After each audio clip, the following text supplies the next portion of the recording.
In the third battle, Ning shall fight Shamang Zishan. His voice was deep and resonating. It echoed throughout the hall.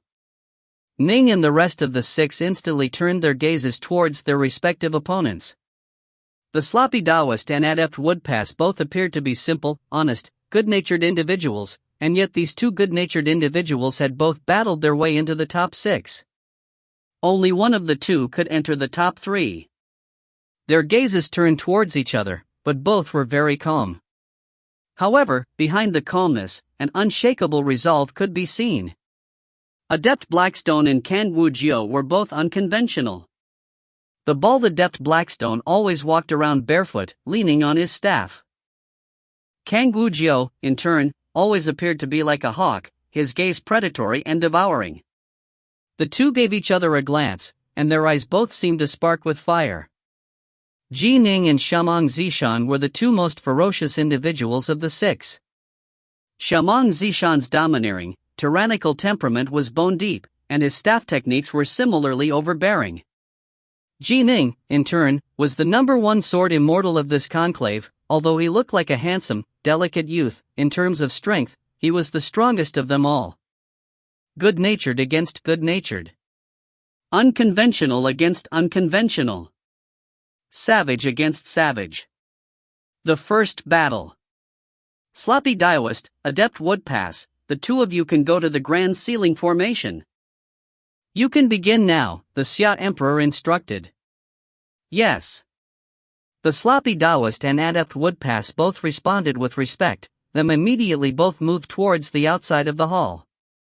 Shaman, your arrangements truly are like pitting the point of the nail against the tip of the needle. Lu Dongbin shook his head. Not even I would dare guess as to which of them shall become the top 3. I can't tell, I truly can't tell. It's precisely because we can't tell that makes this intriguing. Although the Xia Emperor was chatting with Lu Dongbin, his gaze was focused on the grand ceiling formation outside the palace. He had to pay extremely close attention to each of these 3 battles. After all, watching with his own eyes was completely different from watching using a water scrying technique. Water scrying techniques only transmitted images. Watching with his own eyes, however, allowed him to sense the ripples of the Tao. Ning, which of the two will win? Yuchi Siya was extremely nervous. I don't know. Ning shook his head, then gave a sideways glance towards the nearby Shamang Zishan. Shamang Zishan seemed to feel his gaze, as he turned to look back at Ning as well. Their gazes met, and then both turned away to look towards the battle outside that had just begun. The sloppy Taoist and adept Woodpass, one of them would make it into the top 3. Who would it be? Within the grand ceiling formation. The sloppy Taoist and adept Woodpass were staring at each other from far away. You are the most powerful foe I have encountered so far in this conclave. Adept Woodpass normally looked quite amiable, but right now his eyes were as sharp as knives. He said seriously, I watched you defeat Adept 9 Deaths, but you will be defeated by me. Oh. Just saying the words is nothing. If you have any formidable techniques, bring them out, the sloppy Taoist said with a chortle. Boom! Boom! The two simultaneously transformed into towering giants, each with 3 heads and 6 arms.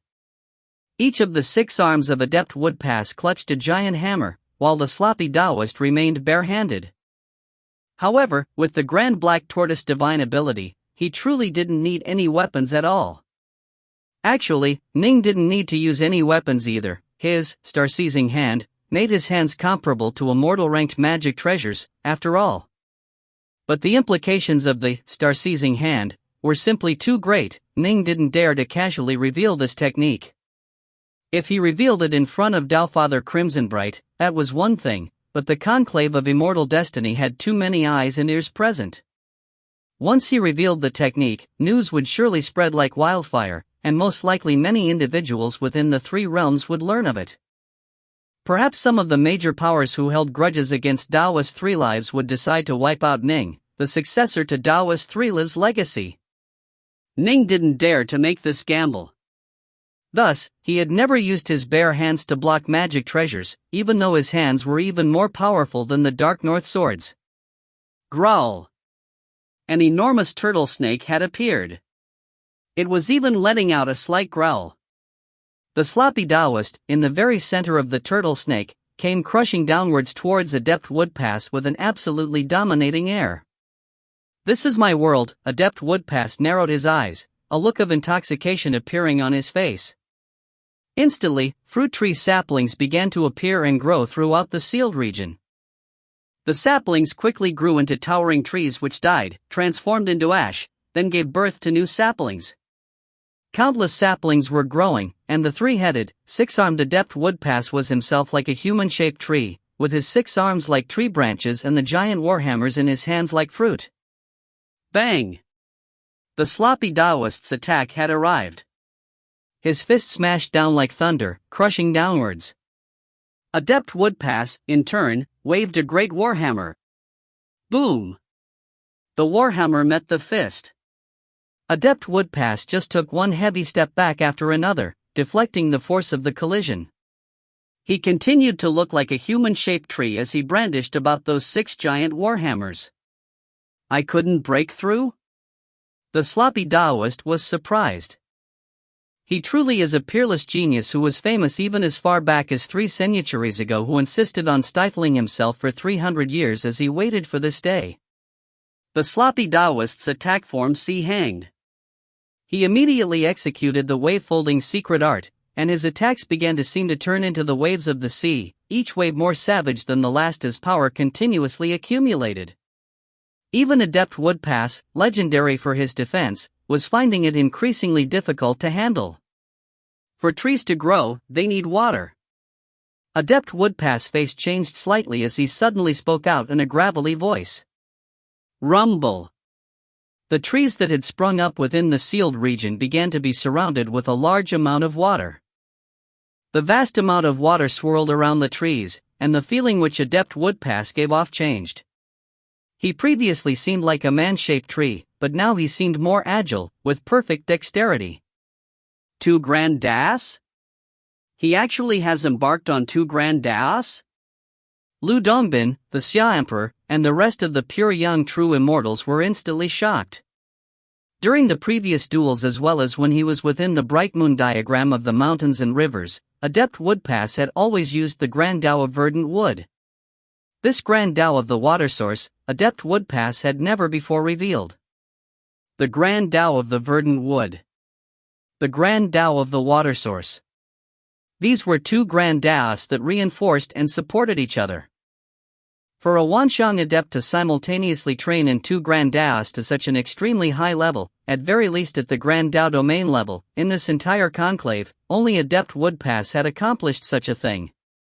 This seemingly amiable and honest Adept Woodpass had never before revealed this, and upon doing so, he shocked everyone.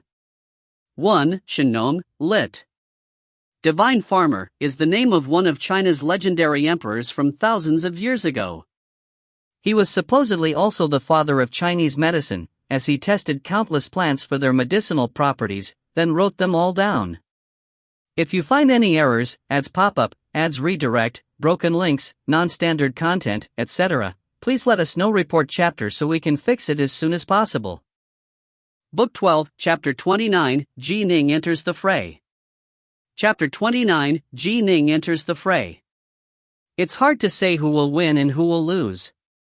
Watching the battle, Lu Dongbin said softly, the 2 of them really are similar, their battle styles are both majestic, using absolute power to crush their foes. Right. The Xia Emperor and the others nodded as well. Adept Woodpass and the sloppy Taoist were indeed quite similar. And both were extremely skilled at defense. As for attacking? The sloppy Taoist had always used his bare hands, while Adept Woodpass used 6 large warhammers. But in reality, those 6 large warhammers were just bigger fists. Since Adept Woodpass didn't have the Grand Black Tortoise divine ability, he naturally didn't dare to actually use his bare hands to fight. The sloppy Taoist's fists were definitely no weaker than the large warhammers in power. Bang! Bang! Bang! The two were clashing head-on. The sloppy Taoist was like a wave that was growing increasingly savage and powerful. Adept Woodpass, in turn, seemed incredibly resilient. His 6 arms swung about those 6 giant warhammers, counterattacking again and again. Warhammers and fists. Boom, boom, boom. They slammed against each other repeatedly. They really are similar. Ning, seated behind King Yen, couldn't help but mumble to himself, eldest apprentice brother and adept Woodpass are both so majestic in their attacks, and the more majestic their attacks, the harder it is to defend against them, but both of them had extremely strong defenses and would fight opponents head-on. Other peerless geniuses, when encountering them, would most likely use up all of their divine power and then be forced to admit defeat. Eldest apprentice brother seems like a black tortoise divine beast. Adept Woodpass seems like a mobile, man-shaped tree. Just as Ning and the others were watching and pondering, suddenly the sloppy Taoist, whose aura had been growing increasingly wild and explosive, suddenly came to a halt. The folding waves of attacks came to a halt as well. Adept Woodpass immediately noticed this weakening, and with a grand hammer blow, he directly caved in the sloppy Taoist's chest. Boom! This hammer blow was incomparably heavy, and cracks appeared on the turtle shell runes on the sloppy Taoist's body as he spat out a mouthful of blood. Boom, boom, boom! Adept Woodpass struck out repeatedly with his great hammer, showing no mercy at all and seizing the advantage. The sloppy Taoist was smashed by multiple hammers in virtually the same instant. Heavily wounded, he struggled to defend while calling out, "I admit defeat." Whoosh! Adept Woodpass immediately retreated, the giant hammers in his hands disappearing as he returned to a normal size. The sloppy Taoist returned to a normal size as well. He looked at Adept Woodpass with a hint of resignation. "I lost, but I'm convinced by my defeat. Your attacks clearly had me at a disadvantage. Why did you suddenly stop?" Adept Woodpass asked, puzzled. "Your earlier attacks were becoming increasingly berserk. If that continued, I probably would have lost. If the wave-folding secret art can continue to explosively increase in power into perpetuity, wouldn't that make me invincible?" The sloppy Taoist shook his head. Adept Woodpass now understood. Right. If the power of this wave-folding technique could increase without end, how crazy would that be? The length of time I sustained in using this secret art today, it is already the longest I have ever used it in all these years. The sloppy Taoist shook his head and laughed. But no matter what, this conclave has proven to be a tremendous tempering experience to me, and my wave-folding abilities have increased dramatically as well. Adept Woodpass instantly began to feel admiration for the sloppy Taoist. The top 3, they had a chance of becoming a Dao Father's disciple. Losing such a supreme chance was something that would definitely cause a major mental setback towards one's self-confidence. And yet, this sloppy Taoist was actually able to recover from it almost instantly. He was even able to laugh. This sort of Dao heart alone was already enough for Adept Woodpass to feel endless admiration.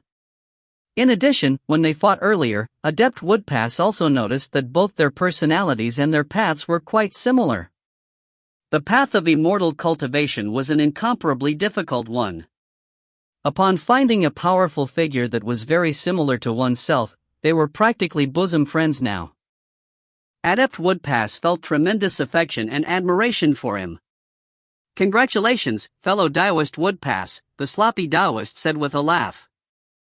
"This duel with you, fellow Taoist Sloppy, was a truly joyful one for me. It is rare for a person to encounter a bosom friend on the immortal path, but you, fellow Taoist Sloppy, feel like a bosom friend to me. If you are free, you must come to the South Seas. When I'm free, I'll definitely visit the Black-White College of Stillwater Commandery," Adept Woodpass said. "Definitely." The sloppy Taoist nodded as well.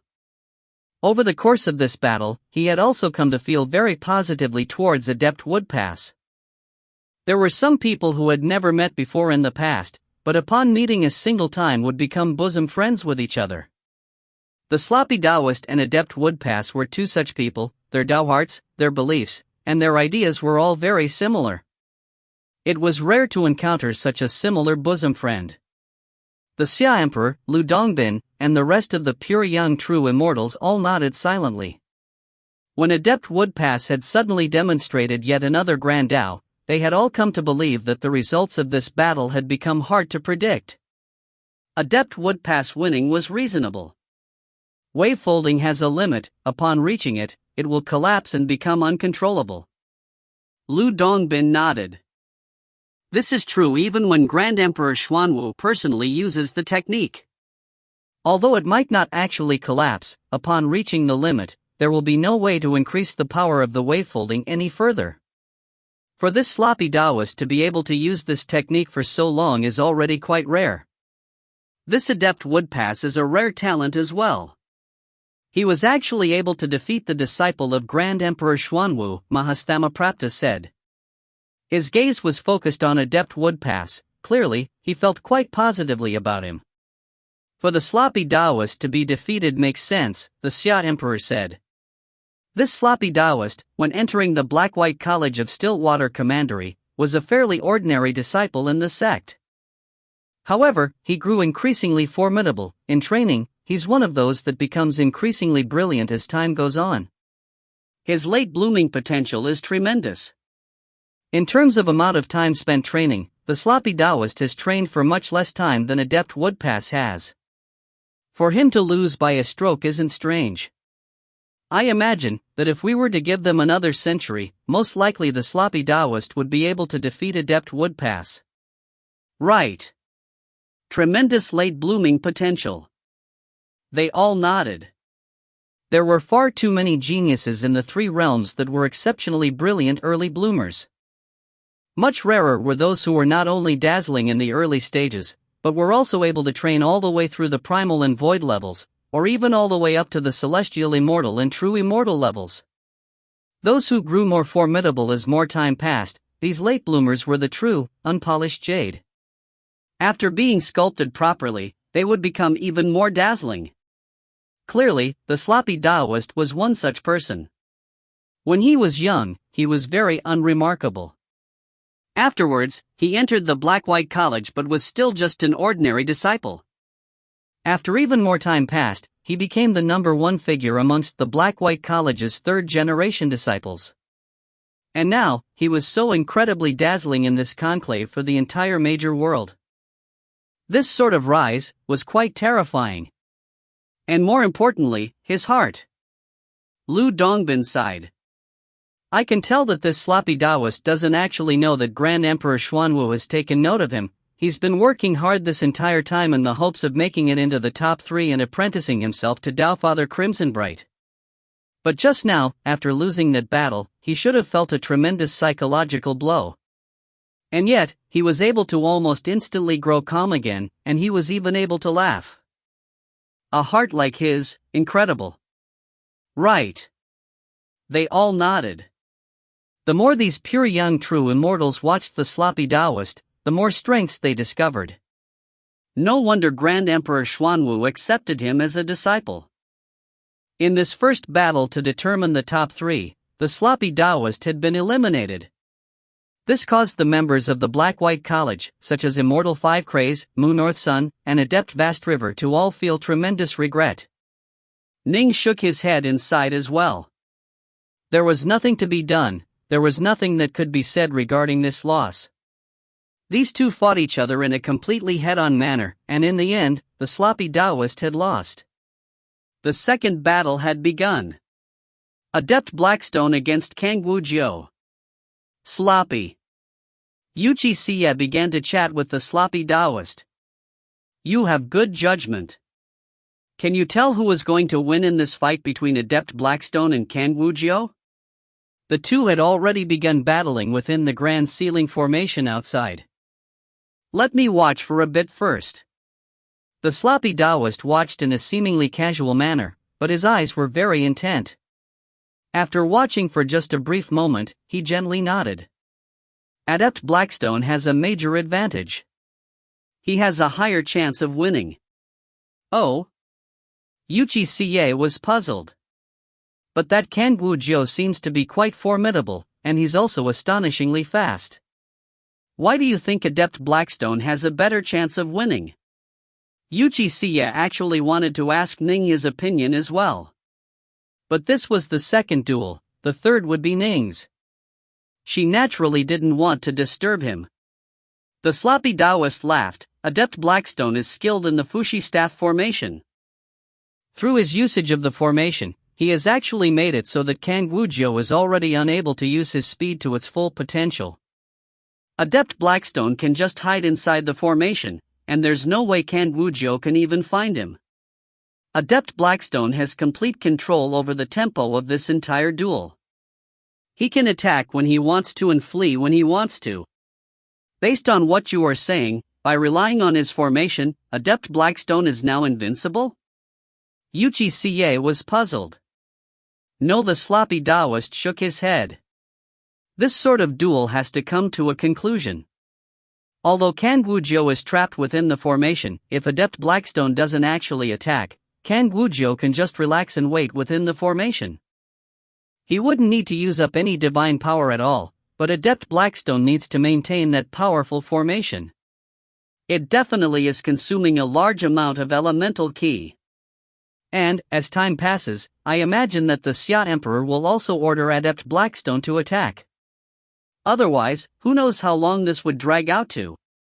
Uchiha nodded gently. Thus, in the end, it is still Adept Blackstone's close combat ability that will determine victory or defeat. But of course, he still benefits from the advantages of his formation. And, based on what I saw from their close combat previously, Adept Blackstone is definitely no weaker than Kangujo in close combat, but comparable power in close combat, but with Adept Blackstone having the advantage of a formation, and Kangujo being unable to fully utilize his speed. In this battle, Kangujo is completely countered. He should lose. Just as the sloppy Taoist's words were concluding. Within the formation, Kangujo was like a hawk that had been trapped within a cage. He was injured repeatedly until finally, Adept Blackstone sought his opportunity and seized it, suddenly delivering a heavy wound to Kangujo. Kangujo was unwillingly forced to call out, "I admit defeat." And so, the second of the three had been chosen, Adept Blackstone.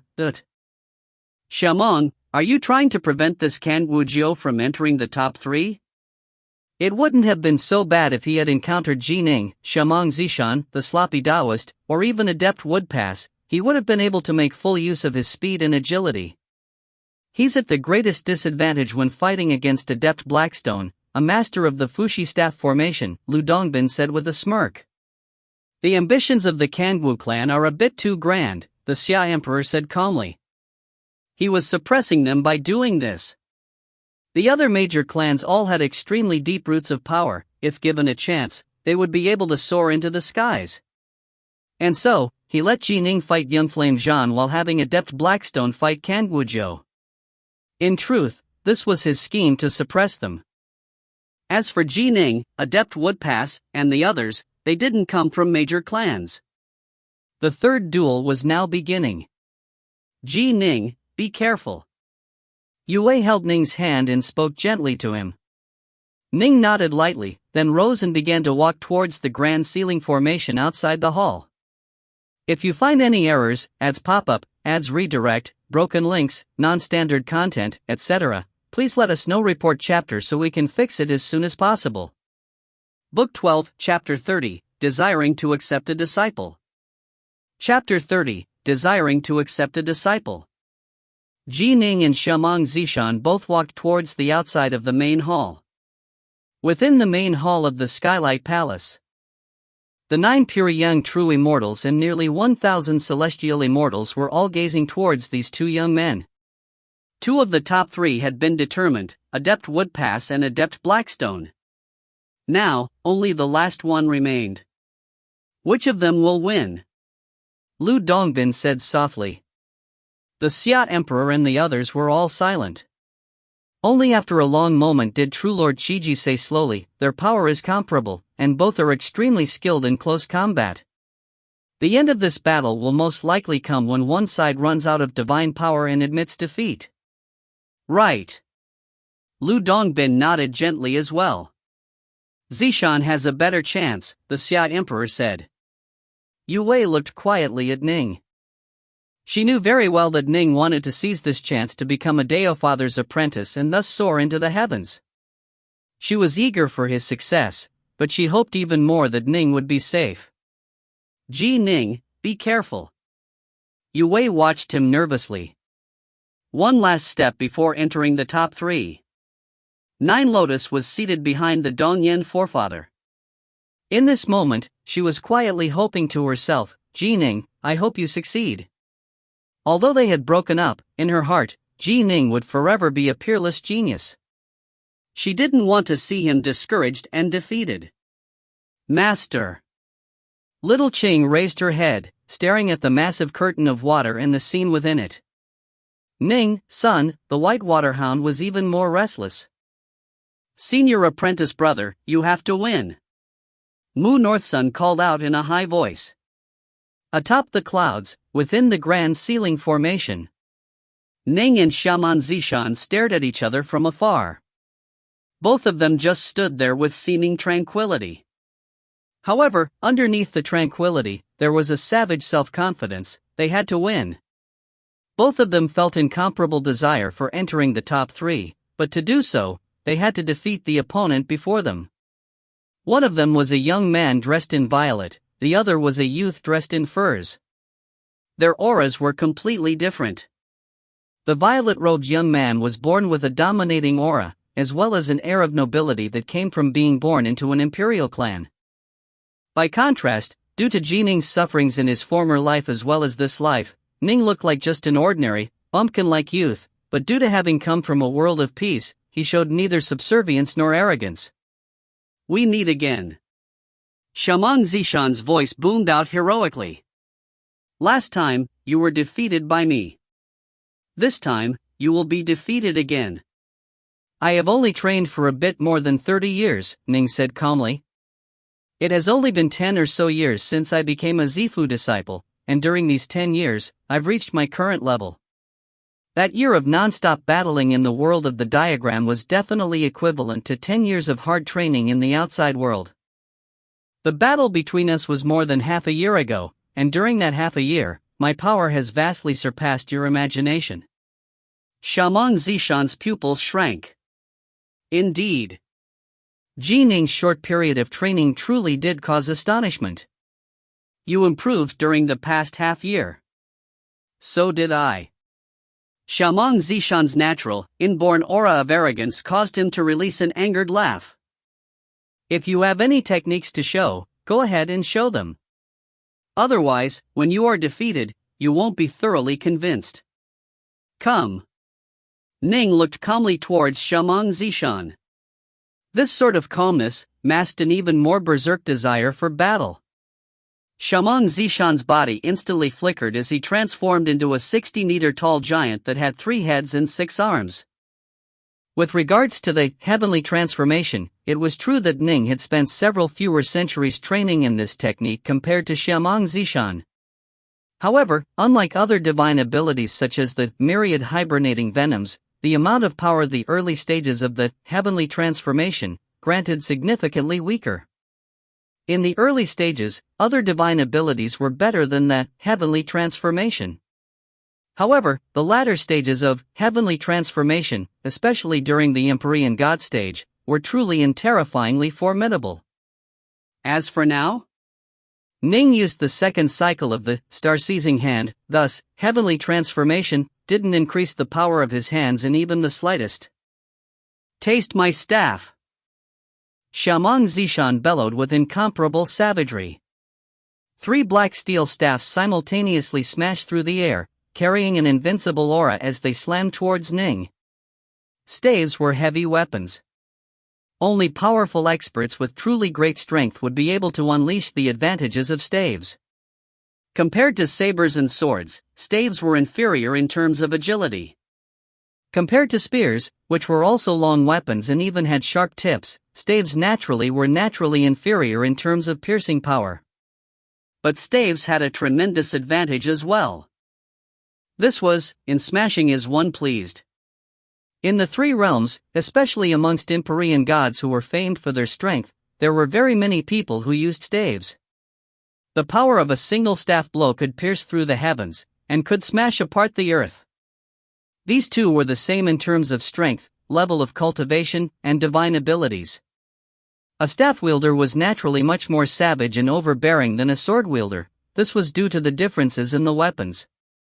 The best type of weapon was the weapon that was most suited to you, and clearly, Shamong Zishan was best suited for wielding staves. Boom! The staves cleaved through the skies, causing the world to change in color. Ning wielded 6 immortal swords in his hands. Although it wasn't too suitable for him to brashly use immortal swords to block head-on, Ning wanted to give it a try, given the power of his divine abilities. He blocked the attacks head-on. The 3 staves thundered forth with the power of a flood. They were met by 6 dazzling swordlights. They smashed directly onto each other. They caused the surrounding area to tremble with the terrifying force of the collision, and the result of this head-on strike was that the two were actually on par with each other. Were actually on par. Ning was startled. Last time, I was at an absolute disadvantage. I'd made repeated breakthroughs, but this Shamong Zishan has made some breakthroughs as well. It seems there's no hope of defeating him in a head-on fight. In addition, the amount of divine power my star-seizing hand uses up is quite astonishing. It can't be used for prolonged combat. Ning knew exactly what his own weakness was. Although he was very powerful in the Grand Tao of the Sword, with regards to ordinary Taos, he had mastered only 2 Tao paths. Shamong Zishan's Grand Tao of Lightning might be a bit weaker than Ning's own Grand Tao of the Sword, but he had mastered 4 complete normal Tao paths. In addition, after spending the past half-year constantly infusing all 4 Taos into his staff technique, his staves had become increasingly powerful. The power of Ning's divine ability compensated for this weakness, but the power of his divine ability resulted in a similarly astonishing rate of using divine power. After fighting for a prolonged period of time, his divine power would probably be exhausted. I am a sword immortal, why should I fight him head-on? Ning's swordplay began to change. Previously, his 6 streaks of swordlight had flown out in straight lines, but they now changed. Ning's swordlight became like an unending flow of water, constantly striking in a steady stream towards Shamong Zishan. Shamong Zishan continued to do as he normally did, releasing his staff strikes as he pleased, either smashing down, lashing out, or suddenly sweeping forth. Ning's swordplay was like water, flowing without an end. Shamong Zishan's staff techniques were unable to accomplish anything at all, but in turn, Ning was unable to leave even a single wound on Shamong Zishan's body.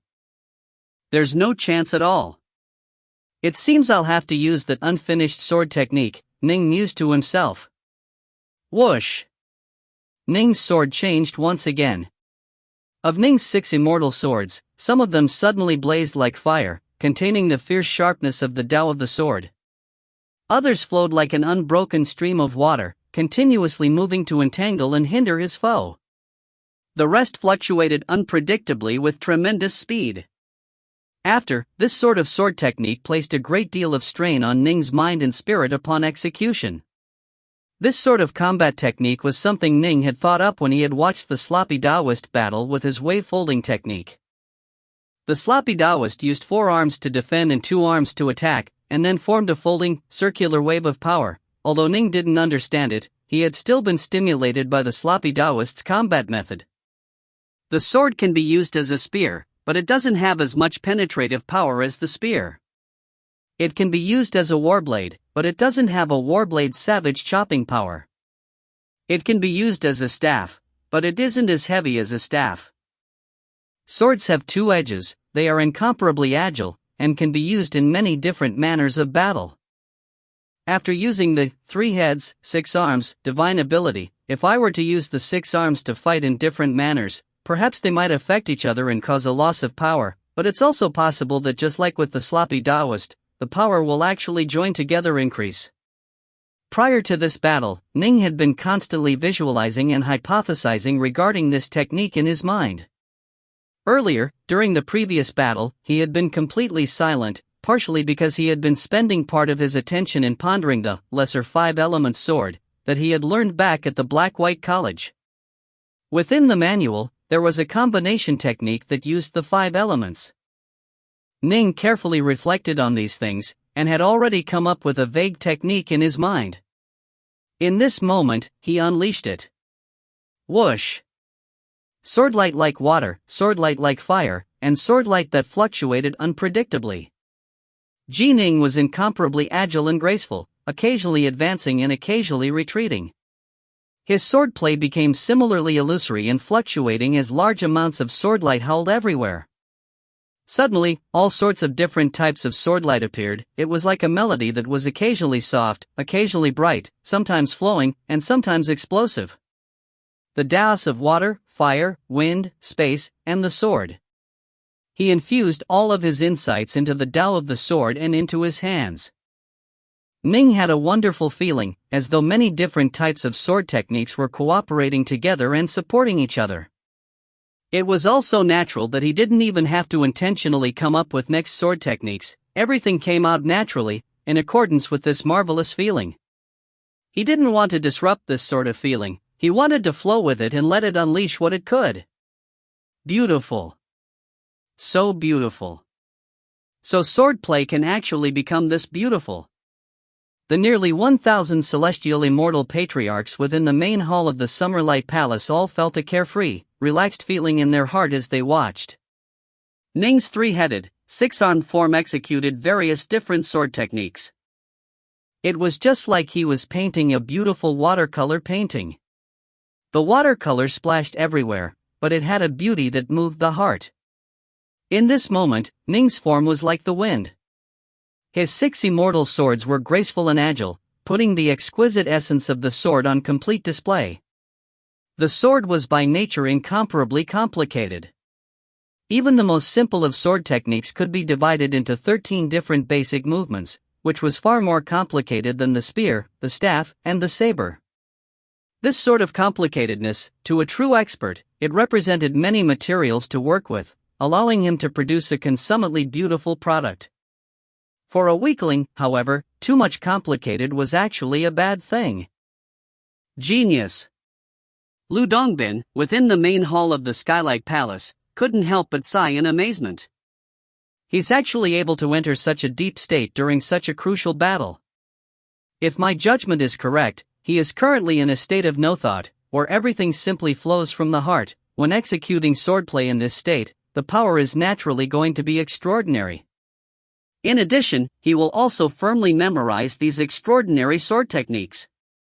After this battle ends, his insight into the Tao and into swordplay will both rise dramatically. He is indeed a rare genius of the Tao of the sword, Bodhisattva Mahasthamaprapta couldn't help but say.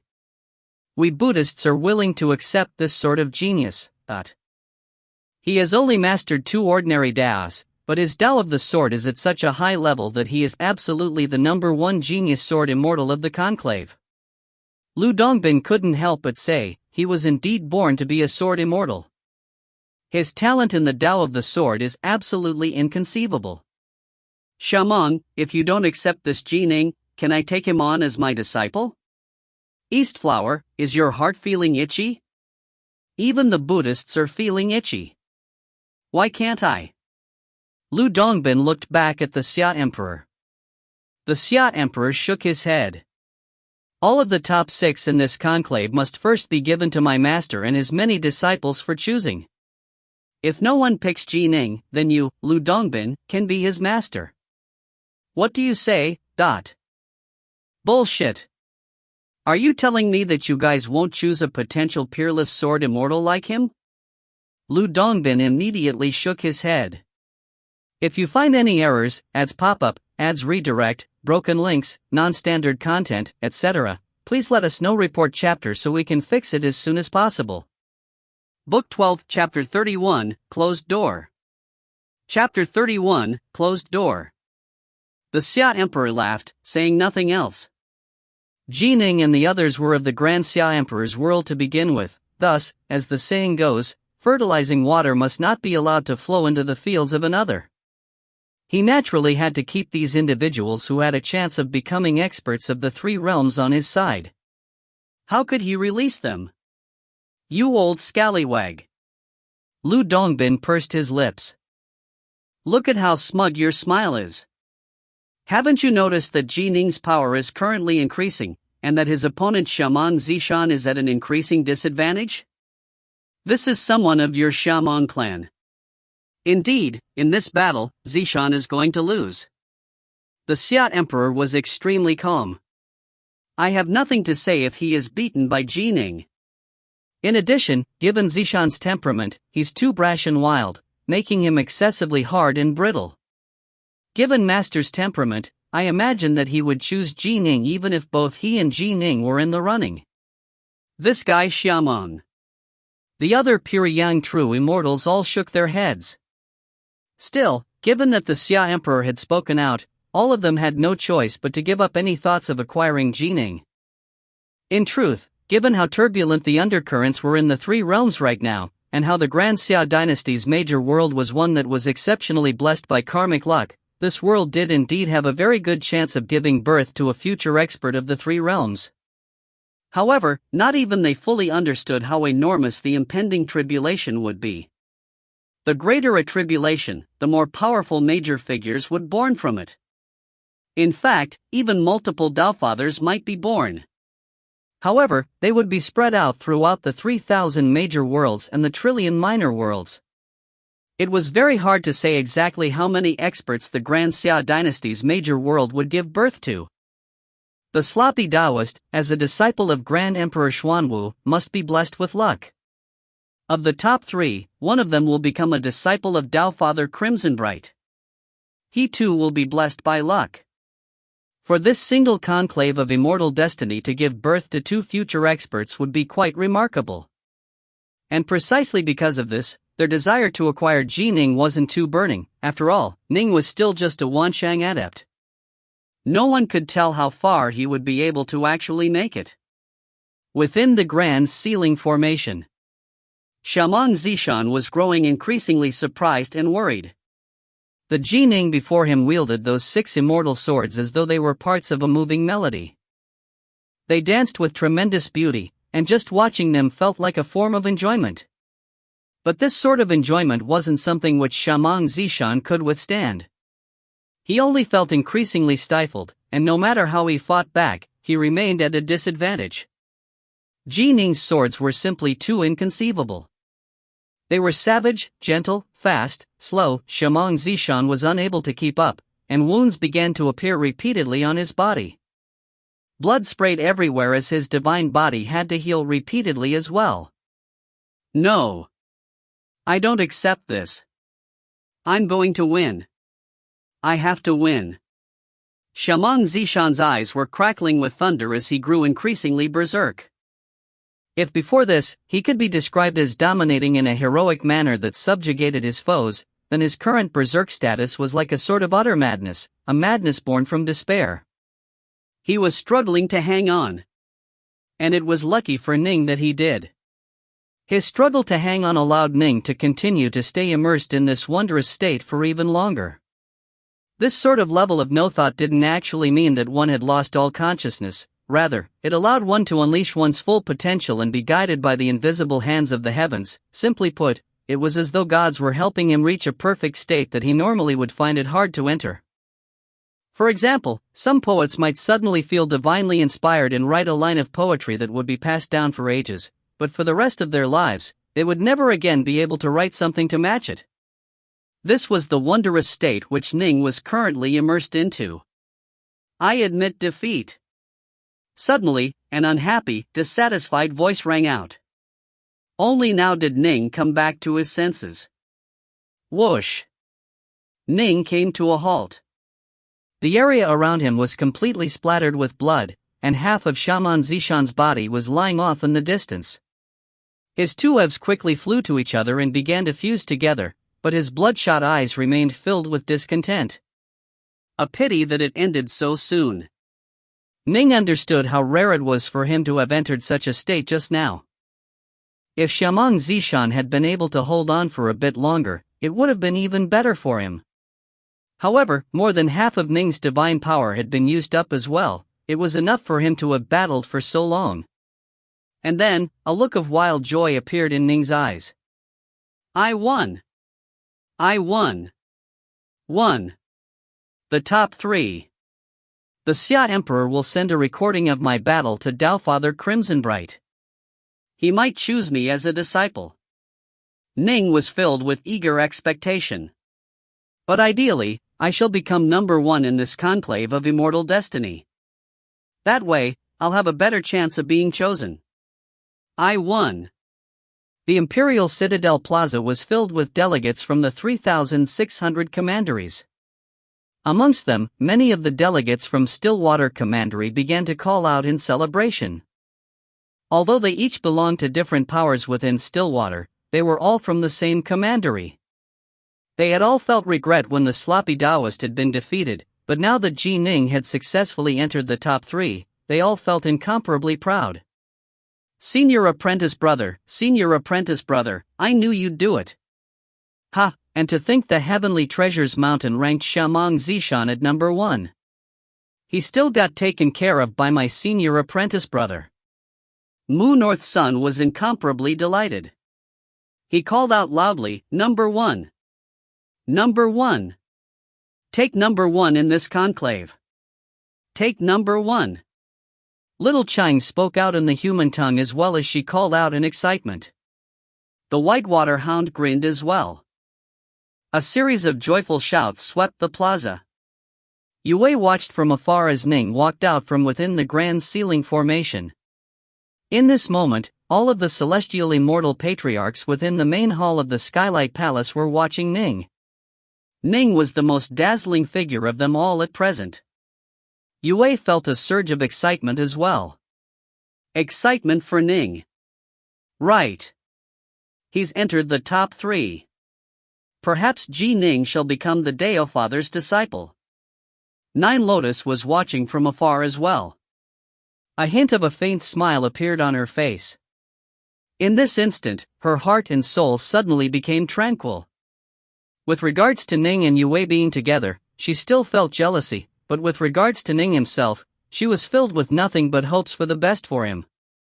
With the most important top 3 victors of this conclave being now chosen, all 3 of them advanced to stand shoulder to shoulder in front of the main hall of the Skylight Palace, awaiting the Grand Xia Emperor's orders. Even the celestial immortal patriarchs had a hint of envy in their eyes. One of the 3 will definitely become the Taofather's disciple. Such luck, and yet, we can't touch that luck. Perhaps in the future, one of them shall become a figure which we must revere with tremendous respect. The celestial immortal patriarchs all sighed with emotion. Still, only one of the 3 would become a Taofather's disciple. The other 2 by comparison wouldn't be nearly as well off. If they were lucky, they might become a disciple of a pure Yang true immortal, but there was an enormous difference between becoming the disciple of a pure Yang true immortal and a Taofather's disciple.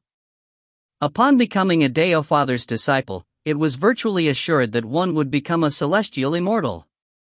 However, far too many disciples of a pure Yang true immortal would fail in their celestial tribulation. It could only be said that compared to ordinary cultivators, they had a much higher chance.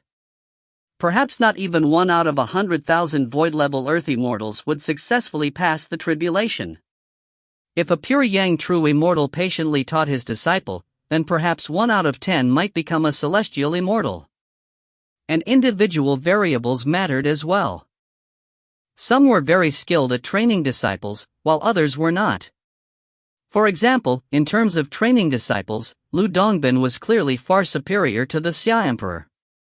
Lu Dongbin's disciples even included another pure Yang true immortal. This was often spoken of and praised in the 3 realms. The Xia Emperor looked down upon the 3 youths, revealing a smile. I have to congratulate you. You are all extremely fortunate, and in the future, many years from now, you will understand how special this conclave of immortal destiny was for you. This is a critical turning point in your lives. It is clear that all 3 of you shall soar into the heavens. Only, it's hard to say exactly how high you shall each soar. Ning, Adept Woodpass, and Adept Blackstone all listened obediently. One of you three shall definitely become the Deofather's disciple, the Xia Emperor said. As for the other two, I can promise you that you shall both become disciples of a pure yang true immortal. Whoosh! The nearly 1,000 celestial immortals were all stunned. What? For a Tao Father to take a disciple was one thing, but the other two would also become the disciples of a pure yang true immortal? Pure yang true immortals didn't casually take on disciples either. Why would two suddenly be taken on today? It seems this conclave truly is special. First a Tao Father chooses a disciple, but then even pure yang true immortals will take on disciples. These celestial immortals now all realized how unique this was. In truth, because they didn't have a high enough status, they only came to realize this now. As for the experts and major powers of the three realms, they had long ago understood that a storm was coming, and that this storm would most likely be a major one. Naturally, these major powers would have to plan early in advance. A Deofather's disciple. Ning, Adept Woodpass, and Adept Blackstone all wished to become a Deofather's disciple. As for a pure yang true immortal? There was a 1,000-fold difference between a Tao Father and a pure young true immortal. For Ning, in particular, since he had already received the legacy of Taoist three lives, and the Stellar Hall provided guidance in multiple Tao paths and Grand Taos, what was a pure young true immortal? They weren't that attractive for Ning. He still felt more desire for becoming a Deofather's disciple. But of course, all of you will desire to become the Deofather's disciple, and so these final battles are still very important, the Xia Emperor said. 2 hours from now, the three of you shall engage in the final duels, divided into 3 sets. Ning battling Adept Blackstone. Adept Blackstone fighting Adept Woodpass. Adept Woodpass battling Ning. 3 duels, each person would compete twice against the others. I shall use a water scrying technique to record all 3 duels and give it to Master. Master shall watch all 3 of your duels, then choose who his disciple will be, the Xia Emperor said. In these 3 competitions, you need to display out all of your abilities. After all, the number 1 victor in this conclave isn't necessarily going to be the person the Tao Father shall choose. The choice is his. But of course, if you become number 1, the chances the Tao Father shall choose you might be a bit higher. Ning and the other 3 all waited quietly. Now, all 3 of you shall enter the world of the bright moon diagram of the mountains and rivers. 2 hours in the outside world shall be equivalent to a month of quiet training in the diagram, the Xia Emperor said. In this month, you need to reflect on the experiences you have gained in this conclave and prepare for the final competition. Yes, Ning and the other 3 all said. The Xia Emperor waved his arm, and the diagram floated up into the skies. Ning, Adept Woodpass, and Adept Blackstone were all sucked into it. Within the diagram, the moonlight continued to shine everywhere. Atop a mountain peak, Ning seated himself in the lotus position. In 2 other corners of the peak were Adepts Blackstone and Woodpass, also seated in the lotus position. These 3 were the most powerful competitors in this conclave. Of the 3 of them, only one could become a Deofather's disciple. Ning sat there in the lotus position, beginning to reflect on what he had learned and gained during his battle against Shamong Zishan. Many insights began to fill his mind.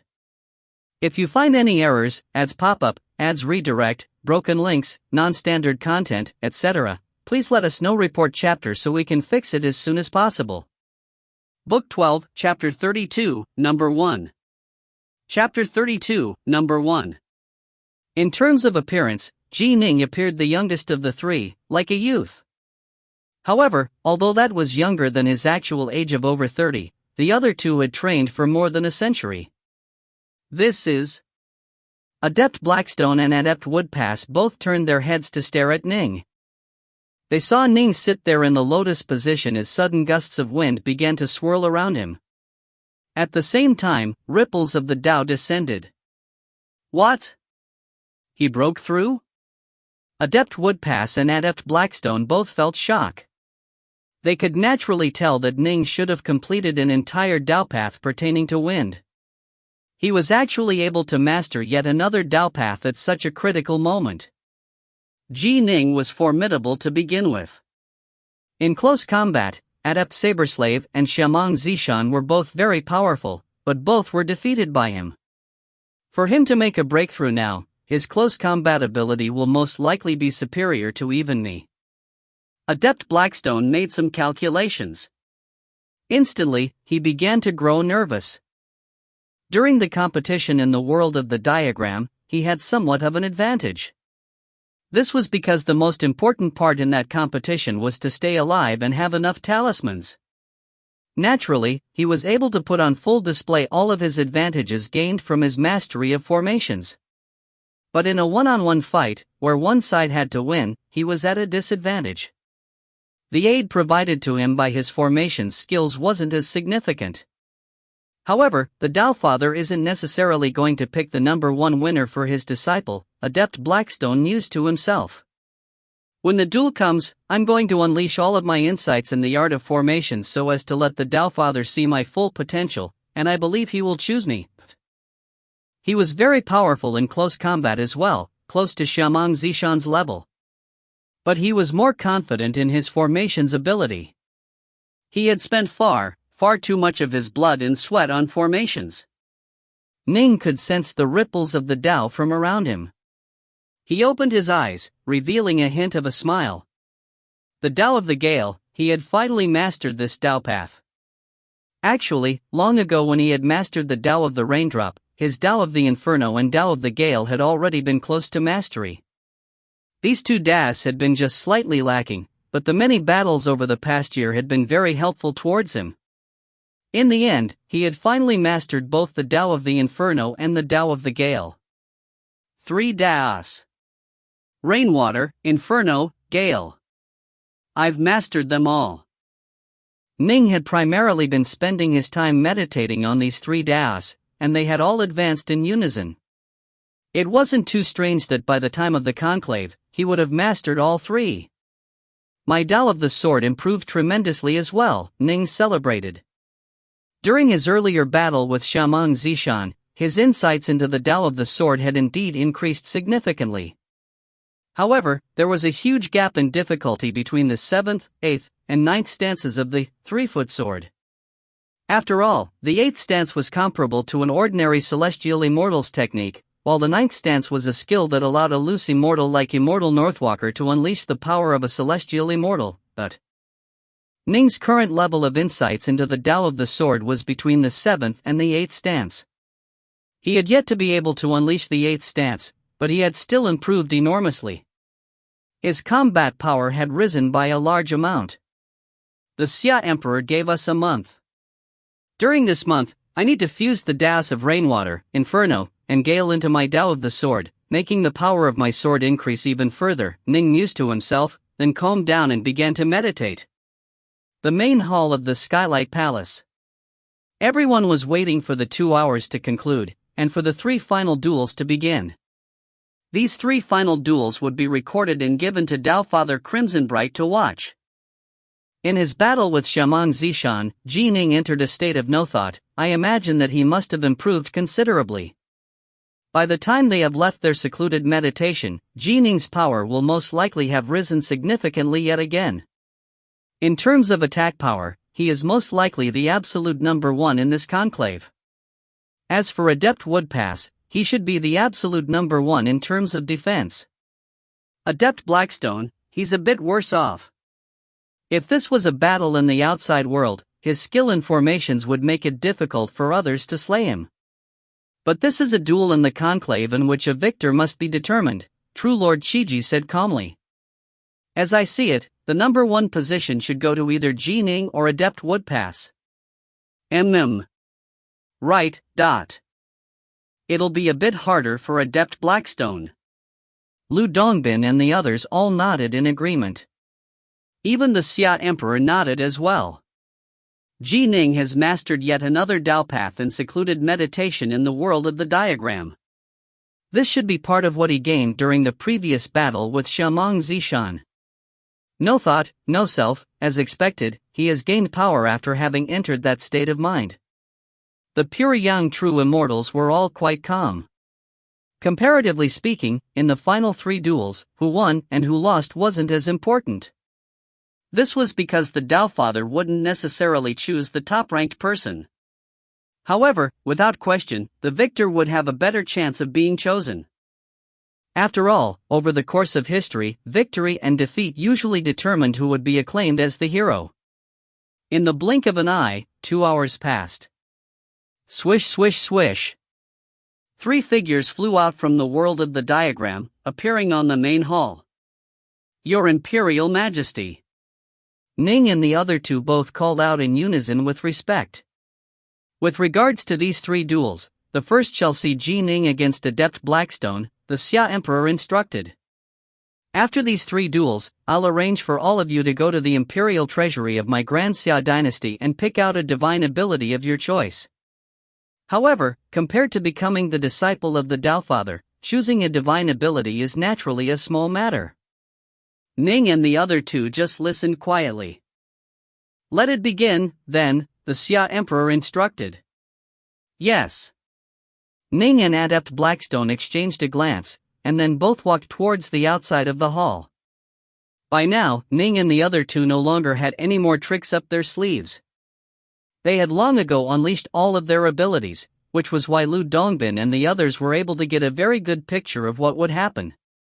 Adept Blackstone was clearly a master of formations, but Ning just stood there without moving, just using a water flame lotus to protect himself. As soon as Adept Blackstone moved near him, Ning would fight him, but if he didn't, then Ning wouldn't move about randomly. And so, Adept Blackstone began to put on his performance, unleashing all of his abilities as a master of formations. The seemingly simple Fushi staff formation unleashed one mighty formation after another. Some were illusory, others were meant to kill, while still others were meant to seal. In fact, the formations actually were layered atop each other, causing the area to be filled with illusions and killing intent. But Ning didn't even try to break the formation. All he had to do was wait for Adept Blackstone to move close to him and start fighting. Only after putting on a show of displaying his formidable formations did Adept Blackstone begin to actually fight with Ning.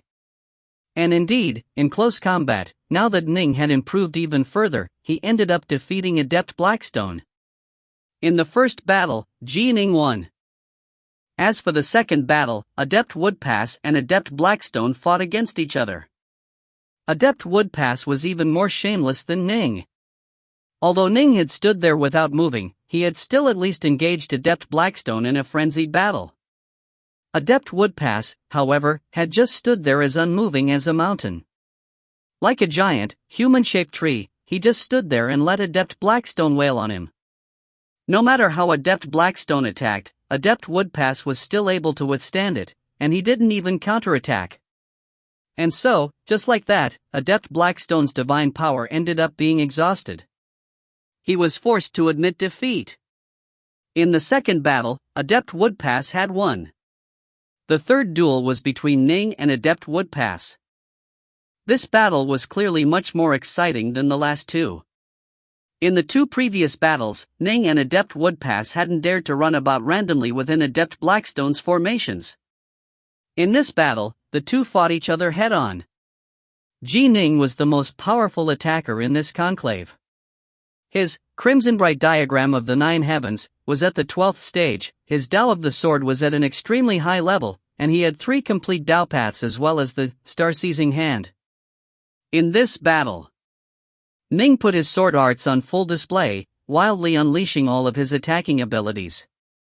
At the beginning, Adept Woodpass had attempted to counterattack, but he was quickly forced by Ning into a point where he was spending 90% of his efforts on defense, with only the occasional counter. This was because Ning was different compared to the sloppy Taoist. The sloppy Taoist's wave-folding technique would eventually collapse, whereas Ning's sword arts would not. His sword arts came out in an endless series, causing Adept Woodpass to begin to be injured. With each injury, he would have to spend divine power to heal it, and in the end, Adept Woodpass was forced to admit defeat. I used up more than 70% of my divine power in wild attacks before he admitted defeat. Ning felt cold sweat trickle down his back as well. His star-seizing hand used up far too much divine power. If Adept Woodpass had been able to hold on for a bit longer, Ning's own divine power probably would have been used up. 3 duels. Ning won 2. Adept Woodpass won 1. Adept Blackstone won none. He won. 1. The Stillwater Commandery delegation in the Imperial Citadel Plaza let out an incomparably excited roar of delight. They all called out jubilantly and their roars of laughter rang out. There were more than 1 million delegates present from the 3,600 commanderies in the 4 seas, but the number of them who knew that the Tao Father would choose a disciple could be counted on one hand. To them, seizing the number 1 position in the conclave was a matter of the utmost glory. Number 1. Mu Northsun was so excited, his entire face was red. He was incomparably delighted as he said, "My senior apprentice brother Ji Ning is number 1. Adept Vast River sighed with emotion. In the past, when I saw junior apprentice brother Ji Ning kill young Flame Known, all sorts of worries had appeared. But unexpectedly, after such a short period of time, senior apprentice brother Ji Ning actually became number 1 in this conclave. This is really a miracle. A real miracle. Number 1. Immortal 5 Craze was so excited that he actually tossed his gourd of wine to the ground. He seemed to have gone mad, and was so excited he seemed berserk. Ha. A disciple of my Black-White College has become number 1 in this conclave.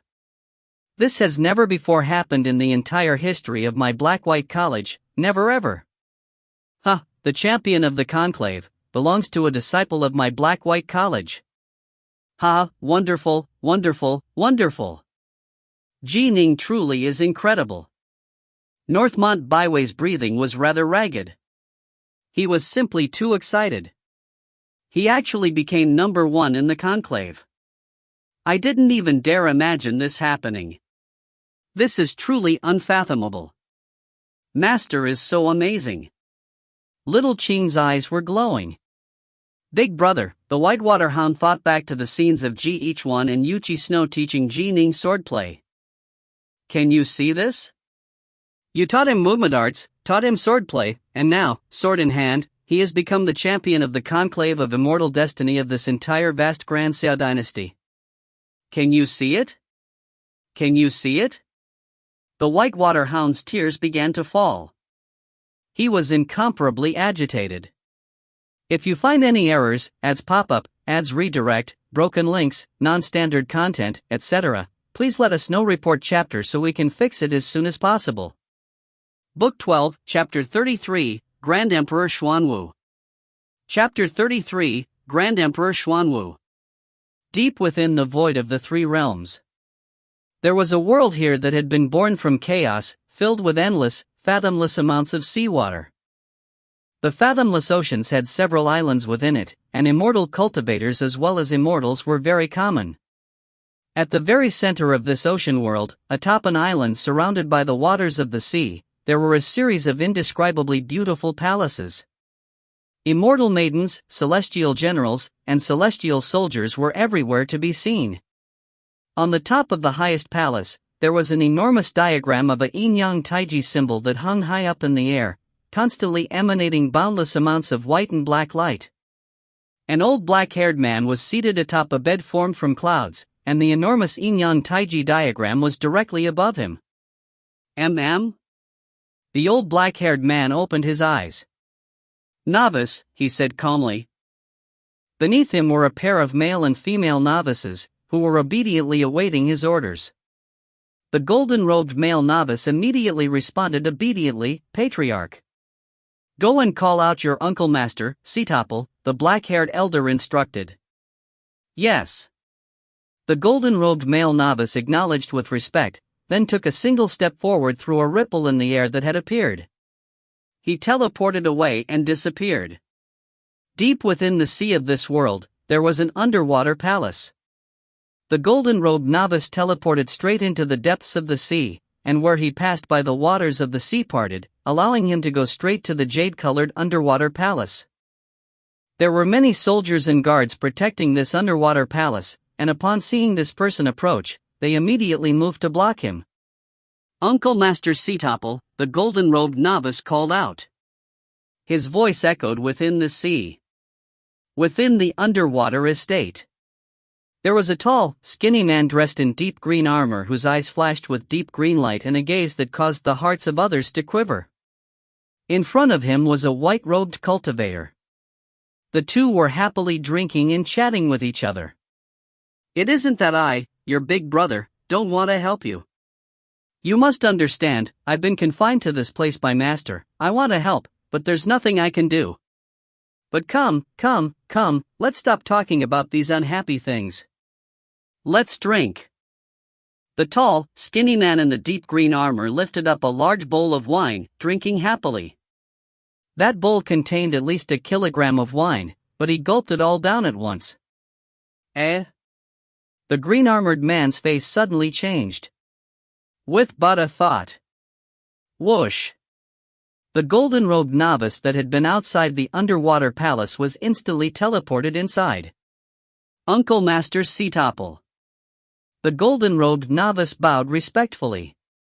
Apprentice nephew, why have you come to my place? The green-armored man asked hurriedly.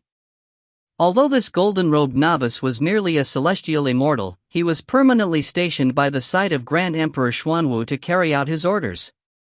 Thus, the green-armored man was very courteous to him and didn't dare show him any discourtesy. The white-robed cultivator next to him hurriedly rose to his feet as well. I greet you, immortal novice.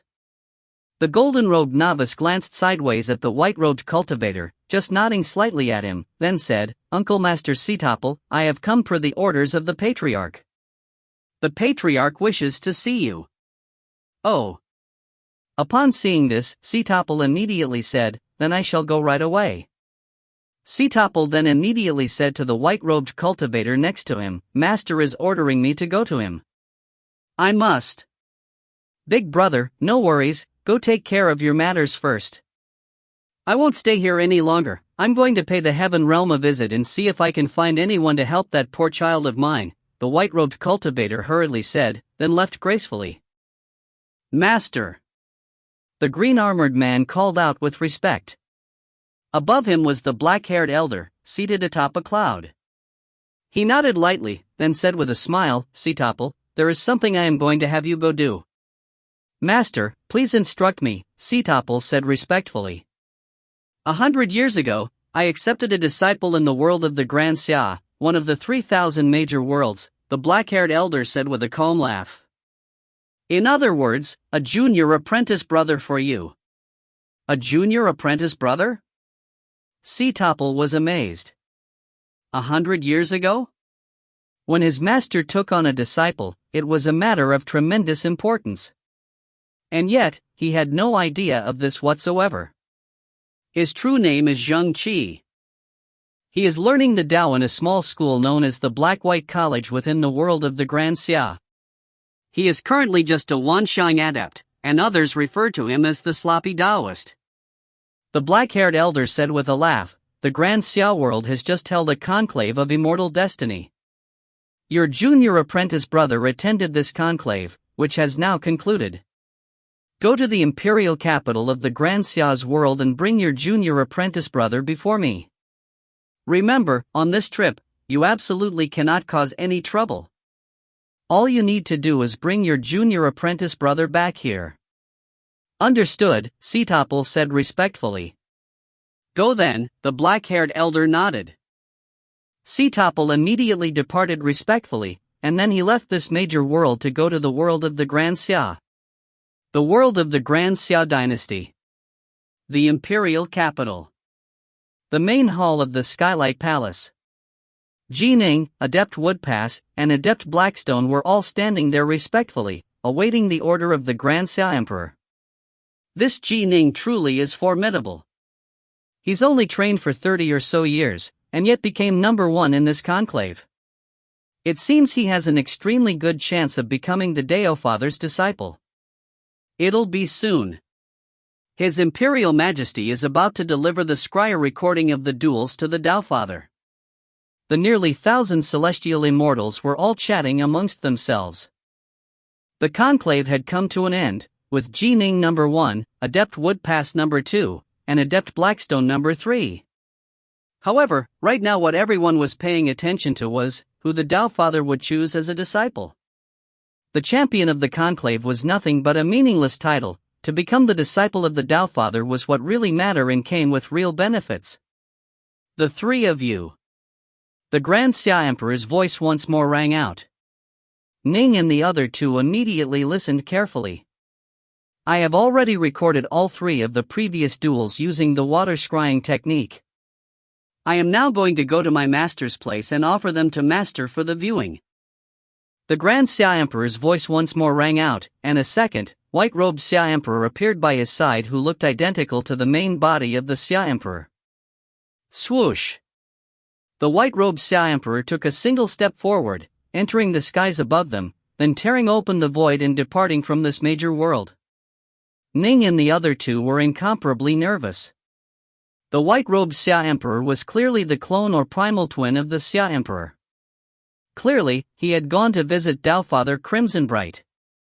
Now, they were going to wait for the Taofather's selection. Who would be chosen? My formations are even more formidable than my personal close combat strength. The Taofather will naturally have excellent judgment and will be able to see how special and blessed I am in formations. Adept Blackstone was ranked number 3. He had very complicated feelings in his heart right now. Given my talent in formations, the Taofather should choose me. I became the champion. I did everything I could. Next, all I can do is wait for the Taofather's decision, Ning said to himself silently. Let's see if this destiny is mine, Adept Woodpass silently mused to himself. The Grand Xia Emperor, seated up high, once more spoke out. My primal twin has already headed towards Master's place, but it is hard to say when Master will meet me and when he will choose a disciple. The Grand Xia Emperor looked down at the three nervous individuals below him. Clearly, it was hard for Ning and the other two to feel at ease for even a second. Since the three of you are the top 3 of this conclave, you can go pick a divine ability of your choosing from the Grand Xia's treasury. King Qi, the Grand Xia Emperor spoke out. Your Imperial Majesty. King Qi immediately rose and acknowledged him. Lead these 3 to our Grand Xia treasury. Let them choose a divine ability, the Grand Xia Emperor said. How could Ning and the other 2 be in a mood to choose a divine ability right now? In a normal situation, yes, they would be incomparably excited at this chance to choose a divine ability from the Grand Xia's treasury. But they were waiting for Taofather Crimsonbright's decision. Their hearts felt suspended, and they only had one thought in their minds. Who will the Taofather choose? Who will be the one to be chosen? Choose me, choose me, choose me. Go.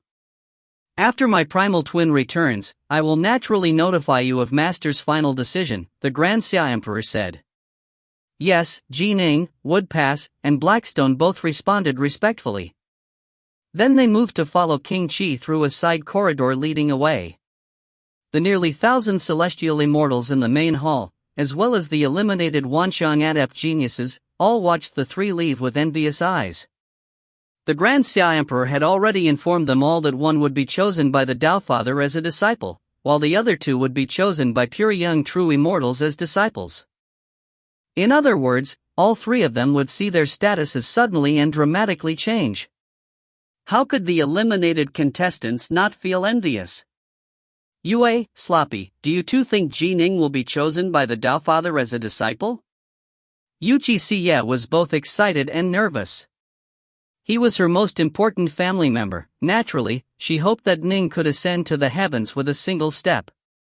That way, it would also be much easier for Ning to deal with the Young Flame clan in the future. He will. The Taofather definitely will. Yue was holding Yuchi Siye's hands. Sloppy? Yuchi Siye looked towards the sloppy Taoist, who shook his head. I don't know the Taofather's temperament. It's hard to say. Still, since junior apprentice brother Ning has become number one in this conclave, and is trained for such a short period of time, he is indeed the most dazzling figure of the three. There is a very high chance that the Doubtfather will choose junior apprentice brother Ning. However, no one can be absolutely certain regarding this. Those who cared deeply about something would often find their thoughts in a jumble because of it. Both Yue and Yuchi Xie cared far too deeply about Ning. But even if he cannot take on Doubtfather Crimsonbright as his master, he'll be apprenticed to a pure yang true Immortals. There's no need to be too nervous, the sloppy Taoist said with a sigh. I wonder if I would have this same good fortune to become the disciple of a pure yang true Immortal one day. Eldest apprentice brother, you were also quite dazzling in this conclave. You should be accepted by a pure yang true Immortal as well, Yue said. It won't be as simple as that. Pure yang true Immortals won't casually accept new disciples. Although the sloppy Taoist did feel a hint of hope, he maintained a calm heart. Suddenly, a heroic but terrifying aura spread out from the main hall. At the same time, a voice rang out, "Shaman, long time no see." Whoosh! Nearly 1,000 celestial immortals, along with the eliminated Wanxiang adepts, all turned to stare towards the outside in astonishment. This aura was so powerful and the words were so grandiose that this was clearly an extraordinary person. Ha! The Xia Emperor rose to his feet, and the other 8 pure young true immortals rose to their feet as well. From the outside, a tall, skinny man dressed in deep green armor strode in. He had a heroic aura of vigor that caused all the surrounding celestial immortals to feel stunned. That's great sage who topples the seas. Empyrean God Setopple. Demon King Setopple. 1. The nearly 1,000 celestial immortals all cried out in their hearts.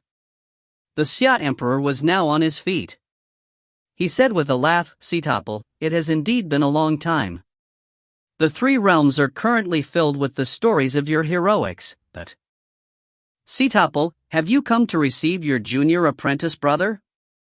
Lu Dongbin said with a lazy grin. Right. Setopple had an incomparably dominating aura, and his deep green eyes swept the surrounding figures. He immediately called out, "Who here is known as Zhang Qi? Who here is known as the sloppy Taoist?" The sloppy-looking fatty seated behind King Qi trembled with shock. What the hell? 1. This figure is a figure from Journey to the West.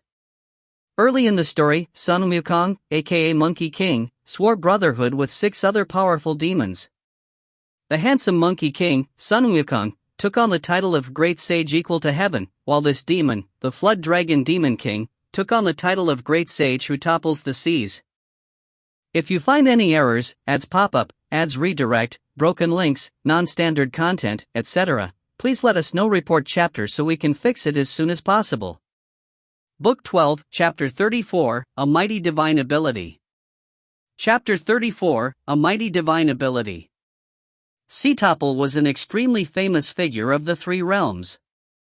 He was a dire monster who had trained all the way to the Empyrean God level.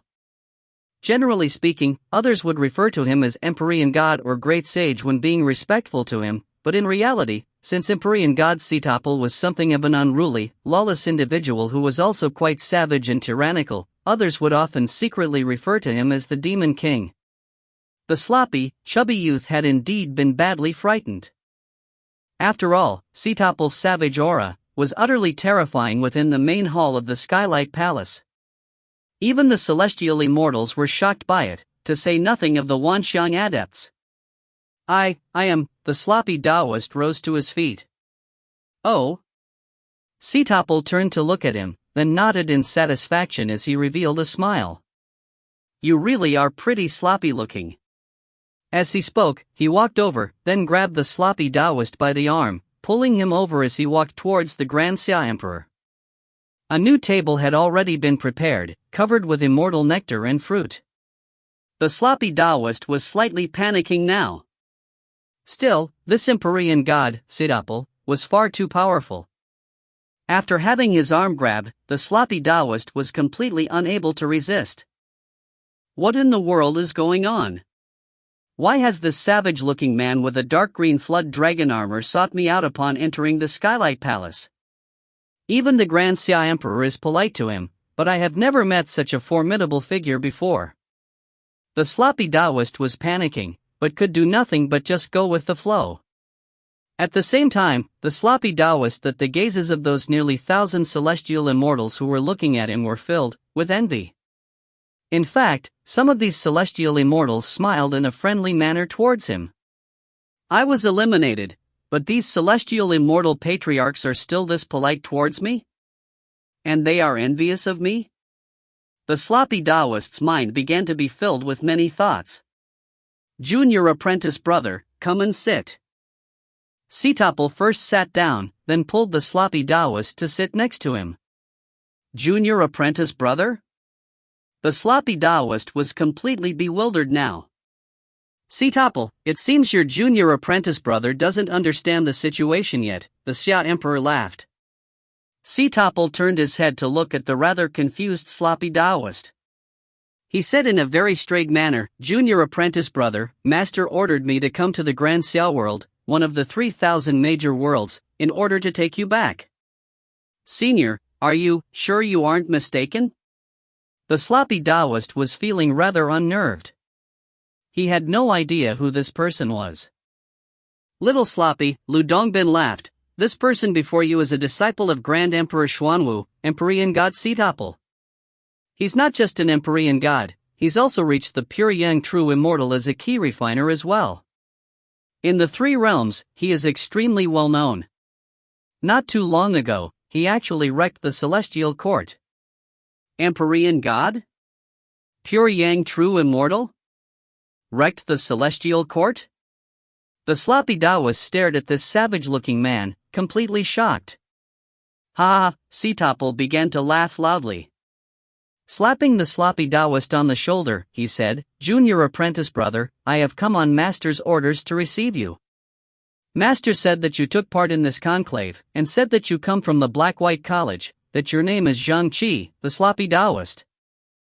There shouldn't be a second person in this entire conclave who comes from the Black-White College and who is known as the sloppy Taoist Zhang Qi, right? The sloppy Taoist nodded. In this competition, the Black-White College only sent a total of 3 participants. There was naturally only one called the sloppy Taoist. Little sloppy, the Xia Emperor laughed as well, don't question it. Earlier, the divine ability which you displayed is called the Grand Black Tortoise Divine Ability. Did you know that? I did. The sloppy Taoist nodded. The Grand Black Tortoise Divine Ability was created by Grand Emperor Xuanwu. Without his permission, there's no way you could have learned this divine ability, the Xia Emperor laughed. Perhaps you don't realize this, but Grand Emperor Xuanwu has long ago viewed you as his disciple. He is a major power of the 3 realms, on the same level as my own master. He is a Tao Father. When you put your divine ability on display earlier during this conclave, all of us already guessed that you are the disciple of Grand Emperor Xuanwu. The sloppy Taoist began to think back to the strange encounter he had so long ago. So, he was Grand Emperor Xuanwu, the sloppy Taoist was stunned. So, there had been no need at all for him to fight so crazily in order to become Tao Father Crimsonbright's disciple. He had long ago been chosen as a disciple by Grand Emperor Xuanwu. However, this conclave had been extremely beneficial to him. His insights into the Tao, especially into the wave-folding secret art, had reached a very high level. Junior apprentice brother, you've learned the Grand Black Tortoise Divine Ability? Then there's no mistake about it. Without Master's permission, there's no way you could have learned this. Sitapal knew quite well that someone who had been accepted by his master at the Wanxiang adept level or perhaps even earlier was someone who his master clearly viewed with tremendous favor. Thus, it would be best if he made friends with this sloppy Taoist. Sitapal himself usually caused quite a bit of trouble. In the future, once this junior apprentice brother became powerful, he'd be able to give Sitapal a hand. As the saying went, every hero should have at least 3 helpers by his side. The more powerful figures by his side, the better. That would naturally give him more confidence in roaming the three realms. "Greetings, senior apprentice brother," the sloppy Taoist immediately said while saluting him. "Ah, don't be so courteous." Topple was extremely happy. "A while ago, I wrecked the celestial court and was confined by master to my quarters. It's rare for me to be allowed out. And today, I've even run into Eastflower, this old fogey from the Northlands, and all of these others as well. I'm just going to drink some wine first. In a bit, I'll take you back to meet master." "I'll listen to your arrangements, senior apprentice brother." The sloppy Taoist naturally was willing to follow his lead. Topple patted the sloppy Taoist on the shoulder. "Junior apprentice brother, you have quite a good temper. Eastflower, this Grand Xiao world is holding a conclave. Why have all of you come as well?" Topple's gaze swept forward as he asked this question. He felt quite puzzled. Pure young true immortals were considered experts of the three realms. For 9 of them to be gathered in one place was indeed fairly rare. This conclave is quite special. One of the top 3 of this conclave shall be chosen by Taofather Crimsonbright as a disciple, Lu Dongbin said with a laugh. Including Little Sloppy, this conclave actually includes 2 Taofather disciples. What?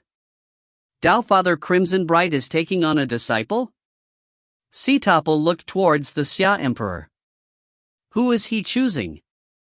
Let me take a look. The top 3 of this conclave consist of Ning, Blackstone, and Woodpass, the Xia Emperor said. As for who Master shall choose, my primal twin is heading towards Master's estate right now. After a little bit more time, I imagine we'll know the results. Topple immediately nodded, his eyes gleaming. Taofather Crimsonbright was taking on a disciple? This was quite an interesting affair. He had been confined to his quarters for years now, and had been incredibly stifled. Come, let's drink while chatting. Xiaomong, you are of the primordial imperial clan, you need to prepare more wine. Topple immediately guzzled down all the wine on his table, causing the corners of the Xia Emperor's eyes to begin twitching. The others were drinking in a fairly graceful way, but this great sage who topples the seas was a flood dragon. It was a minor matter for him to swallow all the water of a river with a single gulp.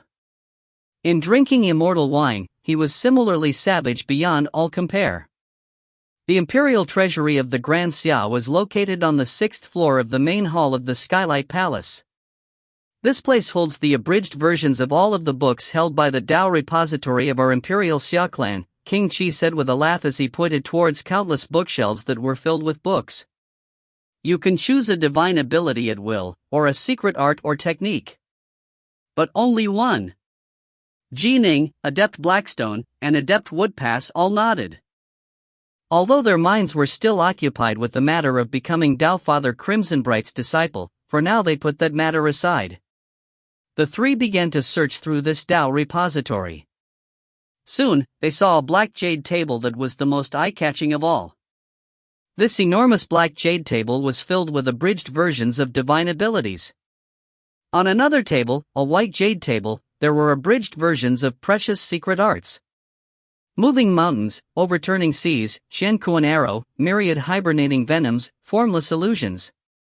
Ning and the other 2 hurriedly grabbed one divine ability book after another, flipping through them. These books all had some prerequisites listed on the front. For example, some required a person to have reached a certain level in order to train in it. These requirements, however, were all meant for the clansmen of the Imperial Xia clan. Ning and the other 2 could choose as they pleased. They read for a long period of time. They flipped through all the secret arts as well. In the end, as if by tacit agreement, all 3 of them chose the same divine ability, Torch Dragon's Eye. Are you certain you are going to choose the Torch Dragon's Eye? King Qi asked. Yes. Ning, Adept Woodpass, and Adept Blackstone all nodded in unison. Fine. King Qi revealed a smile. Come with me, then. King Qi was actually fairly happy that all 3 had chosen the Torch Dragon's Eye, because this technique was still fairly widespread amongst the various major powers of the 3 realms. However, this Torch Dragon's Eye really was the most powerful divine ability within the imperial treasury of the Grand Xia. Although this was only the first part to the whole technique, this was still a technique that ranked in the top 100 of the three realms. Rumble, a stone door was pushed open. King Qi led Ji Ning and the others into the stone room. In the center of the stone room, there were bamboo books that was hovering in midair, emanating a dreamy light and covered with restrictive spells. This is the Torch Dragon's Eye. King Qi pointed towards a bamboo book.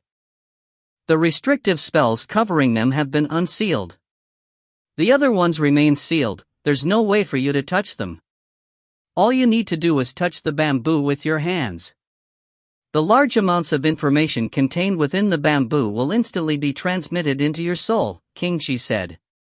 Fortunately, this is merely the first part of the Torch Dragon's Eye, and so it won't take too much time to accept the transmission. For each person, it will at most take as much time as needed to brew a pot of tea. Ning understood. This divine ability was one of those that increased dramatically in difficulty at the higher levels. Most likely, the part meant for Empyrean gods was thousands of times more difficult than the part meant for void-level cultivators. In addition, the part meant for true gods would be thousands of times more complex than the part meant for Empyrean gods. Ning had accepted the complete transmission of the star-seizing hand, which was why it had taken him months to do so. Ji Ning, you come first, King Qi said. Ning nodded, stretching out his hand and pressing it against the hovering bamboo book. As soon as he touched it, boom! Instantly, a large amount of information began pouring into his soul.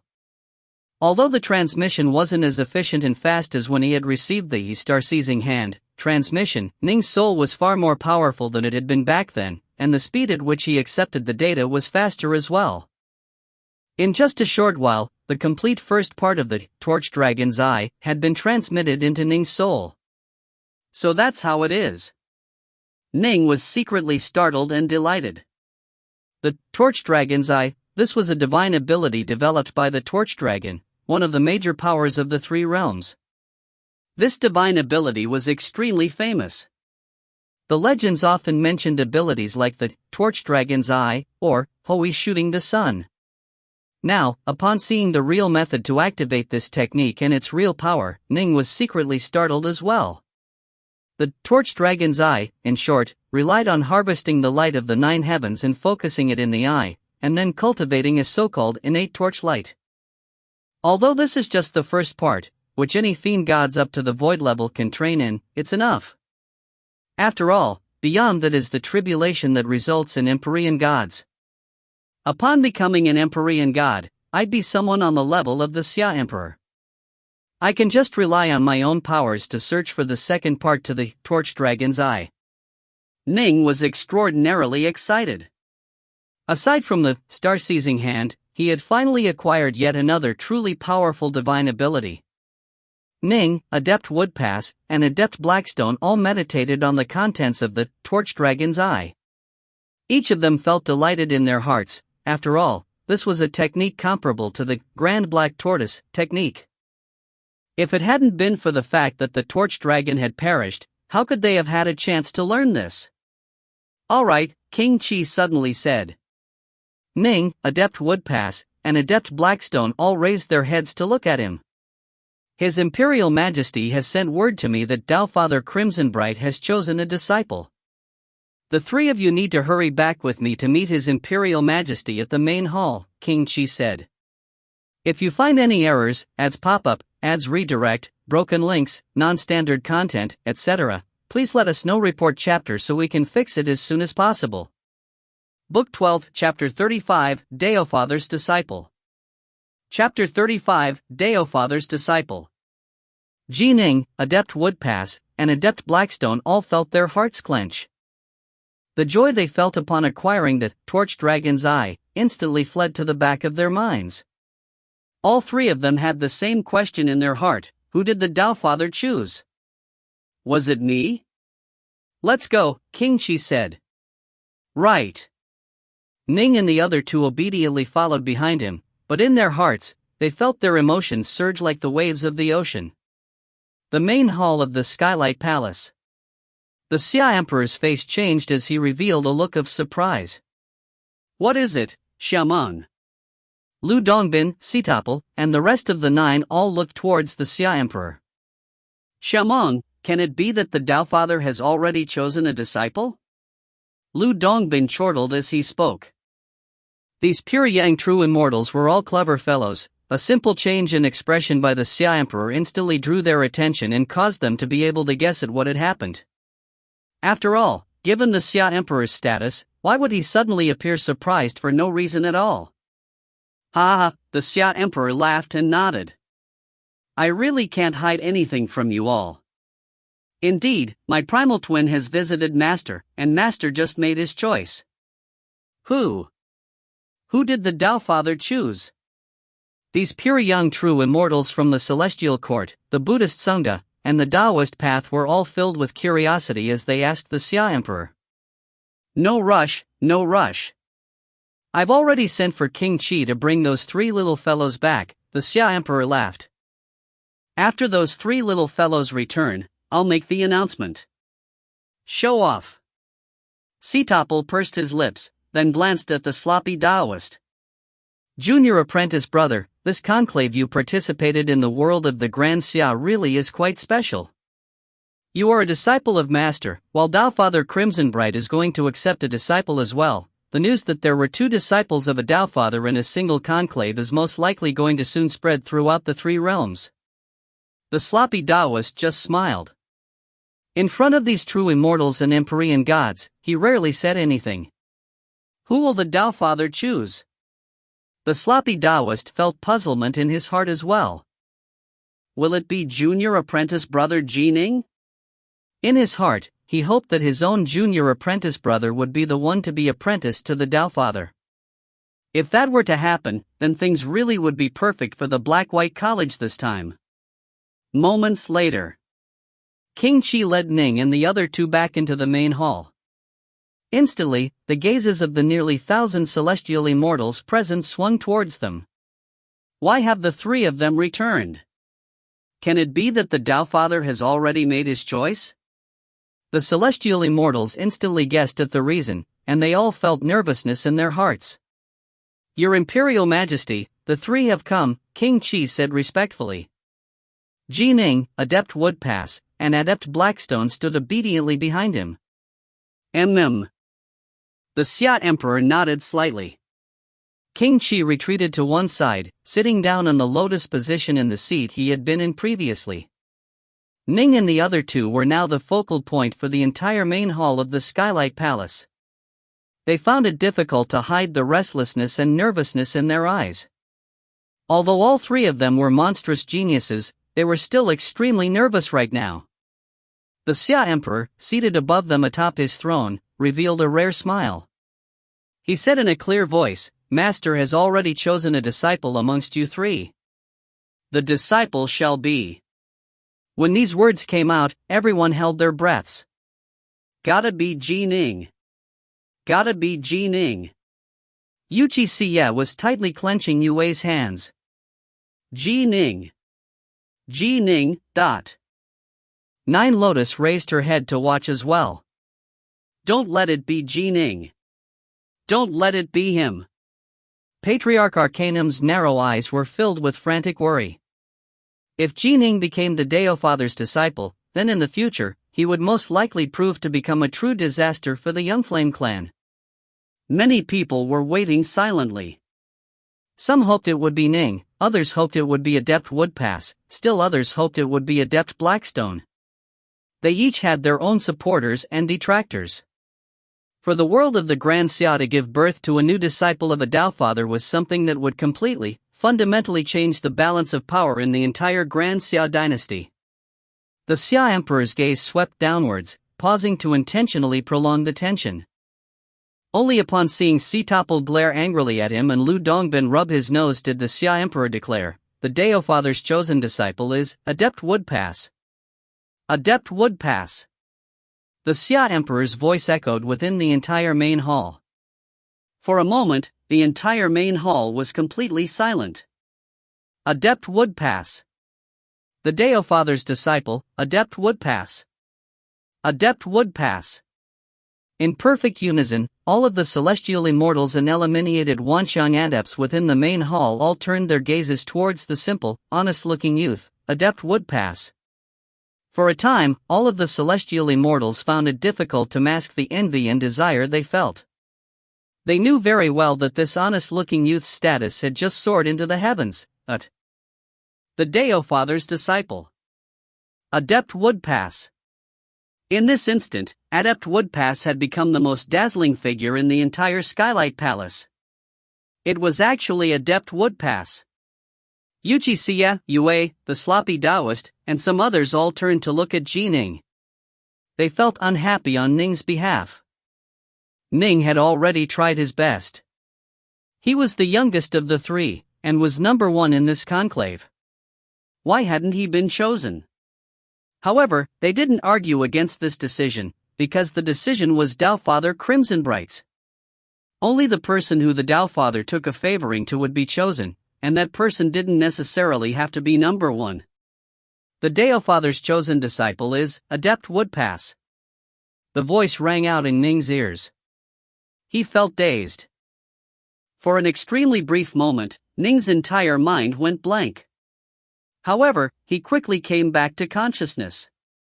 Although he was clear-headed now, in his heart, he still felt countless emotions. Why would it be him? Why did the Dao Father choose him? Ning's heart was filled with urgency, resentment, rage, and helplessness. He was helpless. Truly helpless. The choice of a disciple was up to the Dao Father. No matter how dazzling Ning had proven himself to be, if the Dao Father didn't like him, it was all for nothing. If I had completely exposed my star-seizing hand, then perhaps Dao Father Crimsonbright would have chosen me. This thought suddenly came to Ning's mind, but it was nothing more than a disgruntled thought. Ning knew very well that given how many people were watching this conclave, as soon as his star-seizing hand was revealed, the after-effects would be completely unpredictable. The three realms were currently filled with turbulent undercurrents that were simply too mysterious. Daoist Three-Live's status was unknown. Ning didn't dare take this risk. Congratulations, Brother Woodpass. Ning immediately turned to the nearby Adept Woodpass, expressing his congratulations. On his other side was Adept Blackstone, who had an extremely complicated look in his eyes. Upon hearing Ning's words, he immediately came to his own senses. In his heart, he secretly felt ashamed. In the face of this mental blow, he had actually taken longer to recover than Ning, who had trained for just 30 or so years. But no matter what, he hadn't been chosen. It was guaranteed that two of them would be eliminated. Congratulations, Brother Woodpass, Adept Blackstone said as well. Adept Woodpass's eyes were filled with joy. He immediately said, Brother Ning, Brother Blackstone, I was just lucky. Neither of you are inferior to me. The Xia Emperor, seated on his throne, nodded slightly upon seeing this. Ning and Blackstone's Dao hearts were fairly formidable. The chance of becoming the Dao Father's disciple had suddenly disappeared. This was a tremendous blow that would cause some people's Dao hearts to completely crumble, and perhaps even cause them to go insane. For Ning and Adept Blackstone to be able to quickly recover from this blow and regain their faculties, they did indeed live up to being top of the top 3 contestants in this conclave. Ning, Blackstone, the Xia Emperor said. The two of you don't need to be depressed. I told you that the two of you will both be able to apprentice yourselves to a pure young true immortal. I will help you select a suitable master, and if others do not take you in, then I, Shamong Sun, will personally take you on as my disciples. However, I do not travel on the Tao of the Sword, nor do I travel on the Tao of Formations. I'm not necessarily the best suited master for you two. Go and spend 3 days in the imperial capital first. Within 3 days, I'll send someone to meet you too. Thank you, Your Imperial Majesty. Ning and Adept Blackstone both responded respectfully. The two of you can leave now, the Xia Emperor said. He was quite favorably disposed towards both Ning and Adept Blackstone. The attack on the 6 paths of reincarnation and its collapse, the fact that this conclave gave birth to 2 Deofather's disciples, the Xia Emperor felt increasingly certain that this conclave was going to give birth to future heroes of the 3 realms. Ning and Adept Blackstone both had this potential.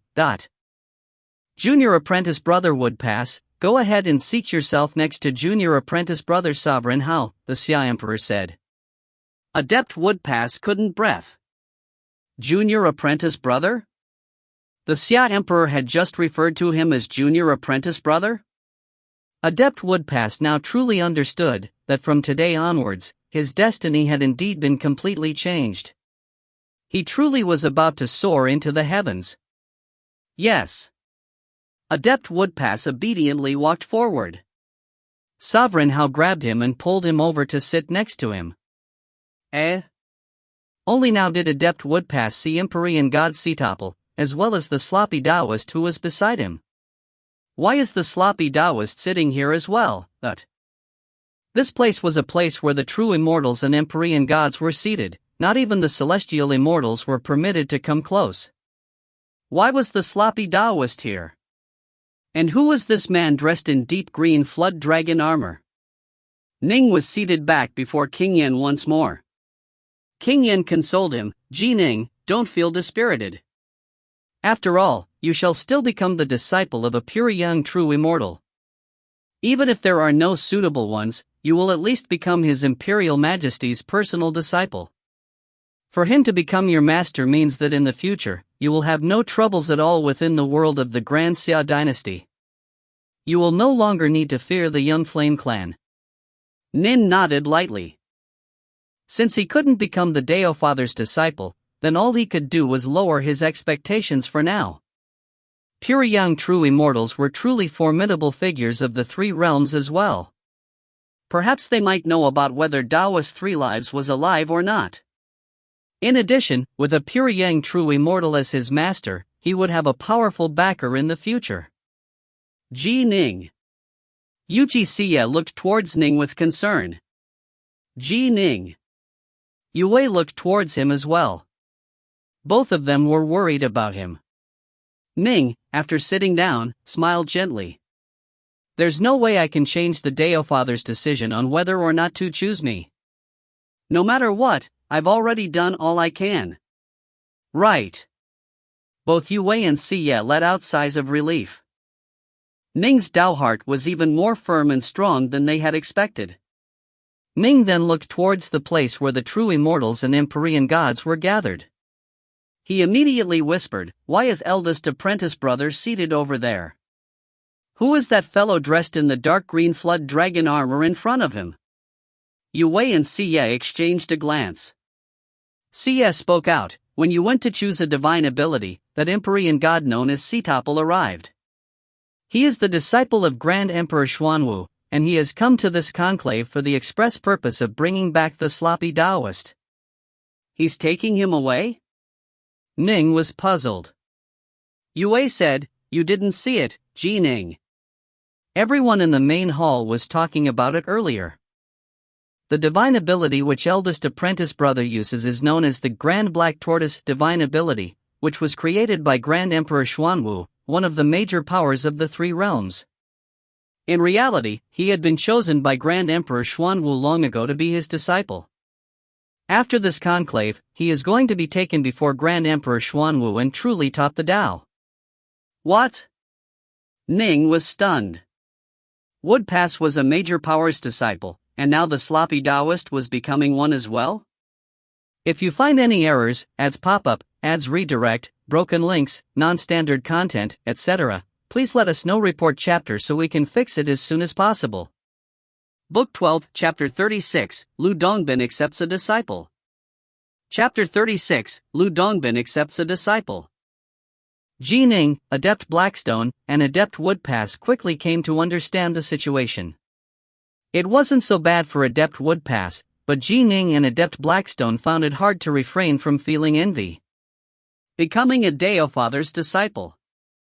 Aside from personal effort, luck was another part of it. Shamong, Setopal said, puzzled. I heard you say earlier that it seems as though of the 3, Ning is the youngest. In addition, he also became number 1 in this conclave. In turn, Blackstone is a grandmaster in formations. Why would the Tao Father end up choosing Adept Woodpass? How should I know? The Xia Emperor shook his head. However, in his heart, the Xia Emperor thought back to his primal twin's visit with Tao Father Crimsonbright. Beyond the 3 realms, within the infinite void, there was a mountain that was hovering within the void. The mountain was 1,000,000 kilometers in size, and it was filled with palaces. This was the place where Tao Father Crimsonbright, a major power of the 3 realms, resided. Master, here are the recordings of the top 3 youths who participated in this conclave of immortal destiny. The white-robed Xia Emperor stood there respectfully while handing over a scroll. Off in the distance, there was an elder with long azure hair seated in the lotus position atop a stone. The void around the place where he was seated seemed to be incomparably stable and steady. The azure-haired elder nodded gently. The scroll instantly unfurled, its surface flashing through the images of those 3 duels. Whoosh, the scene of the first battle suddenly turned dramatic and exciting.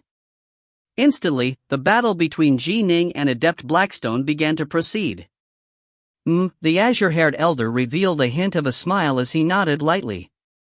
This young fellow who uses formations truly is quite remarkable in this respect.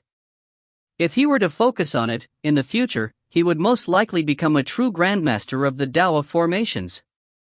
By relying on the Tao of formations, he has a chance of overcome the celestial tribulation and becoming a celestial immortal. He is worth nurturing. The young fellow who uses the sword isn't bad either.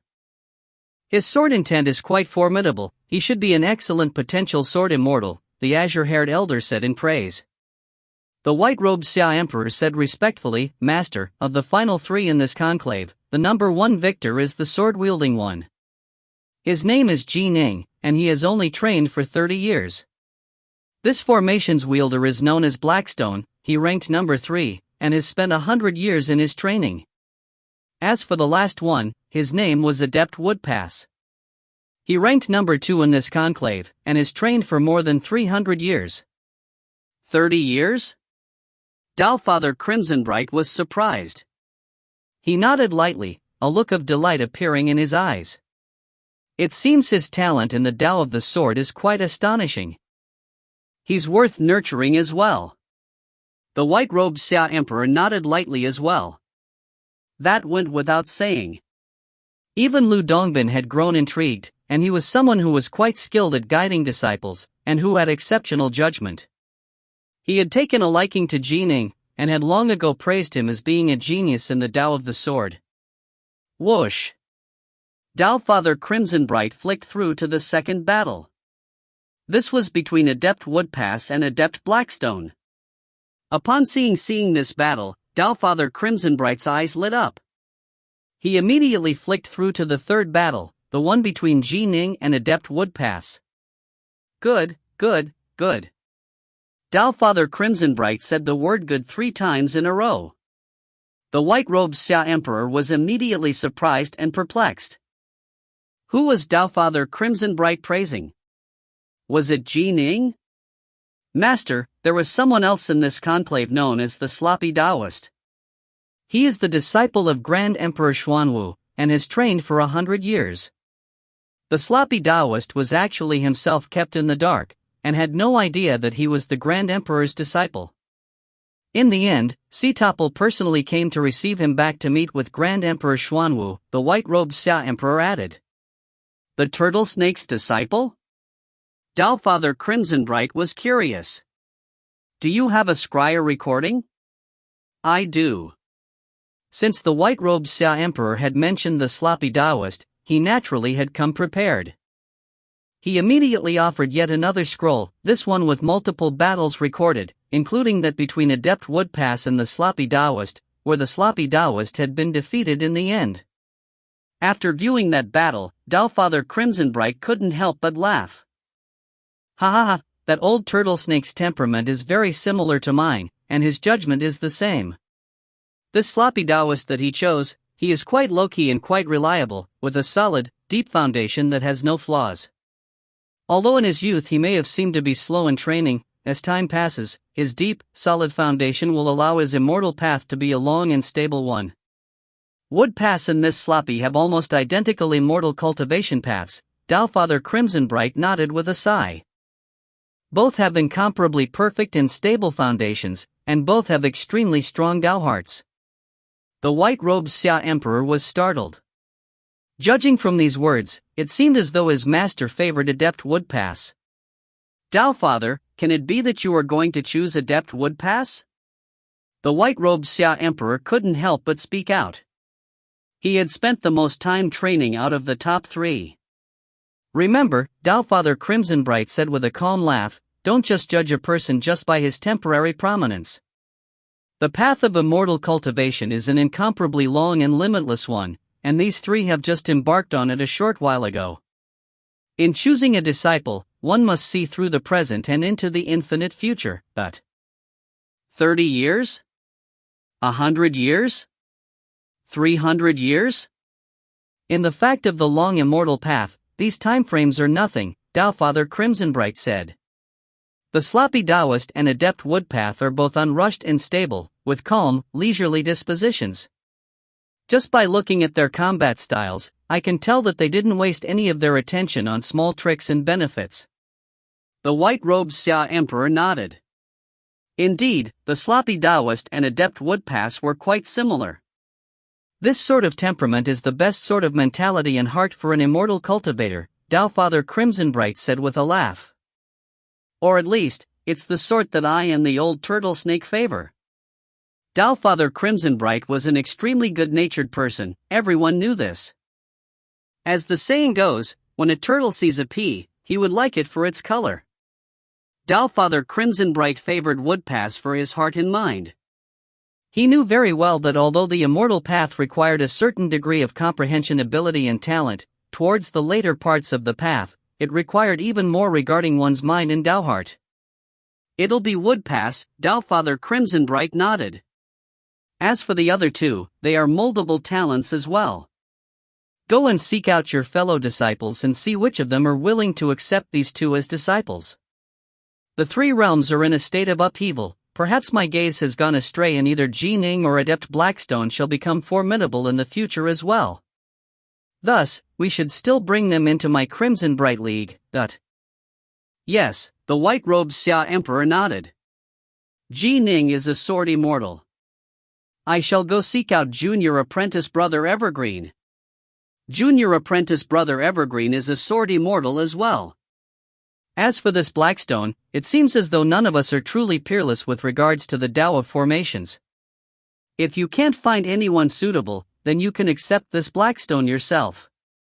Although your talent in formations isn't amongst the top within the 3 realms, it is more than enough to teach this Blackstone, Dowfather Crimsonbright said. The white-robed Xia Emperor nodded in acknowledgement. Back within the main hall of the Skylight Palace. Amongst the true immortals and Empyrean gods, Lu Dongbin was the strongest. He was ranked at the very top amongst the pure yang true immortals of the 3 realms, and was a peerless sword immortal who had an extremely good chance of becoming a Dowfather of the great firmament. As for the Dowfathers supporting him, they were lieges of the Taoist path.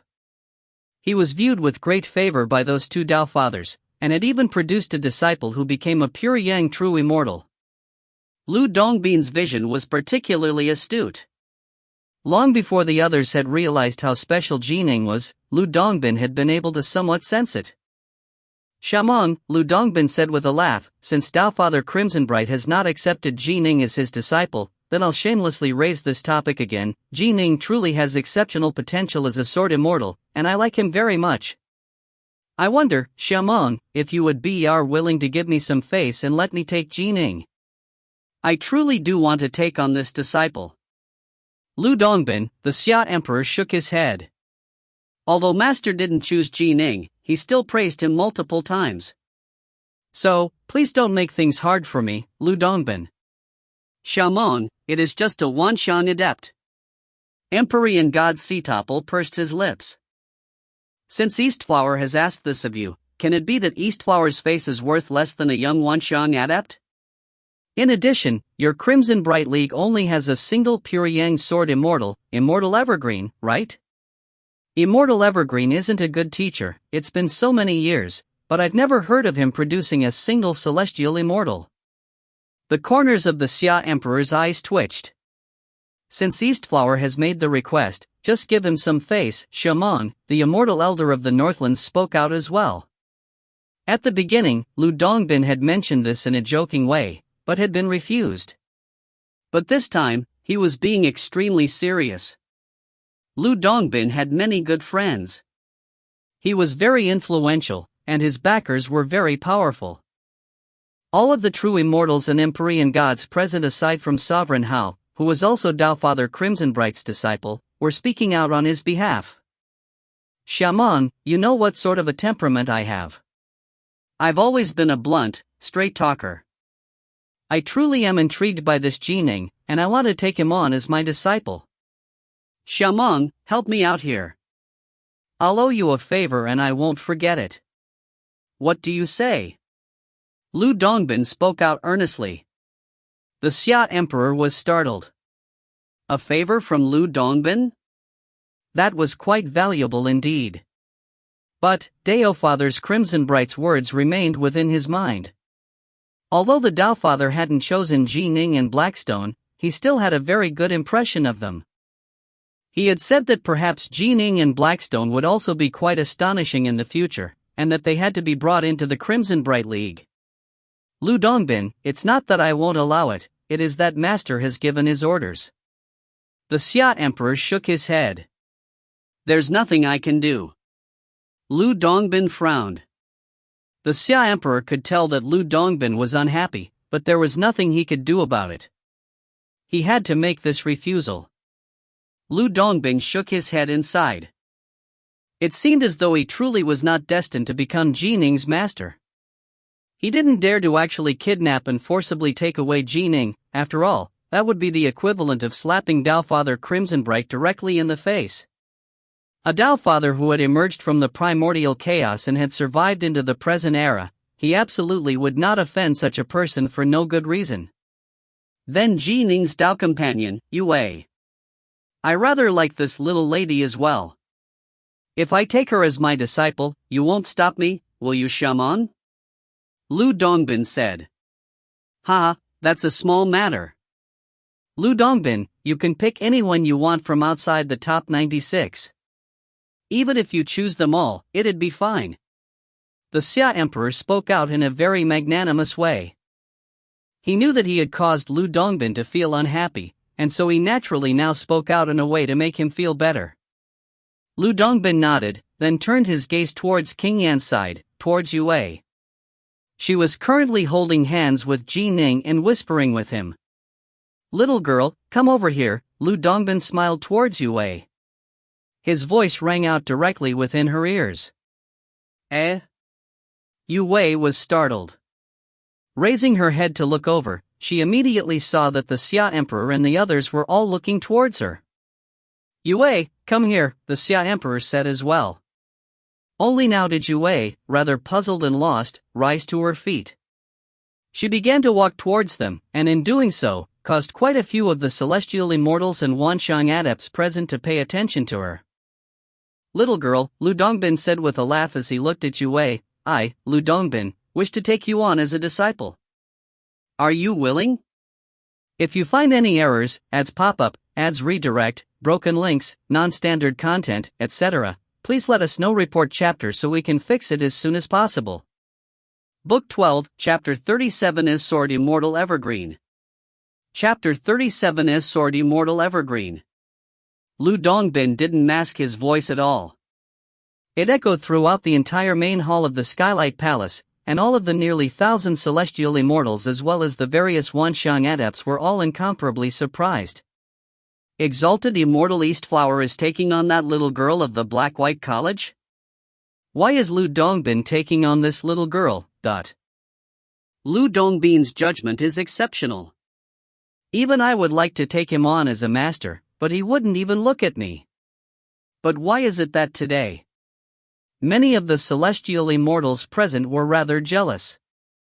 Becoming the disciple of a Tao Father was a stroke of tremendous karmic fortune. They didn't even dare to dream of such a thing, and so most of them actually hoped for becoming a disciple of a pure young true immortal. Lu Dongbin was one of the very top true immortals or Empyrean gods, and his background was incredible as well. He was also superb at teaching his students.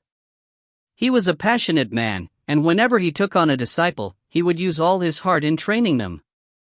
Compared to him, many of the other true immortals or Empyrean gods were focusing on training in the Tao, and didn't care as much about their disciples. Lu Dongbin?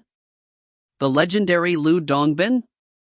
The Wanxiang adepts, such as Adept Nine Deaths, Kan Wujiu, Shang Tin Shao, Yum Flame Zhan, and the others all turned red-eyed with jealousy. They had fought into the top 96, and some had even fought into the top 12 or top 6.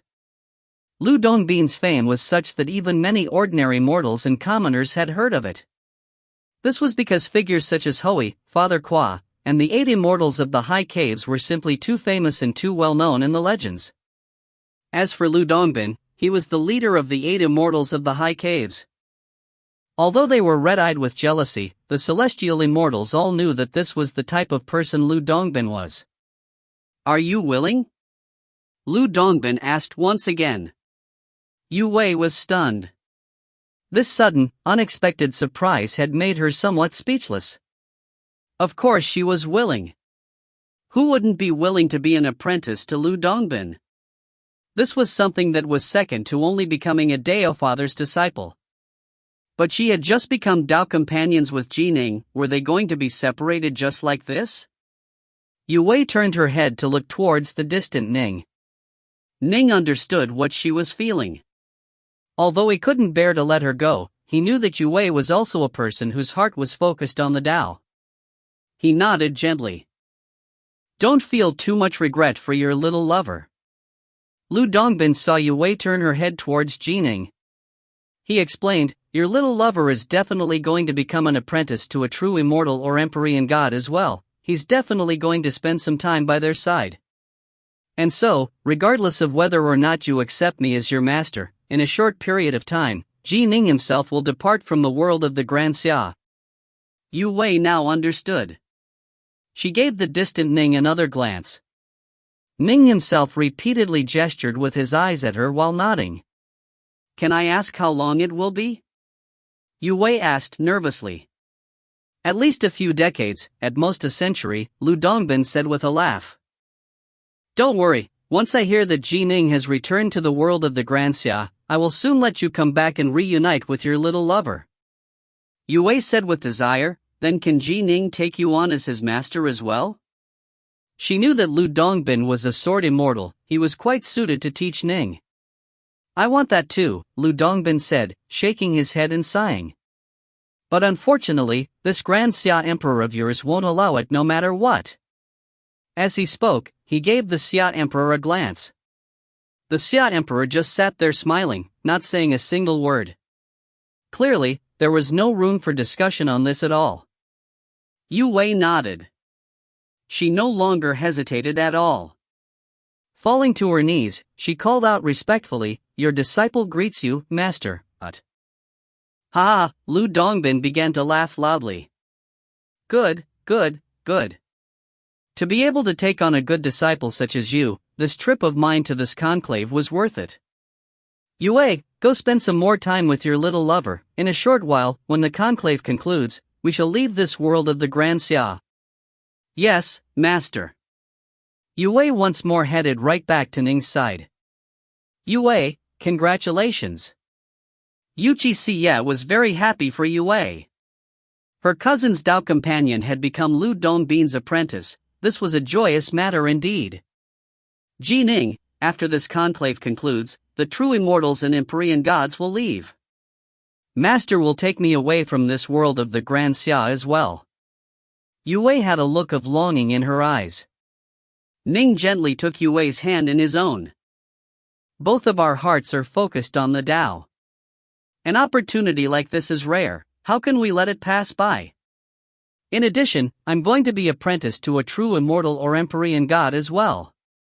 By then, I'll be stayed permanently by Master's side, and I too shall leave this world of the Grand Xia. Although he wasn't going to be able to become a Deofather's apprentice, by becoming a true immortal or Empyrean God's apprentice, he would still have a powerful backer. He would also learn more about the various powers within the three realms. Ning had already decided to spend some time alongside the true immortal or Empyrean God and focus on training with him or her. Yu Wei nodded. Master said the same thing. He will probably take me away for a few decades, no more than a century. Once you come back, Ning, Master will know and will quickly release me as well. We'll both work hard, Ning said softly. We are both going to overcome the celestial tribulation and become celestial immortals. We truly be together for eternity. Together for eternity. Yu Wei nodded as well, her eyes slightly red. To be by the side of her lover for all eternity, how beautiful that would be. But can I truly be together for eternity with Ning? Yu Wei once more thought back to her past life, and her heart began to be filled with a surge of terror. No matter what, I will rather let my soul be destroyed than harm Ning in the slightest. At least before I die, everything will be perfect. Within one of the trillion minor worlds of the three realms. This was a beautiful world with fragrant flowers and chirping birds. The people were simple folk. Although the world was separated into three nations, they usually just engaged in shouting matches against each other. Occasionally, some immortal cultivators would compete against each other in order to win some advantages for their respective nations, but actual large-scale wars were very rare. Whoosh! A tear in space appeared. The white-robed Xia Emperor strode out from the void. Upon arriving within this minor world, he soon headed towards a mountain.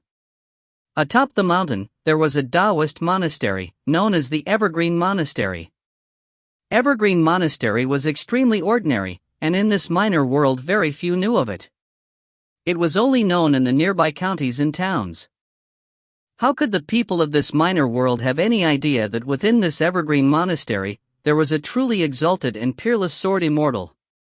Junior apprentice brother Evergreen, so all you do is train in the Tao alongside your 4 or 5 novices within this crappy monastery? The white-robed Xia Emperor went to the back of the monastery, where several farm plots were located. A young man was next to a pool of water. You can manage your major world. As for myself, I have nothing holding me back. Why should I trouble myself with various things? The young man said calmly. What about your disciples? The white-robed Xia Emperor shook his head. If you are going to stay in this monastery, why don't you bring those disciples of yours over and give them some good tutelage? Teachers can show you the way, but cultivation relies on one's own abilities. I guided them for 10 years and taught everything which I should have taught. It is enough. As for what they will end up like, and as for whether or not they will become celestial immortals, there's nothing more I can do. The young man sat down casually, scooping up a ladle of water from the water bucket in front of him and drinking it. He sighed to himself, such sweet water. The white-robed Xia Emperor felt resigned. Anyone capable of becoming a true immortal or an Empyrean god was an expert of the three realms. Even the celestial court would have to treat them with courtesy. Every person had a different personality. He was unable to persuade this junior apprentice brother of his. I've come on Master's orders, the white-robed Xia Emperor said. Master? The young man immediately became serious. The white-robed Xia Emperor said. You know that 3 or so decades ago, the 6 realms of reincarnation suffered an attack and collapsed. The 3 realms are filled with hidden, dangerous undercurrents. A major storm is most likely coming, and it is unavoidable. And, the more chaotic an era, the more heroes will emerge from it into the 3 realms. The young man nodded. My Grand Xia world is blessed by karmic luck. During this conclave of immortal destiny, even Master chose one of the top 3 to be his disciple, a man named Adept Woodpass. Even a disciple of Grand Emperor Xuanwu appeared in this conclave, the white-robed Xia Emperor said. Oh? The white-robed man said in surprise. One conclave, 2 Daofather disciples? According to Master's instructions, all 3 of the top 3 in this conclave are to be brought into our Crimson Bright League. Master himself chose Adept Woodpass, while the other 2 are known as Adept Blackstone and Ning. Ning is a potential peerless sword immortal. He's only trained for 30 years, and even Lu Dongbin wanted to take him as a disciple. I didn't let that happen, though. In addition, he was born shortly after the 6 paths of reincarnation were destroyed. Perhaps he truly is blessed by tremendous luck, the white-robed Xia Emperor said in a persuasive manner. No need to try and sway me. The young man shook his head. Whether or not Lu Dongbin takes on a disciple has nothing to do with me. That personality of his, he can even take on ordinary mortals as disciples.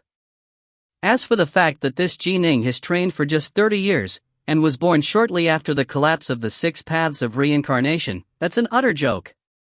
The reason why heroes emerge from periods of chaos in the 3 realms is because those periods are periods of constant battle.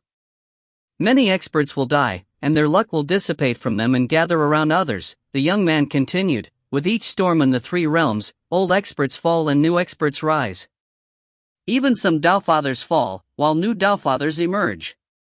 The total number of experts in the 3 realms has remained constant, but whether or not one will become an expert depends entirely on whether or not one can seize the right opportunity during periods of chaos in the 3 realms.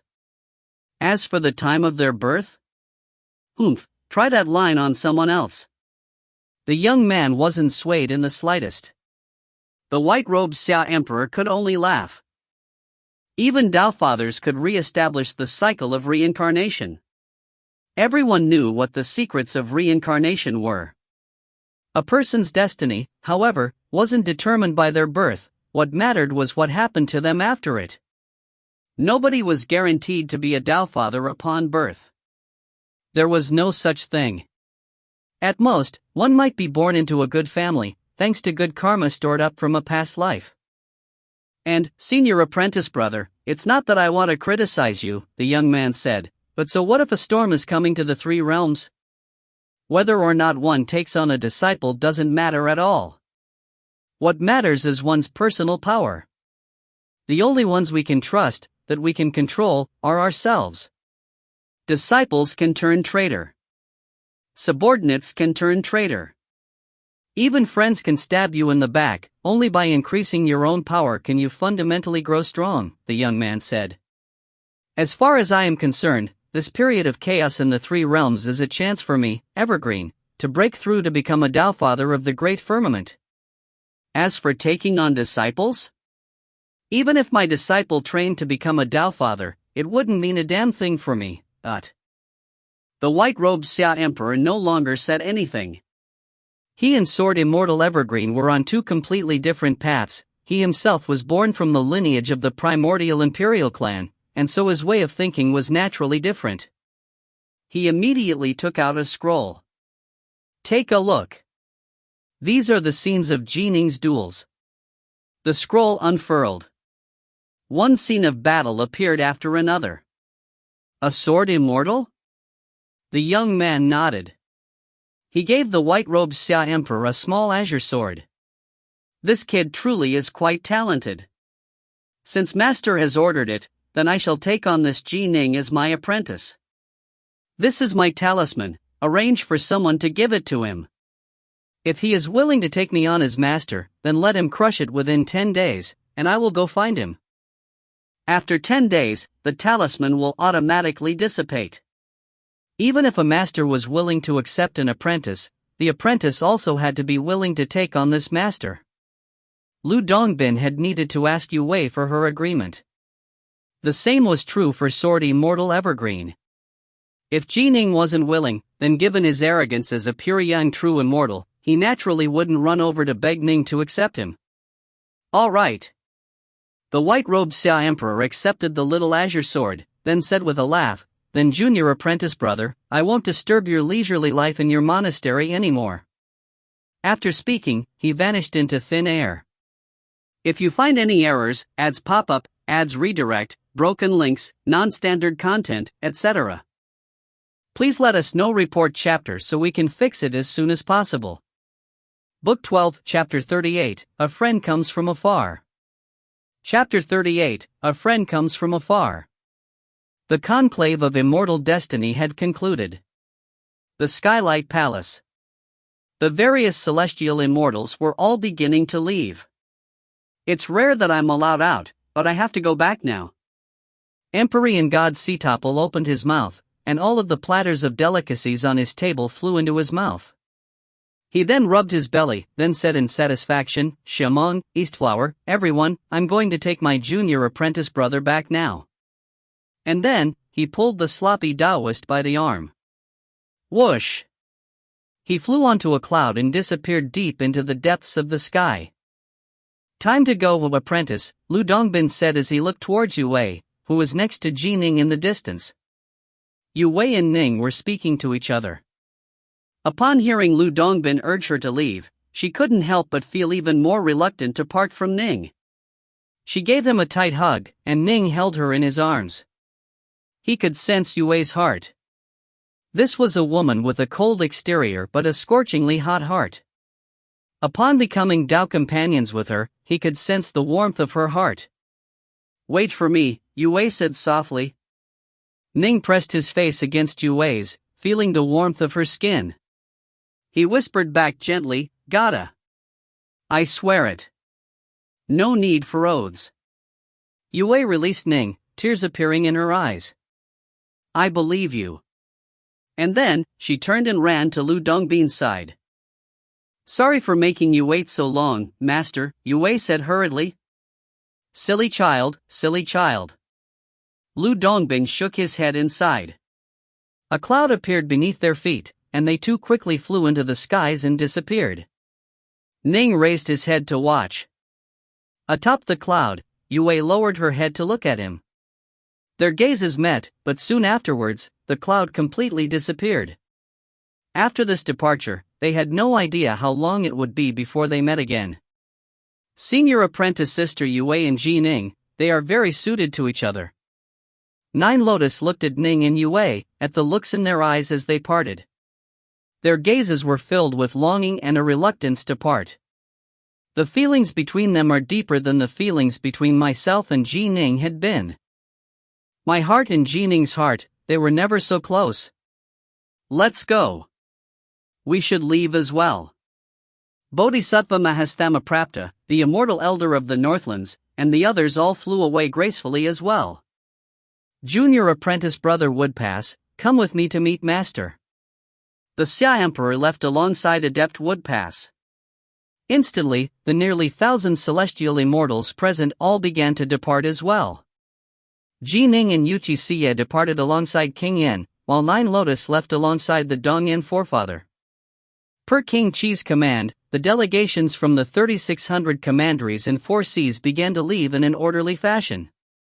As for Ji Ning, he flew back to return to the Stillwater Commandery's delegation.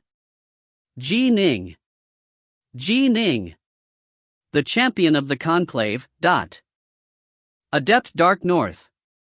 The delegates of Stillwater Commandery saw Ji Ning fly down from the skies. Instantly, they began to call out in celebration. They didn't know about the matter of the Tao Father accepting a disciple. All they knew was that Ji Ning was the champion of this entire conclave. This was an incomparable glory, a proud moment for the entire Stillwater Commandery. Master! Little Qing transformed into a streak of light that flew towards Ning, then wrapped herself around Ning's arm. Ning, child. The Whitewater Hound flew to Ning's side as well. Little Qing. Uncle White. Ji Ning was feeling rather miserable due to Yue Wei's temporary departure. He immediately felt much better, at least Little Qing and Uncle White would continue to accompany him. Senior apprentice brother Ji Ning, you are too awesome. Mu Northsun called out excitedly, the champion of the conclave. The champion. The entire world of the Grand Xia has 3,600 commanderies, as well as countless islands in the 4 seas. You've only trained for 30 years, but you actually seized the championship. You are too awesome. The person I admire most in the world is you, senior apprentice brother. Congratulations, junior apprentice brother Ning, Adept Vastriver said as he and others came over as well. Ning. Northmont Byway walked over as well, delight on his face. He pounded Ning on the chest. What a fellow! When you first said you were participating in the conclave, I actually tried to stop you. It seems I underestimated you. You are so formidable that you actually were able to become the champion of this conclave. You are now a truly major figure in our Stillwater commandery. In fact, your name will be ringing throughout the entire Grand Xia dynasty. Ning could only laugh. If this conclave of immortal destiny had only been an ordinary one, then he would indeed feel quite delighted. But the most important part of this conclave had been the Dao Father's choice of a disciple. As for the empty title of champion, it wasn't that important. Sadly, he wasn't able to be apprenticed to the Dao Father. Ning, our Black-White College has really gained a lot of face this time, Immortal 5 Craze said in a gratified manner. Both you and Little Sloppy entered the top 6, and you even became champion. Our Black-White College has to memorialize this occasion. Even after 1,000,000 years, even after 100 million years, so long as our Black-White College still exists, we'll make sure that those who come after us know of this matter. This is the pride of our Black-White College. Where is eldest apprentice brother? Where is senior apprentice brother Sloppy? And senior apprentice sister Yue, where is senior apprentice sister Yue? One question after another. Ning sent mentally to Immortal 5 Craze, eldest apprentice brother was accepted as a disciple by a Dao Father, Grand Emperor Xuanwu, while Yue was accepted as a disciple by a pure young true immortal, Lu Dongbin. They have all been taken away from this major world. What? Immortal 5 Craze was greatly shocked. Grand Emperor Xuanwu? Lu Dongbin? 5 Craze was the longest living loose immortal the Black-White College currently had. He had met celestial immortals before, and had a vague understanding of the 3 realms. He knew what it meant for a person to become a Dao Father's disciple. Lu Dongbin accepting Yue as a disciple was also an earth-shaking matter for the Black-White College. Understood.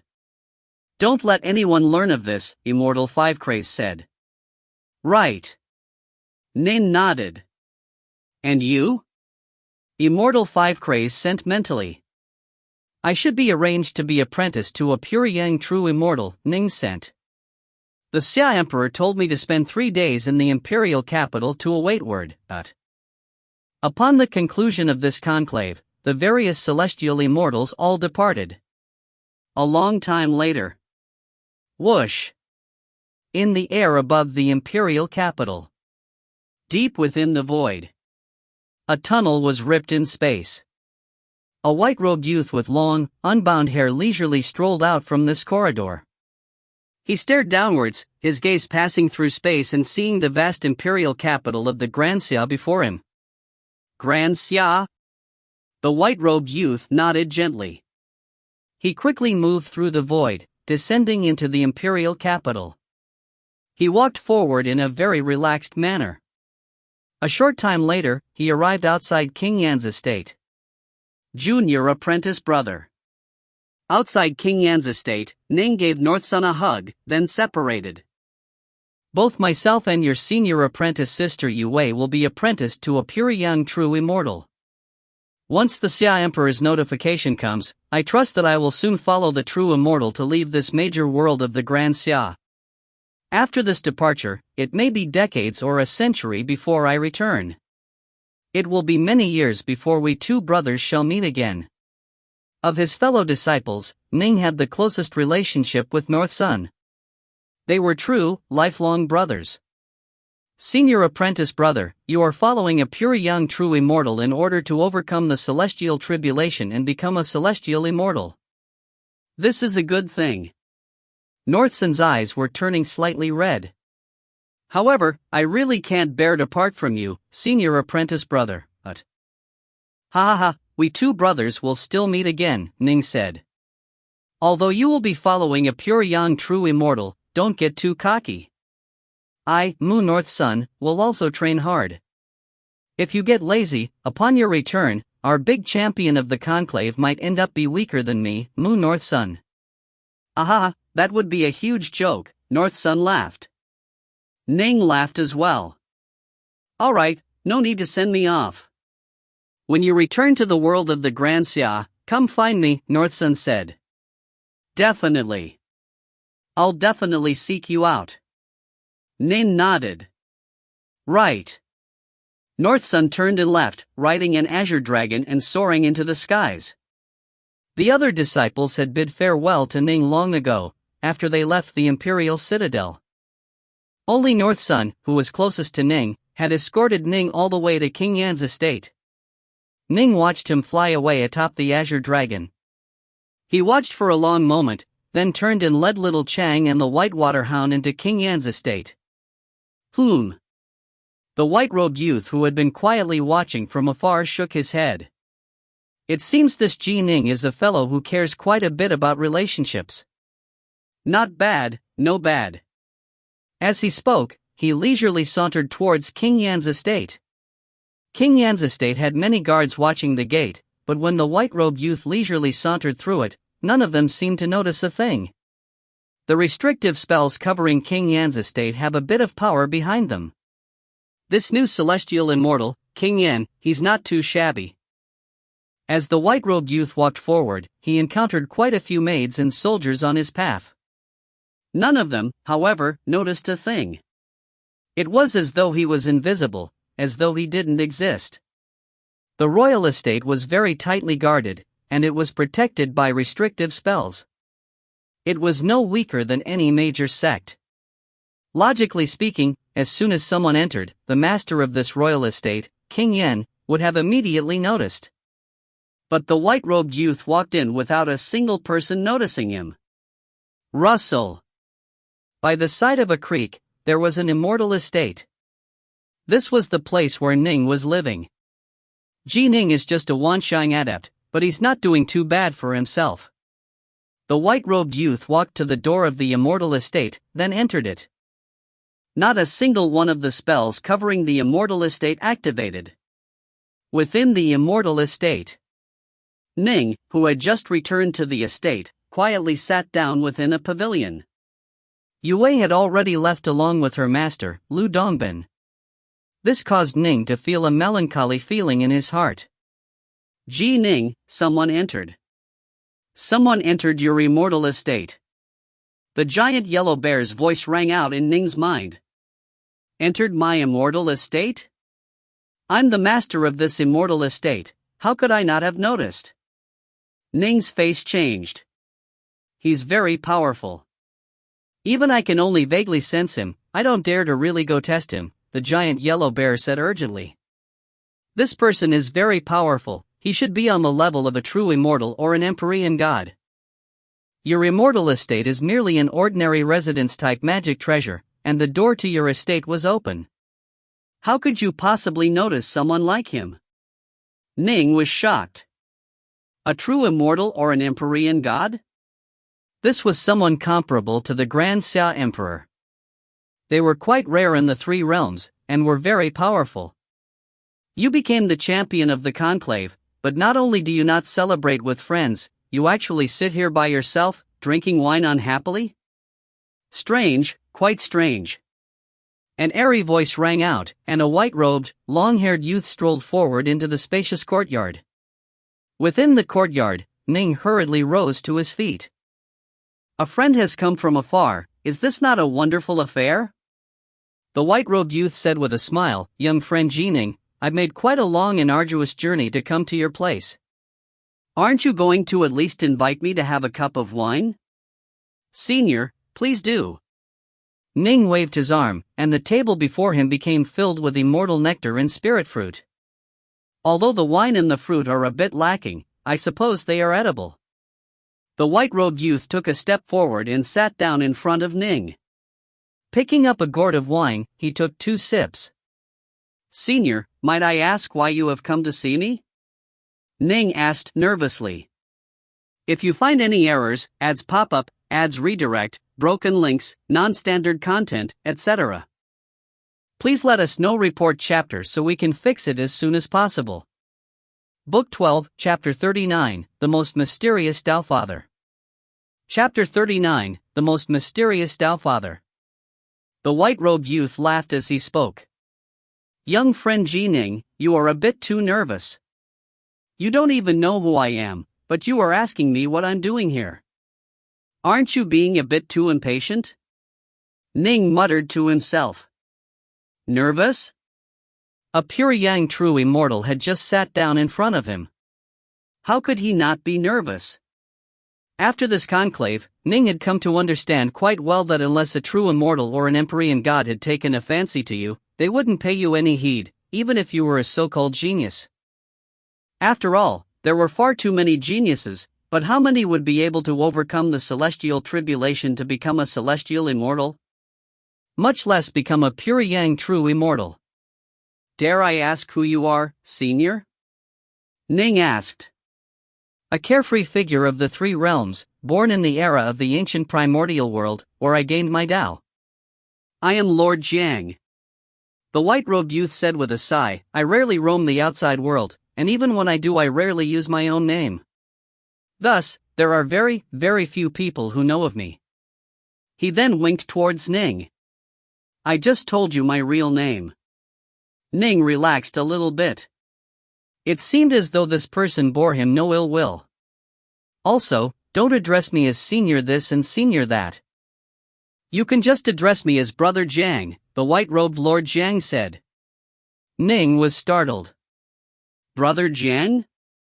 For a pure yang true immortal to tell him to refer to him as just brother, Ning was no fool. He naturally understood the meaning hidden within these words. But it seems if I don't spell things out, you won't be able to calm down. The white-robed Lord Jiang glanced sideways at Little Chang and the Whitewater Hound.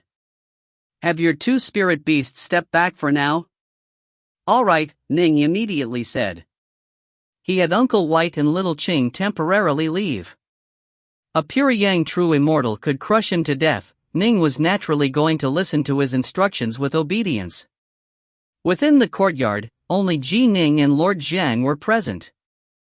They were seated facing each other. I imagine that you have already guessed that I have come today per the orders of my master to receive you, the white-robed Lord Jiang said with a smile. In other words, my master wishes to take you on as a disciple, and you shall become my junior apprentice brother. Ning could barely breathe. He couldn't help but ask, then Brother Jiang, your master is? He is naturally one of the most supreme major powers of the three realms, a Deofather level figure, the white-robed Lord Jiang said. Ning's eyes lit up. It was as he had thought. When this person had instructed him to refer to himself as Brother Jiang, Ning had already been able to guess at what this was about. But upon hearing the full explanation, he still couldn't help but feel that this was inconceivable. A Tao Father, He had fought and clawed to become the champion of this conclave, but in the end, Tao Father Crimson Bright still did not choose him to be his disciple. The sloppy Taoist, in turn, was chosen as a disciple by Grand Emperor Xuanwu. There was nothing Ning could do about these things, and he had already resigned himself to becoming the disciple of a lower-ranked pure yang true immortal. But now, a pure yang true immortal named Lord Jiang had appeared, saying that he represented his master. Ji Ning. The giant yellow bear's voice suddenly rang out in Ning's mind. Lord Jiang said that he was born in the primordial era, and gained his Tao in that era as well. But, I've never even heard of him. And he says his master is a Tao Father. You need to figure out exactly which Tao Father it is. Some of the Tao Fathers of the three realms were good friends of my master, Taoist Three Lives, but some of them were his mortal enemies. Don't end up becoming an apprentice to one of his mortal enemies. Given a Tao Father's vision, if you learn the Tao from him, he will sooner or later see hints of the truth and discover that there is a relationship between you and Taoist Three Lives. If you become apprentice to one of his mortal enemies, then you'll be throwing yourself up for capture. Ning instantly came to his senses. He felt as though someone had just poured a bucket of ice water over him. Dare I ask which Tao Father it is? Ning asked. Lord Zhang's eyes had a look of reverence in them as he spoke. Master was born from the primordial chaos, and was good friends with Pangu and Yua. He became famous in the primordial era, and has killed many fiend god Taofathers. His name is known throughout the three realms, but very few have ever seen him. The Buddhist Sangha, the Taoist path, he is a master of both. With but a dream, he knows of all the affairs of the three realms. He has many disciples, but very few know this. In terms of who is the most mysterious figure in the three realms, it is my master. The white-robed Lord Zhang nodded as he spoke. Ning, hearing this, was stunned. Who on earth is he? Mount Innerheart 1, the Tri-Star Crescent Abode, Patriarch Subhoodie. To the white-robed Lord Zhang's eyes lit up, and he smiled as he looked at Ning. It's him. It's him. The Tri-Star Crescent Abode, the most mysterious Taofather, the most secretive Taofather. Gee Ning, you've hit the jackpot. You really hit the jackpot. Patriarch Subhoodie actually knows about you. He actually knows about your existence. How in the world does he know? The voice of the giant yellow bear rang out within Ning's mind. Clearly, he was incomparably excited. Is it really necessary for you to be so worked up? Ning asked mentally. Of course. You have no idea how mighty he is. Gee Ning, let me put it to you this way, in terms of teaching disciples, Patriarch Subhoodie is definitely one of the absolute most peerless figures of the three realms. What this Lord Zhang said earlier was absolutely correct. Patriarch Subhoodie truly has produced many formidable disciples. However, Patriarch Subhoodie has a rule: whenever the disciples he has taught leaves his side, unless he gives permission, they are forbidden from telling others that he is their master. Thus, even back in the primordial era, there were already many powerful and seemingly unaffiliated wandering immortals who were actually under the command of Patriarch Subhoodie. 3. Ordinary people don't know about this, but my master, Taofather Three Lives, did. He knew exactly how formidable Patriarch Subhoodie is. The giant yellow bear was extremely excited right now. Oh. Ning asked, why is he the most mysterious, then? Right, he really is the most mysterious Taofather. The giant yellow bear said with absolute certainty, in the three realms, not even Pangu or Niwa were as mysterious as him. In fact, to this very day, no one even knows where his estate is located. Without his permission, no one can even find his estate. The estates of the other major powers of the three realms are all findable. After all, major powers often interact with other figures of the world, and they will often invite their good friends into their estate. Patriarch Subhoodie has taken in many disciples, and also invites his friends over to his estate. But be it disciples or friends, upon leaving his estate, they'll never be able to find it again. You must understand that all of his friends are also at the true God level. After having entered the estate once, how is it that they cannot locate it again? Isn't this completely bizarre? Isn't this very mysterious? He's that mysterious? Ning was amazed. Taofathers were major powers of the three realms who control a heavenly Tao. For a Taofather to visit a place, then be unable to find it again afterwards? How bizarre. No one knows where his estate is. Even his disciples who have trained within the estate for many years are still unable to find it upon leaving. Unless Patriarch Subhoodie nods and permits it, none of them can return. The giant yellow bear sighed emotionally.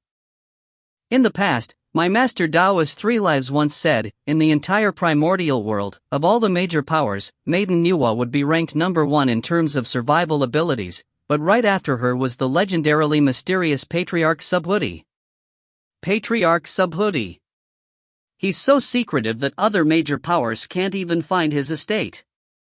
You tell me, how formidable are his survival skills?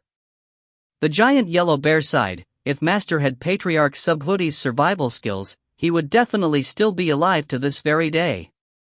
Ning was speechless as he heard these things. This was an absolute bizarro amongst the major powers of the three realms. No one could even find his estate, and his survival abilities were second only to Maiden Yuhua. Patriarch Subhuti trains in both Buddhism and Taoism. For with a single dream, he learns of all the matters of the three realms. His power is simply unfathomable. This Lord Jiang said earlier that Patriarch Subhuti has slaughtered many fiend god Taofathers. Although I don't know much about this, it should be true. There should have been Taofathers and true gods who had fallen to him, and not just one, the giant yellow bear said. What a formidable figure. Ning felt stunned. Most importantly of all, your master Taoist 3 lives and Patriarch Subhuti were true lifelong friends who went through life and death together. The giant yellow bear was extremely excited. They were true lifelong friends. The relationship between Master and him was even closer than the relationship Master had with Taofather Crimsonbright. When Master forged this underwater estate, he even asked Patriarch Subhuti to come help out. Ning now understood exactly how close the relationship between Taoist 3 lives and Patriarch Subhuti was. Given Patriarch Subhuti's status, he definitely won't harm you at all, the giant yellow bear said. Ning was mentally speaking with the giant yellow bear. Gradually, traces of unbearable excitement and astonishment appeared on his face. The white-robed Lord Jiang laughed as he watched. My master learns of the matters of the three realms in a single dream. In his dream, he saw the conclave in your world of the Grand Xia. It was as though he watched in person. During this conclave, Master took no interest in anyone else, just you. He watched personally? Ning instantly understood. Perhaps true immortals and Empyrean gods would find it hard to discover his star-seizing hand, but greater powers could, especially one who was such an incredibly good friend with Taoist 3 lives. In addition, Master instructed me to deliver a message. He told me to say, "Little yellow-furred bear, how have you been?" Lord Jiang continued, he said that after I delivered this message, you would agree to leave with me. Ning's pulse began to speed up. Little yellow-furred bear? He was speaking of the spirit of the underwater estate. Ning, Patriarch Subhuti must have discovered your star-seizing hand through his dream of the three realms. He must have guessed that you are Master's heir. That's why he personally ordered someone to receive you. The giant yellow bear's voice was filled with excitement. Hurry, and go. So long as you go to Patriarch Subhuti, we can learn about what has happened to Master. The spirit of the underwater estate, he truly wanted to know if his master was alive or dead. As Ning and the white-robed Lord Jiang were chatting, King Qi had arrived at King Yan's estate. This conclave of immortal destiny has concluded. Why have you come to my place? King Yan said with a laugh. Because of Ning, of course, King Qi laughed as well. His Imperial Majesty personally went to visit Uncle Master Evergreen. You know what sort of a temper he has, he doesn't like to teach students, and is an extremely solitary person. Still, since this was the Taofather's order, Uncle Master Evergreen nodded and agreed to accept Ning as his disciple. Oh. Uncle Master Evergreen is a sword immortal, while Ning was born to be a sword immortal. He is quite suited for teaching Ning. However, I'm just worried that Uncle Master Evergreen, King Yan was rather worried. That's not for you to worry about. King Qi shook his head. I'm here on His Imperial Majesty's orders to give Uncle Master Evergreen's talisman to Ning. It seems as though Ning really is going to become Uncle Master Evergreen's disciple, King Yan said. Because of his granddaughter, King Yan had actually been hoping for Ning to be apprenticed to a better teacher. However, of the pure Yang true immortals under Taofather Crimsonbright's command, the only sword immortal was Sword Immortal Evergreen.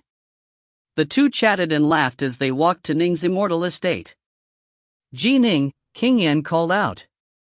1. In Chinese, this was Fengsuan, which literally means a square inch, but metaphorically refers to the workings of a person's inner heart. 2. Subhuti is not only a famous disciple of Gautama Buddha in real history, he is also extremely famous as being the teacher of Sun Wukong, the person who taught Sun Wukong Taoist magic and his legendary 72 transformations. 3. This is a play off what happened in Journey to the West.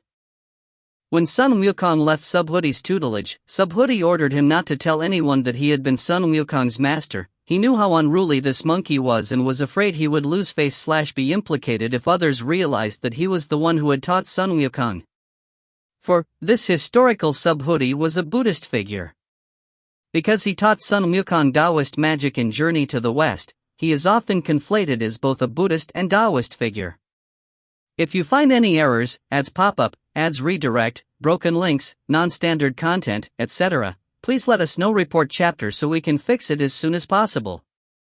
Book 12, Chapter 40, A Swift Departure. Chapter 40, A Swift Departure. At the entrance to Ning's immortal estate. Ning came out to the entrance to greet them. Upon seeing the two, he immediately said with respect, "Greetings, King Yen, King Qi." "Ji Ning, good news has arrived," King Yen said with a laugh. "Oh?"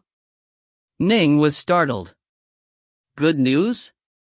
Could it be that the Grand Xia Emperor had found a pure young true immortal to be his master?" The nearby King Qi said with a laugh, "His Imperial Majesty has sought out his junior apprentice brother, Sword Immortal Evergreen. Sword Immortal Evergreen is a pure young true immortal. He is very powerful, and has thoroughly mastered the Grand Tao of the sword. He is quite a famous sword immortal in the three realms. He is quite suited for teaching you." Nin nodded gently. "Sword Immortal Evergreen?" "Ji Ning," King Yen said in a lowered voice, "this Sword Immortal Evergreen is rather arrogant and aloof. You need to be careful around him and be very respectful." Ning's heart twitched. To respect one's master was only proper, that didn't need to be said. But for King Yen, as a celestial immortal, to describe a pure yang true immortal like Sword Immortal Evergreen as arrogant and aloof, then tell him to be very respectful, Ning thought to himself, I imagine this Sword Immortal Evergreen isn't merely aloof and arrogant. Luckily, I don't need to take him on as my master at all. Don't say so many things, the nearby King Qi frowned. King Yen laughed, saying nothing else. Ji Ning. King Qi waved his hand, and a little azure sword appeared within it. This is Sword Immortal Evergreen's talisman. I'll hand it to you now. All you need to do is crush it, and Sword Immortal Evergreen will come find you and take you away. Remember, you have to crush it within 10 days. After 10 days, the talisman will automatically disintegrate. By then, given Sword Immortal Evergreen's temper, he probably won't take you on as a disciple. Ning immediately accepted the talisman. I understand. The talisman is in your hands now. I'm going to leave now. King Qi smiled towards Ning, then turned and left. King Yen whispered softly, Sword Immortal Evergreen has a rather bad temper. You have to remember this. Also, before you leave with your master, let Xia know. You don't need to inform me of it. I'll pray that when you leave, you'll be able to learn some real abilities, and that you shall overcome your celestial tribulation in the future and become a carefree and unbound immortal. Ning could feel King Yan's caring towards him. Thank you, King Yan. Ji Ning will remember it. Good. King Yan immediately left. Just moments later, Yuchi Xia arrived at Ning's estate. Cousin. Ning didn't want to part with her either.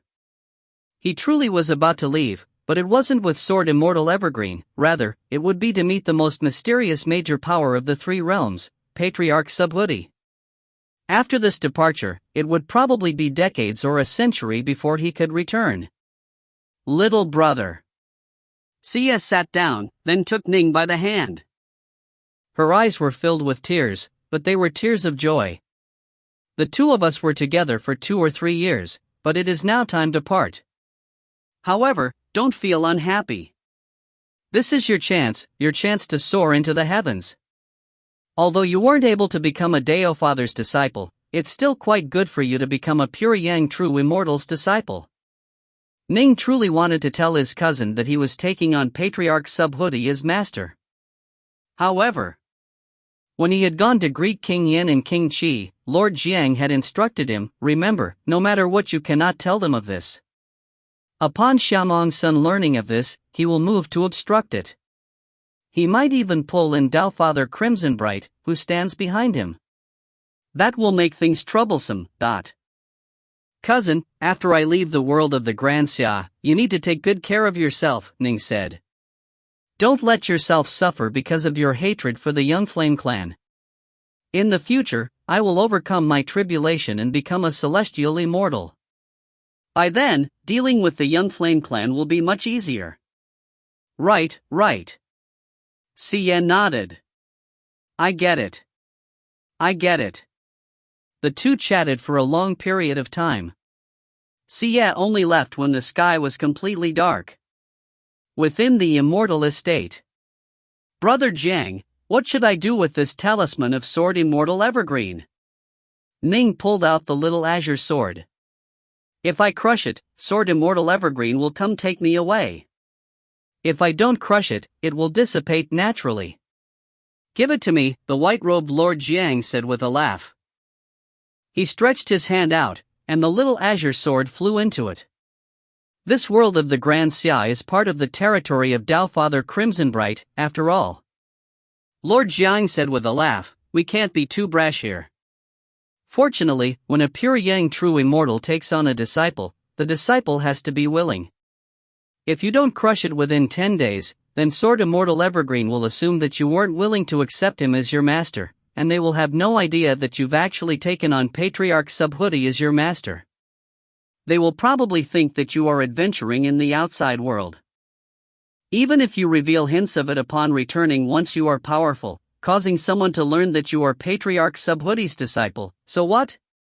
In the three realms, my master has quite a bit of face. Ning nodded. Then my two spirit beasts? You can bring your spirit beasts into the Tri-Star Crescent abode, the white-robed Lord Jun said. However, they cannot take on Master as their teacher. As long as I can bring them. Ning nodded repeatedly in delight. If there's nothing else, we can head out right now, the white-robed Lord Jiang said. Right. Ning nodded, then immediately called out, Uncle White, Little Chang. The distant Little Chang flew over with a swoosh, wrapping herself around Ning's arm. Uncle White arrived by Ning's side as well.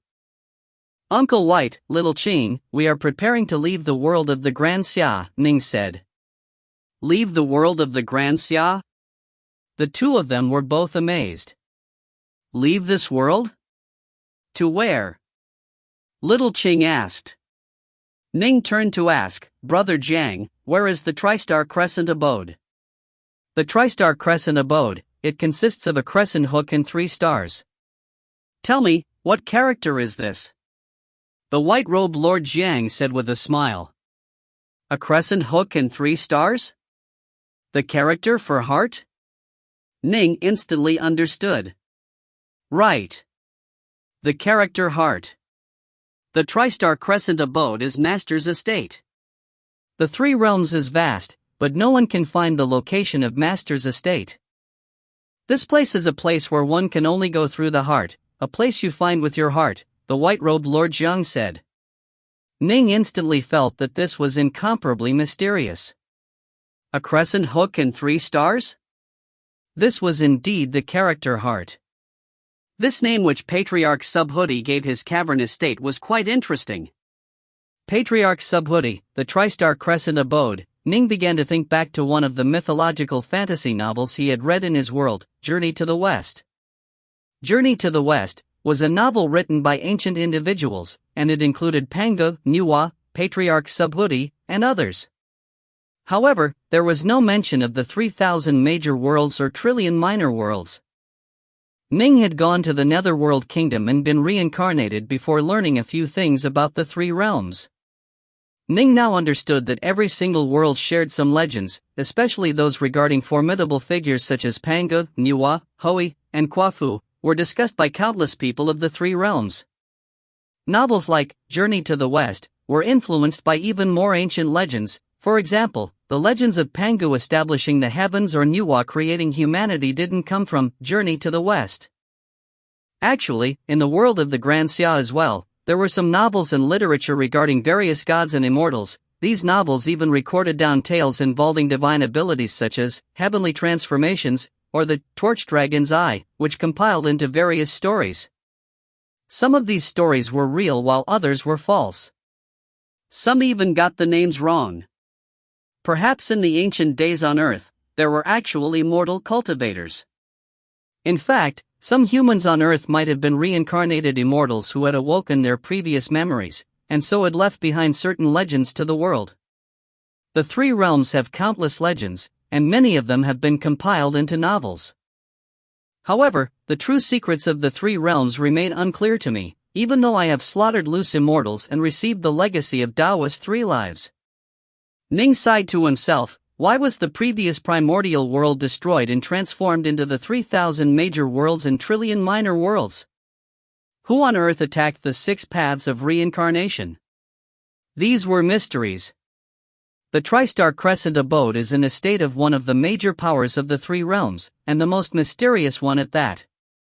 Although I've always remained within the Tri-Star Crescent abode, I don't actually know where it is. I have to have Master guide me into it in order to return. The white-robed Lord Jiang said with a sigh, let's go. Pick up your immortal estate. Right. Ning willed it. Instantly, the immortal estate was collected. Ning stood there on the grass next to the river, little Chang around his arm and the whitewater hound by his side. The white-robed Lord Jiang said, this journey will last decades or even longer. Is there anything you need to do? Ning shook his head gently. There was nothing. The reason he had left Stillwater Commandery was because of the Young Flame clan's pursuit. He had told Autumn Leaf and the leaders of the Ji clan that he would be leaving for a very long period of time. Yue had already been taken away by Lu Dongbin to train in the Dao, while he had already told his cousin, Yuchi Xia, of his departure. He had also bade farewell to his fellow disciples of the Black-White College. Then let us go. The white-robed Lord Jiang willed a cloud to appear beneath their feet. The cloud floated upwards, carrying Lord Jiang, Jining, and the Whitewater Hound to quickly soar into the skies, completely bypassing the restrictive spells as they flew deep into the void. Soon, they reached the very highest parts of the sky. Rise up. Lord Jiang waved his hands. The dim, twisting void above them was instantly torn apart, and a corridor emerged. Within the corridor, one could vaguely see twisted, distorted rainbow light. Let's go. The white-robed Lord Jiang gave the little azure sword a toss, and it fell down many tens of thousands of kilometers towards the ground. He then led Jining, Little Qing, and the Whitewater Hound into the spatial tunnel. Whoosh! The spatial tunnel quickly closed. Everything was back to normal. Within the world of the Grand Xia, there was no longer a Jining to be found. 12 days passed after the conclusion of the conclave of immortal destiny. The Xia Emperor was within a side hall of the Skylight Palace, seated in the lotus position with eyes closed. Eh? The Xia Emperor suddenly opened his eyes, revealing a confused look. Why has Junior Apprentice Brother Evergreen come? Soon, a young man walked into the side hall. The servants and guards present didn't seem to see him at all. Senior Apprentice Brother, Sword Immortal Evergreen said. Junior Apprentice Brother, why have you come to my place? The Xia Emperor asked, puzzled. This is the 12th day. The talisman I gave you has long since dissipated. Sword Immortal Evergreen shook his head. Normally, I couldn't be bothered to come. After all, Jining didn't crush the talisman, and so I couldn't be bothered to take him as my disciple. But since this was Master's instruction, I came to make a trip to this world of the Grand Xia. If Jining is willing, I'll give him another chance to be my disciple. What did you say? The Xia Emperor was shocked. Jining didn't crush the talisman? Right. He didn't crush it. Sword Immortal Evergreen shook his head. But Jining left King Yan's estate long ago. I thought that you had taken him away. I thought that because of how arrogant and aloof you are, you simply didn't inform me. The Xia Emperor was flabbergasted. I even did an investigation, he's no longer in the imperial capital of the Grand Xia. Lu Dongbin, Mas Thamaprapta, they wouldn't go so far as to offend the Taofather for the sake of this little fellow, right? Can it be that Ji Ning is just too young? He became the champion of the conclave, but wasn't able to become the Taofather's apprentice, and so in his anger he decided not to accept a pure yang true immortal as his master and instead left by himself? Sword Immortal Evergreen snorted coldly. Oh? You say he left the imperial capital long ago? If that's the case, then senior apprentice brother, I've already done all I can. This matter no longer has anything to do with me. After speaking, Sword Immortal Evergreen turned and departed, quickly leaving this major world. He really didn't care about Ji Ning at all. He had only made a trip here because of his master's instructions. If you find any errors, ads pop up, ads redirect, broken links, non-standard content, etc., please let us know. Report chapter so we can fix it as soon as possible. Book 13, Chapter 1, The Senior Apprentice of the Taofather. Chapter 1, The Senior Apprentice of the Taofather. Whoosh! Distorted rainbow light could be seen coming from within the torn open void corridor. The white-robed Lord Jiang led Ji Ning, the White Water Hound, and little Qing in moving through this void corridor. Eh? Ning suddenly revealed a look of surprise, and the nearby White Water Hound and little Qing stared in shock as well.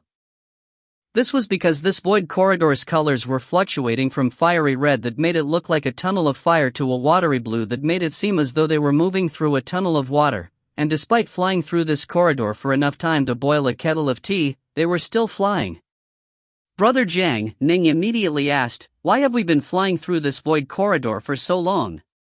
Can it be that it normally takes this long to fly through a torn open void tunnel? No, the white-robed Lord Jiang shook his head.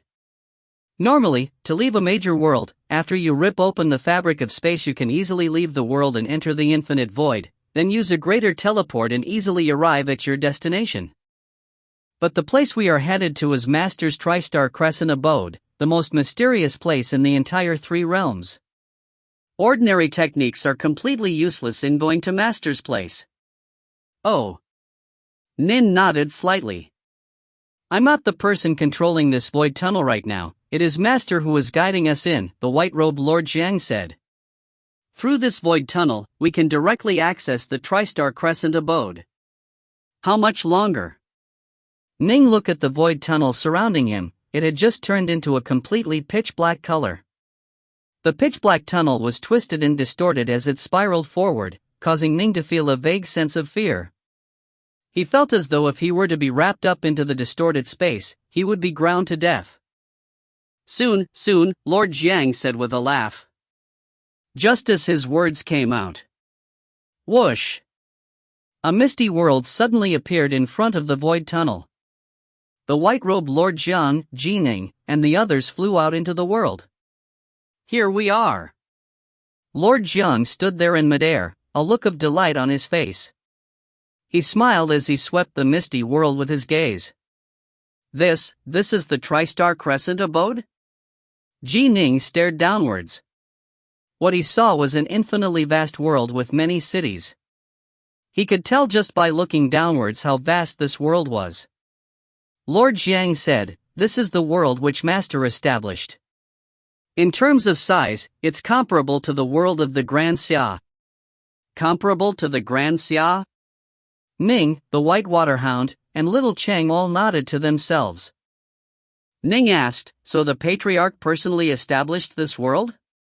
According to the legends, formidable figures of the three realms are able to establish some smaller worlds of a few tens of thousands of kilometers, but it's actually possible to establish a world comparable to the world of the Grand Xia in size as well?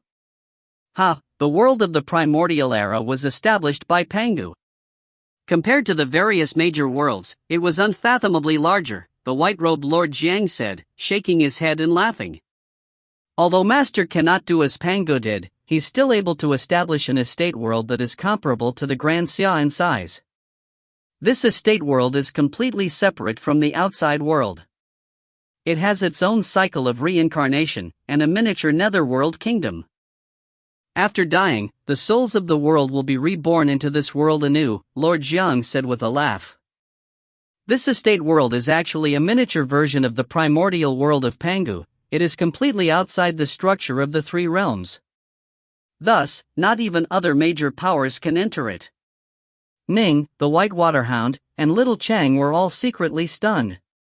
Completely outside the structure of the three realms, a completely stand-alone cycle of reincarnation. Major powers truly were incredible. Mount Innerheart is at the very center of this estate world. Lord Jiang pointed towards the distance. Right over there. Ning, the White Water Hound, and little Chang all raised their heads to look. Indeed, they could vaguely make out the outlines of a mountain that was hovering in the skies. Let's go. The white-robed Lord Jiang led Ning and the others to fly out. The hovering mountains grew closer and closer, and one could even make out the fairy cranes and running beasts around it. Whoosh! Lord Jiang, Ning, and the others flew to the very top of the mountain, landing atop a mountain path. If we follow this path to the very top, we shall reach the place where Master trains in the Tao and teaches his disciples, the white-robed Lord Jiang said. Ning and the others followed him upwards. The mountain path winded up the mountain, but fortunately there were stone steps to walk on. After walking a short while, the white-robed Lord Jiang turned and moved onto a well-trodden pathway that led into a mountain forest. Ning, come with me to meet our eldest apprentice brother.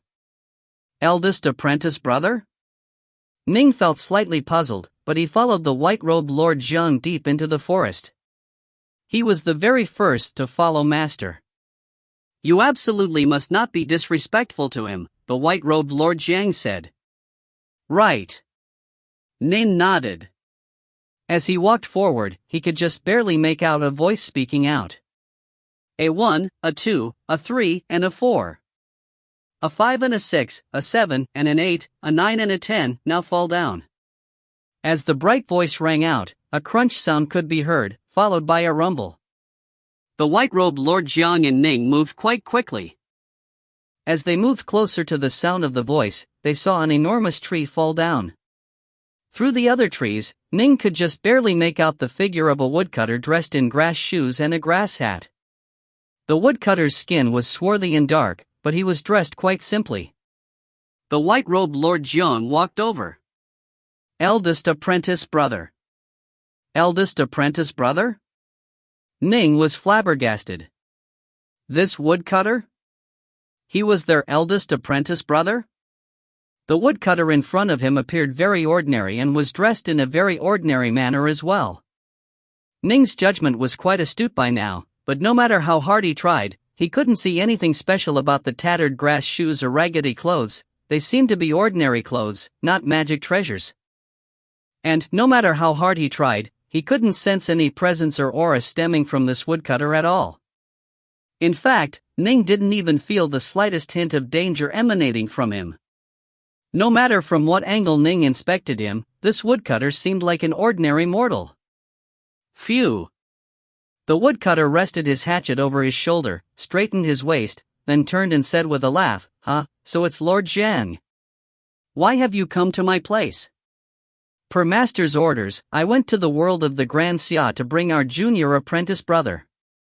I'm back now, and I thought I'd bring him over to see you, senior apprentice brother, the white-robed Lord Jiang said. Junior apprentice brother? The woodcutter looked at Ning, looked at him quite carefully. His gaze, however, seemed quite ordinary. It didn't seem to be the slightest bit penetrating. He's our junior apprentice brother. His name is Ning, and he is currently just a Wanshang adept, the white-robed Lord Jiang said. Ning, hurry up and pay your respects to our eldest apprentice brother. Greetings, eldest apprentice brother, Ning said while bowing. The woodcutter laughed. I'm just a chopper of firewood. Still, for you to be accepted by Master at such a young age means that Master must value you highly. Master is very good-natured, but you still need to work hard and not disappoint him. Right. Ning nodded. Alright, you can go now, Lord Jiang. Take this Ning to meet Master, the woodcutter said. Alright. The white-robed Lord Jiang immediately led Ning away. Back on the main mountain road, Ning said, puzzled, eldest apprentice brother, he isn't immortal, is he? When he saw the likes of Lu Dongbin and the Xia Emperor, he could clearly tell how incredible they were. But of course, it was also possible that this was because Lu Dongbin and the others hadn't retracted their auras. But this woodcutter, no matter how hard Ning tried, he couldn't sense even the slightest hint of cultivation about him. In fact, the woodcutter even had calluses on his hands, and there was some white hair on his head. Of course not, Lord Jiang said. From the primordial era to the present day, Master has taken in many disciples, and there are even quite a few true immortals and Empyrean gods. But in terms of power, eldest apprentice brother is the undisputed number one. He's far more powerful than the rest of us. The undisputed number one? Ning was stunned. Right. Only, ever since the destruction of the primordial world, eldest apprentice brother has never left this world of the Tristar Crescent abode, Lord Jiang said. This is why there are very, very few people in the three realms who know of him. Ning couldn't help but feel stunned.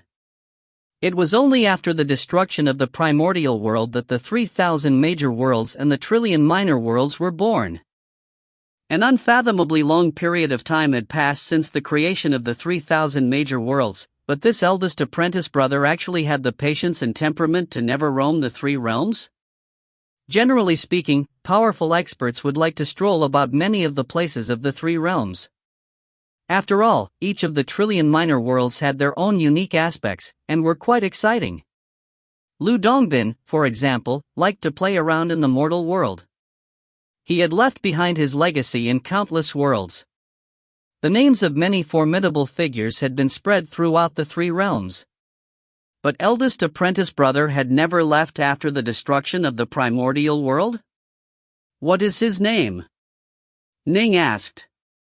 Woodcutter, Lord Jiang said. I meant his real name. Or his Taoist title, Ning said. Real name, Taoist title, all I know is that eldest apprentice brother is referred to as the woodcutter. Lord Jiang shook his head. I don't know anything else. When you are training in the Tao on the mountain, you can come to this mountain forest to train. Perhaps he will see you and be willing to guide you.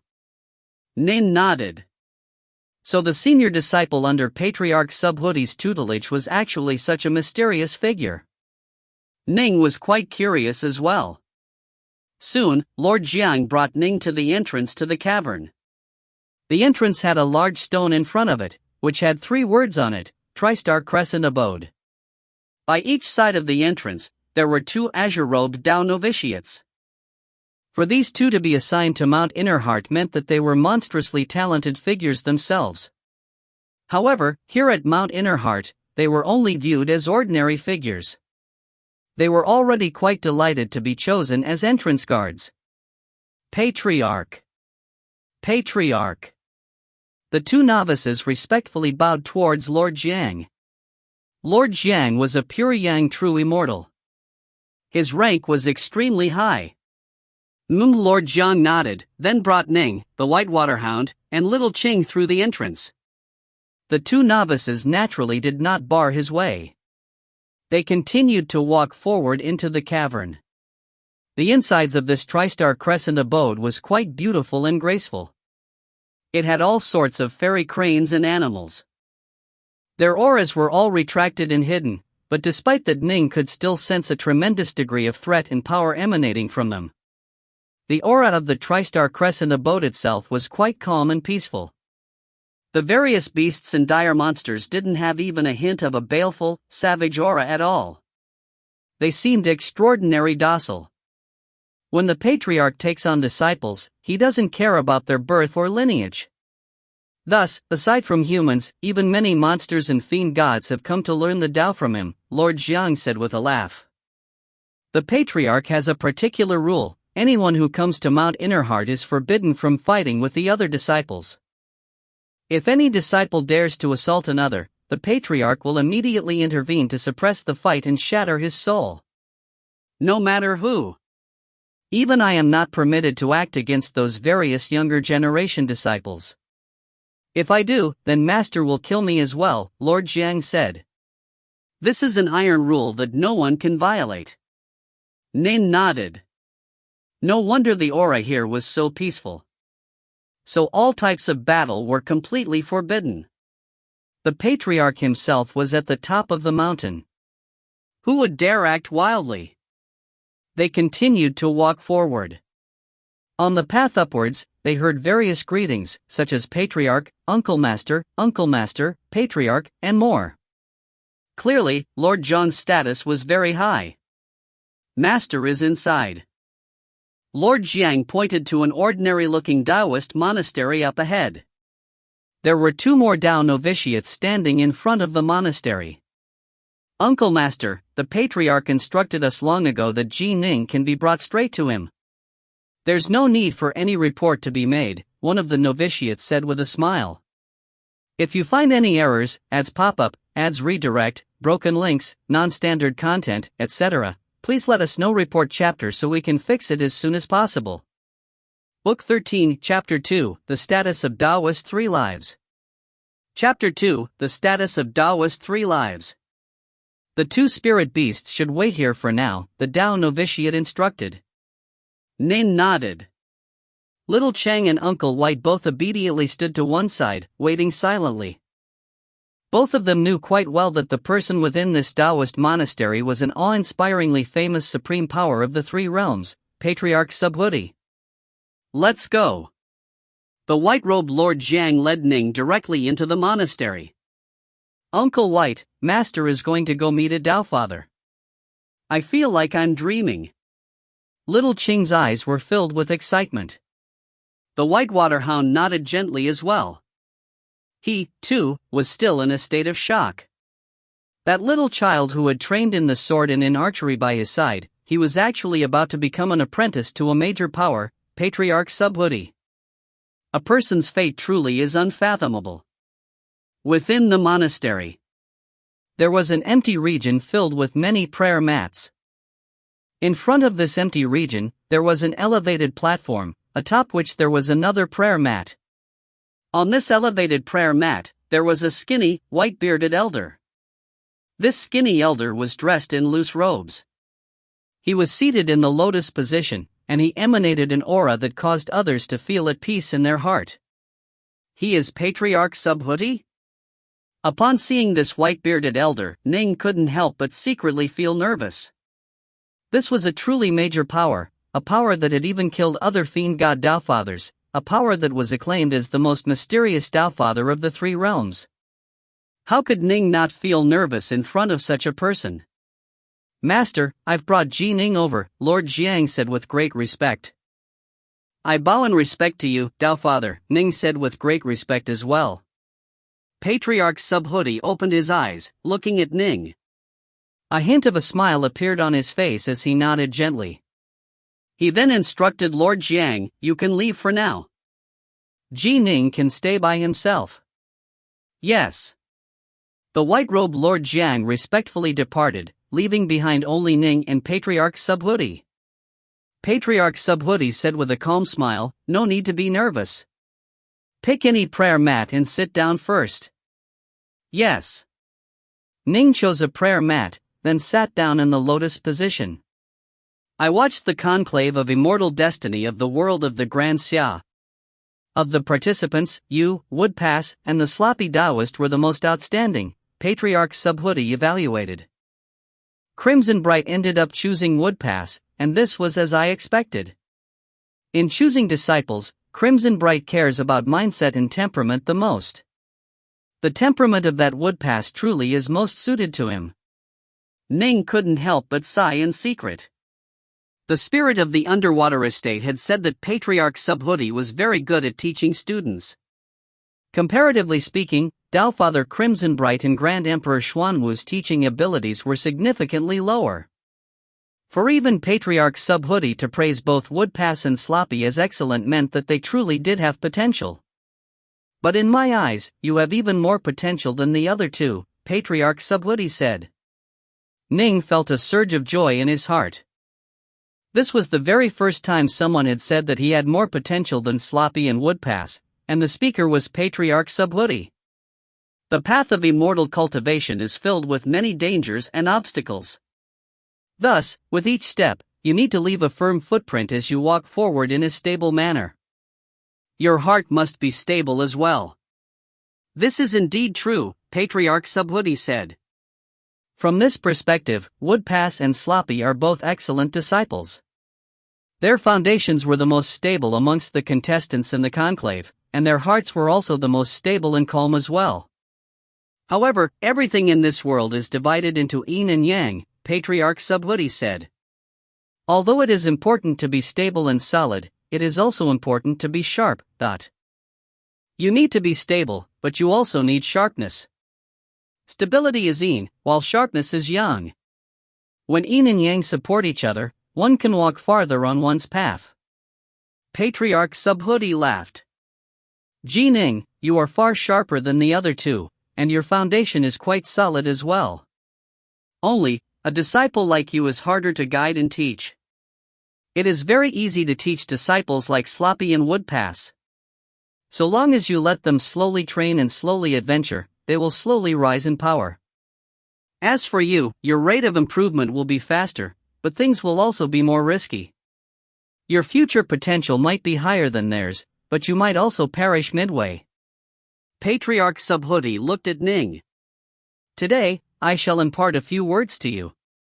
You need to memorize them. The path of immortal cultivation, your goals should be distant and grand, with Pango and Nuwa as your models. The path of immortal cultivation, it requires you to lower your head and watch the road, for you to remember to maintain a solid foundation. Do not merely think about soaring into the skies. When a bird soars too far, its eggs might be stolen and destroyed. It will perish, its Tao gone. The path of immortal cultivation, it requires caution. It is a boat that will sail for 10,000 years that you must control with care. The path of immortal cultivation, it requires sharpness. Only with a heart that is filled with a desire to charge into the heavens can you walk even farther on this path. Patriarch Subhuti's words were simple, but they struck at the very foundation of an immortal cultivator's heart and mind. Everyone summoned before Patriarch Subhuti as a student had superb talent and comprehensive abilities. What determined one's accomplishments after that was the heart. Ning shall firmly memorize these words, Ning said seriously. How to make your goals grand but not too high, how to be cautious and yet have the desire to charge into the heavens, you will need to handle this yourself. The world is divided into yin and yang, and between yin and yang lies the heart, Patriarch Subhuti said. Ning nodded. As soon as the Patriarch had met him, he had imparted these words. Ning understood how important these words were, and also the principles which the Patriarch spoke of. However, some things were easy to understand but hard to carry out. On the path of immortal cultivation, one would need to constantly remind oneself, so as to prevent oneself from embarking on a wrong path. These 4 things the Patriarch had advised him regarding was like 4 signposts on the immortal path that would constantly remind him. Patriarch Subhuti continued to speak. I watched the conclave of immortal destiny. You should have learned the divine ability, star-seizing hand. Yes. Ning admitted it. Since the Patriarch himself had said the words, star-seizing hand, how could he even think about hiding it? My fellow Taoist 3 lives, he finally has a true successor. His divine ability has once more reappeared in the 3 realms. Patriarch Subhuti let out an emotional sigh. Little bear, why haven't you come out yet? Whoosh! A figure suddenly appeared out of nowhere next to Ning. It was the giant yellow bear. Ning realized to his astonishment that the giant yellow bear next to him was quite solid and seemingly real, as though he were a living creature. He didn't seem as illusory and dreamlike as he did when he was the spirit within the underwater estate. This little bear pays his respects to the Tao Father. The giant yellow bear fell to his knees, pressing his forehead against the ground. So indeed, Ning, you managed to enter the star-seizing manor and learned the divine ability within it. Patriarch Subhuti nodded. Ning revealed a surprised look. Patriarch, the star-seizing manor. The nearby giant yellow bear explained that star-seizing manor is the true, original name of this underwater estate. Although the estate was left behind by Master for his successors, it was also the estate which Master lived in. In the past, Master would often receive his guests within the star-seizing manor, and even invite some fiend gods to listen to him expound upon the Tao. Ning instantly thought back to the many giant prayer mats in the middle of the underwater estate. Indeed, many people must have come to listen to lectures on the Tao. Patriarch Subhuti said, the relationship between Three Lives and the star-seizing manor was similar to the relationship between myself and the Tri-Star Crescent abode. In the past, when Three Lives knew that the upcoming tribulation would be a hard one to overcome, he made careful preparations, adding a vast quantity of treasures into his estate. He even melted down and extracted the essence of multiple protocosmic spirit treasures and invited multiple major powers over in order to forge it. Afterwards, he gave it up and had this little bear search for a successor for him. I ask for your guidance, Tao Father. The giant yellow bear pressed his head repeatedly against the ground, his eyes brimming with tears. Tell this little bear, where is Master? Is he alive or is he dead? The sound of his kowtowing rang out as he pressed his head against the ground repeatedly. Clearly, he desperately wanted to know this answer. He had waited countless ages for this day. Thud. Thud. Thud. Upon hearing this, a complicated look appeared on Patriarch Subhuti's face. He was silent for a moment, then said, Three Lives was my very best friend, my lifelong bosom friend. We met each other in the primordial chaos and adventured together. I was a bit more reserved, whereas Brother Three Lives had a sharpness that couldn't be hidden. I enjoyed comprehending the cosmos and the various mysteries of the heavenly Taos. I didn't involve myself in the various power struggles of the primordial era. Brother Three Lives, however, desired to do battle against the heavens and the earth. He loved combat, and he had many fiend gods who followed his command. He carved out an enormous territory within the primordial world for himself, and was referred to within it as the God King. Because very early on in his training, his arm had been severed, he trained painstakingly until he finally developed the utterly astonishing divine ability, the star-seizing hand. True gods of primordial chaos are innately predisposed to enjoy battle. Even many key refining Tao Fathers are unwilling to engage in life-and-death battles against true gods of primordial chaos.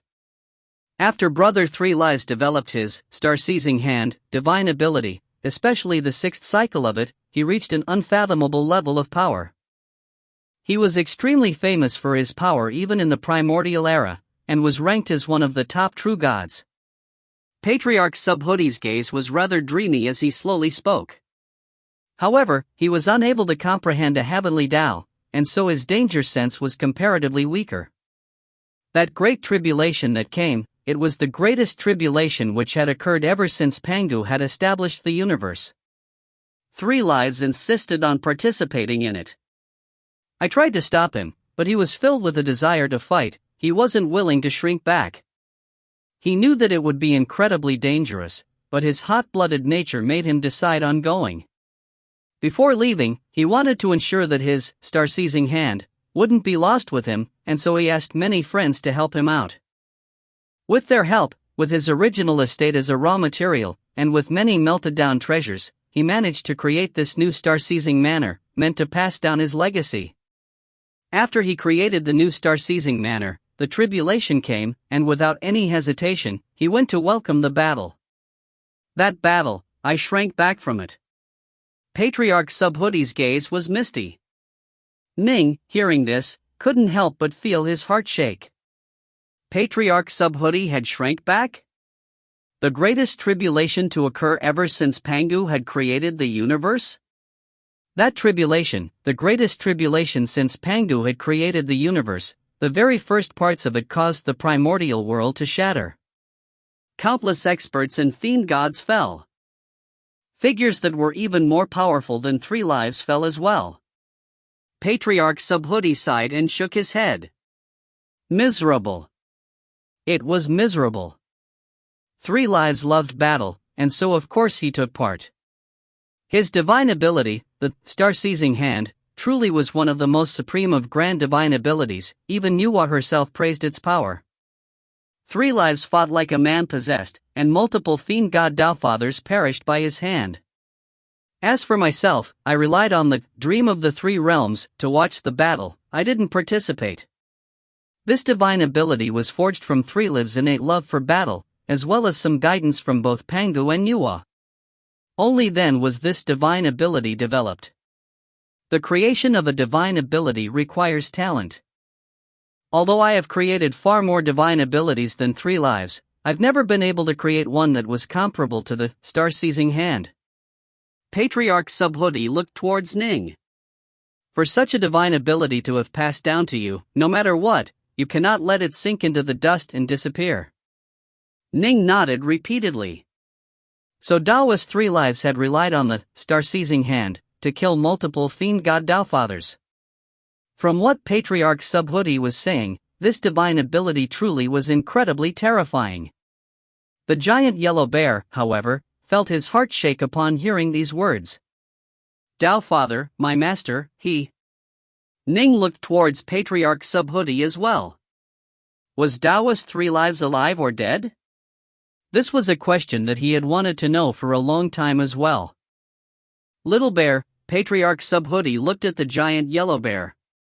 He let out a soft sigh. The giant yellow bear's heart instantly trembled. His face changed, and he repeatedly pressed his head against the ground, kowtowing so hard that deep thudding sounds could be heard. Please inform me, Dowfather. Is Master dead or is he alive? Little bear, actually, in your heart, you've known the answer all along. Why must you ask? Patriarch Subhuti shook his head. If you find any errors, ads pop up, ads redirect, broken links, non-standard content, etc., please let us know. Report chapter so we can fix it as soon as possible. Book 13, Chapter 3, The Patriarch Accepts a Disciple. Chapter 3, The Patriarch Accepts a Disciple. The giant yellow bear looked at the Patriarch. He died. He died long ago. He died within that tribulation. The Patriarch shook his head. Given 3 lives' temperament, if he was still alive, how could he not come back for you? How could he have let you drift through countless ages by yourself? Little bear, you clearly knew the truth, you just weren't willing to believe it. Drip. Drip. One teardrop after another fell onto the ground. The giant yellow bear's kneeling body was shaking. He let out an agonized moan. Nrag. The agonized cry caused Ning's own heart to feel sour as well. Master, master, master, the giant yellow bear raised his head, howling madly. Dao's 3 lives was like his father. Only a long time later did the kneeling bear say, forgive this little bear for his earlier outburst. All right, the Patriarch said, you can go back to the star-seizing manor. You cannot break away from the star-seizing manor for now. Yes. The giant yellow bear responded respectfully, then disappeared, having once more returned to the underwater estate. Although Ning felt moved by the depths of the feelings the spirit of the underwater estate had for Dao's 3 lives, he had noticed a few puzzling points. Since the giant yellow bear was the spirit of the estate, why did he seem like he was a living creature? He even shed tears? And the Patriarch had even said that he couldn't break away from the star-seizing manor yet? Could it be that he could in the future? However, given that the spirit of the estate had already been within it for countless years without breaking free, it probably would take it a very, very long time before succeeding. Ning. The Patriarch looked at Ning. 3 lives is dead. I will teach you the Tao in his place. Are you willing to take me as your teacher? Ning immediately fell to his knees. Your disciple greets you, Master. The patriarch revealed a hint of a smile. From today onwards, you shall be one of the honorary disciples of my school. Once you become a celestial immortal after your tribulation, you shall become my personal disciple. Yes, Ning said respectfully. There aren't too many rules in my school. Just two. 1. You must not be disobedient and unfilial, but 2. Without my permission, in the outside world you cannot say that I am your master, the patriarch said. If you violate these rules, for a lesser infraction, I will kill you, wipe your memory, and return you to the cycle of reincarnation. For a severe infraction, I will destroy your soul. For an extremely severe infraction, I will make your soul suffer an eternity of pain through true fire. Ning said respectfully, your disciple understands. Then, when can I say that I am your disciple? When the time comes, you shall naturally be permitted, the patriarch said with a laugh. Alternately, if you can reach your eldest apprentice brother's level of power, you can also tell whoever you please. Ning was secretly speechless. Eldest apprentice brother? He was the number one expert amongst the many disciples. Even the white-robed Lord Jiang sighed at his own inferiority. How could it possibly be easy for him to reach such a level of power? As for whether or not you act virtuously or evilly in the future, I won't interfere. I only ask that you act in accordance with your true nature, the patriarch said. Yes, Ning said. Step forward. Come to stand in front of me, the patriarch instructed. Ning was startled, but he moved forward, moving up the steps and walking to the patriarch's side. Suddenly, the patriarch stretched a finger out, tapping Ning on the center of his forehead. This was a simple tap, but it caught Ning completely off guard. The tap landed directly on his forehead. Rumble. Ning's entire body turned soft. He sat down on the ground, then shut his eyes. He just sat there. The patriarch smiled as he looked at Ning. He then closed his own eyes as well, no longer paying any attention. A lonely corridor. The two sides of the corridor were covered with paintings of various sword art techniques. The sword arts in the paintings were even moving, displaying the profound mysteries within. Ning walked forward through the corridor, staring at the endless sword arts lining the two sides. These sword arts are fairly ordinary, they aren't even comparable to the first level of the 3-foot sword. Ning walked forward. He forgot why he had come here. He forgot about the past. All he knew was that he was walking deeper and deeper through this corridor. The sword arts on the two sides continuously moved about. They even managed to separate from the walls, swirling around Ning and allowing him to understand the mysteries within them. This place has reached the power of the second stance of the 3-foot sword. Ning continued to walk forward. After walking for a short period of time, the sword arts lining the halls began to demonstrate themselves in front of Ning, as though displaying the Tao of the sword in fine detail. Ning had originally thought that he had a high level of comprehension of the Tao of the sword, but he now realized that his insights were insufficiently detailed. Evil, dominating, arrogant, lonely, savage, all sorts of sword arts were being displayed before him. This place has reached the level of the third stance of the 3-foot sword. He had no idea how long he had been walking for. This place has already reached the level of the 7th stance of the 3-foot sword. Ning continued to walk forward, constantly interacting with large amounts of marvelous sword arts. Ning's foundation became increasingly solid and stable. Although he had long ago reached the level of the 7th stance, his insights into the Tao of the sword were now significantly greater than before. After yet another long period of time. This is now at the level of the 8th stance of the 3-foot sword. Ning felt that walking forward was becoming increasingly difficult. The countless sword arts around him were constantly transmitting all sorts of profound mysteries to Ning. Ning was constantly being buffeted by them. This made his walking pace through the corridor to grow slower. The level of the 9th stance of the 3-foot sword. The sword arts became increasingly unfathomable. Every single sword art surrounding him was comparable to the ninth stance of the 3-foot sword, and countless sword arts were on display. Although Ning couldn't comprehend them, the fundamental mysteries of these sword arts were firmly imprinted onto Ning's soul. As he walked forward, the techniques vastly surpassed the 3-foot sword.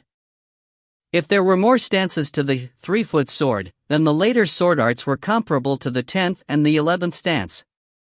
Ning was completely submerged in the sea of swords. As he walked through the corridor, his heart and soul was completely filled with all sorts of sword arts, and the increasingly unfathomable sword arts brushed past his heart. Although he didn't understand them, this baptism by countless sword arts caused Ning to become extremely familiar with the profound mysteries.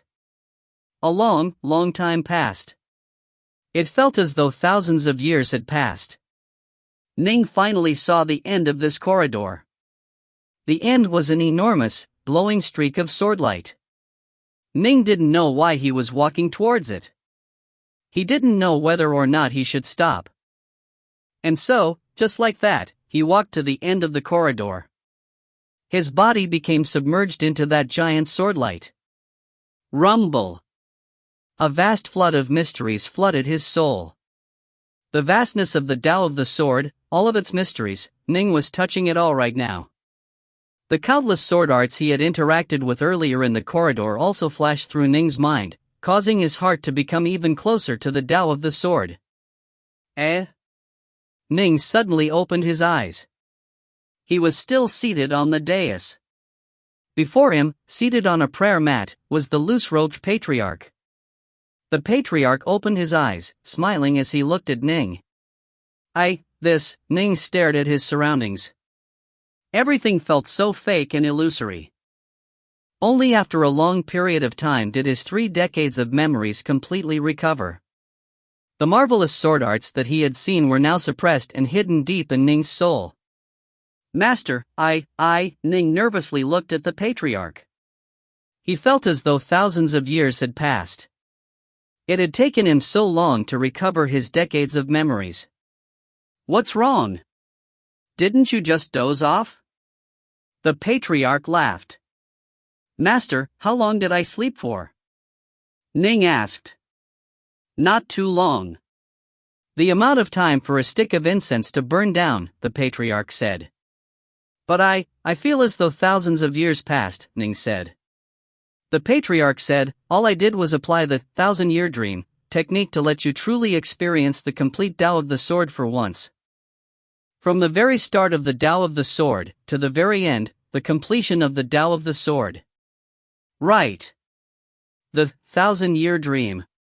It truly did feel as though he had been in a dream. He had lost almost all of his cognitive abilities, all he could do was walk forward along the corridor in a daze. All I did was let you sense the complete Tao of the sword for once. Your own Tao of the sword hasn't risen in level that much, the patriarch said. Ning, however, knew very well that this 1,000-year dream had been tremendously beneficial to him. Although he was still only able to execute the 7th stance of the 3-foot sword, his understanding of the sword was now far more stable and solid than it had been before.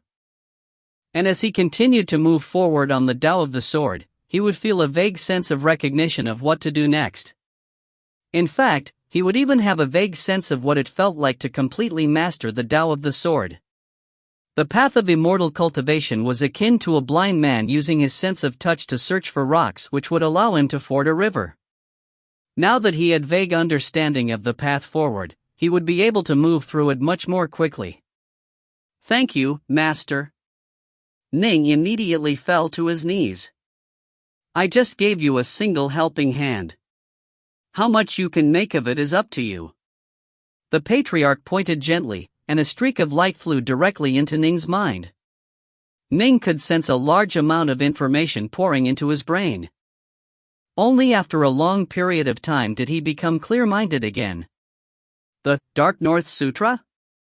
The 4 scrolls of the Crimson Bright Diagram of the 9 Heavens? Ning could sense the cultivation techniques that were now within his soul.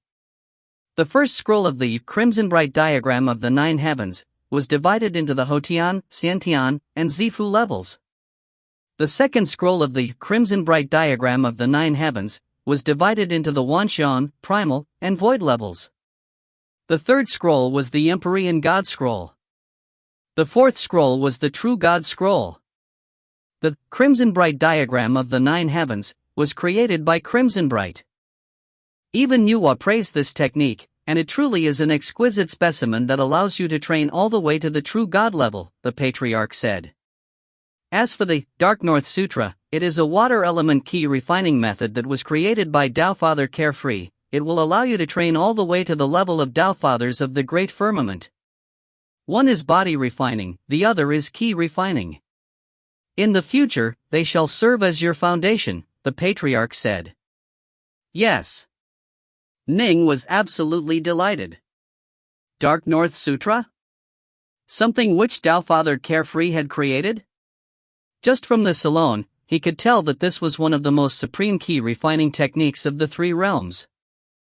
In the 3 realms, key refining techniques and body refining techniques aren't that valuable, the patriarch said calmly.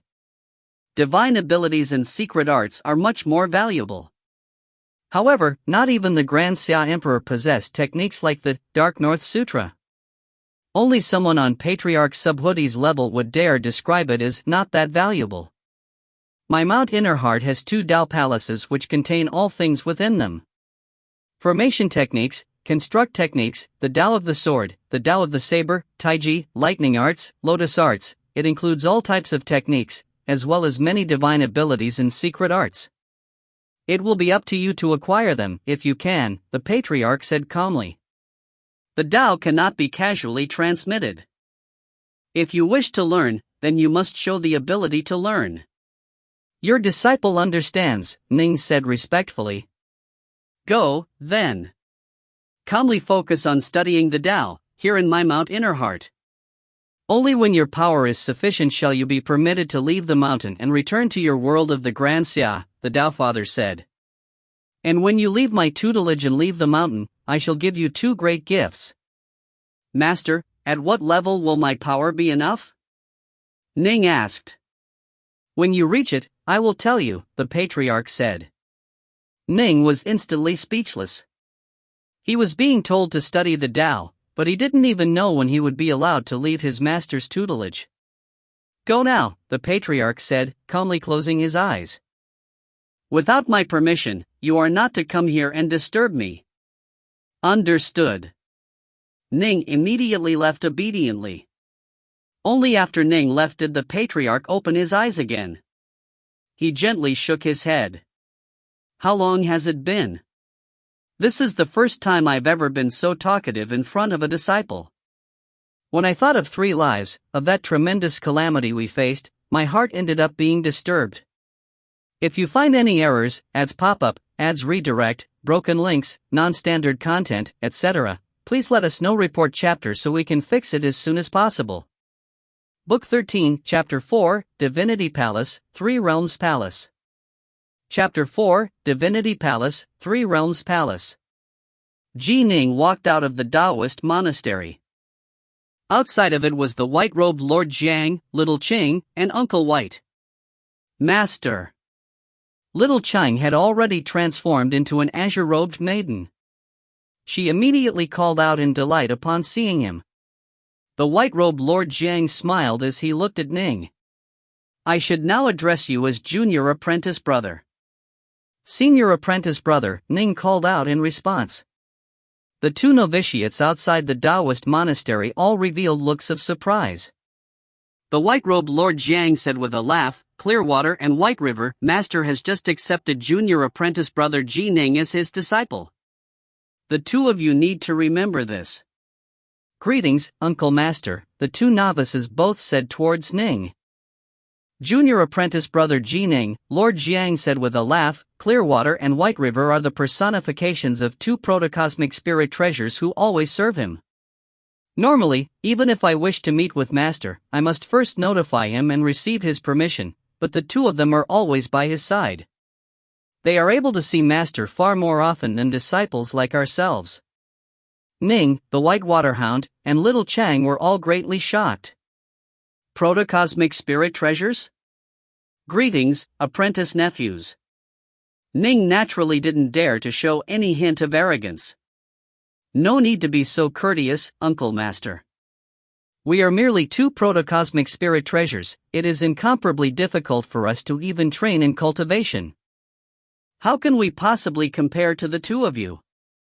Your training speed far surpasses us, the novitiate named Clearwater said. Protocosmic fiend gods were the fiend gods who had been born by the heavens and the earths after Pangu had created the universe. Protocosmic spirit treasures were the magic treasures that were born by the heavens and the earths after Pangu had created the universe. Immortal cultivators were generally only capable of making mortal-ranked, earth-ranked, heaven-ranked, immortal-ranked, and pure yang magic treasures. Even major powers were only capable of creating pure yang magic treasures. This was the limit for manufactured treasures.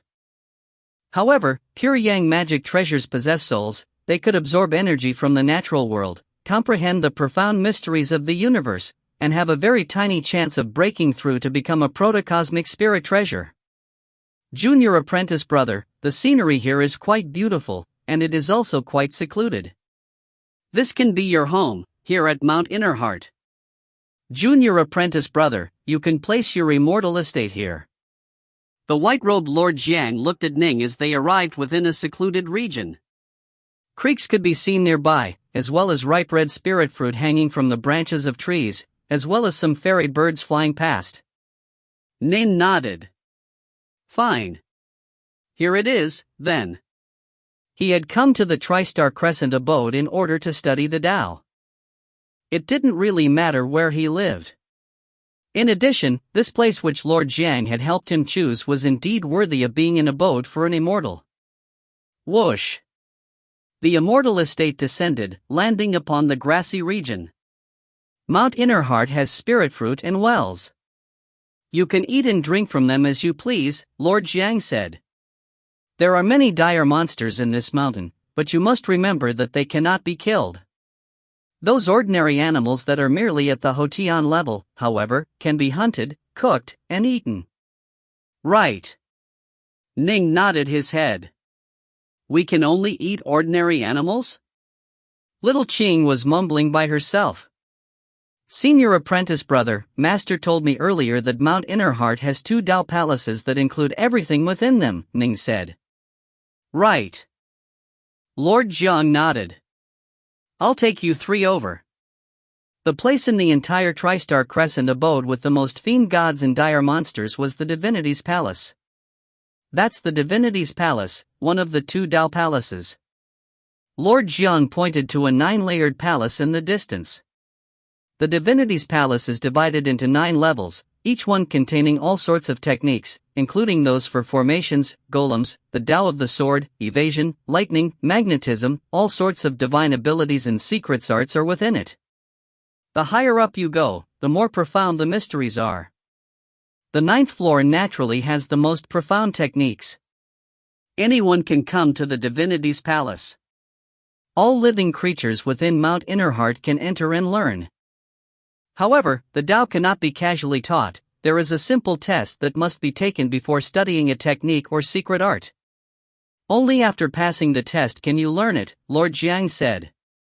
Ning nodded and immediately asked, then my 2 spirit beasts can study here as well?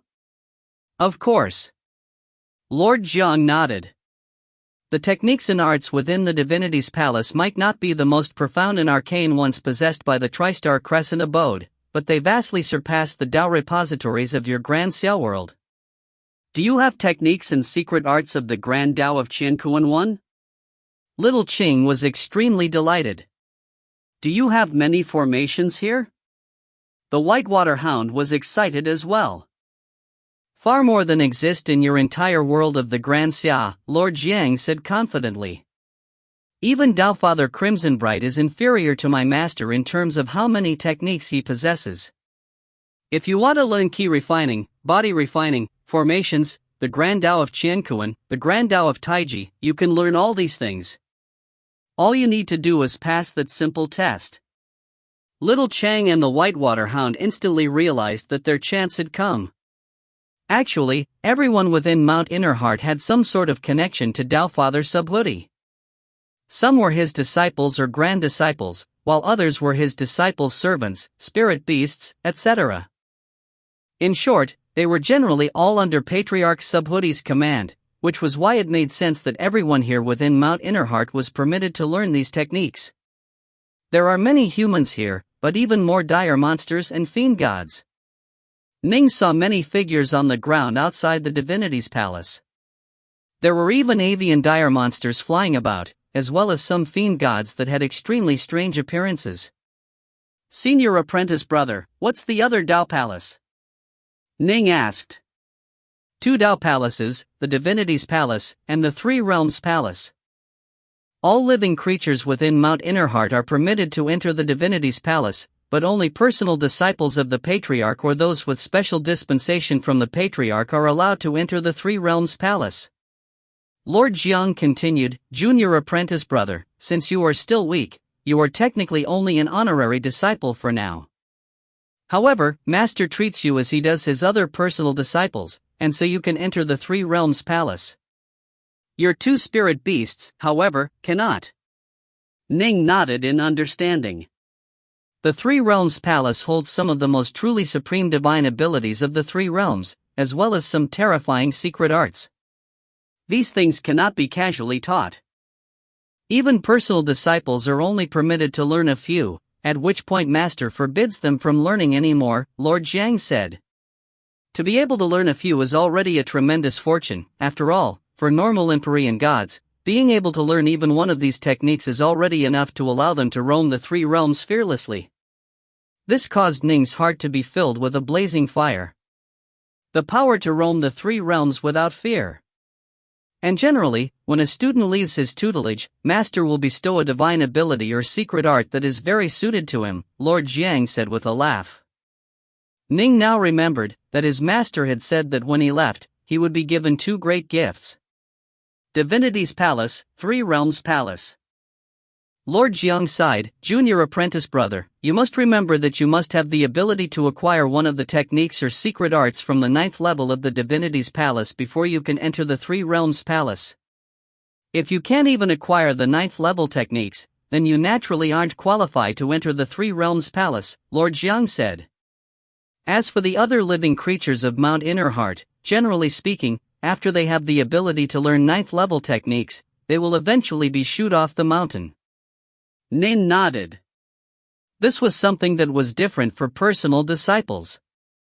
And although Ning was only an honorary disciple, his treatment was completely in line with that given to personal disciples. The 3 Realms Palace. Ning felt an itchiness in his heart. Junior apprentice brother, spend some time and look around. If there's anything you need, just come find me. I live just up the mountain, you can ask anyone and they'll tell you where I am, Lord Jiang said. Thank you, senior apprentice brother, Ning said with gratitude. A minor matter. Lord Jian left gracefully. He had long ago ascended past his apprenticeship and had reached the pure young true immortal level. The main reason he continued to live at Mount Innerheart was because he liked the peaceful quiet of this place, and because he could occasionally listen to Patriarch Subhudi expound on the Tao. After all, at his level, everyone's main goal was to become a Tao Father.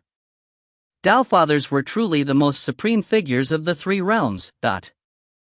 The 3 Realms Palace is so tiny, little Cheng mumbled. It looks completely unremarkable. It's a place that holds the most supreme divine abilities and most terrifying secret arts of the 3 realms. This Tao Palace should be built to look a bit more imposing and have at least a bit of immortal majesty. Ning blinked as well. The distant 3 Realms Palace was just an ordinary little building, just 10 or so meters high. Outside the building, there was a skinny old man that was lying down taking a nap, a fan across his chest. His slumbering snores were quite loud. Even at this distance, Ning could hear everything clearly. The Divinity's Palace. Ning, Little Cheng, and the Whitewater Hound arrived at the Divinity's Palace. The humans, dire monsters, and fiend gods outside the Divinity's Palace all looked at the 3 with curiosity. Who are these 3? Why haven't I seen them before? I've never seen them either. They must have just come to the mountain. I saw Patriarch Jian leading them around earlier. Perhaps that fur-clad youth is a disciple which Patriarch Jiang accepted as a disciple. Their auras are very weak. It seems these three are at the Wanshan level. Right. Quite weak. The humans, monsters, and fiend gods chatted amongst themselves, clearly not recognizing this group. In front of the entrance to the divinity's palace, there was a handsome man in a white robe and who held a white fan in his hands. The handsome man languidly barked, "Hush." Instantly, everyone fell silent.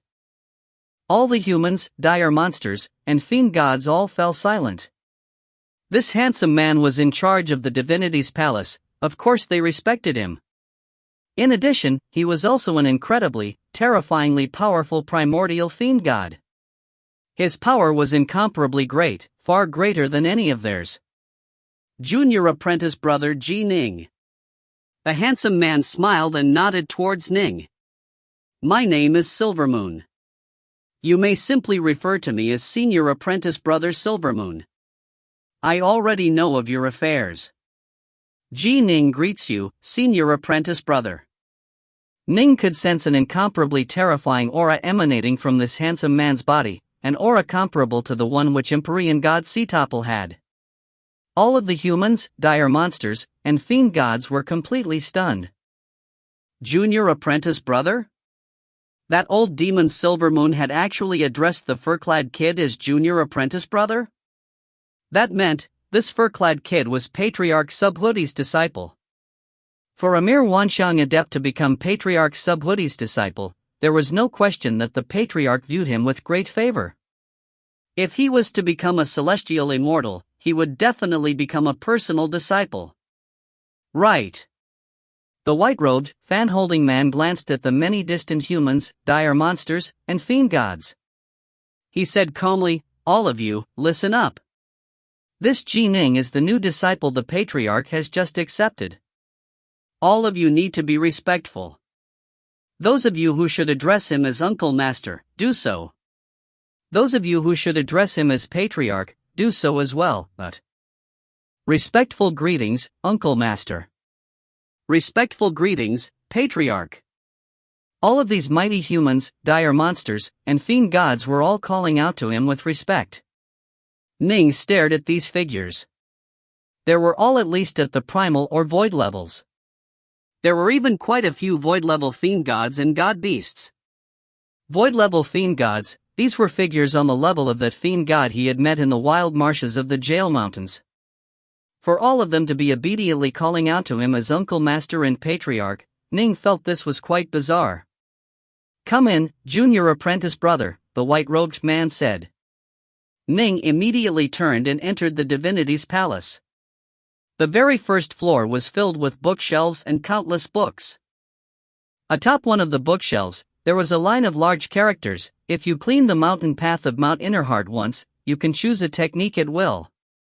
1, also known as the Grand Tao of Space per Book 11, Chapter 8. If you find any errors, ads pop up, ads redirect, broken links, non-standard content, etc., please let us know. Report chapter so we can fix it as soon as possible."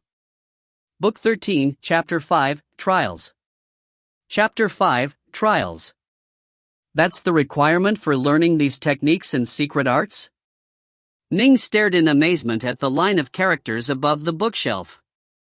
The Patriarch had told him previously as well that a simple trial would have to be passed before one could train in these techniques. Ning had already been prepared for this, and had the feeling that the trial would be easy, but this was too easy. Just clean the mountain path once? It must be understood that everyone with access to the divinity's palace was extraordinary. Most likely, they'd be able to clean the mountain path in the amount of time needed to boil a kettle of tea. Ning pulled out a sword arts manual and flipped through it. He was instantly astonished. This was definitely at the level of the Lesser 5 Elements Sword manual. Wow, this is an immortal ranked key refining technique. Little Ching called out. This book on formations is definitely not inferior to the 9 scrolls on formations. The Whitewater Hound grew excited as well.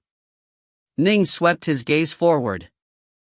The enormous bookshelves were simply brimming with books, and above all of them were the same line of characters. If you clean the mountain path of Mount Innerheart once, you can choose a technique at will. Clearly, the requirement for choosing any book on this first floor of the divinity's palace was the same. The handsome white-robed man shook his head and laughed. In Mount Innerheart, there is an old saying, the techniques and secret arts of the divinity's palace, when learned, shall allow you to become a celestial immortal or empyrean god. The divine abilities and secret arts of the Three Realms Palace, however, shall allow you to be able to roam and dominate the Three Realms. Master learns of the affairs of the Three Realms through his dreaming, and so he is naturally incredible in collecting divine abilities and secret arts. The number of techniques and arts he has collected here in the divinity's palace from ancient times till now is simply uncountable. Even at the lowest level here on this first floor, the techniques present are considered quite excellent in ordinary worlds, the white-robed Silvermoon said. Nin nodded gently. Indeed. Through the dream of the Three Realms, his master was indeed quite astonishingly good at collecting various sorts of techniques. Senior apprentice brother, so this is the trial for learning first-level techniques? Ning pointed at the line of characters. Right. When cleaning the mountain paths, you have to personally sweep it using a broom. Most likely even immortal cultivators will need half a day to clean the many levels and layers, Silvermoon said. Nin nodded. If one could use techniques it would be much faster, but if one had to use a broomstick, it would indeed take considerably more time. The first level is too simple. Junior apprentice brother, follow me, Silvermoon said. All right. Ning, the Whitewater Hound, and Little Chang all followed Silvermoon, the manager of the divinity's palace, up the stairs and to the second floor of the palace. The bookshelves of the divinity's palace also all had a line of characters above them. The line said, wipe down every single table within the entire divinity's palace and you can choose a technique at will. So easy. Ning blinked, lowering his head to stare at the sword arts manuals. These are already comparable to some of the supreme manuals the Black-White College has. What a precious place. The Whitewater Hound was completely stunned as well. And this is just the second level? I've never even seen such deep and profound techniques. Little Ching's eyes were completely crimson. Come, let's go see the third level, Silvermoon laughed. They arrived at the third level. Above the bookcases were a line of characters, get rid of the weeds within 100 kilometers and you can choose a technique at will, but the nearby Silvermoon said, you have to pull up every single weed manually. To pull up all the weed within 100 kilometers, one weed at a time, that should take at least a month or so. Getting harder. Nin nodded. He was beginning to notice that each progressing level had a higher level of difficulty. Although it was all just manual labor, it took up time. Pulling up 100 kilometers of weed for a single technique, then pulling 10 or 100 would need, Little Cheng muttered to herself. Let's look at the fourth floor. Ning led them upwards once more. The bookshelves here had a new line of characters above them, personally plant 10,000 fruit trees, and you can choose a technique at will, but this seems a bit easier than the weeding, Little Ching said in a puzzled manner. Nin nodded as well. Weeding had to be done within 100 kilometers, there would definitely be far more. Ah, you don't understand. These fruit trees are not the fruit trees of the mortal worlds. These are fruit trees that bear immortal fruit or spirit fruit, they naturally require tremendous care when planting. Even though immortal cultivators have incredible abilities, for them to carefully plant one tree at a time by hand, 10,000 will take at least half a year, Silvermoon said. Half a year? So much hard work for half a year, just to learn a single technique? And this is just the fourth level, right? Little Chang stared. Ning was quite calm, he continued to the fifth floor. One floor after another.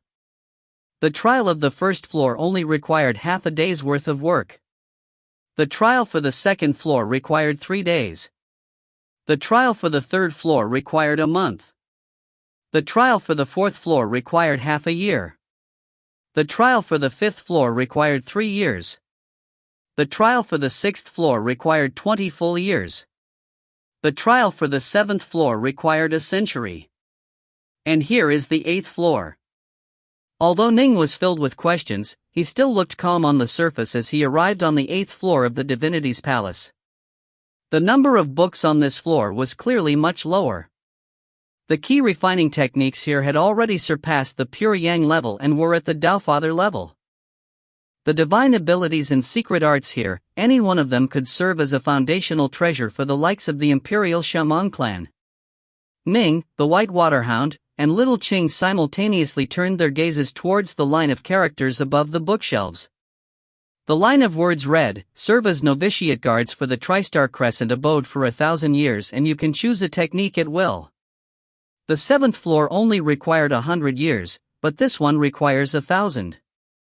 Little Ching couldn't help but say, "How long are we going to have to stay here at the Tristar Crescent abode before we can leave it?" But the techniques and secret arts here, I imagine that not even the most treasured techniques of the Youngflame clan or the Northmont clan are so deep and profound. Ning was still quite calm. "Come.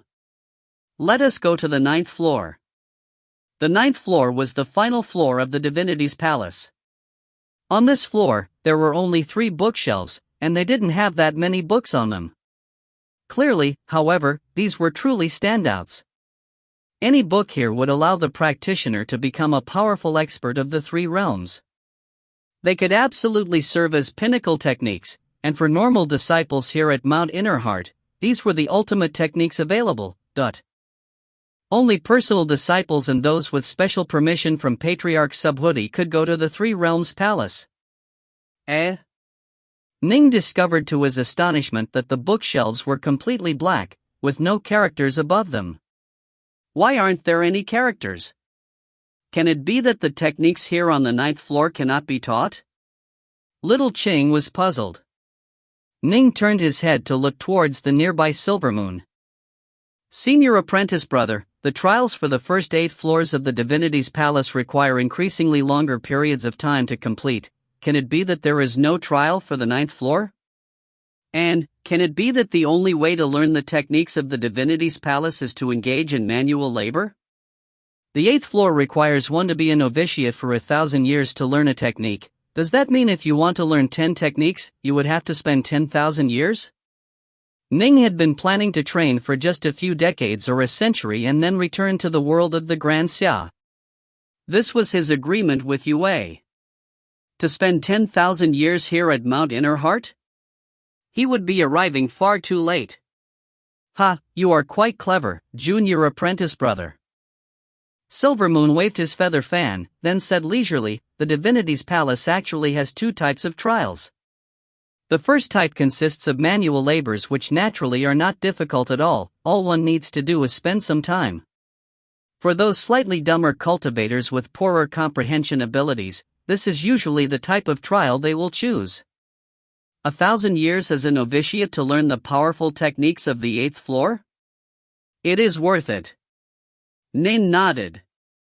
After one became a primal, one's lifespan became limitless. All one had to do was be able to overcome the 3 calamities and 9 tribulations. To spend 1,000 years on a single technique was indeed worth it. You can view this as a gift which Master gave to Mount Innerheart.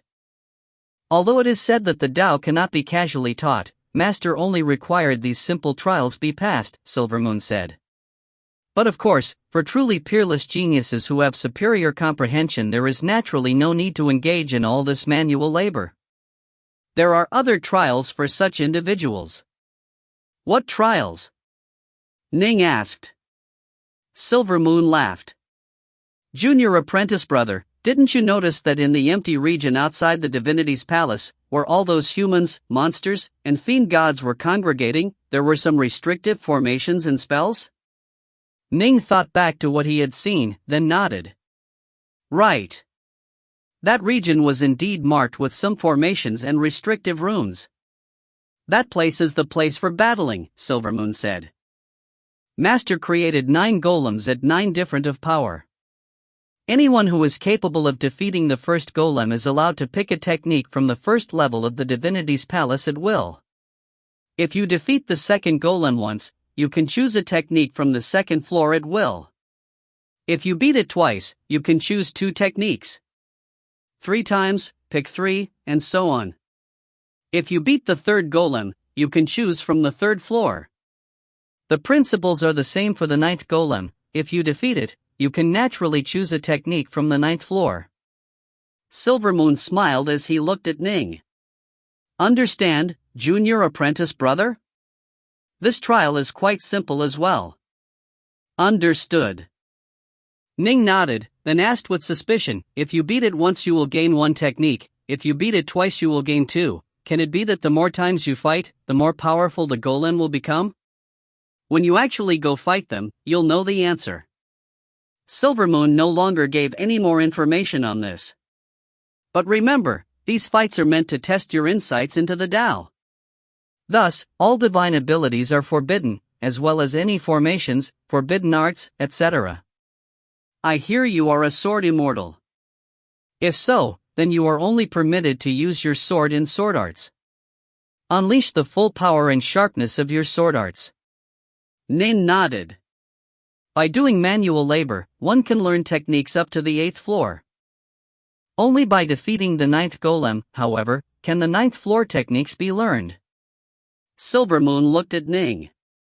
Junior apprentice brother, once you defeat the 9th golem and learn a 9th floor technique, you can go to the 3 Realms Palace. Right. Ning nodded, then asked, Senior apprentice brother, which golem should I test myself against for now? There isn't much point in acquiring those weaker sword arts manuals, it's best to start from a higher place. Since Master was willing to accept you as his disciple, I imagine that you are a rare, peerless genius as well. How about this? Why don't you give the 6th golem a try? This was Silvermoon's best guess, as he didn't know anything about Ning's level of power. Still, he could guess that Ning was most likely a supreme genius. The 6th golem? The 6th floor? Ning thought back to the 6th floor. The sword arts manuals there were already even more profound than the full 9 stances of the 3-foot sword. Every sword arts manual there surpassed the best that the Black-White College had to offer. But I'm only at the Wanshan level, Ning said, a bit worried. Isn't that a bit? Don't worry.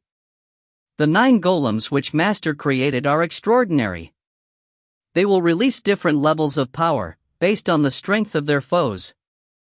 Since you are at the Wanshan level, the elemental key these golems will use shall also be at the Wanshan level. If you were a void level earth immortal, then the elemental key these golems would use would also be void level. This is why I said this is a test of your comprehension of the Tao. It doesn't matter if you are a Wanshan adept, a primal Taoist, or a void level earth immortal, Silvermoon said. Ning instantly felt reassured. Good. Then I'll give the 6th golem a try. Come, let's go to the testing ground. Silvermoon immediately led Ning down from the 9th floor of the divinity's palace to the empty field outside. If you find any errors, ads pop up, ads redirect, broken links, non-standard content, etc., please let us know. Report chapter so we can fix it as soon as possible. Book 13, Chapter 6, Puny. Chapter 6, Puny. Outside the divinity's palace. All of you, step back, Silvermoon instructed. All of the disciples of Mount Innerheart present all hurriedly departed from the empty region.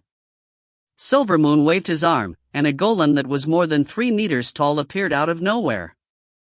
The golem's body seemed completely metallic, and its arm had 6 hoops around it. Junior apprentice brother, this is the 6th golem, Silvermoon said. Thank you, senior apprentice brother. Ning was filled with anticipation. Silvermoon, the Whitewater Hound, and Little Cheng immediately left the dueling grounds. As for the other Mount Innerheart disciples, they all revealed looks of amazement and curiosity. Uncle Master is going to duel a golem. The Patriarch is about to show his power. The little Patriarch is immediately challenging the 6th golem upon arriving at the power. I imagine that he's pretty confident in being able to defeat it. He's only a Wanshan adept, but he actually dares to fight the 6th golem. What level of insight into the Tao must the little patriarch have reached? No wonder Patriarch Subhuti took him as a disciple. He truly is a peerless monster. I've been on the mountain for thousands of years, but I'm still unable to defeat the 6th golem. I had to serve as a novitiate in order to acquire an 8th level divinity's palace technique, an old void level dire monster growled. Challenging the 6th golem as soon as he comes up the mountain? Formidable, formidable indeed. Even in the major world from whence I come, it is rare for such a peerless genius to come in countless lifetimes. These humans, monsters, and fiend gods all spoke out in praise. As they saw it, since Ning had been chosen by Patriarch Subhuti as his disciple, he was assuredly extraordinary. In addition, that old demon Silvermoon, the manager of this divinity's palace, was also a personal disciple of Patriarch Subhuti. Since he chose the 6th golem for Ning, he probably felt confident that Ning could beat it. Formidable. A peerless genius. Incredible. The disciples of Mount Innerheart were all filled with eagerness as they waited to watch. The trial grounds. Ning was exchanging stares with the distant 6th golem. From far away, little Chang was cheering, "Master, Master, beat the snot out of that golem. Little Wanshan kid, if you want to beat me, bring out your power." The 3-meter tall golem growled, then waved his hand as a longsword suddenly appeared within it. Good. A dark north sword appeared in each of Ning's hands as well. Kill. Ning instantly charged forward. All of the disciples of Mount Innerheart present, as well as the old demon Silvermoon, were watching this battle carefully. After having mastered the Tao path of the gale, Ning's speed had become incredibly fast. He blew forward like a gust of wind and arrived before the 6th golem, and his dark north swords instantly struck out like 2 streaks of dazzling swordlight. After experiencing the 1,000-year dream, Ning's sword arts had clearly become firmer and more stable, and his movements were more pure and exquisite as well. Bang! The golem struck out with its long sword, and the earth itself seemed to tremble. The longsword actually came smashing down with the weight of a mountain, and Ning could even see with his naked eyes the vague illusion of massive mountains appearing around it. The might and aura of this sword stance caused Ning to feel completely awestruck. Not good. The difference in power is too great.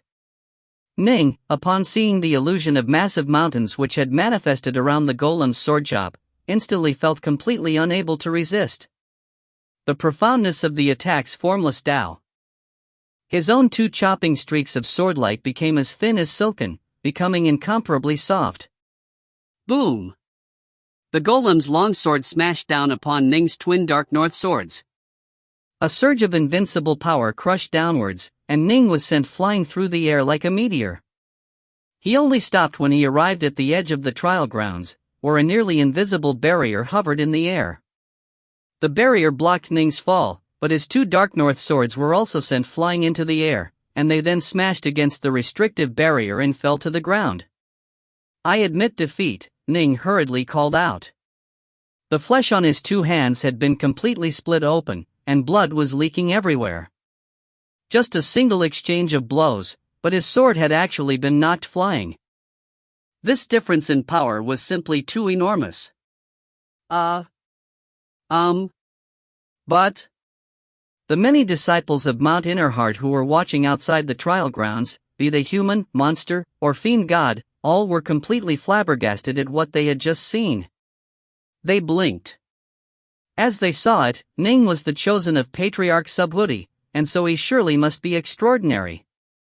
Even when these other disciples had first arrived on the mountain, they were generally able to defeat the 2nd or 3rd golem. Some of the more powerful ones were able to defeat the 4th or even the 5th golem.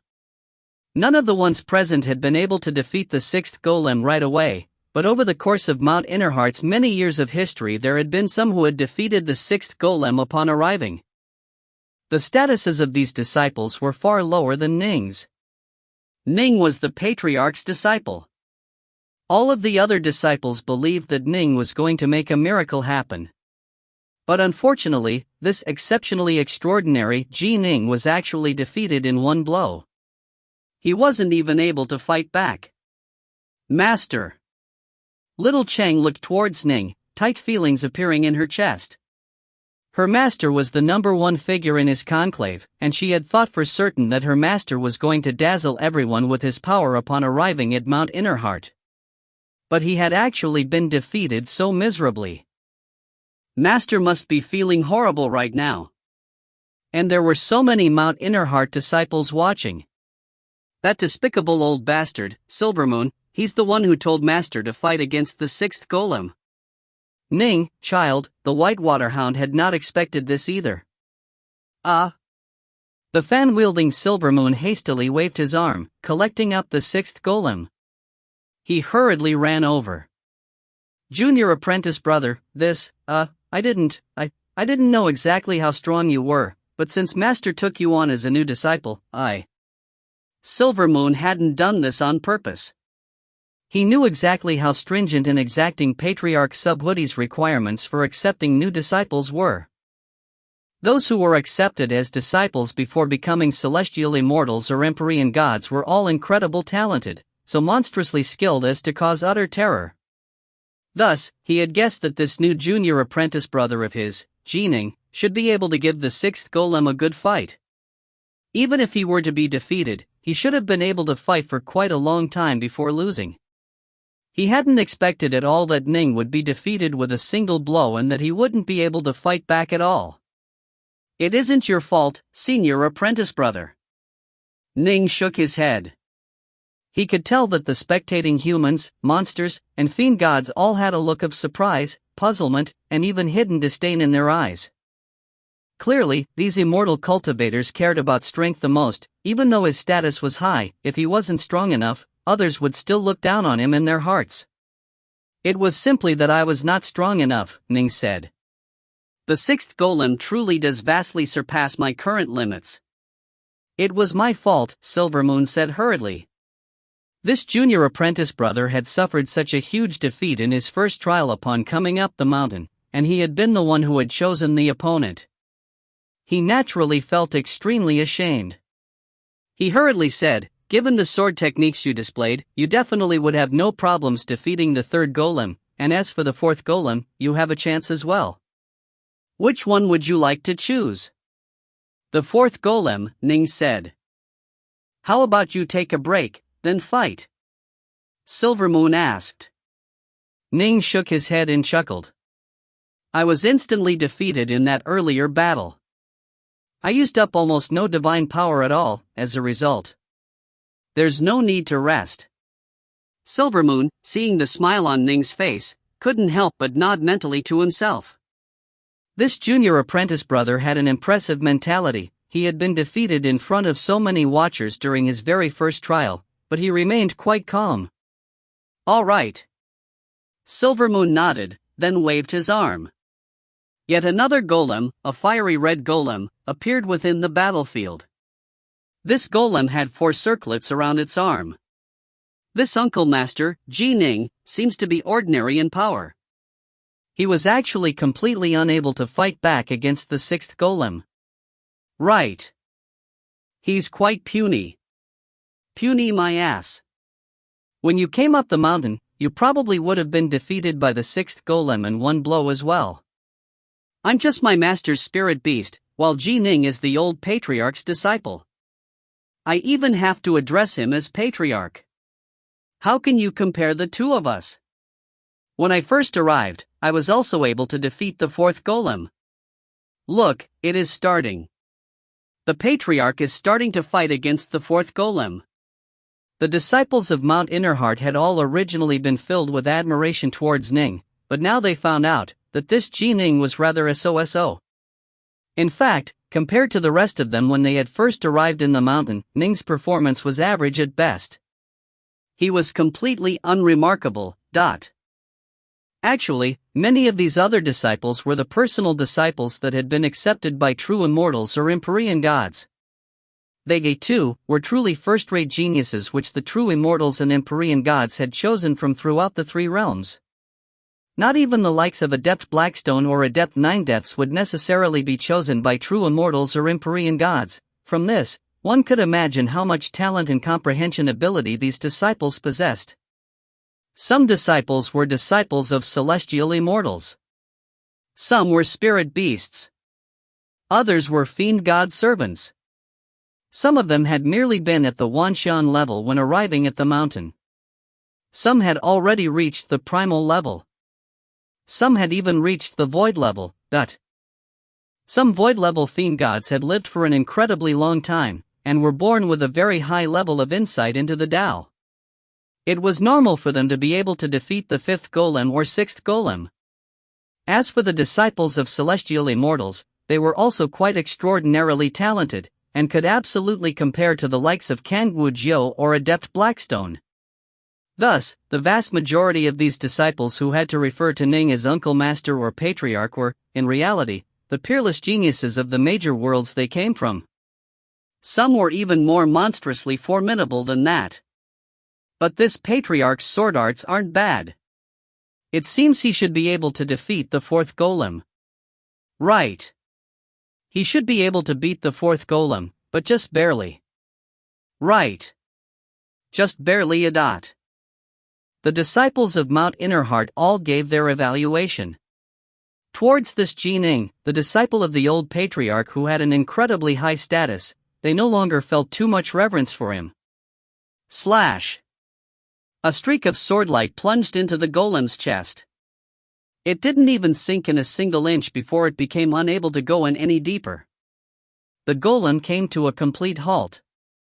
It stared at Ning unmovingly, then said in a low voice, "You won." These golems were non-living creatures. Even void-level fiend gods that fought against them would be unable to destroy them. Thus, being able to break through their outer layer of protection was enough to symbolize victory.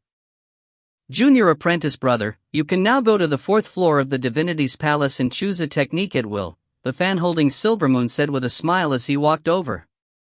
With a wave of his hand, he collected the golem again. Ning smiled. Fortunately, he had experienced the 1,000-year dream. Earlier, his sword arts had indeed stabilized and become more firm, and his execution of them had become more profound and unpredictable as well. That was the only reason why he was able to defeat the fourth golem. Otherwise, he would have probably only been able to beat the third golem. This was as he had expected. After all, he had been forbidden from using any divine abilities, resulting in his greatest source of power, the star-seizing hand, being unusable. His power would naturally be much lower as a result. Although he had become the champion of his conclave of immortal destiny, he was actually a bit weaker than Kang Wujiu, Xiamong Zishan, and the others when it came to his comprehension of the Tao. He had only become champion thanks to the star-seizing hand. Senior apprentice brother, when ordinary disciples of Mount Innerheart first arrive at the mountain, which golem are they generally able to beat? Ning asked. The newcomers are sometimes a bit weaker while sometimes a bit stronger. On the whole, they are on par with you, I suppose. However, they have generally trained for centuries before arriving, while some have trained for thousands or tens of thousands of years, Silvermoon said. As they chatted, the sound around them was blocked from transmitting to others. Ning laughed. Given how many years the ordinary disciples have been in the mountain, they are definitely more powerful than they were in the past. It seems I am the weakest person here at Mount Innerheart. Still, Ning continued to feel complete confidence in himself. He had only trained for 30 years, and had just arrived at the mountain. After 100 years, he would definitely be able to surpass them all. And he also had the star-seizing hand in reserve. In these trials against golems, since his divine abilities were unusable, his greatest advantage had been neutralized. Still, no matter what, compared to the ordinary disciples of Mount Innerheart, he was at the bottom of the barrel. A 30,000-meter tower starts from the ground. He still had to work hard. If you find any errors, ads pop up, ads redirect, broken links, non-standard content, etc., please let us know. Report chapter so we can fix it as soon as possible. Book 13, Chapter 7, 30 Years at Mount Innerheart. Chapter 7, 30 Years at Mount Innerheart. Junior apprentice brother, how long have you been training for? Silvermoon asked. More than 30 years, Ning said. Silvermoon instantly began to laugh. Ah, no wonder. That explains it. So you've only been training for around 30 years. For you to be able to defeat the fourth golem despite having trained for such a short period of time, I trust that in the future, here at Mount Innerheart, your rate of improvement will be similarly astonishing. Ning smiled. Thank you for your kind words, senior apprentice brother. Under the gazes of the many humans, monsters, and fiend gods, Ning and Silvermoon stepped into the fourth floor of the divinity's palace.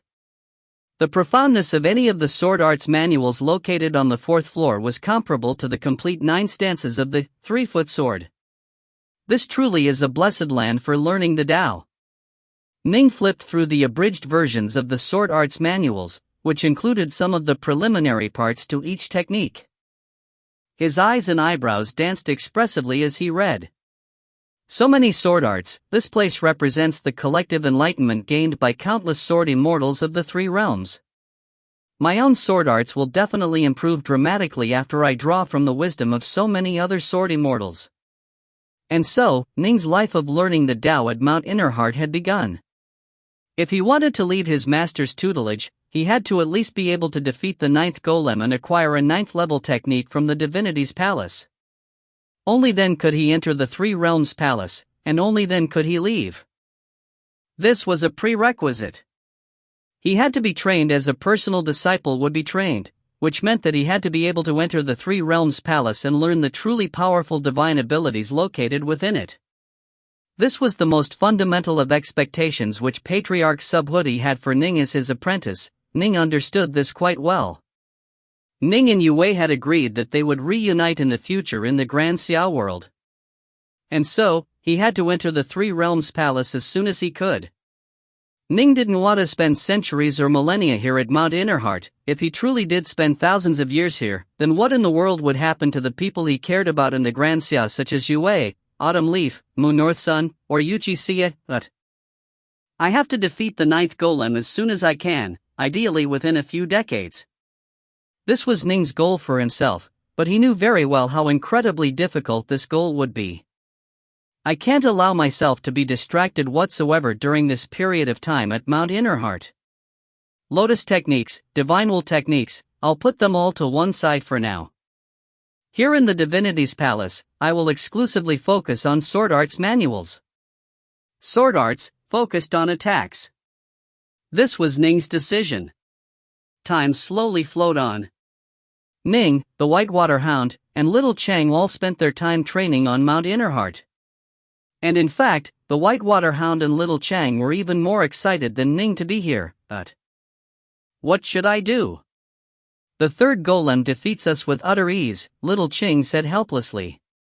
It seems that we might not even be able to beat the 2nd golem, the Whitewater Hound said helplessly as well. The disciples of Mount Innerheart were almost all incomparably talented monsters who came from throughout the 3 realms. Some of the others were spirit beasts of celestial immortals who had trained for a very long time. By comparison, the Whitewater Hound and Little Chang had trained for a very short period of time. There's nothing we can do. Let's go do manual labor, the Whitewater Hound said. That's our only option. Little Chang nodded as well. And so, both of them went to accept the manual labor trials. They spent nearly a full month manually de-weeding the surrounding 100 kilometers of land. Only then were they allowed to choose a 3rd-level technique from the divinity's palace. The techniques on the 3rd floor of the divinity's palace, any one of them when placed within the Black-White College would become the most treasured technique of the college. So someone like me can actually acquire a technique like this. Little Ching snatched up a copy of the Qiankuan Sword Song, with absolute excitement. I can now finally, truly train on the Grand Tao of Qiankuan. These are the writings of a celestial immortal on formations? The Whitewater Hound was holding a book on formations. He, too, was incomparably excited. Both of them were actually extremely gifted. Uncle White was a Whitewater Hound, although in other aspects he was rather ordinary for a god beast. In one aspect, he was exceptional, his intelligence. Little Ching, in turn, had absolutely astonishing talent in the Grand Tao of Qiankuan. She was even able to use the void blink, spatial teleportation, technique at the Xiantian level.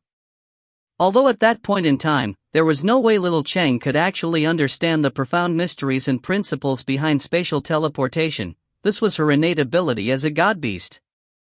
All she had to do was be able to touch upon just the slightest bit of this Grand Tao and she would be able to teleport. She didn't need to actually understand it, just brushing against the Grand Tao of Qiankuan allowed it. However, neither of two had ever had a truly good teacher. Ning had the help of the stellar hall of the underwater estate, and also had the guidance of Immortal Dianzai. Uncle White and Little Ching, however, had to work hard to study on their own. Having arrived at Mount Innerheart, however, everything had changed. They had a chance to interact with so many talented humans, monsters, and fiend gods. The void-level fiend gods in particular had lived extremely long lives, and their level of experience was definitely not inferior to Immortal Dianzai's. For the sake of giving Ning face, they would often give pointers to Little Cheng and Uncle White. And occasionally, the two would even have a chance to ask the likes of the white-robed Lord Zhang or the old demon Silvermoon for some advice as well. But most importantly of all, Patriarch Subhuti had begun to lecture on the Tao. Patriarch Subhuti rarely expounded on the Tao, sometimes 10,000 years would pass without a single lecture. However, ever since he had taken on Ning as a disciple, Patriarch Subhuti immediately began to give far more open lectures on the Tao than before. In fact, he would expound on the Tao almost every month. This was a habit for Patriarch Subhuti. Generally speaking, after taking in a new disciple, he would often expound on the Tao with great frequency for a time. But if he didn't take in a new disciple, he would only expound on the Tao when he was in the mood for it. After all, the old patriarch only truly valued his personal disciples enough to do it. As for the other disciples, they generally didn't even have a chance to meet or speak with the old patriarch. Thus, all of the disciples of Mount Innerheart were in a state of collective excitement. Even several true immortals or Empyrean gods would occasionally come over to listen. The Tao Father lives up to his reputation. The Whitewater Hound was currently filled with the utmost of excitement. Listening to the Tao Father expound on the Tao once is more helpful than me ruminating by myself for a century. So many of the questions in my mind have been explained, and I have now mastered a Tao path. The Tao Father must have completely mastered the Grand Tao of Qiankuan. His casual mentions regarding it have caused me to comprehend so much. I can now even teleport out of a space-locked region. Little Ching was excited as well. 1 year after another passed. The two of them had spent another half-year doing manual tasks and had acquired a technique from the 4th floor of the divinity's palace. These manual tasks just took up time, they didn't need to actually use up too much of their mental energy on them. They were able to completely focus on training in the Tao while carrying out the menial jobs.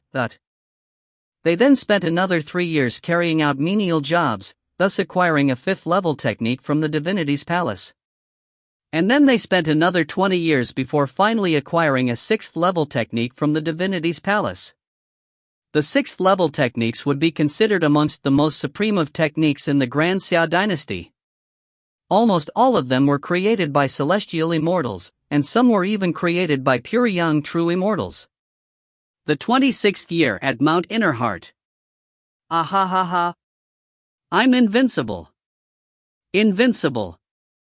As rain poured down from the skies, Little Ching ran around wildly in circles around Ning's immortal estate, her body flickering and flashing about. Her figure was very blurry as she repeatedly teleported about with high speed. Little Ching. Little Ching. Ning stood there at the entrance to his immortal estate. Just by standing there, he gave off the aura of an immortal sword, causing others to feel an uncontrollable desire to submit to him. How are you now invincible? Can't you see it's raining? Stop running around like that. Ning laughed. Little Ching. The Whitewater Hound spoke in the human tongue as well. What is going on? Why are you so excited? Continuing to laugh, Little Cheng suddenly appeared in front of Ning with a swish. Master! Master! Little Cheng's eyes were filled with excitement. I'm now able to use greater teleportation. I'm finally able to use greater teleportation. What? Greater teleportation? Ning revealed a look of surprise. When he had killed young Flame Known, he had once acquired a Dao seal of greater teleportation. In the underwater estate, he had also acquired one as a protective item. Normal void blink techniques or spatial teleportation techniques, they were all classified as lesser teleportation. They only allowed one to teleport around within a single region. At most, they would allow one to move a certain distance. As one gained more and more insights into space, one would be able to teleport greater and greater distances, and even spacelock techniques would begin to become ineffective. But upon completely mastering the complete Grand Dao of Qiankuan, one would be able to use greater teleportation. Greater teleportation, it could allow you to teleport from one world to another world.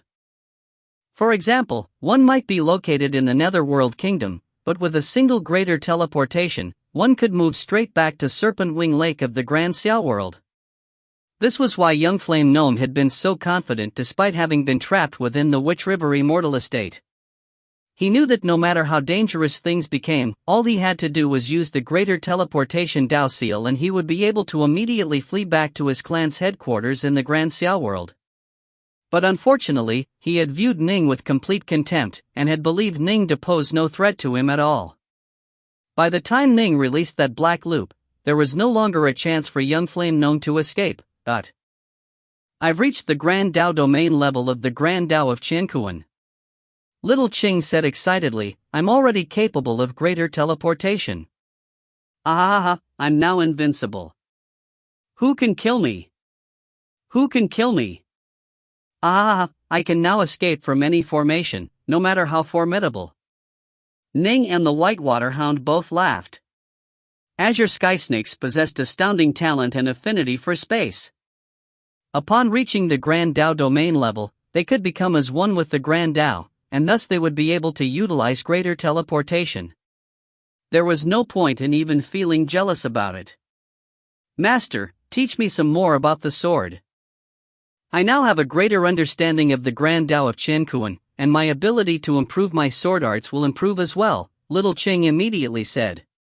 She wanted for Ning to be able to teach her, and so she had chosen to learn the sword as well, fusing her Grand Dao of Qiankuan into her sword arts. All right. Ning nodded. Little Cheng was improving, but his own rate of improvement was even more astonishing. After all, from the time when Ning established his Zifu region in the Grand Xiao World to the day he entered Mount Innerheart, only roughly 20 years had passed. Now he was training at Mount Innerheart, and he even had the chance to listen to his master, Patriarch Subhuti, lecture on the Tao. He also often went to meditate in the Stellar Hall, and also fought constantly against the golems, so as to further sharpen and refine his sword arts. He also had countless exquisite sword arts to analyze. How could his rate of improvement be slow? With each defeat of a golem, Ning was allowed to choose a new technique. But with each fight, the golems would change as well. For example, during the first battle, the fourth golem had used overbearing, powerful sword arts. During the second, third, and fourth battle, however, the golem had used different techniques. At the start, the golem only changed between different sword art styles, but afterwards it even began to use sabers, long spears, staves, and even flying swords, magic treasures, or formations to assist it. This made the fourth golem increasingly difficult to defeat. However, Ning's own power was improving at an astonishing rate as well. He had now analyzed more than 100 sword arts from the fourth level of the Divinity's Palace, all of which were comparable to the complete, 3-foot sword. Next, Ning had defeated the fifth golem more than 30 times and analyzed more than 30 sword arts manuals from the fifth floor. After that, Ning defeated the sixth golem more than 20 times and acquired more than 20 sword arts manuals from the sixth floor. And then, Ning had defeated the seventh golem 18 times, acquiring 18 sword arts manuals from the seventh floor. Although he had read and analyzed multiple sword arts manuals, many of which had been written by Empyrean gods or true immortals and some of which had been written by Tao fathers, Ning continued to spend most of his efforts on the 3-foot sword, keeping it at the heart of his sword arts. He infused the strengths and excellences of the other sword techniques in the 3-foot sword, causing it to be continuously improved and perfected. There were now more and more differences between the current 3-foot sword and the one which Immortal Northwalker had originally created. In fact, it had now transformed into an even more formidable sword art that belonged to Ning and Ning alone. And so, completely focusing on his training, Ning spent more than 30 years here within Mount Innerheart. If you find any errors, ads pop up, ads redirect, broken links, non-standard content, etc., please let us know. Report chapter so we can fix it as soon as possible. Book 13, Chapter 8, The Ninth Stance of the 3-foot Sword. Chapter 8, The Ninth Stance of the 3-foot Sword. Within a grassy area in the Tristar Crescent abode. This was the location of Ji Ning's Immortal estate. Within a courtyard inside the Immortal estate, Ning was seated in the lotus position on the ground, eyes shut, completely unmoving. Next to him lay a large, snowy white hound. Whoosh! An azure-robed maiden appeared out of nowhere. It was little Cheng. Don't make a sound.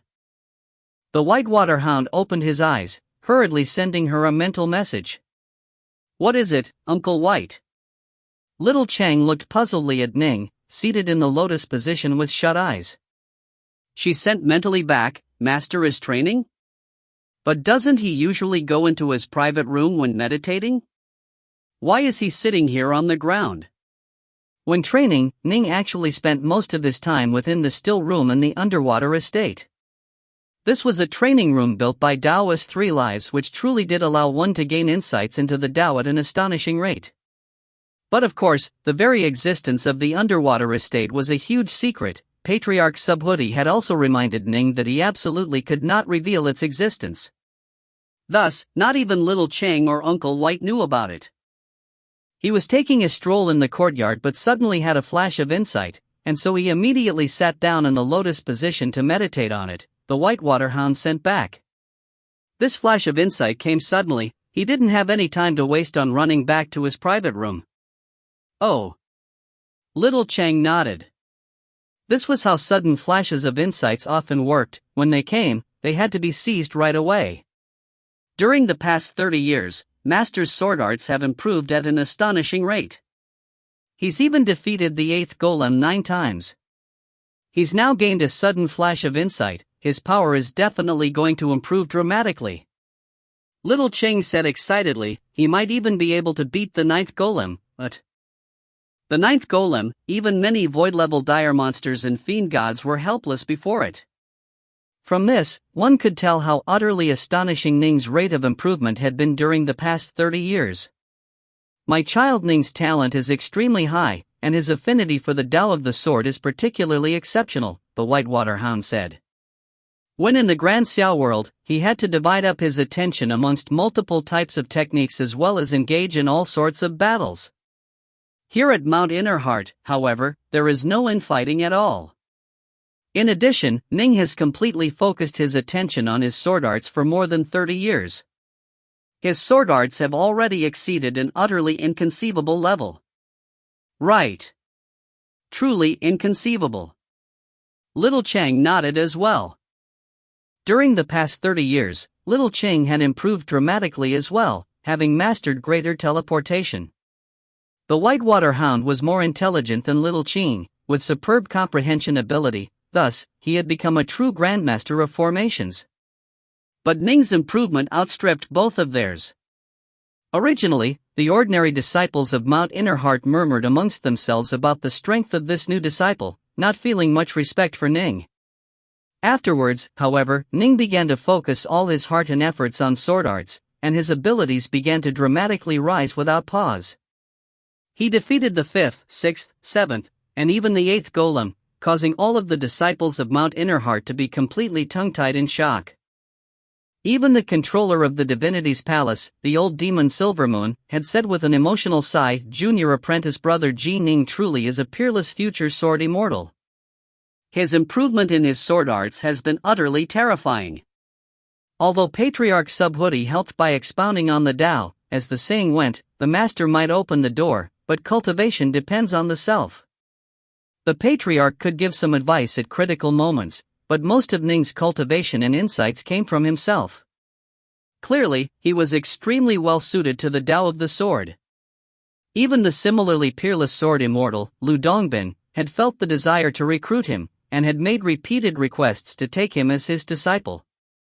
Unfortunately, the Grand Xia Emperor had steadfastly refused. However, thanks to this setback, Ning had ended up arriving at Mount Innerheart and becoming apprenticed to Patriarch Subhuti. Quick, look! On the 12th day of Ning sitting in the lotus position in meditation, sword keys suddenly began to fill the pavilion area around Ning.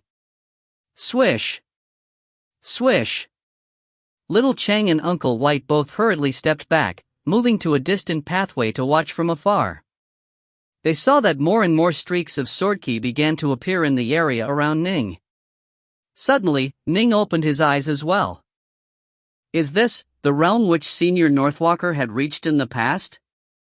Ning murmured gently to himself as the countless streaks of sword key around him began to gather together, becoming extremely solid and dense and forming into a single, dazzling immortal sword that glowed with white light. Chop, Ning said. Slash! The sword key that had formed into a sharp immortal sword of light sliced through the air, and as it did so, the illusion of an enormous black dragon actually appeared above it. This illusory black dragon coiled around the flying sword of light, and in the eyes of the black dragon a look of wanton arrogance could be seen. The flying sword of white light sliced through the air, and the surrounding space completely exploded. The ninth stance of the 3-foot sword, Ning murmured to himself, sword roaming the 3 realms. The most powerful sword technique left behind by Senior Northwalker, I've finally mastered it. However, I feel as though this sword technique of Senior Northwalker's, this sword roaming the 3 realms, is too flamboyant and brash. It isn't stately enough. If this technique could be altered to be slightly more reserved and not so brash, its power might rise even more. Ning's own level of judgment was now extremely high. It must be understood that the sword arts manuals on the 4th floor of the Divinity's Palace were already on the level of the complete 3-foot sword. The 5th, 6th, 7th, and 8th floors, although Ning hadn't chosen certain techniques that overlapped with techniques he had already chosen, he had still analyzed a total of more than 100 sword arts manuals. Ning had even chosen 9 books from the 8th floor of the Divinity's Palace, each of which had been written by major powers of the 3 realms. Although they were written rather casually, they were still unfathomably profound. Given that Ning already had so many sword arts for his perusing, how could he not have superb judgment by now?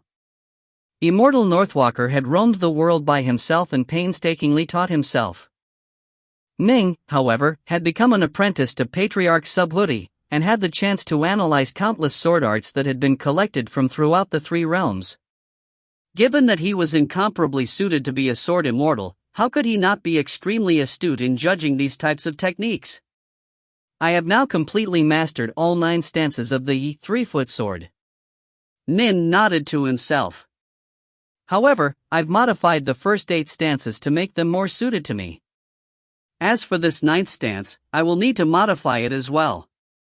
With so many peerless sword arts manuals available to him, Ning's foundation in the Tao of the sword was indeed at an inconceivably sturdy level. Master, master. Little Chang flew over.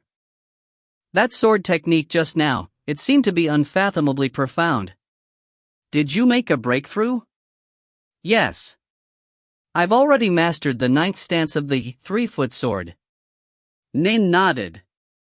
The 9 complete stances of the 3-foot sword were lustrous sword heart, manifold thistlethorns, sudden swordlight, sun in the sky, moonlight hiding the sword, Ran Dao domain, horizontal sword execution, immortal devil, and sword roaming the 3 realms. The nearby Uncle White also said with amazement and excitement, Ning, child, I heard that by using this 3-foot sword, Immortal Northwalker was comparable to a celestial immortal in power. There are even celestial immortals whose sword arts are not as profound as this 3-foot sword. Your sword arts are already now comparable to that of some celestial immortals? Immortal Northwalker was comparable to a celestial immortal, but that was a bit of a misleading saying. Ning had often chatted with his fellow disciples here at Mount Innerheart, and he now naturally knew much more than he had in the past. It is extremely hard for a person to overcome the celestial tribulation and become a celestial immortal. Some void-level earth immortals have fairly simple tribulations, while others might have tribulations that are hundreds or even thousands of times harder. In fact, I've even heard that for some void-level earth immortals, the celestial tribulation didn't even descend at all, it just dissipated. In addition, celestial immortals have trained for varying amounts of time, and some are unaffiliated individuals who train on their own while others are apprenticed to major powers. Naturally, they will all be at different levels of power. Thus, Immortal Northwalker being comparable to a celestial immortal was only in reference to the most ordinary type of celestial immortals. For example, Luce Immortal Juhua had lived for many millions of years and was also referred to as being comparable to celestial immortals, just like Senior Northwalker who had lived for 1,000,000 years, Ning said with a laugh.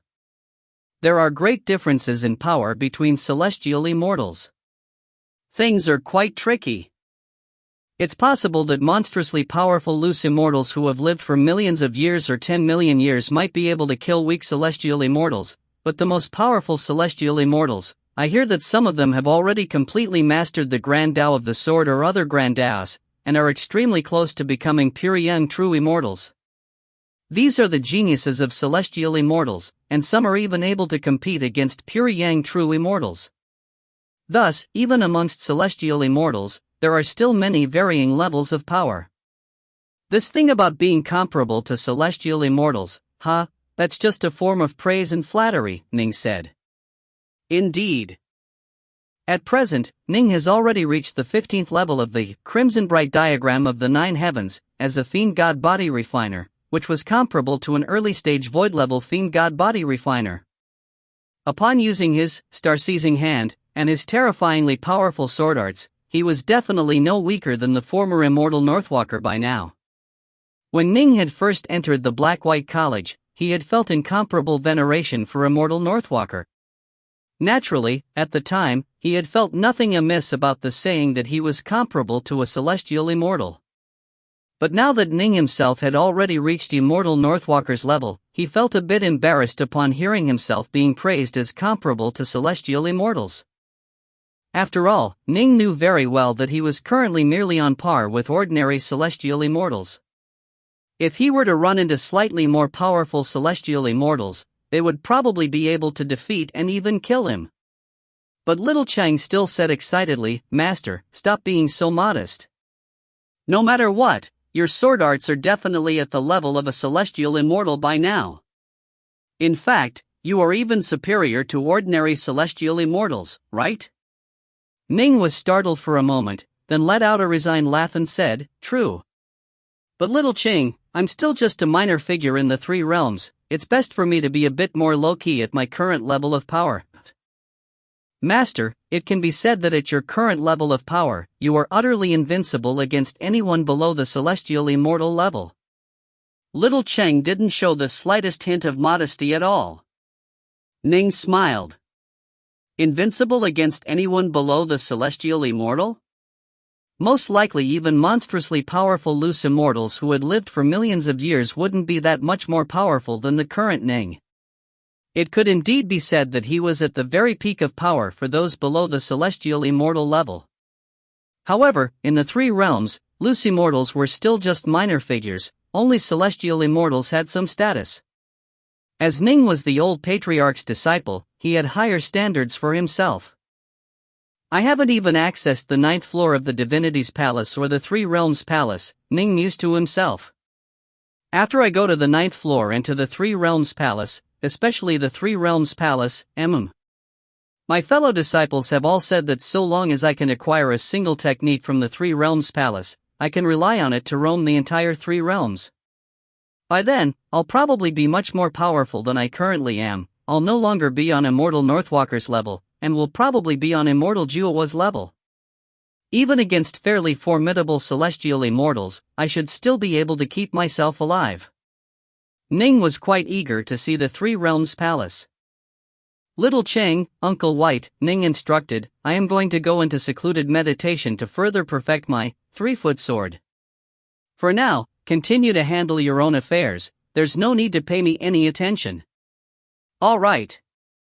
The Whitewater Hound nodded. Master, you are going into seclusion right after making a breakthrough? The gap in power between you and me is growing greater and greater, Little Cheng said helplessly. But then she chortled, fortunately, I have greater teleportation. It will probably be a long time before you can do this, right, Master? Ning shook his head. A long time? He was a human, he had to completely master the Grand Tao of Qiankuan before he could use greater teleportation. He was still extremely far away from mastering his Grand Tao of the sword, much less the Grand Tao of Qiankuan. Rumble. The stone door slid shut as Ning entered his private room. A rippling wall could be seen in this private room, and as Ning stepped into the ripples, he arrived within the underwater estate. Ning, you have finally mastered the 9th stance of the 3-foot sword. Within the underwater estate, the giant yellow bear was waiting with a smile on his face. Senior, will I now be capable of challenging the 8th level of the War God Hall? Ning asked. More than 10 years ago, he had already passed the 7th level of the War God Hall and chosen an immortal ranked magic treasure. If you find any errors, ads pop up, ads redirect, broken links, non-standard content, etc., please let us know. Report chapter so we can fix it as soon as possible. Book 13, Chapter 9, 2 Immortal Ranked Magic Treasures. Chapter 9, 2 Immortal Ranked Magic Treasures. The giant yellow bear nodded lightly. Your chances are quite good. You can give it a try. Ning smiled, then walked towards the corridor. At every distinct level of power, Fiendgodi body refiners would have just 2 chances to attempt to pass the War God Hall's trials. Thus, Ning would generally ask the giant yellow bear for his opinion. Each trial represented a supreme treasure, and so Ning didn't dare to be too reckless in taking them. This was especially true now, as they represented immortal ranked magic treasures. A short while later. Whoosh! Ning walked out from the War God Hall. Success! Ning let out a soft breath. On the 8th floor of the War God Hall, he had encountered an ancient, void-level fiend god. Ning's own, crimson-bright diagram of the 9 heavens, was only at the 15th stage, and he was only comparable to an ordinary early-stage void-level fiend god body refiner. If he was to be compared against real fiend gods, he would probably only be equivalent to a peak primal-level fiend god. A void-level fiend god was a full level higher than him in power. It also had its own divine abilities that allowed its might to increase even further. This truly had been a bloody, hard-fought battle. In fact, the void-level fiend god had even unleashed 3 powerful clones as he transformed his single body into 3 mighty fiend gods which surrounded and assaulted Ning. Ning had used the 3 heads, 6 arms ability, the star-seizing hand, and had sent his swordlight flashing everywhere, and in the end, he managed to seize the upper hand, then forced the fiend god to admit defeat. That was absolutely fantastic. After studying the Tao for 30 years here at Mount Innerheart, I finally defeated a void-level fiend god. Ning thought back to the past, when he had roamed the wild marshes of the Jail Mountains. Back then, he had been nothing but an ant in the eyes of that ancient, void-level fiend god. But now, he himself was on the same level of a void-level fiend god. He was no weaker, and in fact, he had just defeated one. Strange. Why would a void-level fiend god have appeared within the underwater estate? Ning's heart was filled with questions.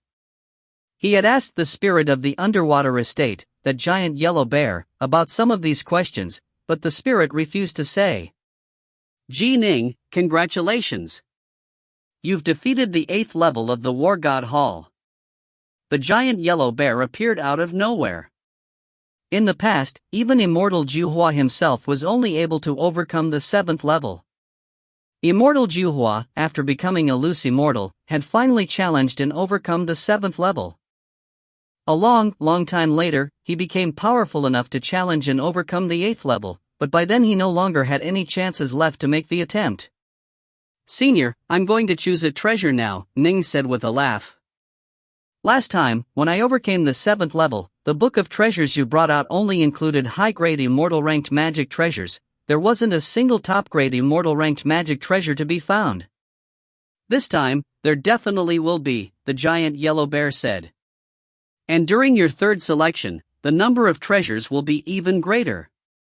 Ning felt resigned. This was in accordance with the rules of the treasure hall. In principle, one had 3 chances to acquire immortal ranked magic treasures. They would come when one challenged and overcame the 7th and 8th levels of the War God Hall, and when one reached the 16th level of the Crimson Bright diagram of the 9 heavens, and entered a brand new and distinct level of power. But the number of immortal ranked magic treasures available for the choosing during the first chance was quite limited. The second choosing saw more choices. As for the third, all of the immortal ranked magic treasures which Daoist 3 Lives had left behind would be put on display. Naturally, many exquisite specimens would be made available then. "You know, it is a minor matter for you, as the controller of the treasure hall, to pull out those other treasures and let me choose from them, right?" Ning felt resigned. "Can't do it." The giant yellow bear shook his head. "Not even I can change the rules which Master left behind. In the past, it was because you had just entered the Wanxiang Adept level, the level at which a cultivator is most likely to perish, that Master's rules allowed for an exception to be made and for you to choose some protective treasures. As for now, you are sufficiently strong enough already, we must follow the rules now."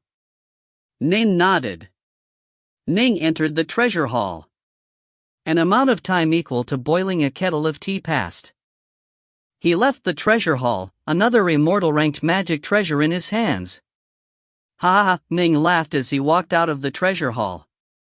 He was indeed much happier with what he chose during this second choosing than he had been for the first.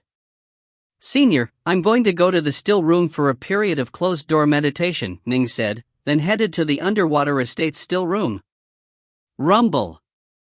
The door to the still room swung open, then once more swung shut. Ning sat down in the lotus position atop that enormous bed of netherwater jade.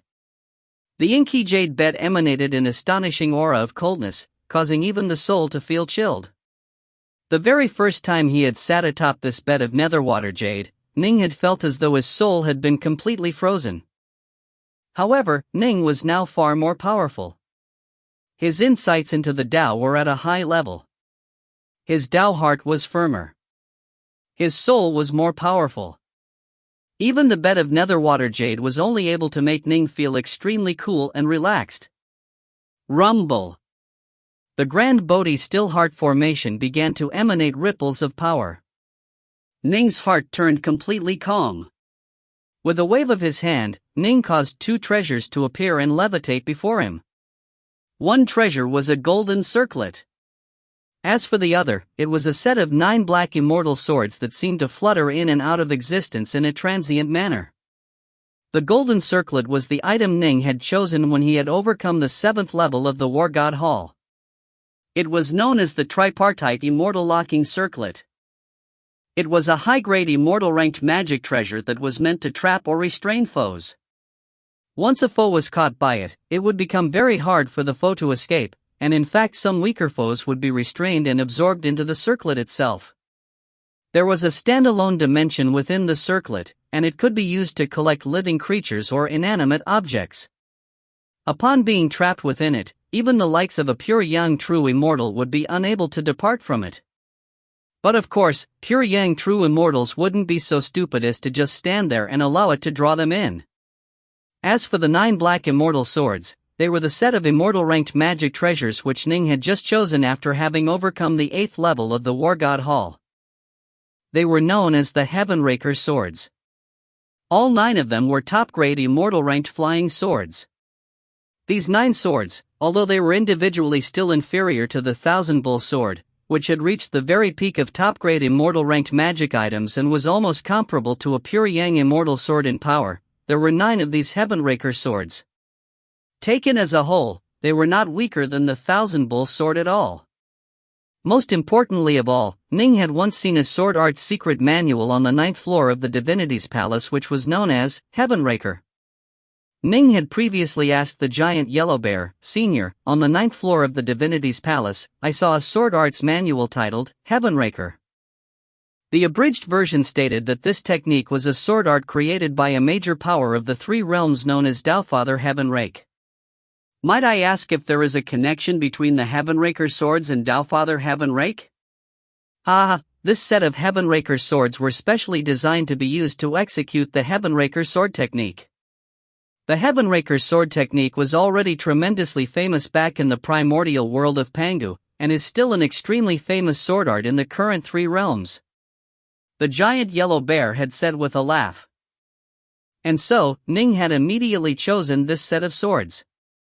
Ning sat there atop the netherwater jade bed, staring at the two mighty immortal ranked magic treasures before him. He nodded gently. After I defeat the 9th golem, I'll immediately go to the 9th floor of the divinity's palace and choose the Heavenraker sword technique.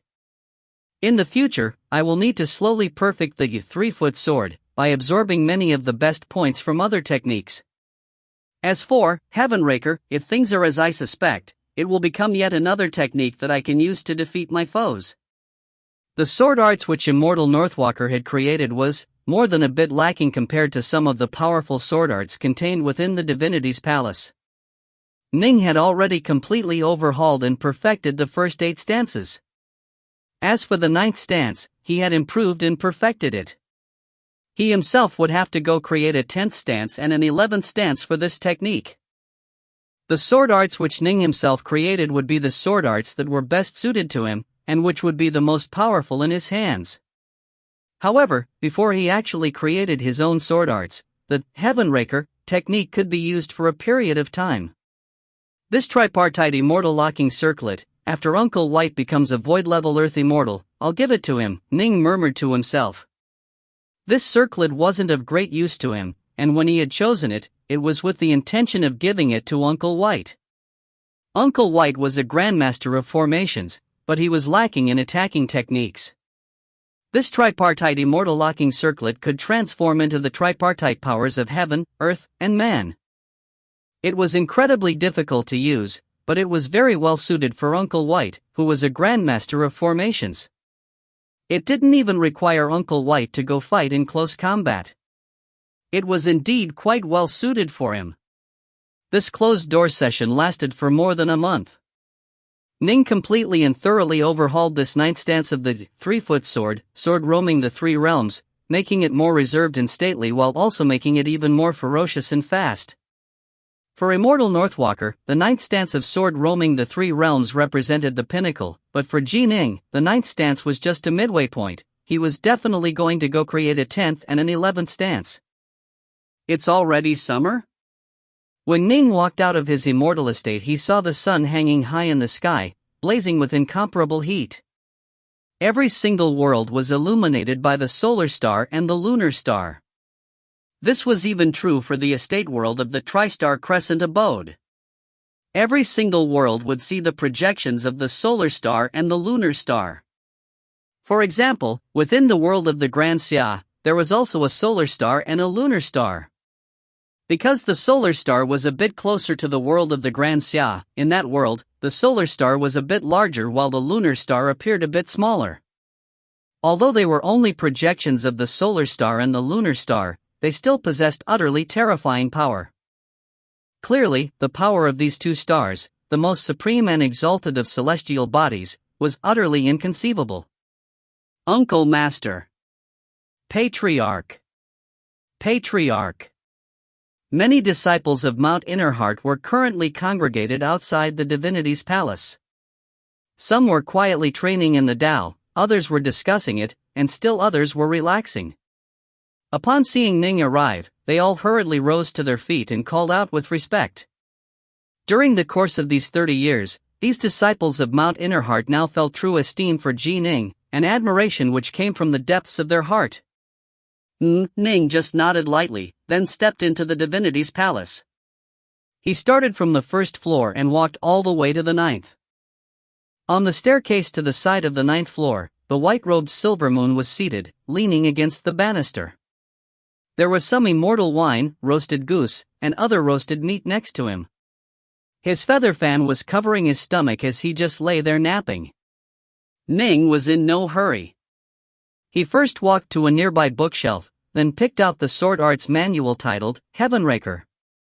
The secret manuals located here on the 9th floor were all extraordinary. Ning flipped through the abridged version, then nodded gently, revealing a hint of a smile. Heavenraker was indeed created by Taofather Heavenrake of the Three Realms.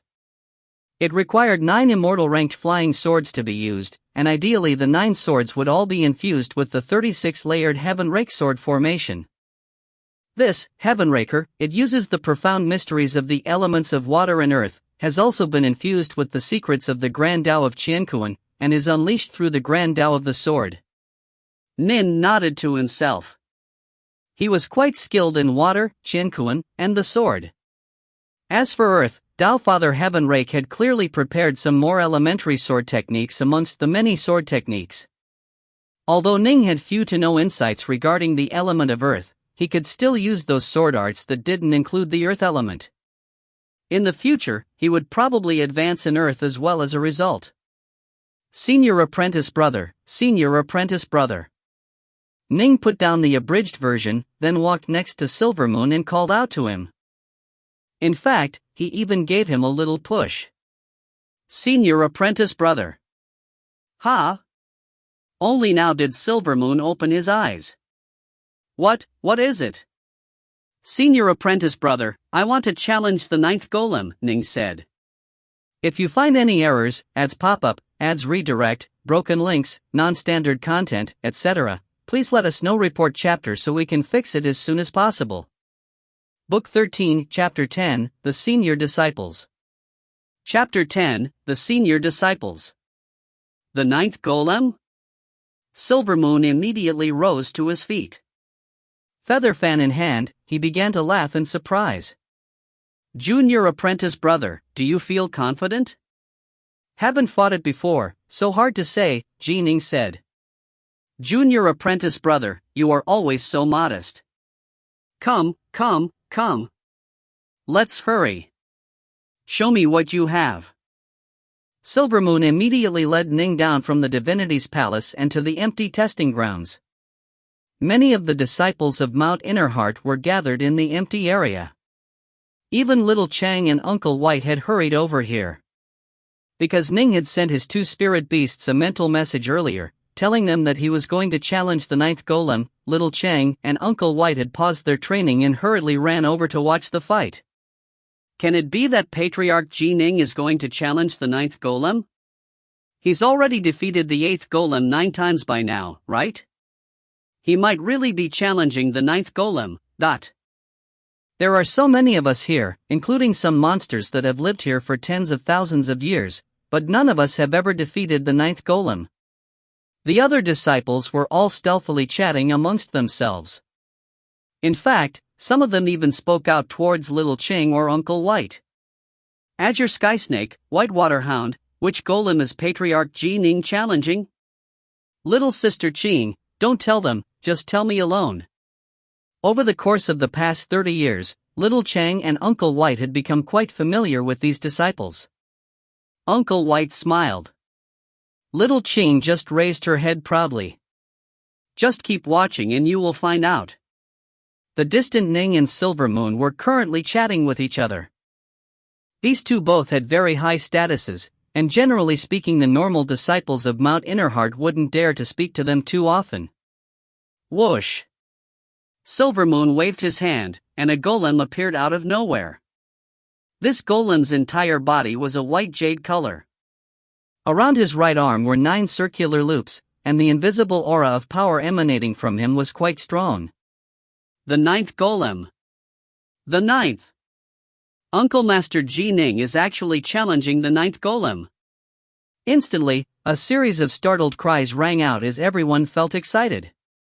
Life here at Mount Innerheart was too relaxed and peaceful.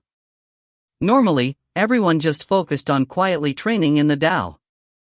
Thus, when someone went to challenge the 9th golem, many of the other disciples would cluster around to watch.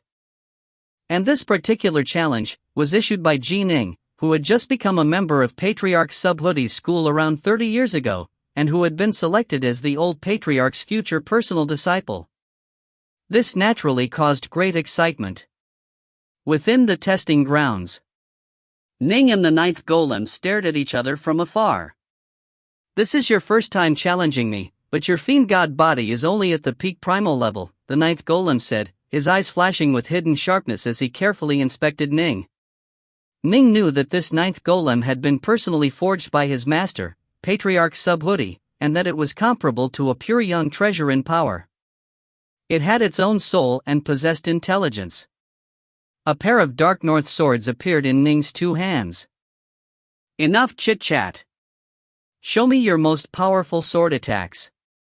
Humph! The ninth golem let out a cold snort as a wide, heavy sword appeared in his hands. "Then I'll play with you for a bit." As soon as his words came out, the ninth golem took a single step forward, causing the ground to tremble as he suddenly appeared in front of Ning.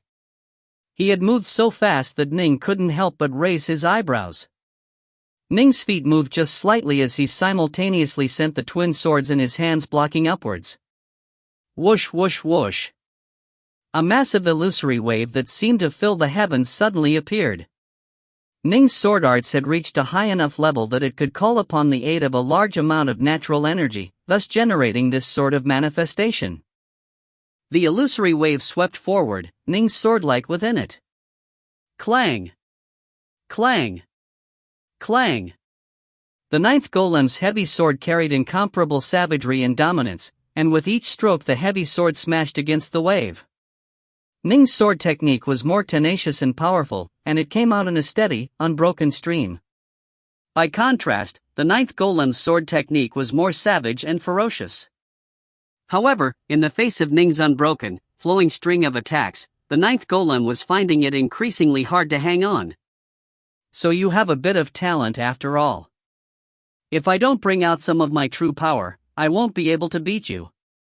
The ninth golem produced a second heavy sword in his other hand as well. Boom! Boom! The two heavy swords began to whirl out, seeming to have transformed into an enormous windmill and creating the massive illusion of a whirlpool above it. The enormous whirlpool illusion clearly represented an enormous amount of natural power had been summoned, and the ninth golem's sword technique clearly became even more savage and dominating. It carried a crushing, grinding power that was able to completely suppress Ning. Sword roaming the three realms. Upon being suppressed, Ning instantly changed his sword technique. He immediately executed sword roaming the three realms, which he had perfected while in closed-door training. Two streaks of dazzling swordlight flew out like a pair of black dragons that were swimming through the air. These two roaming black dragons twined around each other as they pounced towards the enemy. Bang! Bang! Bang! Their respective swordlights clashed out 3 times. Suddenly, everything came to a halt. The ninth golem and Ning had moved past each other while exchanging blows. Their backs were to each other, and the ninth golem was completely unmoving. As for Ning, he put away the dark north swords in his hands. On the golem's chest, there was a wicked, savage-looking wound. During their 3 clashes, Ning's sword had clearly been a slight bit faster. Although it was only faster by a small amount, it had been the deciding factor in this battle. The ninth golem lowered his head to look at the wound. The wound on his chest disappeared in the blink of an eye. "You win." The ninth golem turned, giving Ning a glance. "You beat me in our very first fight. You can now enter the 9th floor of the divinity's palace. Jade Suffer, this is my junior apprentice brother. It is only natural that he beat you." Silvermoon walked over. "Junior apprentice brother? The old patriarch took on a new disciple?" The 9th golem looked towards Ning in surprise. "The more disciples who defeat you, the closer you are to freedom. You should be happy. Alright, time for you to go back to your place." Silvermoon waved his hand, instantly collecting the 9th golem again. "Junior apprentice brother, congratulations." Silvermoon smiled towards Ning. Come, let's go into the divinity's palace. Right. Ning nodded. He immediately followed Silvermoon into the divinity's palace. The disciples of Mount Innerheart watched this all happen in a daze. They stared as Ning and Silvermoon entered the divinity's palace. He won. He actually won. Patriarch Ning defeated the 9th golem. What a dominating sword art, what a terrifying sword art. Uncle Master truly is a peerless sword immortal. All of them sighed in endless amazement. It has only been 30 years, right? It has only been about 30 years since the Patriarch became the old Patriarch's disciple, right? 30 years ago, the Patriarch was just barely able to defeat the 4th golem, but after 30 short years, he has actually defeated the 9th golem. I've been here on this mountain for nearly 1,000,000 years. A 6-armed fiend god whose body was wreathed in dim flames muttered to himself, then shook his head and sighed. You humans truly do have a ridiculous level of comprehension. I'm a human and I've been on the mountain for 1,000 years, but I haven't beaten the 9th golem. Not even celestial immortals are necessarily capable of defeating the 9th golem. 30 years, no wonder the old Patriarch chose him as a disciple. The personal disciples of the old Patriarch truly are all formidable. Little sister Qing, can you ask the Patriarch to lecture to us on the Tao sometime? Brother White, your master's sword techniques are truly formidable. I have many questions with regards to the sword. Can we have your master provide us with a few pointers sometime? Everyone was discussing what had just happened. Little Chang and Uncle White both felt their hearts filled with delight. After just 30 years, Ning had defeated the 9th golem. This caused all the ordinary disciples of Mount Innerheart to sigh in amazement at how inconceivable this was. However, for the personal disciples such as the old demon Silvermoon, this was as expected. Ning and Silvermoon were walking up the stairs in the divinity's palace, striding upon the wooden steps as they moved upwards. Junior apprentice brother, for you to be able to defeat the 9th golem after 30 years is quite impressive, Silvermoon laughed. All of those ordinary disciples below us are completely shocked right now. Eh? Ning didn't feel as though there was anything to be proud of. He had the guidance of his master, Patriarch Subhuti, as well help from the stellar hall of the underwater estate. He would often sit atop the bed of netherwater jade within the still room in the underwater estate, and constantly attuned to the Tao within the Grand Bodhi Stillheart formation. 30 years? His original goal had always been to defeat the 9th golem within a few decades. Might I ask, how did my senior fellow disciples do? How many years did they spend in order to defeat the 9th golem? Ning asked curiously. Amongst Master's many personal disciples, your performance can be described as normal, Silvermoon said with a laugh. Ruling out the ones who were already extremely strong when they first followed Master, there have been a total of 12 who were very weak when they first followed Master. The fastest one took 1 year, while the slowest one took more than 13,000 years. Ning was amazed. The fastest one took 1 year? The slowest one took more than 10,000? A personal disciple of the old Patriarch who had taken more than 10,000 the years, this was too ridiculous. And just a single year for the other? This was also too crazy. Master has a total of 19 disciples. There were 7 who were already extremely strong when they accepted him as their master, while there were 12 who accepted him as master when they were weak, Silvermoon said. Amongst them, 9th junior apprentice brother had an exceedingly high level of comprehension. Back then, Master's avatar was roaming the ancient primordial world. He ran into 9th junior apprentice brother, who at that time was nothing more than an ordinary child who loved to paint. Master just provided him with a single line of guidance, and 9th junior apprentice brother transformed overnight from an ordinary child who had never before engaged in cultivation to the level of having completely mastered an entire Tao path, the Tao of ink water. He then followed Master to Mount Innerheart. After a year, he defeated the 9th golem. Ning blinked. To transform overnight from an ordinary child who loved painting, to someone who had completely mastered a complete Tao path. To defeat the 9th golem after a single year? Next are 3rd senior apprentice brother and 6th junior apprentice brother, Silvermoon said. Both of them only spent a few years to defeat the 9th golem, and when they first joined the school neither had engaged in any cultivation training. However, they have extraordinary heritages. 3rd senior apprentice brother was blessed with tremendous luck when he was born, as he is a golden crow who was born on the solar star. As for 6th junior apprentice brother, he is also incredible. He is a spirit monkey who was born from one of the stones which Lady Nuwa used to repair the heavens. 1. Ning was startled. A spirit monkey born from a stone that was used to repair the heavens? This caused Ning to think back to a story recorded in a novel back from his own lesser world of Earth. 2. He wondered if this so-called spirit monkey was similar to the one mentioned in the story he had read. After those 2 are the ones who trained for dozens of years, Silvermoon said. In short, humans have extremely high levels of comprehension, while 3rd senior apprentice brother and 6th junior apprentice brother were born as extraordinary living creatures who also had extremely high levels of comprehension.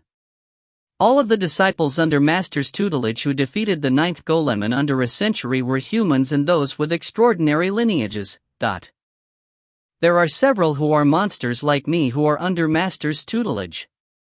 For example, I had to train for more than 3,000 years before I defeated the 9th golem.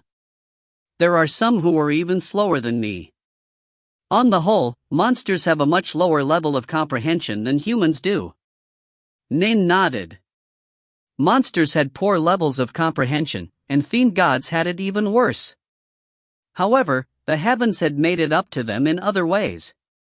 Humans at the Zifu level had a lifespan of 5 centuries, while those at the Wanshan levels had a lifespan of 8 centuries. Monsters, however, were different. Xiantian level dire monsters were capable of living up to 1,000 years, and Wanshan level dire monsters were able to live more than 10,000 years. As for fiend gods, their lifespans were even more ridiculous. Fiend gods were innately ageless, and they didn't even have to worry about the 3 calamities and 9 tribulations. However, their levels of comprehension were pitifully low. It was possible for them to spend 1 trillion years without improving even a tiny bit. Truly, all of the senior fellow disciples under Master's tutelage are extraordinary. Some were born incredible, while others met with incredible luck and destiny. I myself was only able to enter his tutelage due to having acquired the legacy of Taoist 3 lives. Ning understood that amongst his fellow disciples, he was quite ordinary. Still, there was a difference between him and the others. He was the disciple of both Patriarch Subhuti and Taoist 3 lives, and his divine ability, the star-seizing hand, was the ability which Taoist 3 lives had relied on to dominate and roam the primal world. Not even Patriarch Subhuti had ever created a divine ability on this level. The 9th floor. Silvermoon reached the 9th floor, then said with a laugh, after you choose a technique from this 9th floor, you can go to the 3 Realms Palace. After you learn a single technique from the 3 Realms Palace, if you can train in that technique to its limit, you'll absolutely be able to roam the 3 realms fearlessly and become an awe-inspiringly famous figure. 1. The 6th person is obviously Sun Wukong/Monkey King, who was born from a holy rock and was also known as the Stone Monkey. 2. This story is obviously Journey to the West. If you find any errors, ads pop up, ads redirect, broken links, non-standard content, etc., please let us know. Report chapter so we can fix it as soon as possible. Book 13, Chapter 11, Hoi's Archery. Chapter 11, Hoi's Archery. Ning walked to the bookcase that only held sword arts manuals, carefully flipping through the others. After confirming his decision, he then picked up the abridged version of the Heavenraker. Senior apprentice brother, I choose this one, Heavenraker, Ning said. With the Heavenraker swords in his hands, he would of course choose Heavenraker. Fine. Silvermoon nodded, then waved his hand. A series of thick tomes appeared within his hands. This was the full version of the Heavenraker technique which Tao Father Heavenrake had created. Ning's eyes immediately lit up as he accepted the tomes. As he opened them up, he couldn't help but lose himself within their contents. Ning couldn't be bothered to move around, and so he just sat down right there on the 9th floor of the divinity's palace and began to analyze the sword art. Summer left, winter came. A full year had passed. During this past year, Ning didn't immediately go to the Three Realms Palace. After all, it wasn't as though the palace would run away. During this year, Ning defeated the 9th golem 3 more times, acquiring 2 more sword arts manuals alongside the Heavenraker.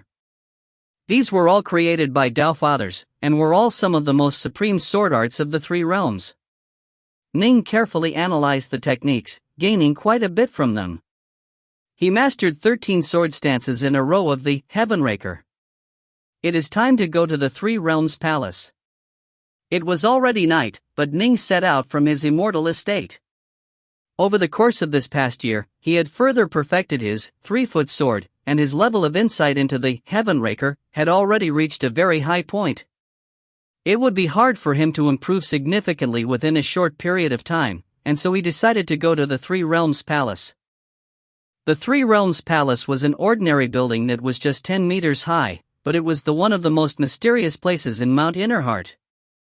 Ordinary disciples of Mount Innerheart could occasionally enter Patriarch Subhudi's Taoist monastery and listen to him expound on the Tao, but they would never, ever have the chance to enter the Three Realms Palace. Almost every single person allowed into the Three Realms Palace was an extremely famous figure of the Three Realms. Snore. A ringing, snoring sound rang out, occasionally high, occasionally low. Outside this palace was a skinny old man who was lying on the ground, his fan across his chest as he slept. When Ning had first arrived at Mount Innerheart, he had seen this old man sleeping. It had been 30 years, but Ning had never seen him wake up. It was as though this old man would slumber for 10,000 years at a time. Second senior apprentice brother, Ning walked over, then called out respectfully. After having lived here for a period of time, Ning now knew about this second senior apprentice brother. As Lord Xiang had said, of the many disciples which Master has accepted, his true heir is our second senior apprentice brother. Second senior apprentice brother trains in both the Tao and in Buddhism, and is a master of all techniques. He's even the only one who has ever learned Master's greatest divine ability, Dream of the Three Realms. I once asked Master to teach me this divine ability, but Master said that I cannot learn it. Of his students, only second senior apprentice brother was able to learn it. Silvermoon had said something similar. Don't be fooled by the fact that second senior apprentice brother is always there sleeping. In reality, his avatars are roaming throughout the Three Realms, leaving behind countless legacies. There are very few mysteries in the Three Realms which can deceive second senior apprentice brother. As I see it, under Master's tutelage, eldest senior apprentice brother might be the most powerful, but the second most powerful is definitely second senior apprentice brother. Patriarch Subhudi had also praised him. Your second senior apprentice brother has done countless good deeds and accumulated nigh infinite amounts of karmic merit. He truly wishes to do good, and has been like this since the era of the primordial world. His karmic luck has already reached an utterly inconceivable level. Both the Buddhists and the Taoists have invited him on multiple occasions to join them. Even Patriarch Subhudi felt proud when mentioning his second disciple. Clearly, he was very satisfied with him. After learning more about his second senior apprentice brother, Ning also felt extreme admiration. Because of the Dream of the Three Realms, Ning's second senior apprentice brother's avatar had visited almost all of the lesser worlds, and had left behind legacies in countless places. Thus, his name was extremely famous. Even in Ning's own world of Earth, his second senior apprentice brother's reputation was as resounding as the thunder. Second senior apprentice brother? Senior apprentice brother Crazy G? Ning called out. 1. Who is calling my name? The skinny, napping old man rubbed his name, then opened his eyes languidly, seemingly to still be half asleep. Beaming merrily, he said, Oh, you are the disciple which Master just took in, that Ji Ning of the Grand Xia world? Just so, Ning immediately said. Of the figures the old patriarch's command, eldest senior apprentice brother was unfathomably profound in power and without question the number one figure. Second senior apprentice brother's reputation was known throughout the three realms, and he had accumulated tremendous karmic merits and had tremendous karmic luck. Both the Buddhists and the Taoists desired to take them into their leagues, but he continued to wander the three realms by himself, doing countless good deeds but belonging to neither the control of the Tao Fathers or of Lord Buddha. Master told me long ago that you would come, but I didn't expect you to come so soon. Just 30 years after joining, you have already come to my three realms palace. Crazy G held that ragged fan in his hands as he nodded slightly. Go in, then. You can choose from the divine abilities and secret arts inside as you please, but the Tao cannot be casually taught. You will have to pass some simple tests in order to learn them. I understand, Ning said. He had similarly had to pass some tests in order to acquire each of the sword arts manuals he had chosen in the divinity's palace. Crazy G watched as Ning entered the palace, a hint of light flashing through his half-asleep eyes. This junior apprentice brother, he has a pure and innocent heart, and is surrounded by karmic merit. And that sword heart of his, oh ho ho, it really is not bad at all. But why has Master chosen him as a disciple? Crazy G understood Patriarch Subhoodie more than anyone else, and he had learned more of Patriarch Subhoodie's abilities than anyone else as well. When Patriarch Subhoodie chose a disciple, he always had a reason for it. He wouldn't just randomly pick someone. Perhaps the disciple was surrounded by tremendous karmic luck. Perhaps the disciple had an extraordinary heritage. Perhaps the disciple had an unearthly level of comprehension. There was always something. But it seems this junior apprentice brother doesn't fit any of the usual criteria. Can it be that there is a huge secret regarding him? Crazy G smiled, then walked in as well. He was going to see what Ning would choose. Upon entering the building, Ning saw 3 tables scattered within it. These tables all had various abridged books placed in a casual manner atop of them. In total, there were only 19 books. There were divine abilities, there were formations, there were secret arts. The complete, Torch Dragon's Eye? Ning immediately picked it up. Back in the world of the Grand Xia, Ning had only learned the first part of the technique. So the Three Divinities Palace had the full version. He flipped the abridged version open. Atop the first page was listed a simple trial: go and clean the mountain paths of Mount Innerheart and you can learn this technique. But, Ning was speechless. How can this be a trial? And this is the same as for the techniques on the first level of the Divinity's Palace. A supreme divine ability that could rank in the top 100 of the 3 realms, could actually be so easily learned? Just by cleaning the mountain paths? That wouldn't even take half a day. It was Master who collected these divine abilities and secret arts in this 3 realms palace, Crazy G said as he walked in, a smile on his face. He did this to teach them to his disciples. Naturally, he wouldn't make the trials too hard. But this is still too easy. Even the trials for the 7th and 8th floors of the Divinity's Palace are far more difficult than this, Ning said. It is true that the test for this, Torch Dragon's Eye, is a bit too simple, Crazy G agreed. However, the Torch Dragon died a long time ago, after all. After he died, quite a few of the Tao Fathers acquired this divine ability. This is the first reason why the test is so simple. The second reason is that the Torch Dragon's Eye is best suited for fiend gods like the Torch Dragon to train in. As for other living creatures, to this very day, I've never heard of anyone who could reach a level of power in the Torch Dragon's Eye that the Torch Dragon had. Ning now understood. This technique was not only difficult to train in, it was also fairly common amongst the various Tao Fathers, and so the trial was made a simple one. This is the easiest of all trials, Crazy G said. Junior apprentice brother, keep looking at the others carefully. There are some truly supreme techniques here, and in fact, there are some that are unique in the 3 realms, to be found nowhere else. Ning immediately began to look carefully at the others. Soon, another manual suddenly caught his attention. The words atop the manual caused Ning's pupils to contract. The words were, Hoi's archery. Hoi? Tu Ning had naturally heard of this major power before. He immediately picked up the copy of Hoi's archery and started to flip through it. The name of this technique was very simple, but Hoi's archery was indeed an incredibly powerful divine ability. In fact, it was even more powerful than the torch dragon's eye.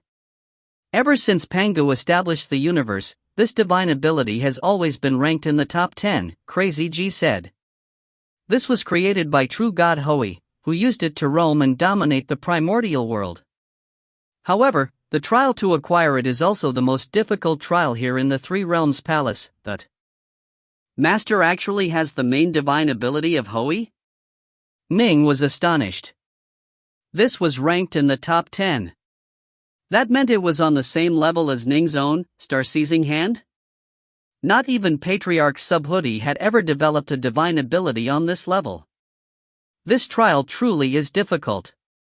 Ning immediately frowned upon seeing it.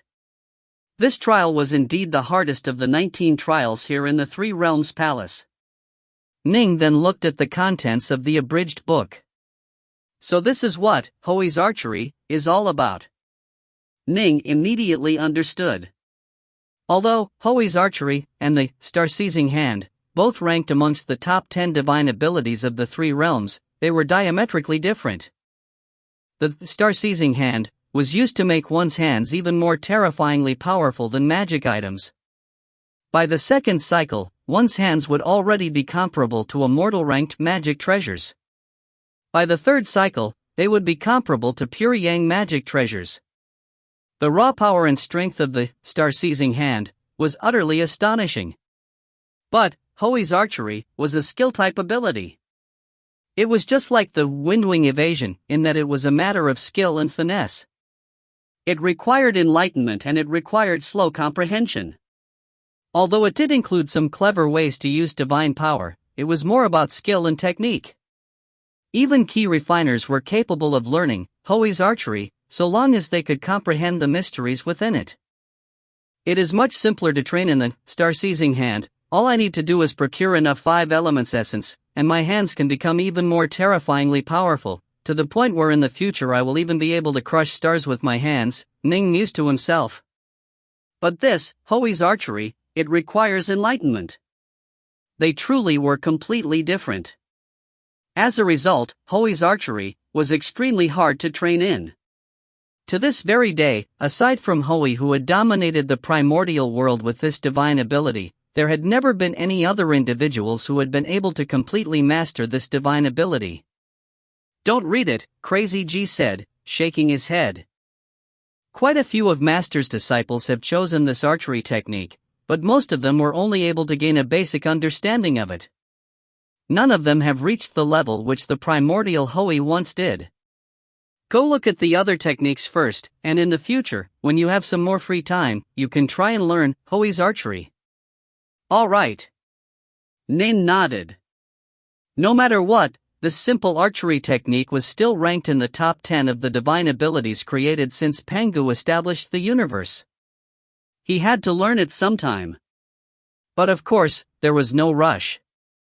Ning immediately began to read through the other tomes, and suddenly, yet another technique caused his eyes to light up. The words written atop this abridged tome were 8-9 Arcane Art. 1. This person is Ji Gong, aka Daoji, aka Li Shouyuan.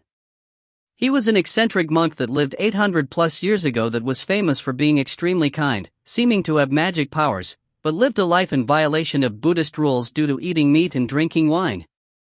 He is an incredibly famous semi-mythological figure in China that everyone has heard of. https://en.wikipedia.org/wiki/g_gong. 2. As explained long ago, Hoi is a mythological Chinese archer and an incredibly famous god. According to Chinese legend, long ago there were 10 suns that baked the earth and nearly killed everyone. Hoi ended up shooting down 9 of the suns, sparing only the last one. He was acclaimed by mankind as a hero, but was punished by the heavens because the sons were the sons of a powerful god, and was later banished from the heavens. He was also the husband of Chang'e, who later became the goddess of the moon. https://en.wikipedia.org/wiki/hi. If you find any errors, ads pop up, ads redirect, broken links, non-standard content, etc., please let us know. Report chapter so we can fix it as soon as possible. Book 13, Chapter 12, The Choice Within the Three Realms Palace. Chapter 12, The Choice Within the Three Realms Palace. The 8-9 Arcane Art is the number one divine ability in the three realms for those below the true god level. This line of characters on the abridged version instantly drew Ning's attention. Number 1 in the three realms? Ning had never before heard anyone bold enough to claim that a particular divine ability was number 1 in the three realms. This claim couldn't even be made regarding the star-seizing hand, or Hoi's archery. But this 8-9 Arcane Art actually dared to claim itself the number 1 divine ability in the three realms for those below the true god level. The 8-9 Arcane Art, also known as the 9 Cycles Arcane Art, or the 72 Transformations, 1. This divine ability allows one to completely and perfectly control one's fiend god body.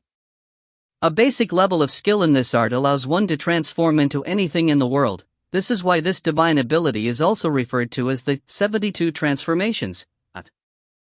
Ning understood that this didn't mean that the technique was really just limited to 72 transformations, rather, 72 was another way of referring to the original name of 8-9. It was a figurative number. This divine ability allows one's divine body to become akin to a magic treasure, to the point of being like an unbreakable vajra. At its peak of power, the user can allow pure yang magic treasures or even supreme protocosmic spirit treasures to chop against the user's body. At most, there might be a few sparks, the body itself won't be harmed at all. Ning's gaze turned heated as he read. Even pure yang magic treasures and protocosmic magic treasures would only be able to cause a few sparks to fly? This was insane. This divine ability places tremendous stress on the body. Thus, only fiend god body refiners can train in it.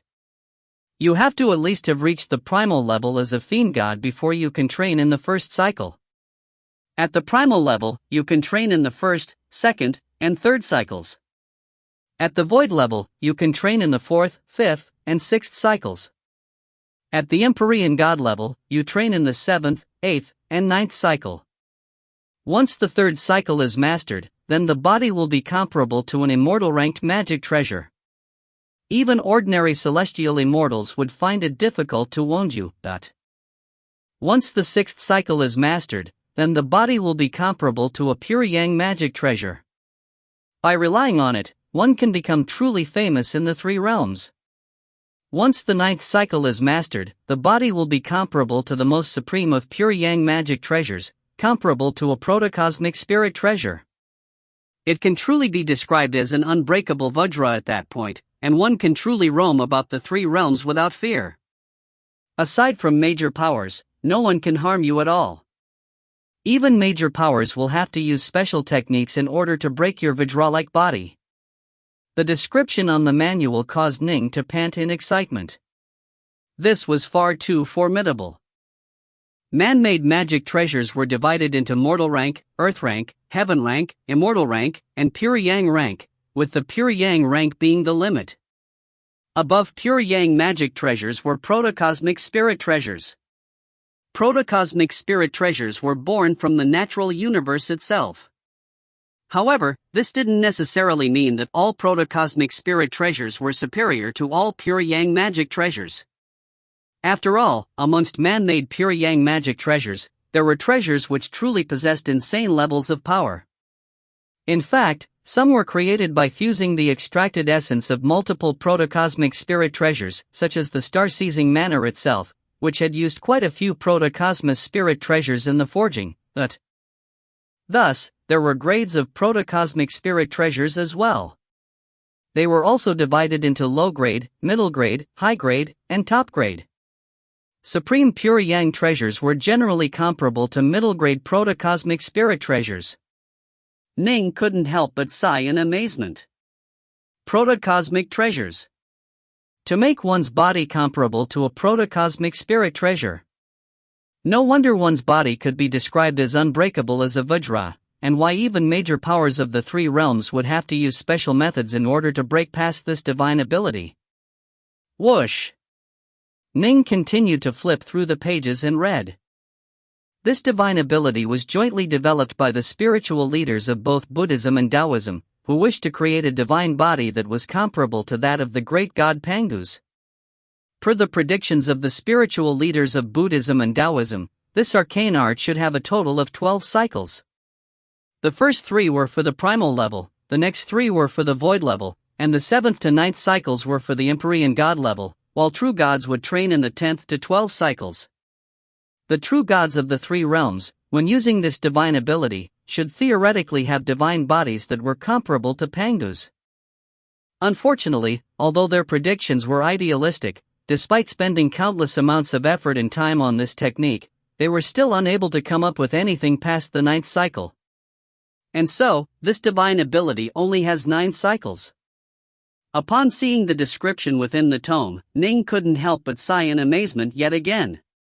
So the 72 transformations had such an illustrious history. It had been jointly developed by the spiritual leaders of Buddhism and Taoism. Pangu, the same Pangu who established the universe? Ning sighed in amazement. If one could use a divine ability to strengthen one's body to Pangu's level, that would be utterly insane. However, even the most supreme of experts in the three realms were only able to develop a total of 9 of these cycles. It truly can be described as the number 1 divine ability in the three realms for those below the true god level. Ning couldn't help but nod to himself. It lived up to its reputation. After reading the description, Ning noticed that the 72 transformations was quite similar to his own star-seizing hand. The second cycle of the star-seizing hand made one's hands comparable to immortal-ranked magic treasures. The third cycle, pure yang magic treasures. The fourth cycle, supreme pure yang magic treasures or middle-grade protocosmic spirit treasures. The fifth cycle, supreme protocosmic spirit treasures. The sixth cycle, it allowed a pair of hands to effortless seize and crush stars. One truly could use one's bare hands to annihilate an entire world. As far as the major powers of the three realms were concerned, the reason why Taoist Three Lives had become so famous and powerful was only because he had managed to develop the sixth cycle of his star-seizing hand. Only then had he been able to kill so many fiend god Taofathers during that great tribulation. My star-seizing hand only focuses on a pair of hands, while the 72 transformations trains the entire body. Ning realized what the difference was. Because the 72 transformations was only designed for the empyrean god level, it could only be described as the number 1 divine ability in the three realms for those below the true god level. The star-seizing hand, however, had a level meant for true gods. Thus, it could be described as one of the top 10 divine abilities in the three realms. After reading this 8-9 arcane art tome, Ning set it aside and began to flip through the other books. Xingtian's world-destroying axe, 2. This was an axe technique developed by one of the major powers of the three realms known as Xingtian, the castigator of heaven. However, it was ranked as a divine ability, because just like Hoi's archery, it largely involved profound and arcane ways to apply divine power. This complicated way of applying divine power, when matched with the axe technique, would produce the true power of Xingtian's world-destroying axe. This divine ability was ranked as one of the top 100 in the three realms. Virokana Guardian Halo. This was a protective divine ability developed by the spiritual leader of Buddhism, Lord Buddha. It was extremely powerful, and at the true god level it was even slightly more powerful than the 72 transformations. However, the 72 transformations required a large amount of magic artifacts, and so the number of people who had ever trained in the 72 transformations, all the way to the 9th cycle, was very low. Although at the same level, this Virokana Guardian Halo was a bit weaker in power, it didn't require as many magic treasures, one only need to focus on comprehending and mastering it. Thunder God's Eye. This divine ability attracted Ning's attention as well. This was because Ning had previously trained in the Divine Thunderbolt Eye, which was a simplified version of the Thunder God's Eye. Upon training in the Thunder God's Eye, when the user unleashed the eye, it could be used to see even the ghosts in the Netherworld Kingdom. Nothing could escape the gaze of this divine eye, and when mastered to an extremely high level, one could unleash divine lightning of the violet skies. Not even someone with an unbreakable, Vajra-like body would dare to take a blow from this divine lightning. But of course, just like the other supreme divine abilities, to train in this one to the point of unleashing the divine lightning of the violet skies was harder than hard. Buddha realm within the palm. This was a truly powerful divine ability of Buddhism, which could be trained all the way up to the true God level. If one mastered it, then an entire major world could be stored on one's palm. When one struck out with one's palm, one would be striking out with the entire power of a major world. If any enemy were to land atop the massive palm, even if they flew for an extremely long time, they would still find it difficult to fly out from this palm. 3. This was because the palm itself was the size of an entire major world. But of course, compared to the star-seizing hand, it was still a bit weaker. The star-seizing hand, when trained to its limit, could effortlessly annihilate an entire major world. Heaven's Layer Sword Formation. This was a true sword formation technique. The Lesser Thousand Swords Formation was also a true sword formation technique, but compared to this, Heaven's Layer Sword Formation, it was much weaker. The Heaven's Layer Sword Formation was incredibly complicated, and it required the forging of a Heaven's Layer sword diagram, as well as a total of 81 immortal swords, but it was extremely powerful, ranked as one of the supreme skills of the three realms. However, only someone with the power of a Taofather could produce the required sword diagram. Ning's gaze burned hotter and hotter as he continued to read. There were a total of 9 divine abilities, 8-9 arcane art, Hoi's archery, Xingtian's world-destroying axe, Virokana guardian halo, Thunder God's Eye, Buddha realm within the palm, Torch Dragon's Eye, and 2 more.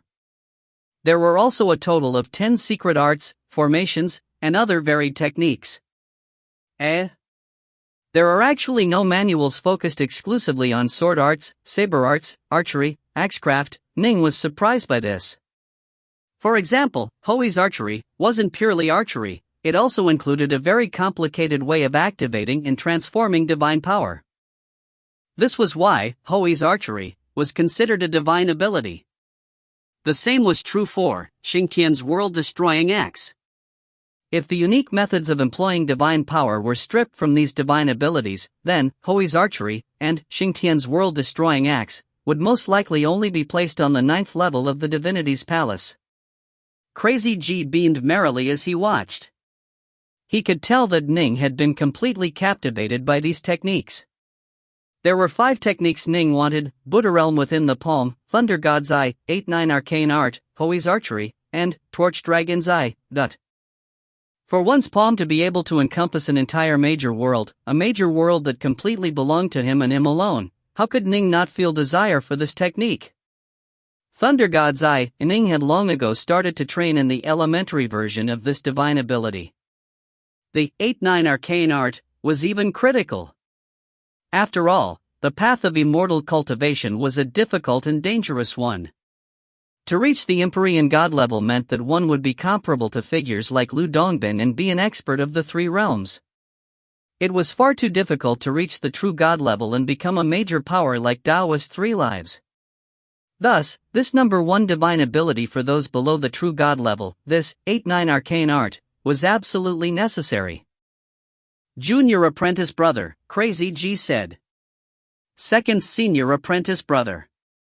Ning turned to look at him.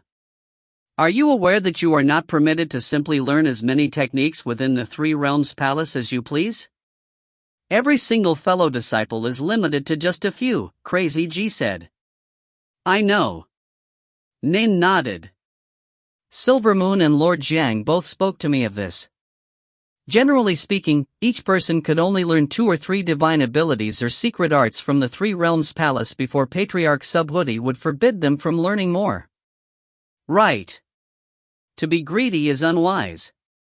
Crazy G nodded. Any one of these techniques, when trained to the peak, will allow you to roam and dominate the three realms. Even the seemingly unremarkable Thunder God's Eye, when trained to the limit, will allow you to control divine lightning of the violet skies. Thus, if you are too greedy, the end result will be that you will be unable to train any technique to its limit and end up an ordinary figure. If you focus on training in one, however, you will be able to train to the limit and dominate the three realms. Ning nodded. He understood this principle. Ning pondered for a time, then picked up an abridged version. This is my choice from the Three Realms Palace. This book was of the 8-9 arcane art. The number one technique for those below the true god level. Ning had to choose it. Crazy G laughed and nodded. All right. Look at the trial first. Right. Ning immediately flipped to the first page of the 8-9 arcane art, carefully looking at the trial details. Ning immediately frowned upon doing so. This trial was many times more difficult than the trial for the Torch Dragon's Eye. After all, that trial was just to sweep the mountain paths. 1. The 72 Transformations is the name of the legendary ability which Sun Wukong learned from Patriarch Subhuti and which made him into the badass that he was. 2. Xingtian is one of the early gods in Chinese mythology. He was decapitated by the Yellow Emperor, the legendary forefather of the Chinese race, but he remained alive and continued to fight with axe and shield, transforming his nipples into eyes and his navel into his mouth. Seriously. 3. This is yet another reference to Journey to the West and Sun Wukong. When fighting with Lord Buddha, Sun Wukong and Buddha made a bet where Buddha bet him that Sun Wukong would be unable to jump out from his already quite large-looking palm in a single leap. Sun Wukong, capable of leaping 108,000 kilometers in a single bound, accepted the bet and lost. Buddha then transformed his massive hand into a mountain, trapping Sun Wukong beneath it until his future master, the Tang monk, came to rescue him. If you find any errors, ads pop up, ads redirect, broken links, non-standard content, etc., please let us know. Report chapter so we can fix it as soon as possible. Book 13, Chapter 13, Void Level. Chapter 13, Void Level. The trial was explained in just 2 simple lines of words. Go and take on a disciple of great karmic virtue, surrounded by at least 300 meters of golden karmic light. Go and kill 10 earth immortals or loose immortals who have committed great sins, surrounded by at least 300 meters of bloody sin light. This, Ning frowned. To take on a disciple? To go kill? Someone who had accumulated so much karmic virtue as to be surrounded by 300 meters of golden karmic light was far too rare. Generally speaking, such individuals would have tremendously good luck, and so they would have joined a school long ago, and most likely a major school at that. After all, the larger a clan or sect, the more they would desire to take on a disciple with that much karmic virtue. This would bring the entire sect fortune. Was he supposed to steal a disciple from someone else? As for killing someone, the 3 calamities and 9 tribulations which earth immortals and loose immortals had to face were of frightening power. The more sin one had accumulated, the greater the power of the calamities and tribulations. Thus, most earth immortals and loose immortals would limit the amount of sin they would accumulate. They wouldn't dare act in excessively sinful ways, and would in fact try to do good as much as they could. Only truly fiendishly demonic figures who truly had formidable dowhearts and unearthly levels of power would dare engage in wanton slaughter and draw countless amounts of sin to them. This type of earth immortal or loose immortal definitely wasn't easy to deal with. And he didn't have to just kill one, he had to kill 10. Taking on a disciple and killing others, second senior apprentice brother, Ning looked towards Crazy G. To take on a person with great karmic virtue as a disciple and to teach that person is in and of itself an act of karmic virtue. Killing great sinners, in turn, is also an act of karmic virtue. Both of these things are good for you. Crazy G nodded. Although it might take a bit of time, there's no need for you to rush. Go down into the world and spend some time searching. If you haven't succeeded in 1 year, then go ahead and take 10. Ning nodded. The so-called going down into the world, where am I supposed to go? The 3,000 major worlds and the trillion minor worlds? You haven't left Master's tutelage, you are not permitted to leave this estate world, Crazy G said. The so-called going down into the world refers to this estate world itself. It is absolutely not inferior to a major world in any way. You can spend 1,000,000 years wandering it without seeing everything within. All right. Ning immediately said, "Thank you for your guidance, second senior apprentice brother. I'm going to leave now." "Go ahead." Crazy G waved his fan. Ning didn't immediately go into the rest of the estate world. First, he returned to his own immortal estate. Within the still room in the underwater estate. Rumble, the stone door swung shut. Ning sat in the lotus position atop the netherwater jade bed, his heart quickly calming down. The excitement he had felt upon previously seeing so many divine abilities in the Three Realms Palace gradually dissipated. After he was completely calm, Ning began to ponder. Although there are many divine abilities and secret arts in the world, it is true that one should focus on a few. If you learn many of them but are unable to focus on them, there's no point. Ning calmly reflected on each divine ability and secret art he had learned. Learning the Virokana Guardian Halo is a waste of time, it is of very little help to me. Although the Buddha realm within the palm technique is quite powerful, I already have the Star Seizing Hand. Training in that divine ability won't increase my power by much. Ning quickly began to mentally discard one divine ability after another as he focused on which techniques were worth his energy and which ones would bring the maximum amount of power to him. There are two I must train in. The first is the 8-9 arcane art. Once I train in it, my body will be as unbreakable as a Vajra, just like a magic treasure.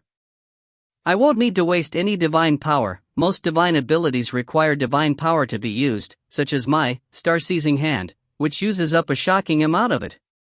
The 9 cycles of the 8-9 arcane art, however, causes the body itself to be made as hard as a Vajra. The fact that this does not consume divine power in battle is a tremendous advantage. I can just stand there, and my foes will be unable to do anything to me. Ning mentally discarded all of the other techniques within the Three Realms Palace. The 8-9 arcane art focused on defense. It made the body as unbreakable as a Vajra, and it didn't use up any divine power. Hoi's archery focused on long-range combat. It was one of the top 10 divine abilities of the Three Realms. The Star Seizing Hand focused on close combat. It was also one of the top 10 divine abilities of the Three Realms. Defense, long-range combat, close combat, that's enough. Nin nodded gently. If Master permits it, I will also choose the Torch Dragon's Eye. The Torch Dragon's Eye was neither defense, nor long-range combat, nor close combat. It was an extremely powerful support technique. And not only was it able to provide support skills, it was also a divine ability with an extremely simple trial, to simply clean the mountain roads a single time. However, Ning didn't dare choose it just yet. After all, no one could say how many techniques Patriarch Subhuti would choose from the Three Realms Palace. If Ning were to choose the 8-9 arcane art, and the Torch Dragon's Eye, and the old Patriarch then forbade him from choosing anymore, he would feel miserable. First, the 8-9 arcane art. Then, Hoi's archery. Lastly, if possible, Torch Dragon's Eye. But why is it that the Three Realms Palace doesn't have a single evasive divine ability? Ning furrowed his brows. The Windwing Evasion was just the simplified version of the divine ability, Garuda's Wings. After having spent 30 years at Mount Innerheart, he now felt that the Windwing Evasion was far too weak and wasn't suitable for him to use at all. He had already completely mastered the Windwing Evasion, but the technique itself was far too low level. When I next see Master, I'll ask him to provide me guidance and teach me an evasive divine ability, Ning mused to himself. If there are no other options, then I'll go find one in the Divinity's Palace. The Divinity's Palace had quite a few divine abilities. Ning had completely focused on studying sword arts, and hadn't chosen a single other type of manual from the divinity's palace. He had wanted to choose his other techniques from the Three Realms Palace, but who would have expected that the Three Realms Palace wouldn't even have one evasive technique? He would first go ask his master. If his master wasn't able to provide him with one, then he would go to the divinity's palace to find an evasive divine ability. Although those techniques were fairly average amongst the upper tiers of the Three Realms, they were still hundreds to thousands of times better than the likes of the Windwing evasion. Phew! Ning seated himself atop the netherwater jade bed, a mist arising around his body. The mist condensed into a figure. It was the black-robed Ning. Ning's primal twin. It is time for my primal twin to become a void-level Earth Immortal. During the past 31 years at Mount Innerheart, Ning's primal twin had remained at the peak primal stage. The reason he didn't advance further was because his master, Patriarch Subhuti, had warned Ning, Ning, I know that you acquired 5 million kilograms of liquefied elemental essence during the conclave of immortal destiny, but you should not be in a hurry to make your primal twin break through to the next level. Your primal twin was formed from the soul key of primal water, and has an extremely high level of aptitude for understanding the element of water. Even though both are at the primal level, there is a difference between your true body and your primal twin in terms of how fast you will comprehend water. Thus, you should have your primal twin remain at the primal level for at least 10 years. Understood. Ning had immediately acknowledged his master's orders back then. And indeed, it had been as his master had said, the primal twin's aptitude for water was quite incredible. Aside from the Tao of the Sword, Ning's current highest level of attainment was in water. Water far surpassed fire, and the weakest were wind and the Grand Tao of Qiankuan. Because he saw the aforementioned advantages, and because there were no fights on Mount Innerheart whatsoever, Ning had never been in a rush to make any breakthroughs. He wanted to let his primal twin remain at the primal level for as long as possible. His master had said 10 years, but Ning had spent more than 30 years at this level. But now, he was going to leave the mountain and go kill enemies. He wasn't going out to kill ordinary loose immortals or earth immortals, he was going to kill figures who were surrounded by sin, going to kill terrifying, demonic figures that were surrounded by 300 meters of bloody sin light. Ning naturally was going to make ample preparations, and thus he was going to have his primal twin advance to the void level. Actually, during these past 31 years, the primal twin had also been training in the Dark North Sutra. However, since this sutra was created by a Tao Father of the Great Firmament, the primal twin remained at the peak primal level and had not reached its limit, despite having painstakingly trained for all these years. If it had still been training in the flowing water source of the Black-White College, most likely 30 or so years after reaching the primal level, it would have been time for a breakthrough to the void level and to become an Earth Immortal. Given that Ning was training in the even more profound Dark North Sutra, if he had slowly cultivated as he had planned without using any spirit pills or liquefied elemental essence, he would have had to spend at least 80 or 90 years before training to the early void level. Swoosh! A jade bottle flew out, landing in front of Ning. The bottle's stopper opened on its own. Fortunately, I have 5 million kilograms. The primal twin Ning willed it, and wish a swoosh, a flood of liquefied elemental essence flew out from the jade bottle. The mouth of the bottle was only as thick as a finger, but as the essence flew into the air, the stream became more than 30 meters thick. It flew straight towards the primal twin Ning, then formed into a vortex around him. The essence vortex swirled into Ning, then disappeared. Within the sulky pearl of primal water inside the primal twin Ning's body, a blurry void of a Zifu region could be seen. Within this void, there was a sea of elemental ki which had an enormous turtle snake within it. On the back of the turtle snake, flames could be seen blazing. These flames were primal fire. Rumble! The Zifu Sea began to surge and swell as refined elemental essence began to surge to the skies above them. The countless stars in the sky shone down with rays of light, all centered upon the giant turtle snake. The primal fire on the turtle snake's back instantly and dramatically expanded. Crackle! The primal fire roared and blazed, causing the turtle snake to begin hiss and screech. 50,000 kilograms. 100,000 kilograms. 150,000 kilograms, more and more of the liquefied elemental essence was absorbed, and as Ning's level of power began to rise, his rate of absorption began to rise as well. The primal fire began to blaze with greater and greater fury. A long time later. Whoosh! It was like a planted seed suddenly sprouting up beyond the dirt. From within the blazing, heaven-towering flames on the back of the turtle snake, a single, slender, delicate golden lotus emerged from the cracked turtle shell. The turtle shell was like the soil. The primal fire was like the sunlight and water. The golden lotus slowly grew out and grew larger. This golden lotus was extremely small, compared to the heaven-towering flames on the back of the massive turtle snake. It was extremely unremarkable.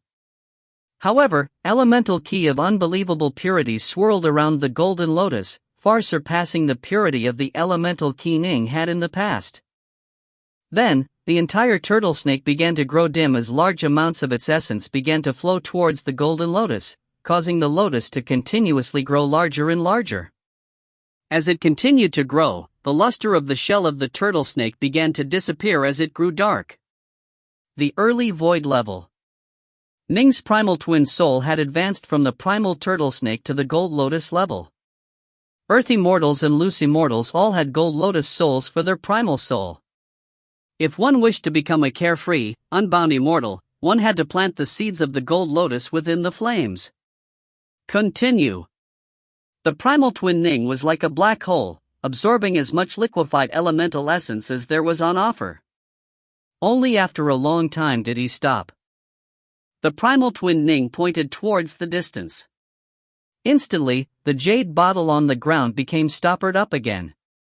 The amount of liquefied elemental ki needed to train in the Dark North Sutra is absolutely astonishing. However, my elemental ki is now up to 2 levels more pure than that of an ordinary Earth Immortal. Ning didn't feel sorry for how much he had used up. I used a total of 2.5 million kilograms of liquefied elemental essence in training from the peak primal stage to the late void stage. Around 2 million kilograms remain in this jade bottle of mine. Right, I should leave it for Uncle White and Little Chung. The reason why he had halted at the late void stage was because upon reaching the peak of the void stage, the celestial tribulation would be impending. Time to go down into the world. Rumble. The door to the still room slid open, and Ning's true body walked out. If you find any errors, ads pop up, ads redirect, broken links, non-standard content, etc., please let us know. Report chapter so we can fix it as soon as possible. Book 13, Chapter 14, Going into the World. Chapter 14, Going into the World. Ning stood outside the entrance of his immortal estate. Uncle White. Little Chang. Ning sent a mental message to the two, and they soon arrived. These two had previously been elsewhere at the divinity's palace, discussing the Tao with the other disciples of Mount Innerheart. Master, why have you summoned us? We were in the middle of this great discussion about the Tao, Little Ching said unhappily. The Whitewater Hound just looked at Ning, waiting for him to speak. I am going to go down into the world and roam about this estate world, Ning said. It will be anywhere from a year to 10 years before I return. Wah? Go down into the world? Little Chang said with great excitement, great, great. Although Mount Innerheart is nice enough, and I have the chance to listen to the old patriarch discuss the Tao here and have many divine abilities and secret arts to peruse, it is way too relaxed and boring here. Ning shook his head. I'm going down into the world on official business. You and Uncle White need to seize every moment of this incredible chance you have to study here at Mount Innerheart. After all, we are going to go back to the Grand Xia in the future, and I don't know when we will return. A chance to study here is something that most people can't even dream of. After they went back to the world of the Grand Xia, it would not be easy for them to come back here. It wasn't up to them, it was up to the old patriarch. Without his permission, no one could locate this estate world. Oh. Little Chang nodded in understanding. Ning, child, be careful as you roam the world. This estate world is not one whit inferior to the world of the Grand Xia, and experts are as common as the clouds within it. I imagine there are quite a few celestial immortals as well, Uncle White instructed. Don't worry.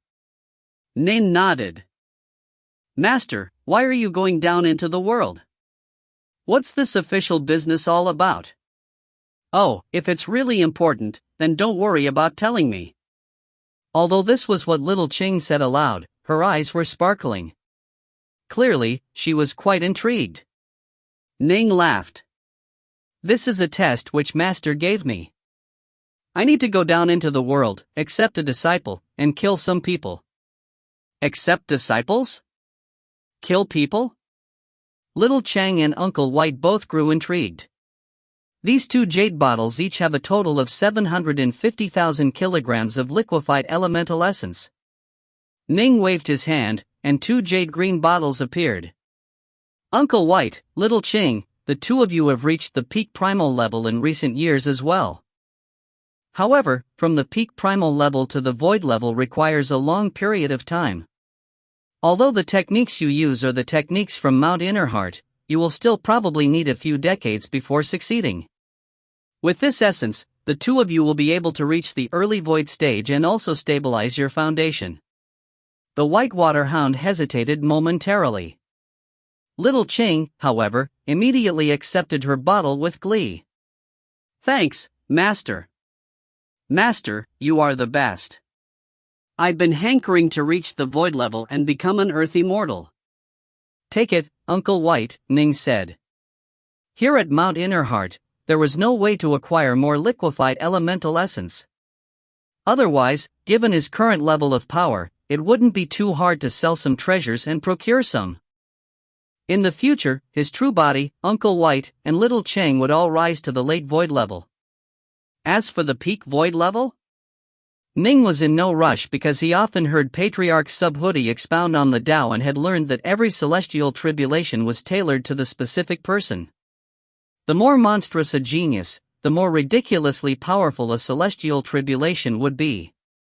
For someone like him, an expert who had divine abilities such as the star-seizing hand, and who was blessed by luck, the power of his divine tribulation would be similarly astonishing.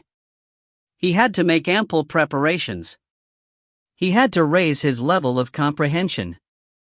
The 8-9 arcane art, Hoi's archery, and the star-seizing hand, they all had to reach the highest level of power possible prior to the celestial immortal level. He had to prepare enough magic treasures and curios as well. His Tao heart also needed to be stronger. In short, in the face of the celestial tribulation, no matter how many preparations he made, it wouldn't be too much. No one wanted to be defeated by it, after all. Upon being defeated, one would naturally perish. Even if one managed to luck out and become a loose immortal, under the eternal, remorseless trials of the 3 calamities and 9 tribulations, death would be the only result. The celestial tribulation. This was a true tribulation that would determine one's destiny. The greatest tribulation there was on the immortal path. Those who succeeded would soar into the heavens and truly escape the binds of the 3 realms. They would be carefree and unbound, no longer subject to the 3 calamities and 9 tribulations. But those who failed, they were finished. On the mountain paths of Mount Innerheart, the Whitewater Hound and Little Chang sent off Ning together. Ning didn't bid his fellow disciples farewell. After all, this was just a trial, and a short one at that. To his fellow disciples who had lived for countless years, this was indeed a very brief trip. No need to send me any further, Ning said with a smile. He then transformed into a streak of light and flew out of the giant, levitating Mount Innerheart. He flew downwards towards the vast, endless world. Ning, my son, be careful. Master, be careful. The Whitewater Hound and Little Chang watched as Ning flew away. They watched until he disappeared. Ning stared downwards towards the countless cities that dotted the vast world. Prior to him leaving Mount Innerheart, Little Chang had gone to a good friend she had made, an ordinary disciple of Mount Innerheart who was a void-level dire monster, and acquired a fairly detailed map of the entire Crescent world. The Crescent world is as large as the world of the Grand Xia. Above an endless sea, there are 3 enormous continents. These 3 continents are all slightly smaller than the continent of the Grand Xia, but combined they are comparable to it. Ning pondered to himself. To the star continent. The crescent world had a total of 3 continents. The cloud continent, the flame continent, and the star continent. The one which was below the airborne Mount Innerheart was known as the cloud continent. The cloud continent was the continent with the best governance, whereas the flame continent and the star continent were in states of utter chaos. They had many small kingdoms, as well as many dire monsters, clans and sects that caused a state of turmoil to be maintained. Great sinners can be found amidst great chaos. Perhaps I might also find an individual of great karmic merit who has escaped notice, Ning mused to himself. Whoosh! Space rippled around him, and Ning then disappeared from midair. The crescent world. The star continent. A flying shuttle was flying through the skies at high speed. Within the shuttle were a group of cultivators, with the leader being a man and 2 women. The other 6 were all servants and guards. Our Qi Empire has been abandoned to those monsters. Why won't they let us be? A violet-robed woman spoke out, her eyes filled with rage. When we hide in mountain wilds, the dire monsters still find us and chase us. Our imperial clan of the Qi Empire is now extremely puny, we aren't a threat to them at all. Why won't they let us be? Little sister. A black-robed maiden next to her shook her head. The monster king who has taken over our Qi Empire has given the order to completely exterminate our imperial clan of Qi. None are to be spared. The countless monsters under the monster king's command are naturally going to chase us and kill us. Only by killing us will they have rendered merits and be rewarded by the monster king. So are we just going to keep running and running? The violet-robed maiden gritted her teeth. I've had enough of this life of fleeing. I started fleeing when I was a child, and it has now been several decades. I've been running away this entire time. I have had enough. Enough. Let's go all out against these demons. Big brother, second sister, let's fight them. Shut your mouth, Dot. The tall, muscular man who was on his feet growled softly. Our imperial clan has existed for tens of thousands of years, now, only the 3 of us still remain. Even our uncle ended up dying when he fought against those demons to try and protect us. We are alive because of the sacrifices of countless subordinates. We absolutely cannot just throw our lives away. Then what should we do? That monster king is so powerful, how are we supposed to escape him? And where can we run to? The violet-robed woman said with rage. The tall man growled, by now, there's no other choices for us. The only choice is, to go to the Vile Dragon River. Instantly, everyone fell silent. The 2 younger sisters who were behind him as well as all of the servants fell silent. Their eyes were filled with amazement. Vile Dragon River? The star continent was vast and boundless.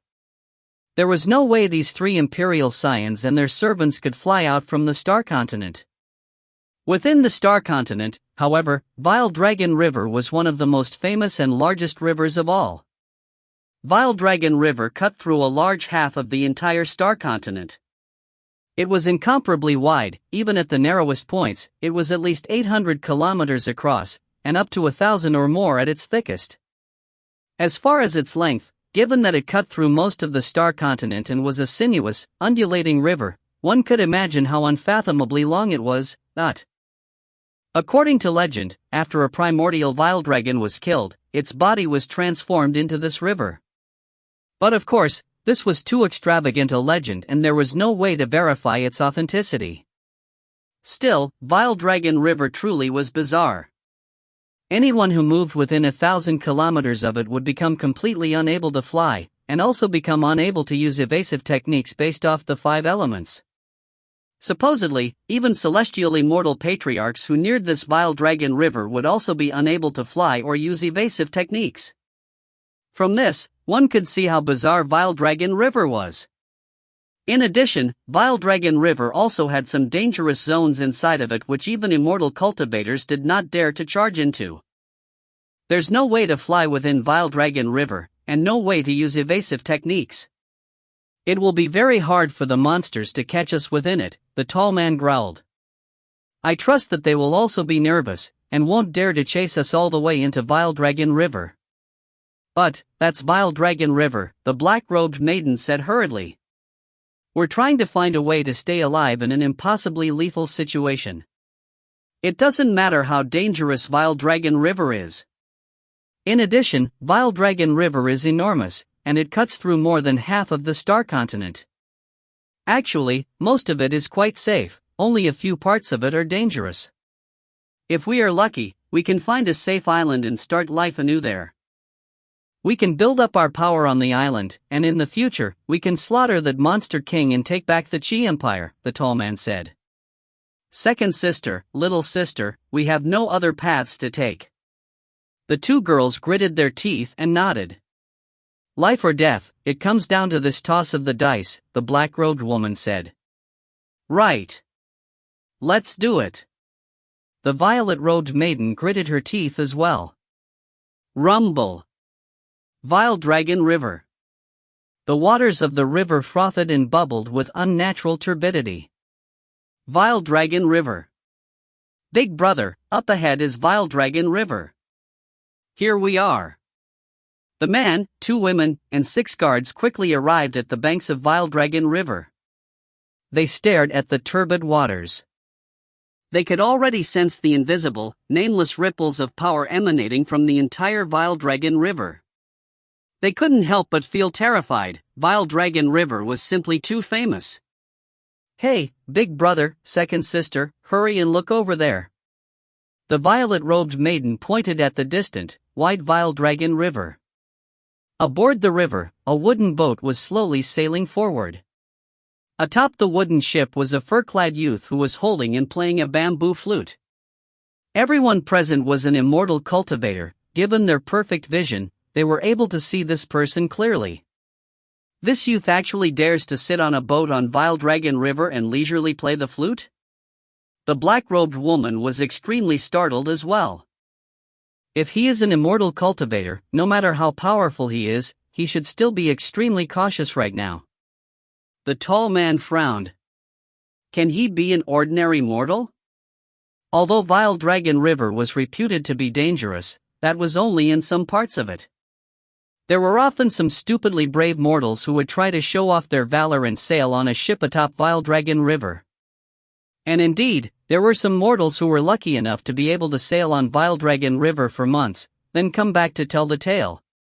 Big brother, that youth is coming over here. The violet-robed maiden called out in alarm. The fur-clad youth's ship, which had previously been following the currents of the river, suddenly turned. The oars on the boat began to strike against the water, kicking up waves of white froth as it moved closer. Ning used his hands to steer the boat, beaming as he stared at the individuals on the distant shore. His divine sense had covered this region long ago, and he saw that amongst the crowd, there was a female servant who was emanating a golden light detectable only by his divine sense. The golden light of karmic virtue was at least 900 meters long and was utterly astonishing. How very lucky I am. I found a person of great karmic virtue quite quickly. Ning felt incomparably delighted. If you find any errors, ads pop up, ads redirect, broken links, non-standard content, etc., please let us know. Report chapter so we can fix it as soon as possible. Book 13, Chapter 15, The Survivors of the Chi Empire. Chapter 15, The Survivors of the Chi Empire. After having descended onto the star continent, Ning had sailed down the Vile Dragon River, continuously sweeping his surrounding region with divine sense. He had already searched for nearly half a month, but he hadn't found a single person of great karmic virtue or great karmic sin. Today, he had been leisurely relaxing on his boat while playing his bamboo flute, but he had actually run into a person of great karmic virtue. Whoosh! The oars of the boat continued to sweep forward, sending the boat towards the shore. Ning walked out of his boat and onto the shore. As the distant group of Imperial Qi clansmen walked over, they saw Ning disembark through a very ordinary method. They couldn't help but feel even more convinced that he was an ordinary mortal. The weakest in their group was at least a Zifu disciple. Why would they view an ordinary mortal with any care? And yet, this mortal was walking straight towards them. "Big brother, he's actually walking towards us," the black-robed princess sent mentally.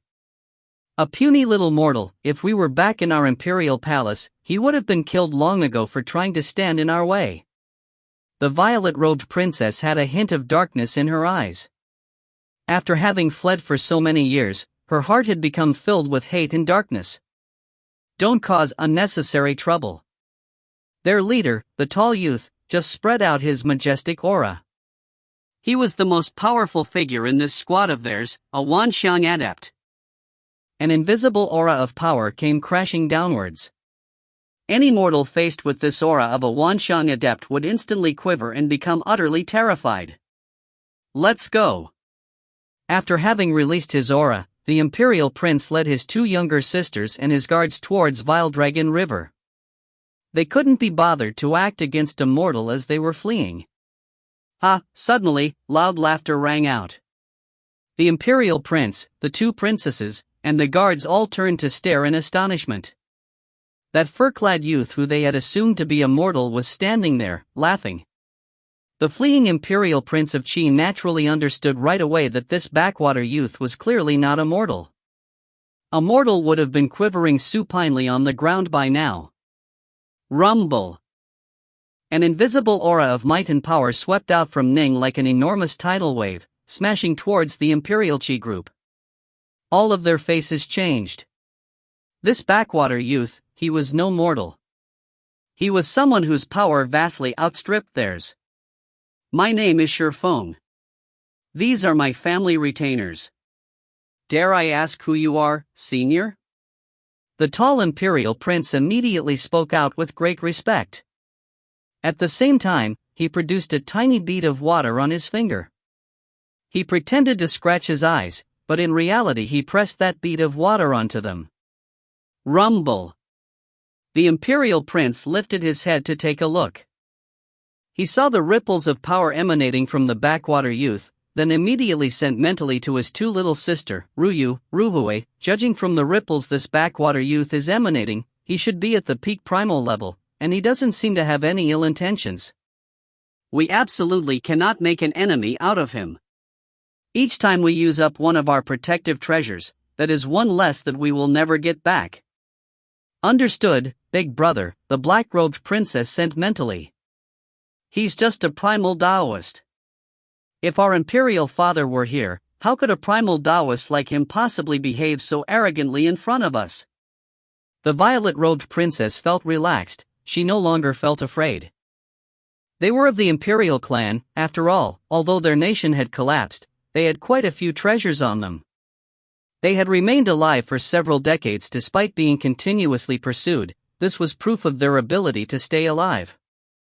Clearly, they were confident in being able to escape from a single primal Taoist by using up some treasures. I am Dark North. For us to meet here today is destiny. After releasing his aura, Ning then said, "Come aboard my boat and drink a few cups of wine?" Ning could tell that these individuals had moved towards Vile Dragon River with the intent of sailing atop it. However, Vile Dragon River was extremely famous, and of these 9 only a single was at the Wanxiang adept level. The other 8 were all merely Zifu disciples. Why was it that they dared to come to Vile Dragon River? Others might fear Vile Dragon River, but Ning was Patriarch Subhudi's disciple. He often chatted with his fellow disciples, and had learned about some of the secrets of this crescent world. Naturally, he had no fear of Vile Dragon River. Since Senior Dark North has invited us, we shall naturally comply. The Imperial Prince immediately accepted the offer. They were going sailing to begin with a peak primal Taoist by their side, they might have a helper. Whoosh!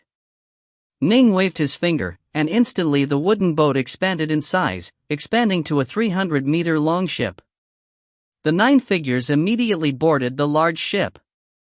Atop the deck of the ship appeared chairs, tables, fine wine, and spirit fruit. Sit. Ning sat down at the host's position. The Imperial Prince and the 2 princesses all sat down, while the other guards remained standing. Shi Feng. Ning's gaze fell upon the female maidservant whose body was covered by the golden light of karmic virtue. The golden light surrounding her appeared incomparably majestic and vast. It was at least 900 meters long. That was as long as some of Earth's rivers were wide. From this, one could imagine how utterly astonishing this young woman's karmic light of virtue was. She is your maidservant? Ning pointed at the maidservant standing behind the seated violet-robed princess. The Imperial Prince smiled. Indeed. What is her name? What is her history? Tell me of her, Ning said. As Ning saw it, it wouldn't be too hard for him to take this maiden away from these people. However, this was his first time taking on a disciple. Ning naturally wanted to get an idea as to what sort of personality this maiden had. Her golden light of karmic virtue might be a result of her actions in her previous life. It was hard to say what she was like in this life. If she had a negative personality, Ning would rather go find another person with karmic virtue. Her name is Qi Xiaoyuan. She came from a backwater place, the Imperial Prince said with a laugh. An elder of my family saw that she was talented, and so took her on as a disciple when she was very young and taught her cultivation. The elder doted on her fiercely. Although she is a servant in name, in reality she can be described as my junior apprentice sister. Qi Xiaoyu? Ning raised an eyebrow, then turned to look at her. Her appearance was quite pretty. Although she was inferior to Yue, she was still quite a beauty. In addition, there was a resolved look in her eyes. Clearly, her Dao heart was excellent as well. Qi Xiaoyu, come here and sit. Ning waved his hand, and another table filled with fine wine and spirit fruit appeared next to him. Qi Xiaoyu stood there, hesitating slightly as she looked towards the Imperial Prince and the 2 princesses. The Imperial Prince instructed, Senior Dark North has already given you instructions, why don't you go to him? All right. Qi Xiaoyu immediately walked obediently towards the table, but she didn't touch the wind or the spirit fruit. Ning looked towards Qi Xiaoyu. He could sense that this maiden had an invisible sort of magnetism that caused one to naturally gravitate towards her and want to befriend her. Is this what it is like to be blessed with tremendous karmic virtue? This is my first time seeing her, but I can't help but feel kindly inclined towards her. Xiaoyu, Ning spoke out. Senior Dark North, Qi Xiaoyu replied with great respect. Tell me about your life, from youth till now, Ning said. Qi Xiaoyu looked towards the Imperial Prince and the 2 princesses. In truth, this request of Ning's was rather excessive. Still, the Imperial clansman didn't wish to offend Ning. This was one of the benefits of being powerful. As long as Ning didn't go way too far, the Imperial Prince and princesses wouldn't quibble too much. The Imperial Prince nodded gently. Qi Xiaoyu immediately said, Senior, when I was young, I lived in a tribe with a few tens of thousands of individuals known as the Blue Cliff tribe. The chief of the Blue Cliff tribe was my great-grandfather. When I was young, I was without a worry in the world. I was very happy. As she spoke, a look of happiness appeared on Qi Xiaoyu's face. However, my tribe suffered an attack from dire monsters. Our tribesmen were all forced to flee in defeat. My family all died, and as I was fleeing, I encountered Master. Ning listened quietly. At his current level, Ning could clearly sense the changes in Qi Xiaoyu's soul. If she lied, Ning would immediately be able to tell. As Ning was revealing his power, forcibly inviting the Imperial Qi clansman onto the ship, then asking Qi Xiaoyu about her history. In the skies more than 10,000 kilometers away, there was a giant black ship. The giant black ship had 12 black armored figures aboard it. The giant black ship had a single flag atop its mast. The flag had the diagram of a pair of flaming wings. Local monsters and immortal cultivators would immediately be able to tell. that this was the legendary Flamewing Guard, which many powers were in absolute dread of. "Captain, the survivors of the Imperial Qi clan really know how to flee. It has been so many years, but they still haven't been wiped out yet. Our Flamewing Guard have been chasing them for this entire time." A skinny man with scales on his face let out a sigh as he spoke. They are indeed skilled at flight. For the Qi Empire to be able to take over a territory of 1,000,000 kilometers over the course of just a few tens of thousands of years, and for them to have been able to kill so many dire monsters at the Earth Immortal or loose Immortal level, how many treasures must they have? In addition, given how rapid their rise to power was, there are many who believe that the founding emperor of the Qi Empire had acquired an enormous treasure trove. Regardless of whether or not that is true, these fleeing survivors most assuredly have many treasures on them. We've chased after and attacked them so many times, but they've always been able to flee. A massively muscular black-armored man replied. Next to him was an alluring woman who had a plume on her head. She laughed beautifully. "Captain, no matter what, more and more of the surviving Imperial Qi clansmen have been killed by us during the pursuit. The last time we attacked them, we killed the final primal Taoist the Imperial Qi clansmen had. The only 3 survivors of the Imperial Qi clan are the Crown Prince and those 2 princesses. They don't even have primal Taoists with them, they are going to die soon. If we can kill the Crown Prince and the 2 princesses, we will have rendered a great merit." But although the survivors of the Imperial Qi clan were very weak, they represented the last remnants of their clan. Many of the treasures of the Qi Empire, and perhaps even the Dao repository of the Qi Empire, were undoubtedly being carried by the Crown Prince. Eh? Suddenly, the massively muscular black-armored man was startled. He waved his hand, and a fire seed appeared within it. The fire seed was trembling. "We are within 10,000 kilometers of the survivors of the Imperial Qi clan." The black-armored man revealed a look of delight. "Ha, this time we are going to catch them all. We've rendered incredible merits.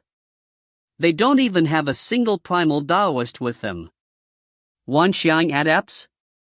Killing them is as easy as chopping lettuce." The soldiers of the Flamewing Guard were all extremely excited. There had long been rumors that the reason why the Qi Empire had risen to power so quickly was because they had acquired an enormous treasure trove. As a result, even the Flamewing King had grown envious, and he had led his dire monster army to annihilate the entire Qi Empire. He had seized all of the important treasure troves of the Qi Empire.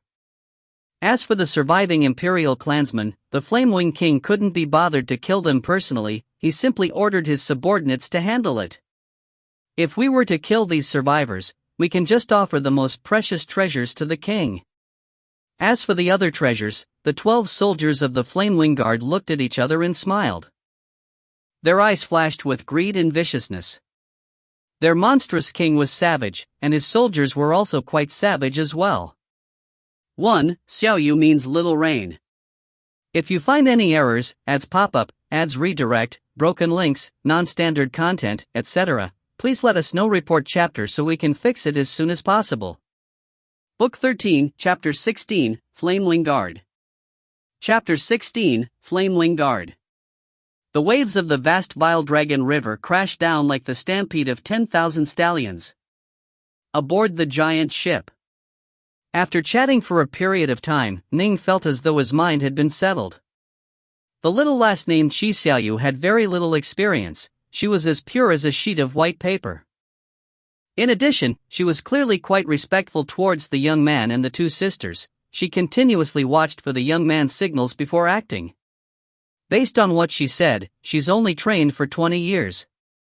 Those blessed by great karmic virtue are indeed talented. And, she isn't a bad person. Nin nodded lightly. He didn't require that his disciples be perfect, however, they couldn't be evildoers. Given his current level of enlightenment, it was very simple for him to judge and assess a mere Zifu disciple. "I like Xiaoyu very much," Ning said. "Since Xiaoyu's former master has already perished, I wonder, Shifeng, if you would be willing to give her up and let her become my disciple." The waves of the vast Bile-Dragon River continued to crash down resoundingly, but within the ship, things had fallen silent. Qi Xiaoyu was completely speechless. She hurriedly shook her head repeatedly as she looked towards the Crown Prince. The Crown Prince and the princesses had changed looks on their faces. This Dark North really thinks too highly of himself, the violet-robed princess sent angrily. He actually wants to take Xiaoyu as his disciple. Xiaoyu is blessed by karmic virtue, she can provide karmic luck to our entire imperial clan. How can we give her away to a random primal Taoist? Even if an Earth Immortal or Loose Immortal wants to take away Xiaoyu, we still shouldn't agree hastily, to say nothing of this Dark North. Big brother, the black-robed princess sent mentally as well, what should we do? We definitely can't let Xiaoyu just be taken away, but this Dark North wishes to take her as a disciple, what should we do? The Crown Prince was frowning. The roots of their imperial clan were very deep, and in the past, they had primal Taoists of their own. A simple sweep of divine sense had allowed them to know that Qi Xiaoyu had an utterly astonishing level of karmic virtue. Thus, they had done everything they could to take Qi Xiaoyu into their fold, and had even bestowed her with the imperial surname of Qi. They had shown her incomparable favor, causing her to feel incomparably grateful. Xiaoyu is an important chess piece. This Dark North is just a primal Taoist, we absolutely cannot give her to him, the Crown Prince sent mentally. As the Crown Prince and the princesses were conversing mentally, Qi Xiaoyu said hurriedly, Senior Dark North, I received great benevolence from Master and cannot betray. Ning said, so long as you are willing to allow Xiaoyu to be my disciple, then I will repay you with magic treasures. As he spoke, he suddenly produced 10 heaven-ranked flying swords that emanated watery ripples of power. The strength of these ripples caused everyone present to feel a sense of pressure. 10 high-grade heaven-ranked flying swords. What do you say? Ning asked. It seems this seemingly rustic Taoist Dark North is actually quite wealthy, the violet-robed princess sent mentally. Heaven-ranked magic treasures are very important to primal Taoists. It isn't easy for one of them to produce 10. It seems he truly does want to take Xiaoyu as his disciple.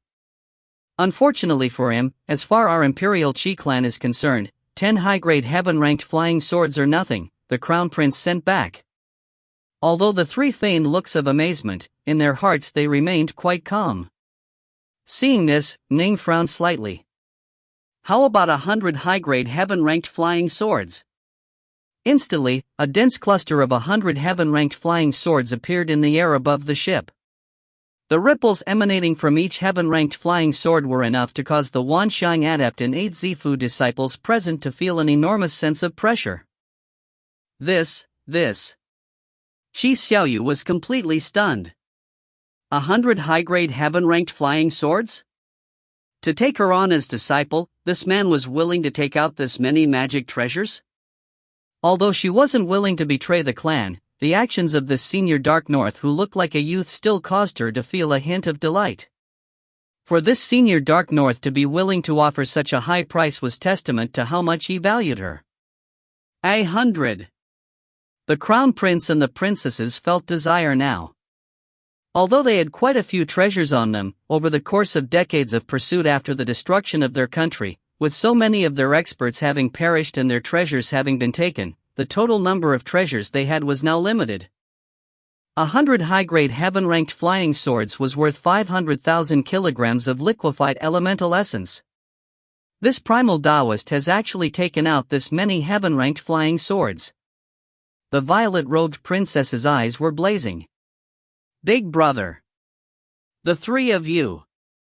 Ning controlled the 100 heaven-ranked flying swords which hovered above them as he frowned and barked, this is enough. Don't go too far.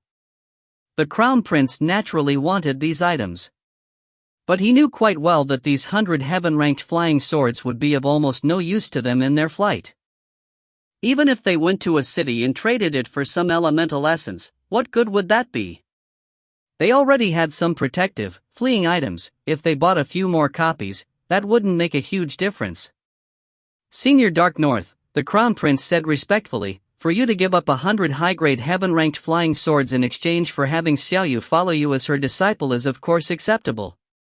However, it isn't that we aren't willing, it is that after Xiaoyu became a Zifu disciple, she swore an oath to the Tao of the Heavens to be loyal to my clan. For you to force her to leave would be to cause her to violate her oath. She will immediately perish. Ning frowned. The oaths a servant swears to the Tao of the Heavens, but the master can generally gift the servants to others. It was extremely common for major clans to give away deathsworn, for example. Thus, when servants swore an oath to the Tao of the Heavens, they would generally say that they would follow the clan leader's orders in all things. That is true. However, that requires the clan leader of my stone clan to agree. I cannot agree in his stead, the crown prince said. Ning's face instantly sank. As it did, the hearts of the crown prince and the others all clenched. Ning waved his hand. The 100 high-grade heaven-ranked flying swords in the sky all vanished, and he gave the crown prince a cold look. You are lying. Lying? The crown prince was flabbergasted. I didn't lie. You say that you are sure phone? That was a lie. You said that you are unable to permit Xiaoyu to be my disciple and that you need the clan leader to agree. This, too, was a lie. Ning said coldly. The crown prince was startled. The two princesses were shocked as well. Indeed, the crown prince's name was not Shifeng, rather, it was Qi Rufeng. His surname was Qi. The only members of the imperial Qi clan left were the three of them, thus, the crown prince Qi Rufeng was the leader of the clan. As long as he agreed, he could give Qi Xiaoyu to Ning. I didn't lie. The crown prince wanted to keep up his false front. Would you dare swear an oath to the Tao of the Heavens stating that you didn't lie?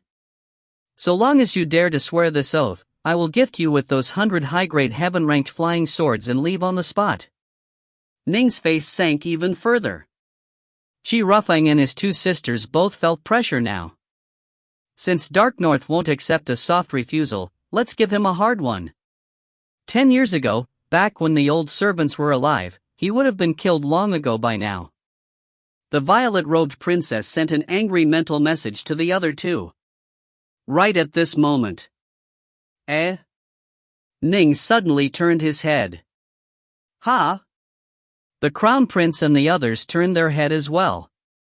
A group of figures had appeared on the distant shores of the Vile Dragon River. There were a total of 12 figures, all dressed in black armor and staring in their direction. On their bracers were emblazoned the logo of a flaming wing. These 12 warriors stared in their direction. Their captain, the massively muscular black-armored man, was holding a flame-wing bug in his hands, a cold smile on his face. He pointed towards the distance.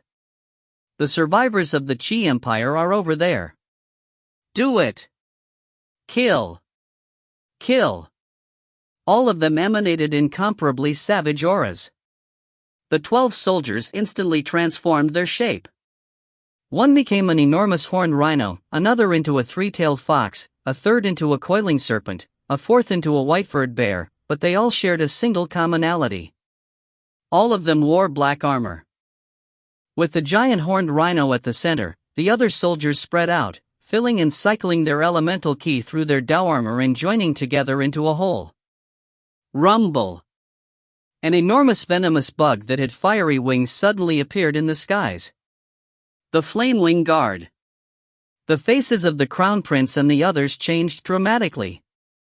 They had suffered miserably for the past few decades under the pursuit of the Flame-Wing Guard. The Flame-Wing Guard was their nightmare, a nightmare they had never been able to escape. The loose Immortals and Earth Immortals of their clan had all perished, even all of their primal Taoists had perished. They were the only ones left. How could they resist the Flame-Wing Guard? Although this was just a small squad of the guard, the Imperial clansmen knew quite well that each squad of the Flame-Wing Guard was led by a primal dire monster as well as 11 Wanxiang dire monsters who were capable of joining together into a Dao soldier formation. After they assumed the formation, even peak primal Taoists would probably find it hard to do anything to these dire monsters. What should we do? The black-robed woman frantically sent mentally. There's no way to use evasive techniques here on the Vile Dragon River, and there's no way to fly. We have to rely on the ship. The Crown Prince was panicking as well. Have this Dark North go block them. He is a peak primal Taoist, he can definitely buy us some time, the violet-robed princess sent mentally. Right at this moment, the enormous bug with flaming wing charged straight into the Vile Dragon River. It flew through the river, moving as fast as lightning. It was about to arrive. Hurry up and die. An enraged bellow rang out from the enormous flamewing bug. This is my ship.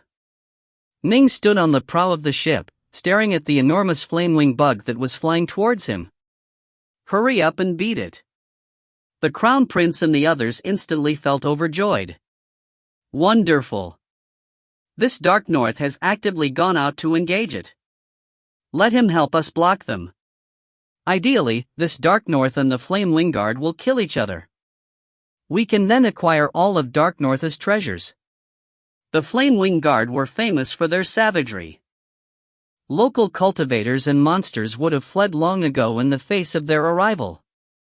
They didn't expect that today, they would run into someone who didn't fear them at all.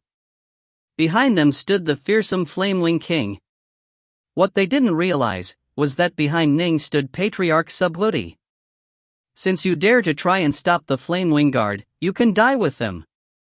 The green eyes of the enormous Flamewing were filled with viciousness as it let out a shrill, enraged screech. Whoosh! The Flamewing bug soared towards the boat, and a blurry green fog appeared around it, causing the Crown Prince's group to be filled with terror. They hurriedly retreated, setting down a formation in the surrounding area to defend. The hideous insectoid head of the massive Flamewing bug shot outwards through the mist, attacking Ning atop the board of the ship. Ning shook his head. You truly are seeking death. Boom! Aboard the ship, the formerly ordinary-looking Ning suddenly exploded forth with a terrifyingly powerful presence. The world itself seemed to instantly grow silent, and even the powerful, turbid waves of the Vile Dragon River went still. In fact, the waves and even sea spray suddenly froze mid-motion. The enormous Flamewing bug was paralyzed in its attacking posture as well. The Imperial Chi clansmen who were hiding behind their formation were all frozen as well. Some had frozen looks of astonishment on their faces, others had mouths open, while still others were mid-step. They were all frozen. The entire world had turned still. The wind had stopped. The water had stopped. The people had stopped. The monsters had stopped. Everything had stopped. That vast, terrifying presence caused everyone present to feel terrified. The Crown Prince and the others couldn't even change their facial expressions, but shock and terror could be seen in their eyes. In this region, only Ning alone was the same as he had been before. He stood there atop the prow of his ship, staring at the giant Flamewing bug before him. He shook his head and sighed. It was you who sought death. You have no one else to blame. If you find any errors, ads pop up, ads redirect, broken links, non-standard content, etc., please let us know. Report chapter so we can fix it as soon as possible. Book 13, Chapter 17, Forced. Chapter 17, Forced. The 12 dire monsters that had formed into the massive Dao soldier formation of a giant Flamewing bug were all filled with terror. This formation was formed by a primal dire monster leading 11 Wanxiang dire monsters. Through the Dao soldier formation, they were extremely powerful when fighting together, and only foes who at least had the power of a loose Immortals or Earth Immortals were able to do anything to them. They had held this fur-clad youth atop the ship's prow in no regard, but now, just standing there without moving at all, the fur-clad youth had unleashed such an aura of majestic power that they were completely frozen. Where did this expert come from? How can he be so terrifying? What level of insight into the Tao has he reached? The monsters were completely stunned. They had held the fur-clad youth in no regard and wanted to just dispose of him, but now they realized they had stomped down on a giant steel plate that was harder than any they had ever seen. Boom! Boom! Boom! One streak of light after another appeared in the skies. They instantly pierced through the enormous flamewing bug and the 12 dire monsters within it. The primal dire monster, the Wanxian dire monsters, they all instantly perished. Ning stood at the prow of his ship, looking at the 12 dead dire monsters. He couldn't help but shake his head and chuckle. Killing these 12 dire monsters was as easy as waving his hand. They had actually dared to assault him without even saying a few words to him. Naturally, Ning had shown no mercy in dealing with them. As for why Ning was laughing, it was because he was thinking back to the ancient fiend god he had met back in the wild marshes of the Jail Mountains. When I had encountered that ancient fiend god, the Dao domain the fiend god unleashed was enough to freeze everything, causing me to be unable to move, and now, I just used the exact same sort of technique to kill a squad that was far more powerful than I was back then, led by that primal dire monster. Dao domains, through one's mastery and insights into a Dao, one could use the power of the natural world to form a domain that solely belonged to oneself. Dao domains, Dao realms, grand Dao domains, although they had differing levels of power, in truth, they were all variations on Dao domains. They shared the same principles. Ning's rainwater sword domain was also a sort of Dao domain. At a higher level, after one mastered a complete Dao path, one's mastery over the energy of the natural world would become even stronger. This was what was known as a Dao realm.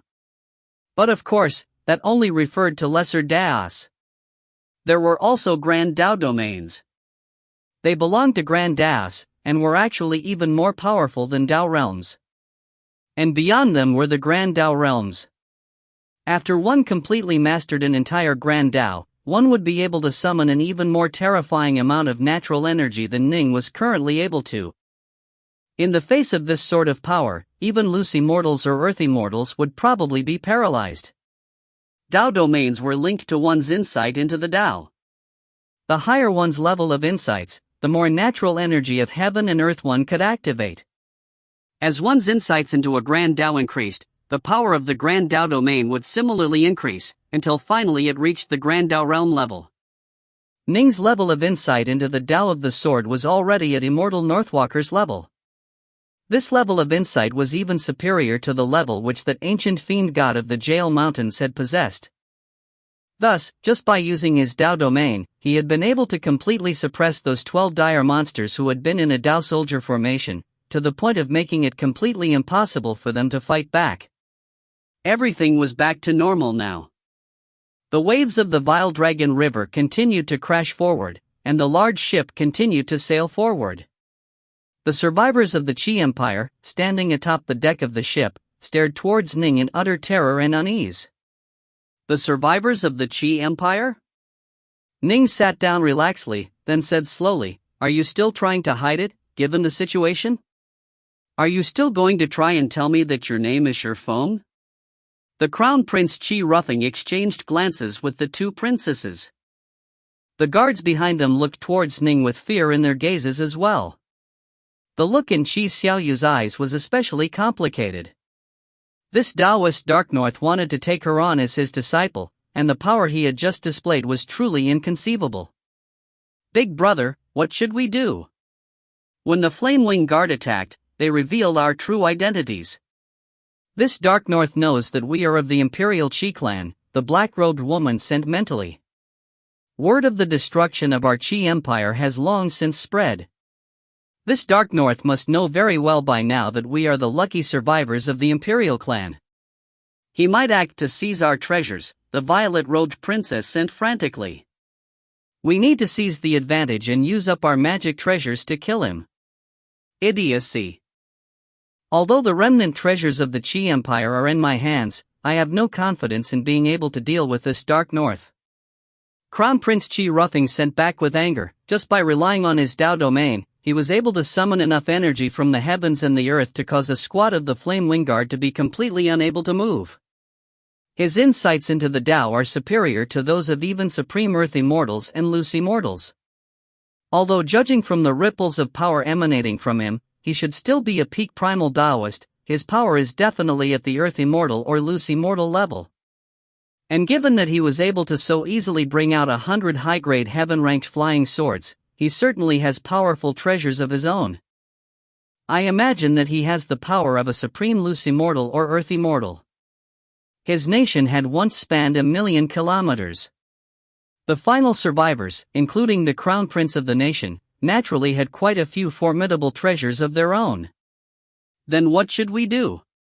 The violet-robed princess was panicking now. We only have 2 greater teleportation Daoseals, at most, 2 of us can escape, the crown prince said. This Taoist Dark North hasn't moved to attack us yet, we can still negotiate with him. Right. Let's negotiate, the violet-robed princess said hurriedly. We have no other choices, the black-robed princess said as well.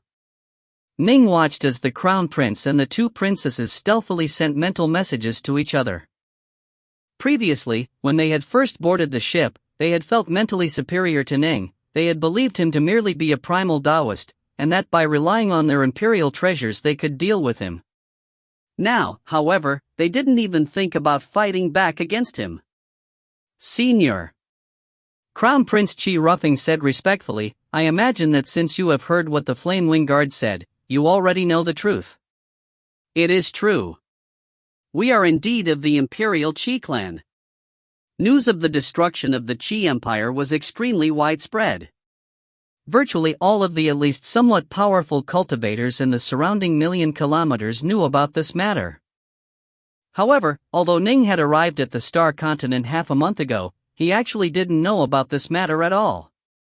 Ning calmly sipped his wine as he listened. Chi Ruffing continued nervously, ever since our Qi Empire was destroyed by the Flame Wing King, the Imperial Qi clan has been fleeing. The Flame Wing Guard has never let up on their pursuit of us, and so we had to be cautious. I was forced to report a false name, Shurphone, to you. My true name is Chi Ruffing, a prince of the Qi Empire. Prince?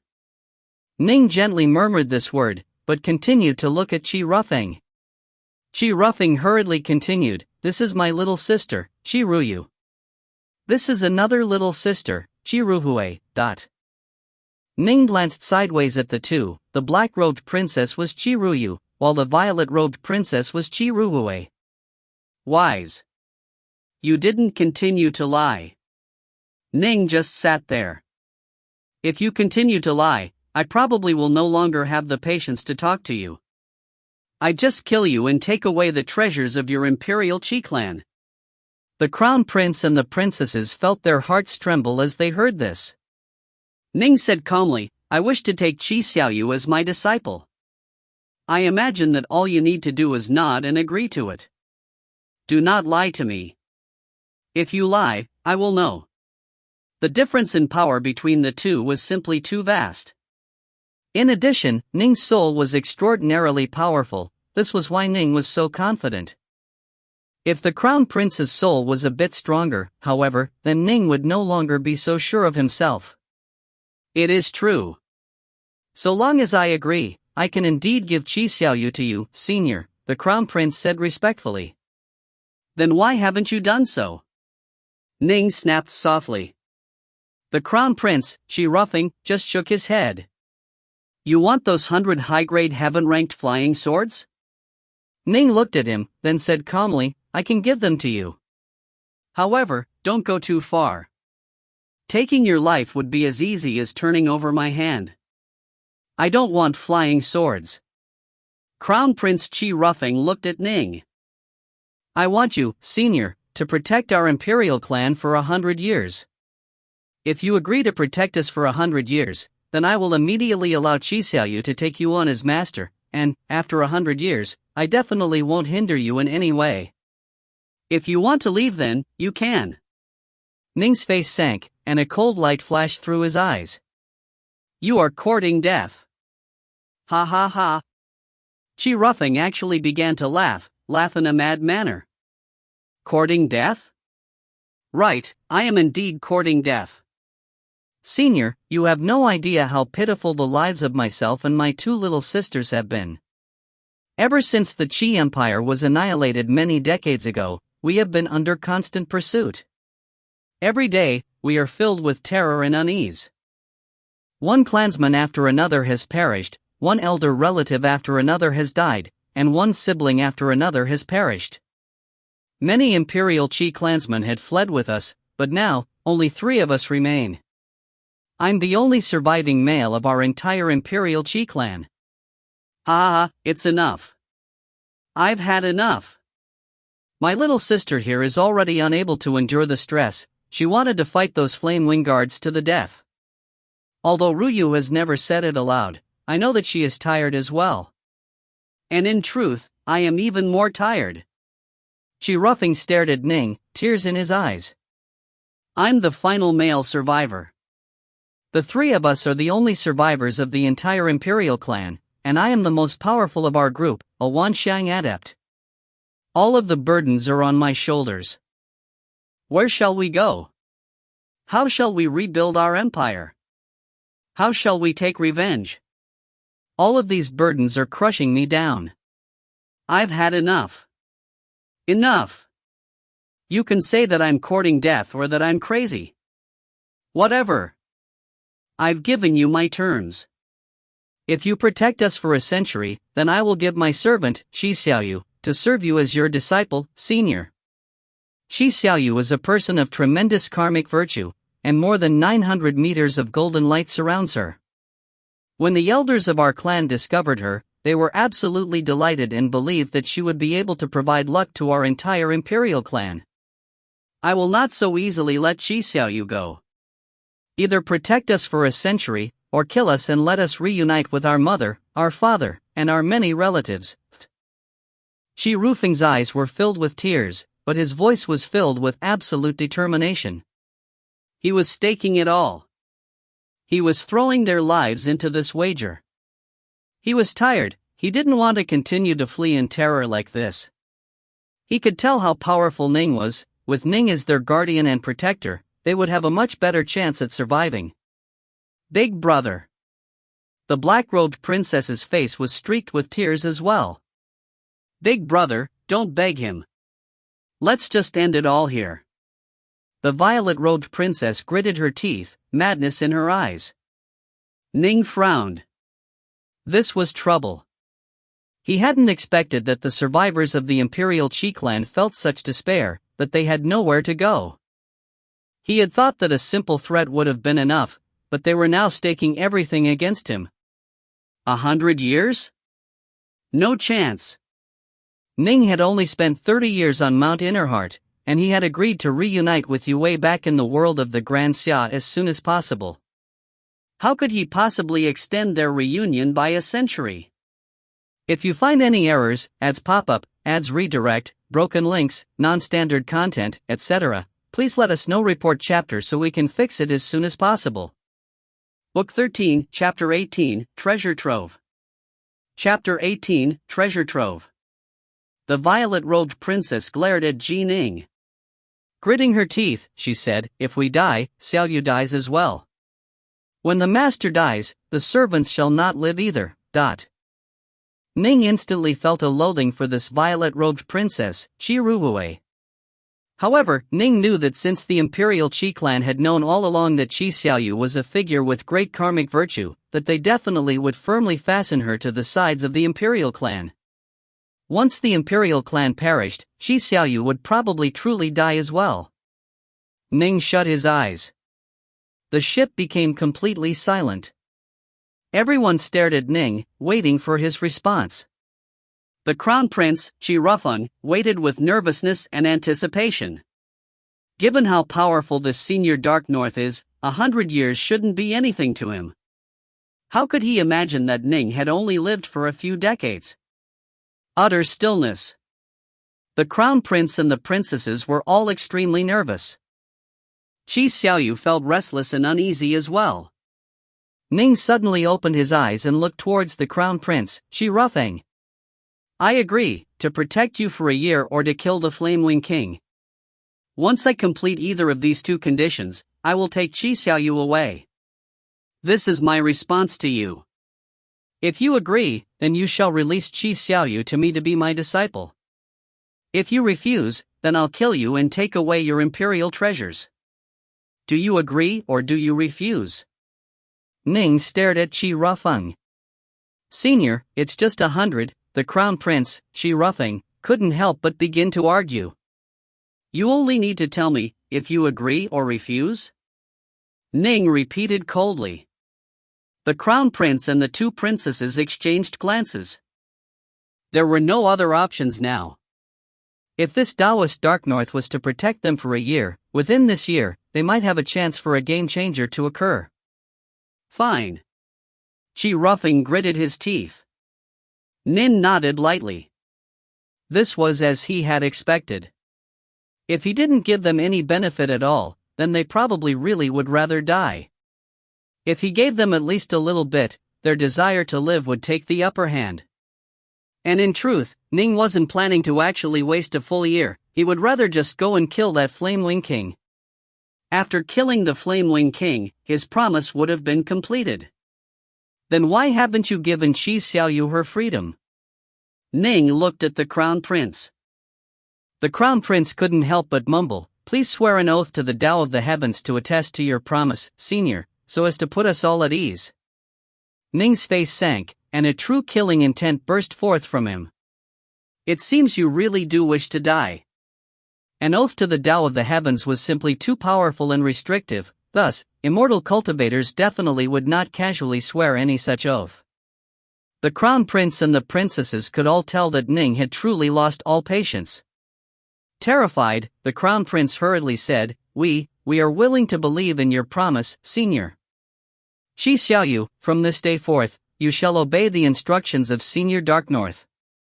There is no longer any connection between you and the Imperial Qi clan, Shi Ruffing said. Instantly, the ripples of the Tao of the Heavens descended within her subconscious mind. Clearly, the oath which Shi Xiaoyu had sworn in the past to the Tao of the Heavens had been fulfilled. Shi Xiaoyu fell to her knees. Xiaoyu shall never forget the benevolence you have shown me, Your Imperial Highness. Ning, standing to one side, just sighed to himself. Shi Xiaoyu truly was quite faithful. However, based on what she had told him regarding her experiences, Ning had already discovered quite a few suspicious indicators. The tribe which Shi Xiaoyu had belonged to as a child had tens of thousands of tribesmen. A tribe like this would rarely be attacked by dire monsters. Xiantian-level dire monsters wouldn't be able to do it, while higher-level cultivating dire monsters wouldn't be willing to cause sin to gather around them. And yet, the large tribe in which Shi Xiaoyu had lived in as a child was attacked and destroyed. Even all of her family had been slain, and then she just so happened to run into an expert of the Imperial Qi clan. How could things be so coincidental?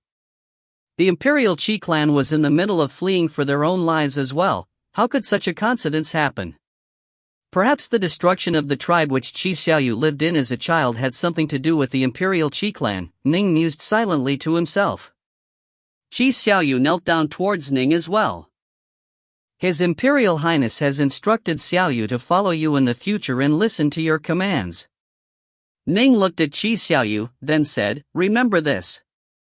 From this day forth, you have regained your freedom.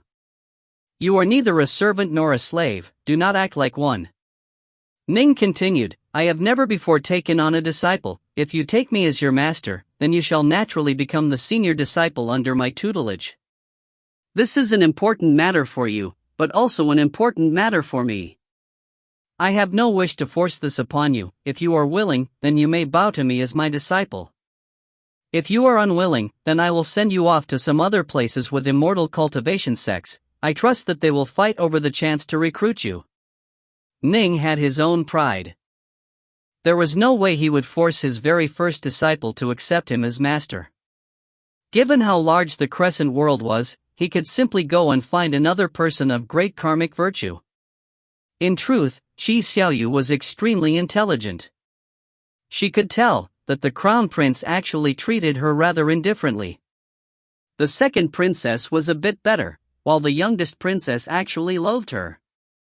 The only person in the entire Imperial Qi clan who had treated her with sincerity was her master, but her master had been killed by the pursuing Flame Wing Guard long ago.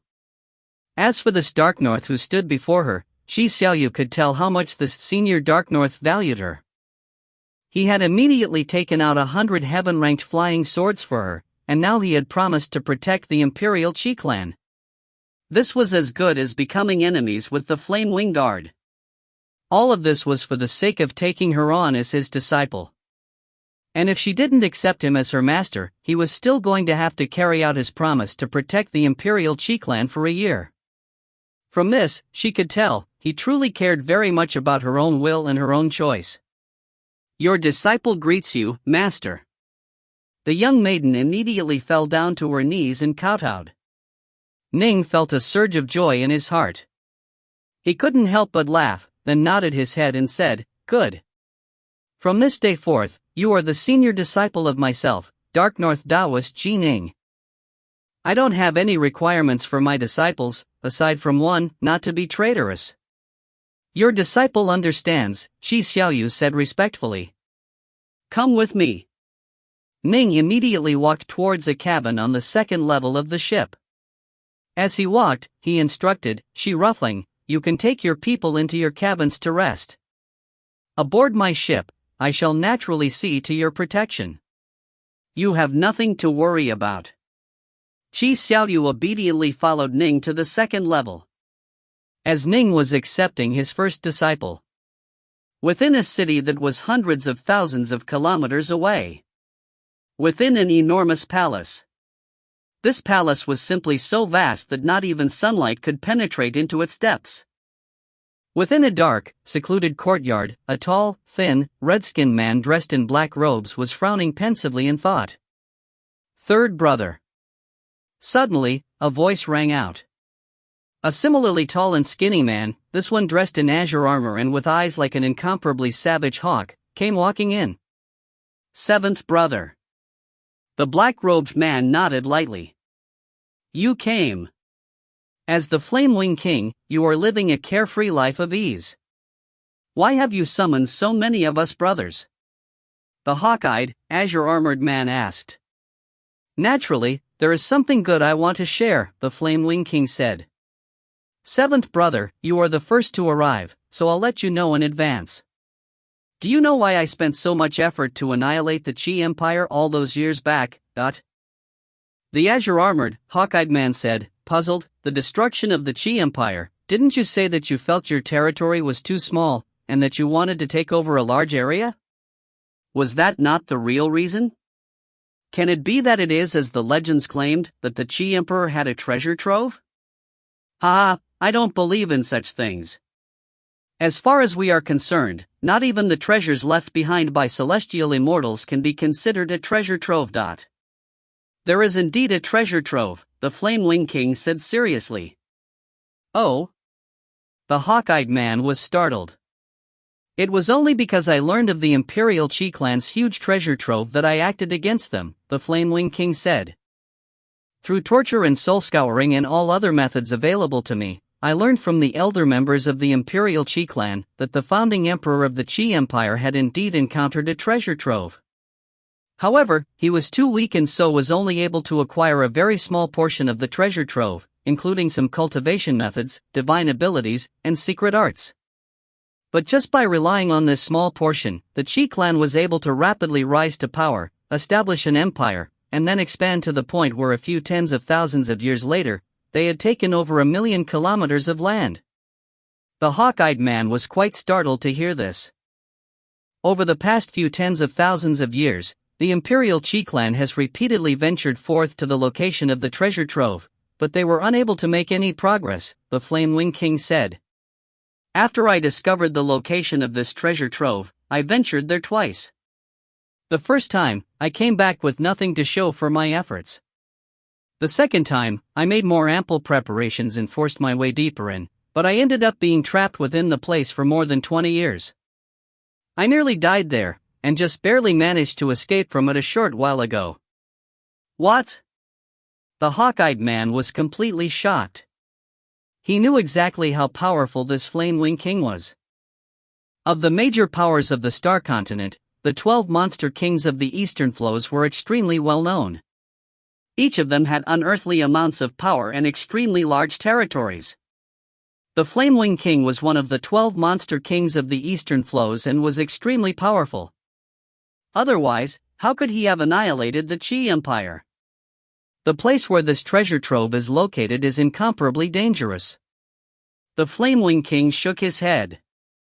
The treasures within the outermost perimeter of the trove have all been picked clean by the founding emperor of the Qi Empire, but those treasures aren't worth our attention anyhow.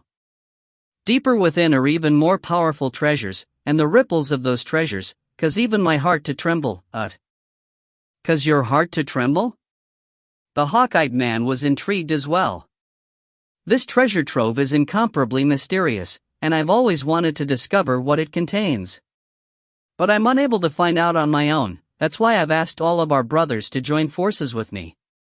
With us 12 kings combining our powers, I trust that we have a chance to go deeper into the treasure trove region, the Flamewing King said.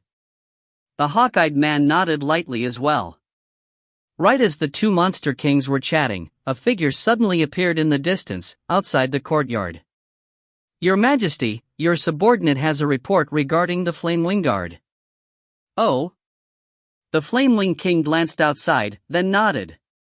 Come in, . A tall, skinny old man with an extremely long neck and a furry face walked in.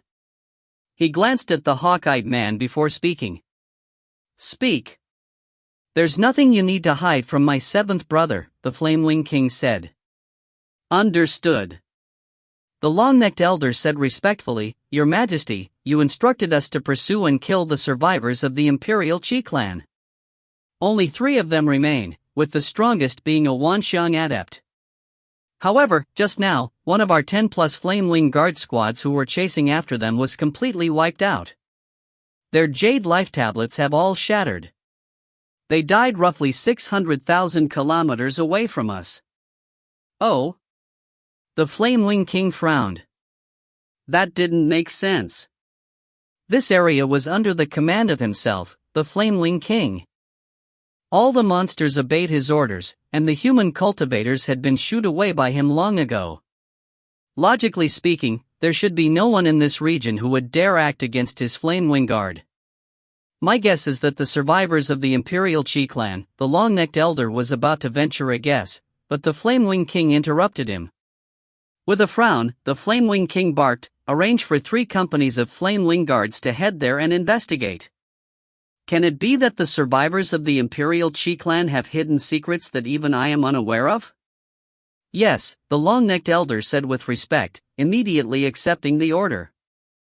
Soon, 3 companies of Flamewing Guards that were led by 3 loose immortal monsters teleported away from the royal capital of the Qi Empire and moved to investigate this affair.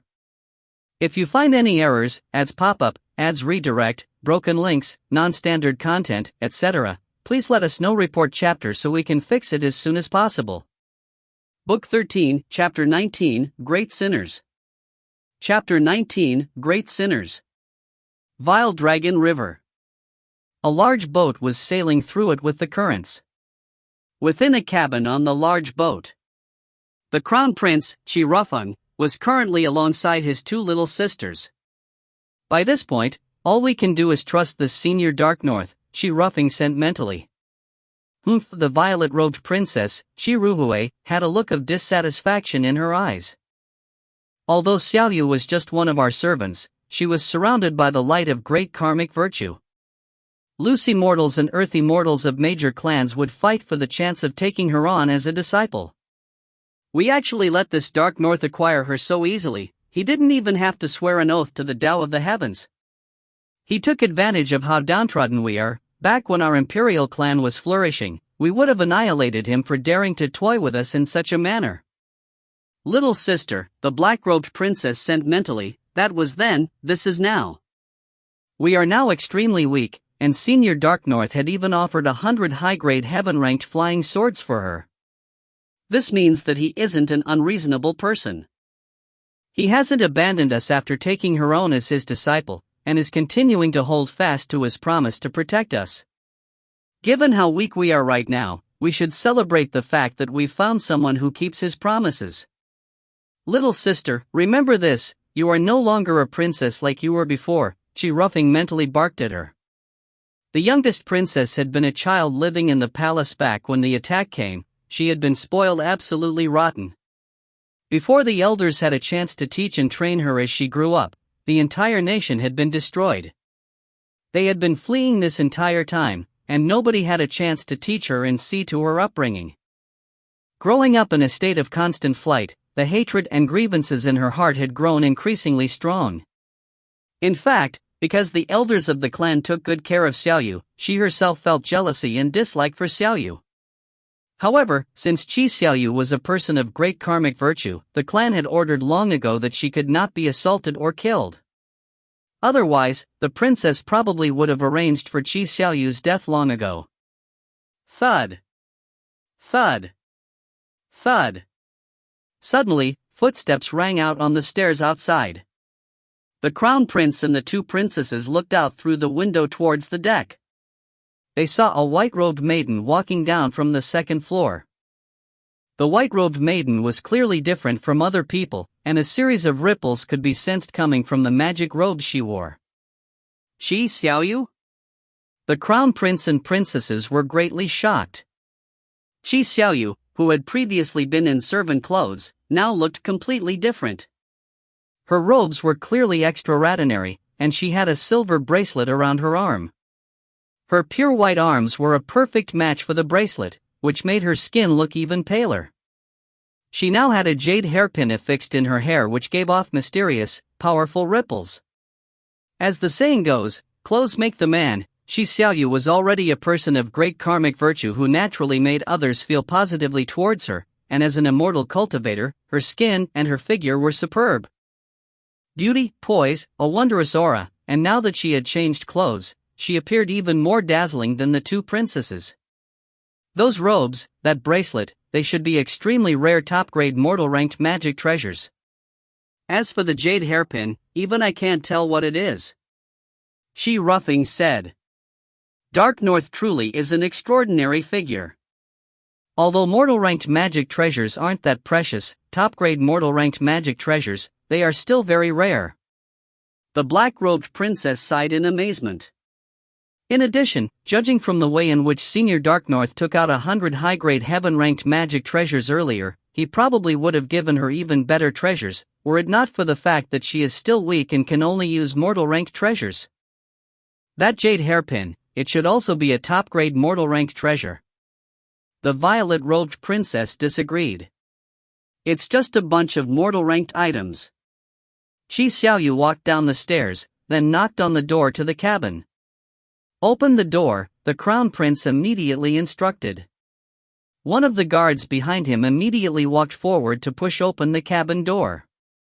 Qi Xiaoyu walked in, then immediately said, Your Highness, Master wishes you to go to him. In the future, there's no need to refer to me as Your Highness. You are now the exalted disciple of Senior Dark North, you can just refer to me by my name, Crown Prince Qi Ruffing said.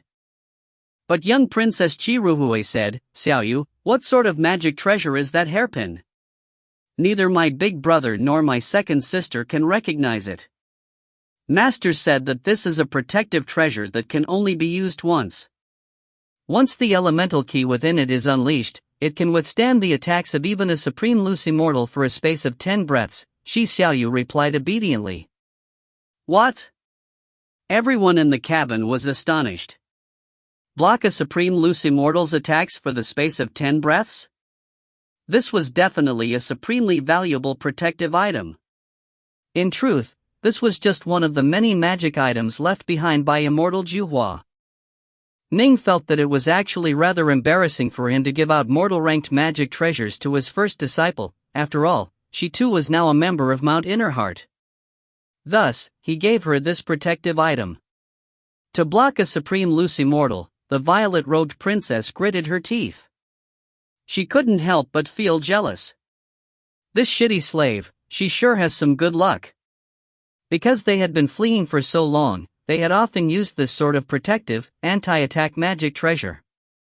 Over the course of tens of years, they had used them all up. Qi Ruffing hurriedly emerged from his cabin, climbing up the stairs to the second floor to go see Ning. Greetings to you, Senior Dark North, Qi Ruffing said respectfully. Qi Ruffing, I have questions for you. Ning sat there, pointing towards a chair. You can sit as well. All right. Qi Ruffing immediately sat down obediently as directed. He was a person who knew when to advance and when to retreat. There was an enormous gap in power right now. He was completely unable to fight back against someone like Ning. Ning had given him a promise, and he had the feeling that this senior Dark North was a decent person. If he had encountered a vicious as barbaric person, that sort of person would undoubtedly have had many ways to force him to hand over Chixiaoyu. I ask you this. Why is it that you have fled for so many years from the Flamewing King without successfully escaping? Ning asked, puzzled. Given how large the star continent is, if you run a few million kilometers away, it will be easier for the Flamewing King to find a needle in the sea than to find you. And yet, you've been fleeing in such a haggard fashion for decades, and remain under pursuit. Shi Rufeng shook his head and sighed. This Flamewing King was originally a venomous pest of a type known as the Flamewing Bug who cultivated the Tao. After he led his dire monster army to suddenly attack my Qi Empire, the Flamewing King personally covered the entire Imperial Citadel with Flamewing venom. The venom filled every single palace, and it instantly merged into the body of every single person it touched. There's no way to separate it from the bodies it has touched, and in fact it even has corrupted our souls. Even Earth Immortals or loose Immortals are unable to get rid of this poison. Oh? Ning was surprised. Flamewing bugs? He had never heard of this sort of venomous bug back in the Grand Xiao world. This flamewing venom doesn't actually harm the body or the soul. Shi Rufeng shook his head, then said bitterly, but no matter how far away we move away, the flamewing bugs can still sense the location of the flamewing venom. Even if we flee to the Cloud Continent or the Flame Continent, the flamewing bugs can still sense us. The loose Immortals and Earth Immortals under the Flamewing King's command can engage in teleportation and go to the Cloud Continent and Flame Continent, and so no matter where we flee to, we are unable to escape pursuit. Ning now understood. What a nasty poison. He still remembered how in his youth, when he was adventuring in Eastmount Marsh, he had been attacked and pursued by Ironwood Jean. It was precisely because Ning had been touched by that iceflower liquid that Ironwood Jean was able to continue the chase, even though Ning had fled very far away. However, by comparison this flamewing venom was even more formidable, and it was the Flamewing King who had personally used it. It was able to stain even the soul. Within this crescent world, no matter where the clan fled to, the countless flamewing bugs under the king's command would still be able to sense their direction. The majority of our Imperial clan was killed on the spot, and the rest fled in every direction, Shi Rufeng said. Back then, loose Immortals numbered amongst the fleeing survivors. However, no matter where we fled to, they continued to chase us. Thus, we chose to continue to flee about the former territory of our Qi Empire. After all, this was the place we originally controlled, and so we were quite familiar with it. In addition, the Imperial clan had built up many secret bases. After having fled for so long, we three are the only survivors. Shi Rufeng's words were filled with grief and powerlessness. Ning now understood it all. The main problem was that the flamewing venom was hard to eradicate, thus, this crown prince and the princesses were constantly pursued. This sort of venom that stained even the soul, not even Ning was able to help get rid of it. I ask you this, Ning said. How great a sinner is this Flamewing King? Is he surrounded by bloody sin light? The Flamewing King is one of the 12 monster kings of the Eastern Flows. He is famous for his savagery. Naturally, the amount of sins he has committed towers to the skies. As far as the bloody aura of sin, from what I hear, all 12 of them are wreathed in tremendous amounts of bloody sin light. Anyone who uses divine sense to look at them will see a towering, tidal wave of bloody sin light swirling around them. Even Earth Immortals and loose Immortals will feel terrified upon seeing them, Shi Rufeng said. Ning felt a sense of jubilation in his heart. A towering tidal wave of bloody sin light? A huge sinner? The trial to acquire the 8-9 arcane art was to kill 10 great sinners and to accept a disciple. He had now accepted a disciple, and his next objective was to kill 10 great sinners. Perhaps he would be able to fulfill the criteria by dealing with these 12 monster kings. You heard this personally, yes? You aren't just making this up? Ning asked. Perhaps the stories are exaggerated, but they shouldn't be too exaggerated. The savagery of the 12 monster kings of the eastern flows is known throughout the star continent. In fact, even those in the cloud continent and the flame continent know about their reputation. Even supreme powers with celestial immortal patriarchs are unwilling to go all out against these 12 monster kings, Chi said. Although my imperial Chi clan had originally fled to the cloud continent, we were unfamiliar with the place and the people there. The fame of the 12 monster kings of the eastern flows was simply too great, no one was willing to help us, and so in the end, we were chased all the way back home. At least here within the former territory of our Chi Empire, we are able to struggle and fight for a period of time. Ning felt startled.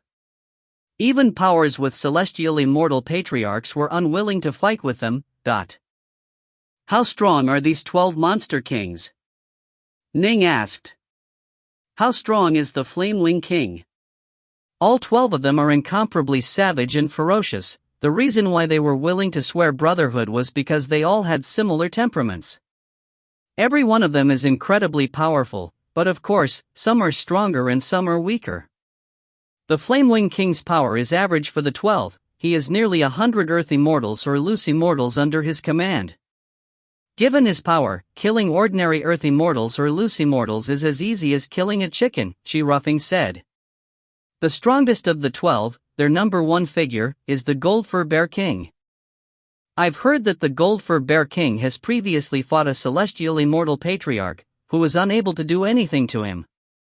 In the end, it was the celestial immortal who retreated. You tell me, is he powerful or not? When these 12 monster kings join forces, advancing and retreating in unison, they are one of the absolute hegemons of the entire Eastern Flows region. Although our Chi Empire previously spanned 1,000,000 kilometers, we've never dared to encroach on their territory. Who would have thought that the Flame Wing King would annihilate our empire? Ning was secretly startled. Even a celestial immortal had been unable to do anything, and had voluntarily retreated. He had thought that he would be able to get his quota of 10 great sinners from these 12 monster kings, but now, it seemed, things wouldn't be so easy. Easy is boring. Hard is interesting. I spent more than 30 years training at Mount Innerheart. I have yet to truly fight with anyone. The 12 monster kings of the Eastern Flows, a perfect foe. Ning could feel his blood beginning to pump excitedly through his veins, and his desire to do battle was growing. If you find any errors, ads pop up, ads redirect, broken links, non-standard content, etc., please let us know. Report chapter so we can fix it as soon as possible. Book 13, Chapter 20, The Slaughter on Vile Dragon River. Chapter 20, The Slaughter on Vile Dragon River. Ning stood there by himself on the prow of the ship, staring at the raging waves. He was in an excellent mood. He had already found his disciple, and the 12 monster kings of the Eastern Flows would probably fulfill his quota of 10 great sinners to kill. The only problem was, these monster kings were quite hard to deal with. Ning suddenly stared towards the distant horizon. Atop the distant shore, a vague group of figures could be seen drawing closer and closer to them.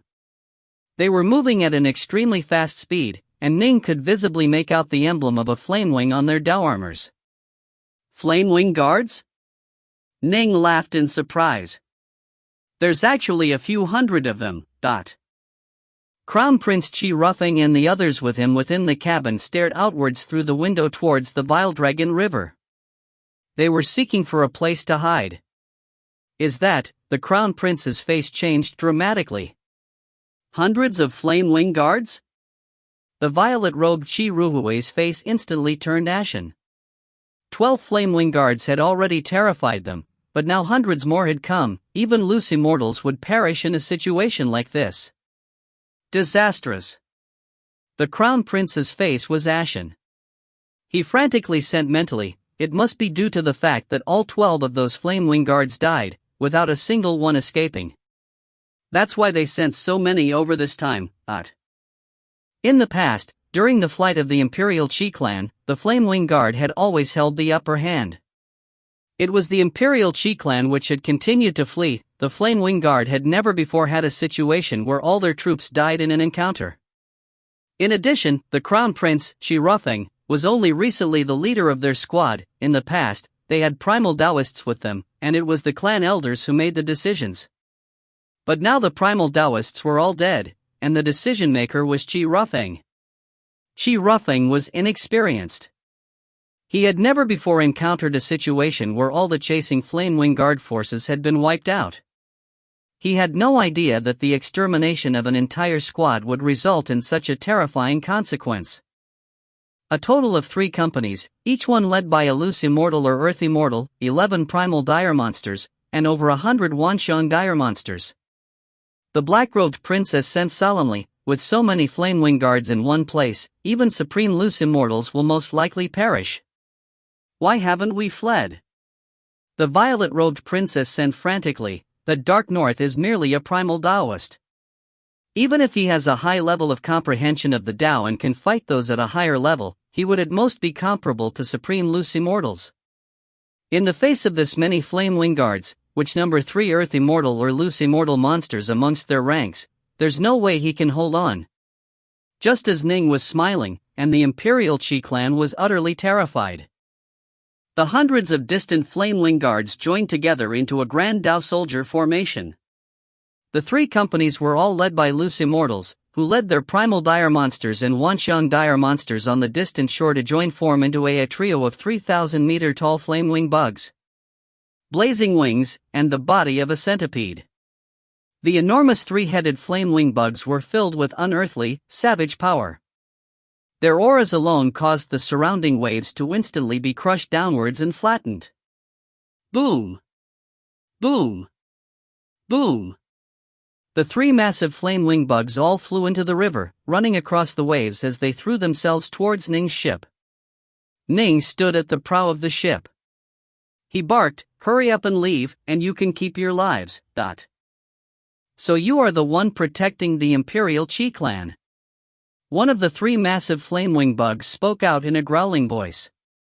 "Human, this is the territory of our Flame Wing King.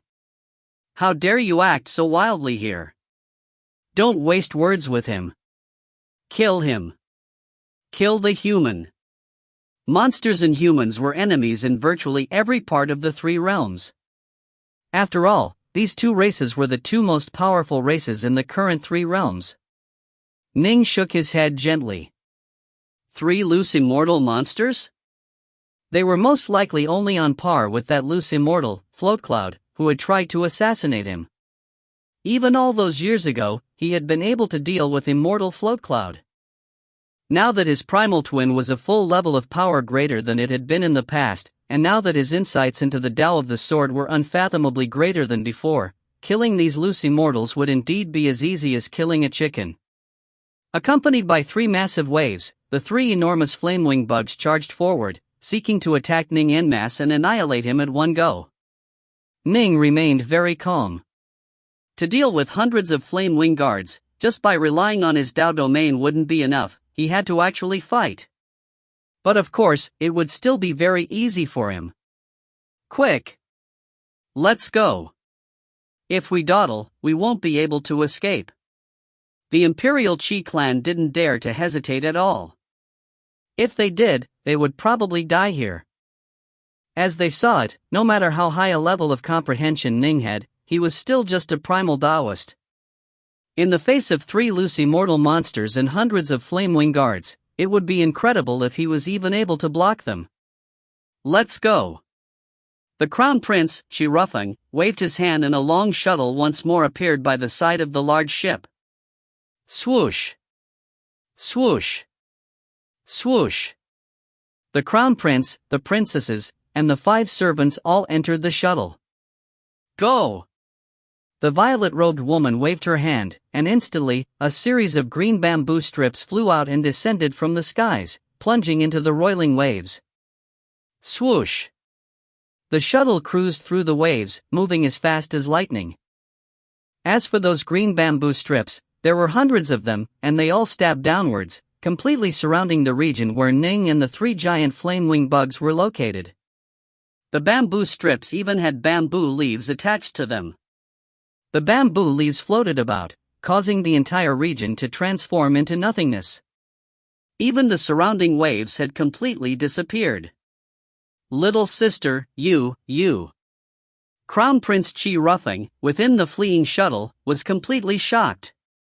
The violet-robed princess turned her head to stare at the now massive bamboo strips. She smirked disdainfully. What is it?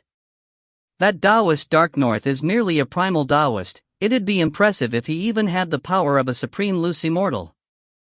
And even if he did, he still most likely isn't a match for those flame-winged guards. Since that was the case, we have to use him as best as we can and make him offer up his strength and service to our imperial clan. It can be said that this is the price he must pay for taking Xiaoyu away as his disciple. You are an idiot. Chi Ruffing was speechless with rage. Given how powerful this Taoist Dark North is, if he has a school or a master behind him, how are we supposed to deal with them? So what if he does? Who will learn of this? The violet-robed princess remained disdainful. The black-robed princess disagreed frantically. Little sister, given this Taoist Dark North is powerful, he probably has a celestial immortal patriarch behind him. Celestial immortals are able to investigate the past. When they find out. Don't worry. So what if they do find out? Even if this Taoist Dark North has a celestial immortal patriarch backing him, there's no way that celestial immortal will find us. All that celestial immortal will know is that Taoist Dark North was killed by the Flame Wing Guard. Perhaps this might cause his school to go act against the Flame Wing King. A look of savagery was in the violet-robed princess's eyes. Humph. Perhaps the Flame Wing King will be killed as a result. Everything would be worth it. Ning waved his hand, collecting his ship. Shi Xiaoyu, aboard the ship, was also collected into the immortal estate he carried with him at all times. Ning glanced at the fleeing Imperial Qi clan. He watched as the treasures the youngest princess threw out, those bamboo slips, sank into the sea and formed a formation. He naturally understood what the plot was, to trap him here along with the Flame Wing Guard. Otherwise, if so much as a single one of the three massive flame wing bugs moved to attack them, they would be in big trouble. Now that they were all trapped in the formation, all three would undoubtedly join forces to attack him, Ning. Only afterwards would they move to break the formation. This was a scheme to force Ning to fight with full power. And if Ning's level of power truly was what the Imperial Qi clan believed it to be, then most likely the end result truly would be as the princess predicted. He would be able to buy them some time, then die. Unfortunately, their guess was wrong. Ning's school was indeed powerful, far more so than they could imagine. Ning's master was Patriarch Subhuti, the creator of this entire world. And Ning's own level of power was far greater than they imagined as well. Kill him, then break the formation. Kill him. The three massive flame-wing bugs didn't panic at all. They had complete confidence in their ability to first kill this human, then break the formation. It would at most take them a bit of extra time, which didn't matter. Those Imperial Qi clansmen were all stained by flame-wing venom, and they'd be able to find and catch them later. Die. Ning had an ugly look on his face. He was protecting them, but they had put a knife in his back. How could he not be enraged? The enraged Ning no longer wished to waste any time. He was going to make the Imperial Qi clan pay for what they did. Bang! Bang! Bang! Ning stood there atop the water, Dark North swords in his hands. He chopped out 3 times in a row with his swordlight. 3 streaks of blindingly bright swordlight transformed into 3 enormous black dragons. The power of the black dragons was utterly unearthly, and they smashed towards the 3 massive flamewings with utterly catastrophic power. What? How can this be? No! The loose immortal monsters, primal dire monsters, and Wanxiang dire monsters within the 3 flamewing bugs were all stupefied. They were truly scared silly. The 3 black dragons each flew to a different target. They had the shape of black dragons, but they were in reality streaks of incomparably terrifying swordlight. They chopped through the titanic flamewing bugs as easily as chopping through rotting wood. Boom! Boom! Boom! The hundreds of monsters, including the loose immortal monsters, all perished. Their souls were annihilated. The enraged Ning's sword blows were so powerful that they destroyed flesh and soul alike. In fact, even the Dao armors worn by the Wanxiang dire monsters were ground into dust, and quite a few of their magic treasures were shattered as well. Break! Ning launched yet another streak of swordlight. The surrounding formation was a one-use formation. It contained elemental ki and was primarily meant to trap foes. However, Ning couldn't be bothered to actually disrupt the formation. He just broke straight through it with a streak of howling swordlight, causing the bamboo talismans to instantly shatter. Swoosh! Ning moved forward in pursuit. Within the shuttle, which was escaping at lightning speed, the violet-robed princess had a look of madness in her eyes. Humph, humph. Perhaps the Flamewing King will be killed as a result. Everything would be worth it. Ha ha ha, I'm too clever. Earlier, I just wanted to make this Dark North's death useful, to buy us some time. But now, it seems as though Shi-Ruhue, just played a marvelous card. Yes. Quite the marvelous card. A cold voice rang out. The crown prince and princesses suddenly shook. They turned their heads to look. On the other end of the shuttle stood a fur-clad youth. Ning looked at the three Imperial Qi clansmen. How can this be? They were completely stupefied. They had escaped just moments ago and had said just a few words to each other. Almost no time had passed at all. They had no idea that Ning would be able to kill hundreds of Flamewing guards with a single exchange, then break through the formation and chase after them. Naturally, this had taken very little time. Senior Dark North. Qi Ruffing immediately rose to his feet. Boom! Ning's gaze turned towards the violet-robed princess. Instantly, a streak of swordlight flew out, and the violet-robed princess was instantly ground into dust which flew everywhere. At Ning's level, just the slightest bit of power was enough to shatter someone's soul. If you find any errors, ads pop up, ads redirect, broken links, non-standard content, etc., please let us know. Report chapter so we can fix it as soon as possible. Book 13, Chapter 21, Blue Cliff Xiaoyu. Chapter 21, Blue Cliff Xiaoyu. The Crown Prince, the Second Princess, and the servants aboard the shuttle all had ashen looks on their faces. They could all tell that this time, Dark North was truly enraged. They were all immortal cultivators. Naturally, they were no fools. They knew that the little princess had plotted against this Senior Dark North just now. Senior Dark North had clearly gone to help them fight against the Flamewing Guard, but the little princess had stabbed him in the back. An action like this would be viewed with contempt by mortals and cultivators alike. Senior Dark North. Dark Nor. The Crown Princess and the Second Princess hurriedly spoke out, utterly terrified. This was completely not their fault. The little princess had acted completely of her own accord. They didn't instruct her to carry out those actions at all. As for her death, the Crown Prince and the Second Princess felt a hint of regret but not too much pain. This was because far too many of their siblings had died on this journey, and all of their elders had perished as well. They were used to this sort of loss, and on an emotional level, the Crown Prince and the Second Princess were much closer. Whoosh! Ning willed it, and a white-robed maiden appeared next to him.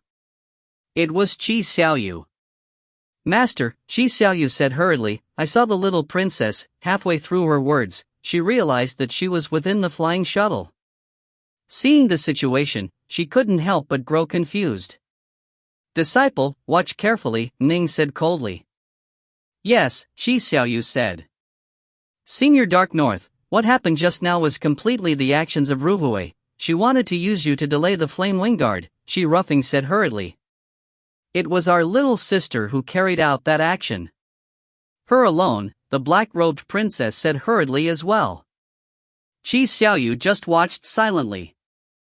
When the Flamewing Guard had arrived, her master had gone to fight them while the Imperial Qi clan had fled, and while fleeing, the little princess had thrown out a formation to trap them.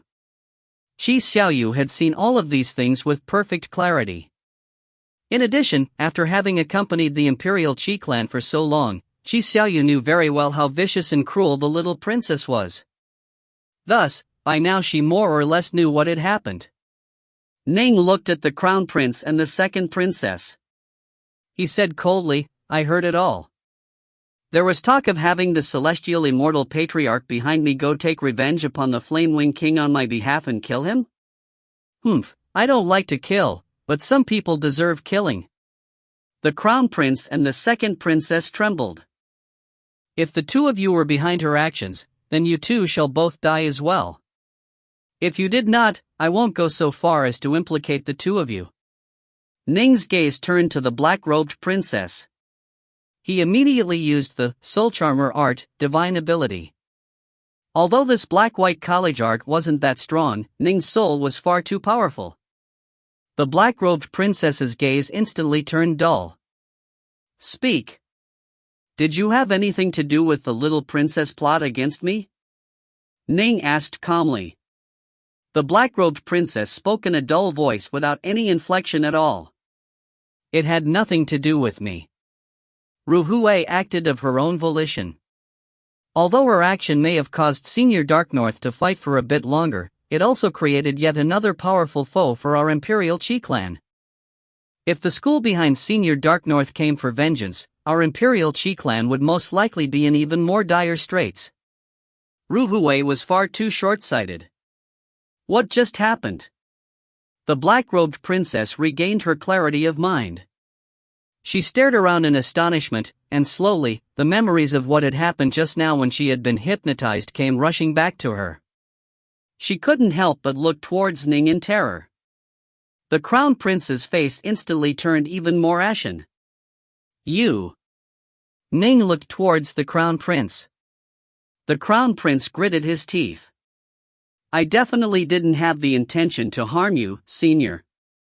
Just as these words came out, Shi Rufeng's gaze also turned dull.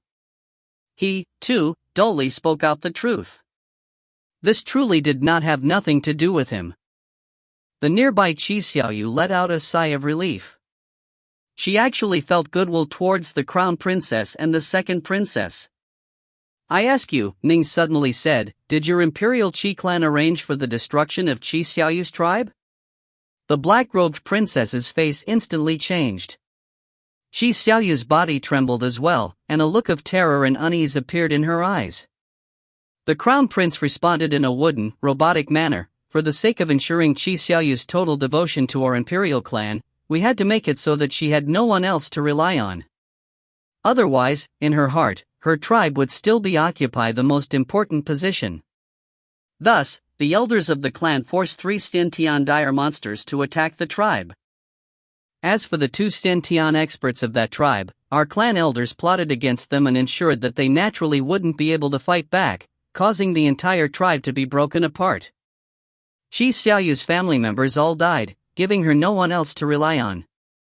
At that moment, our elders stepped in to protect her. Naturally, she felt gratitude and affection for the elders' actions. Everything happened as we planned, and Qi Xiaoyu became incomparably devoted and loyal to our Imperial Qi clan. In addition, after Qi Xiaoyu became a member of our Imperial Qi clan, our luck took a noticeable turn for the better. The number of times we were attacked dropped, and the number of elders who died in each attack also lessened. No, Qi Xiaoyu's face was covered with tears. She repeatedly shook her head. Ning sighed mentally to himself. In truth, the main reason he had used the Soul Charmer art was to ask about this matter. Given Ning's keen senses, he naturally noticed quite a few oddities regarding the destruction of Xiaoyu's tribe.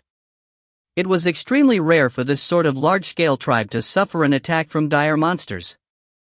"As I thought." Nin nodded to himself. Qi Xiaoyu felt extremely deep gratitude towards the Imperial Qi clan.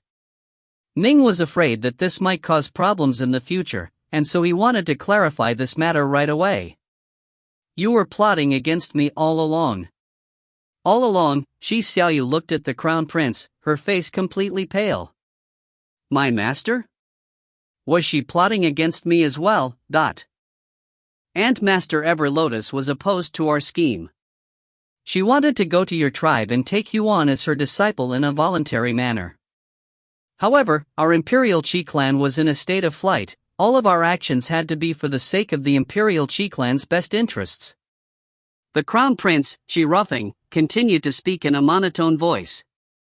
She felt sorry for you, and so when she took you on as disciple, taught you, and doted on you, it was out of love.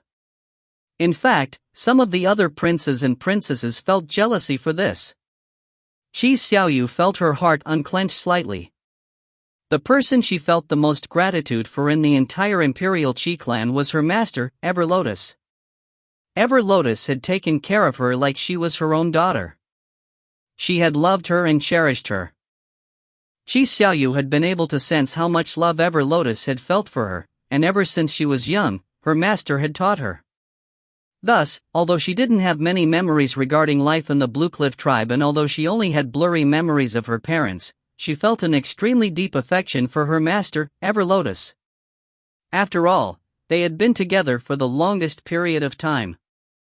Shi Xiaoyu was fairly accurate in sensing if others were kind or malicious towards her, if they cared about her or hated her. She had always felt as though her master, Everlotus, had truly loved her. This was why she felt such gratitude for the Imperial Qi clan. In fact, when the now-deceased leader of the Imperial Qi clan had asked her to swear an oath to the Tao of the Heavens, she hadn't hesitated at all. What just happened? Crown Prince Shi Ruffing came back to his senses. He quickly regained his memories, and his face immediately changed. He stared towards Ning in terror, then looked towards Shi Xiaoyu. Master Everlotus, I can understand why you did what you did. I don't blame you. I don't blame you, tears streaked down Shi Xiaoyu's face. She stared at the black-robed princess and the crown prince. Gritting her teeth, she said, Your Imperial Qi clan destroyed my tribe and home and killed my family. But Master Everlotus's benevolence towards me was as weighty as a mountain. From this day forth, I, Shi Xiaoyu, will no longer have any connection to your Qi clan. From this day forth, my name shall be Bluecliff Xiaoyu. Master.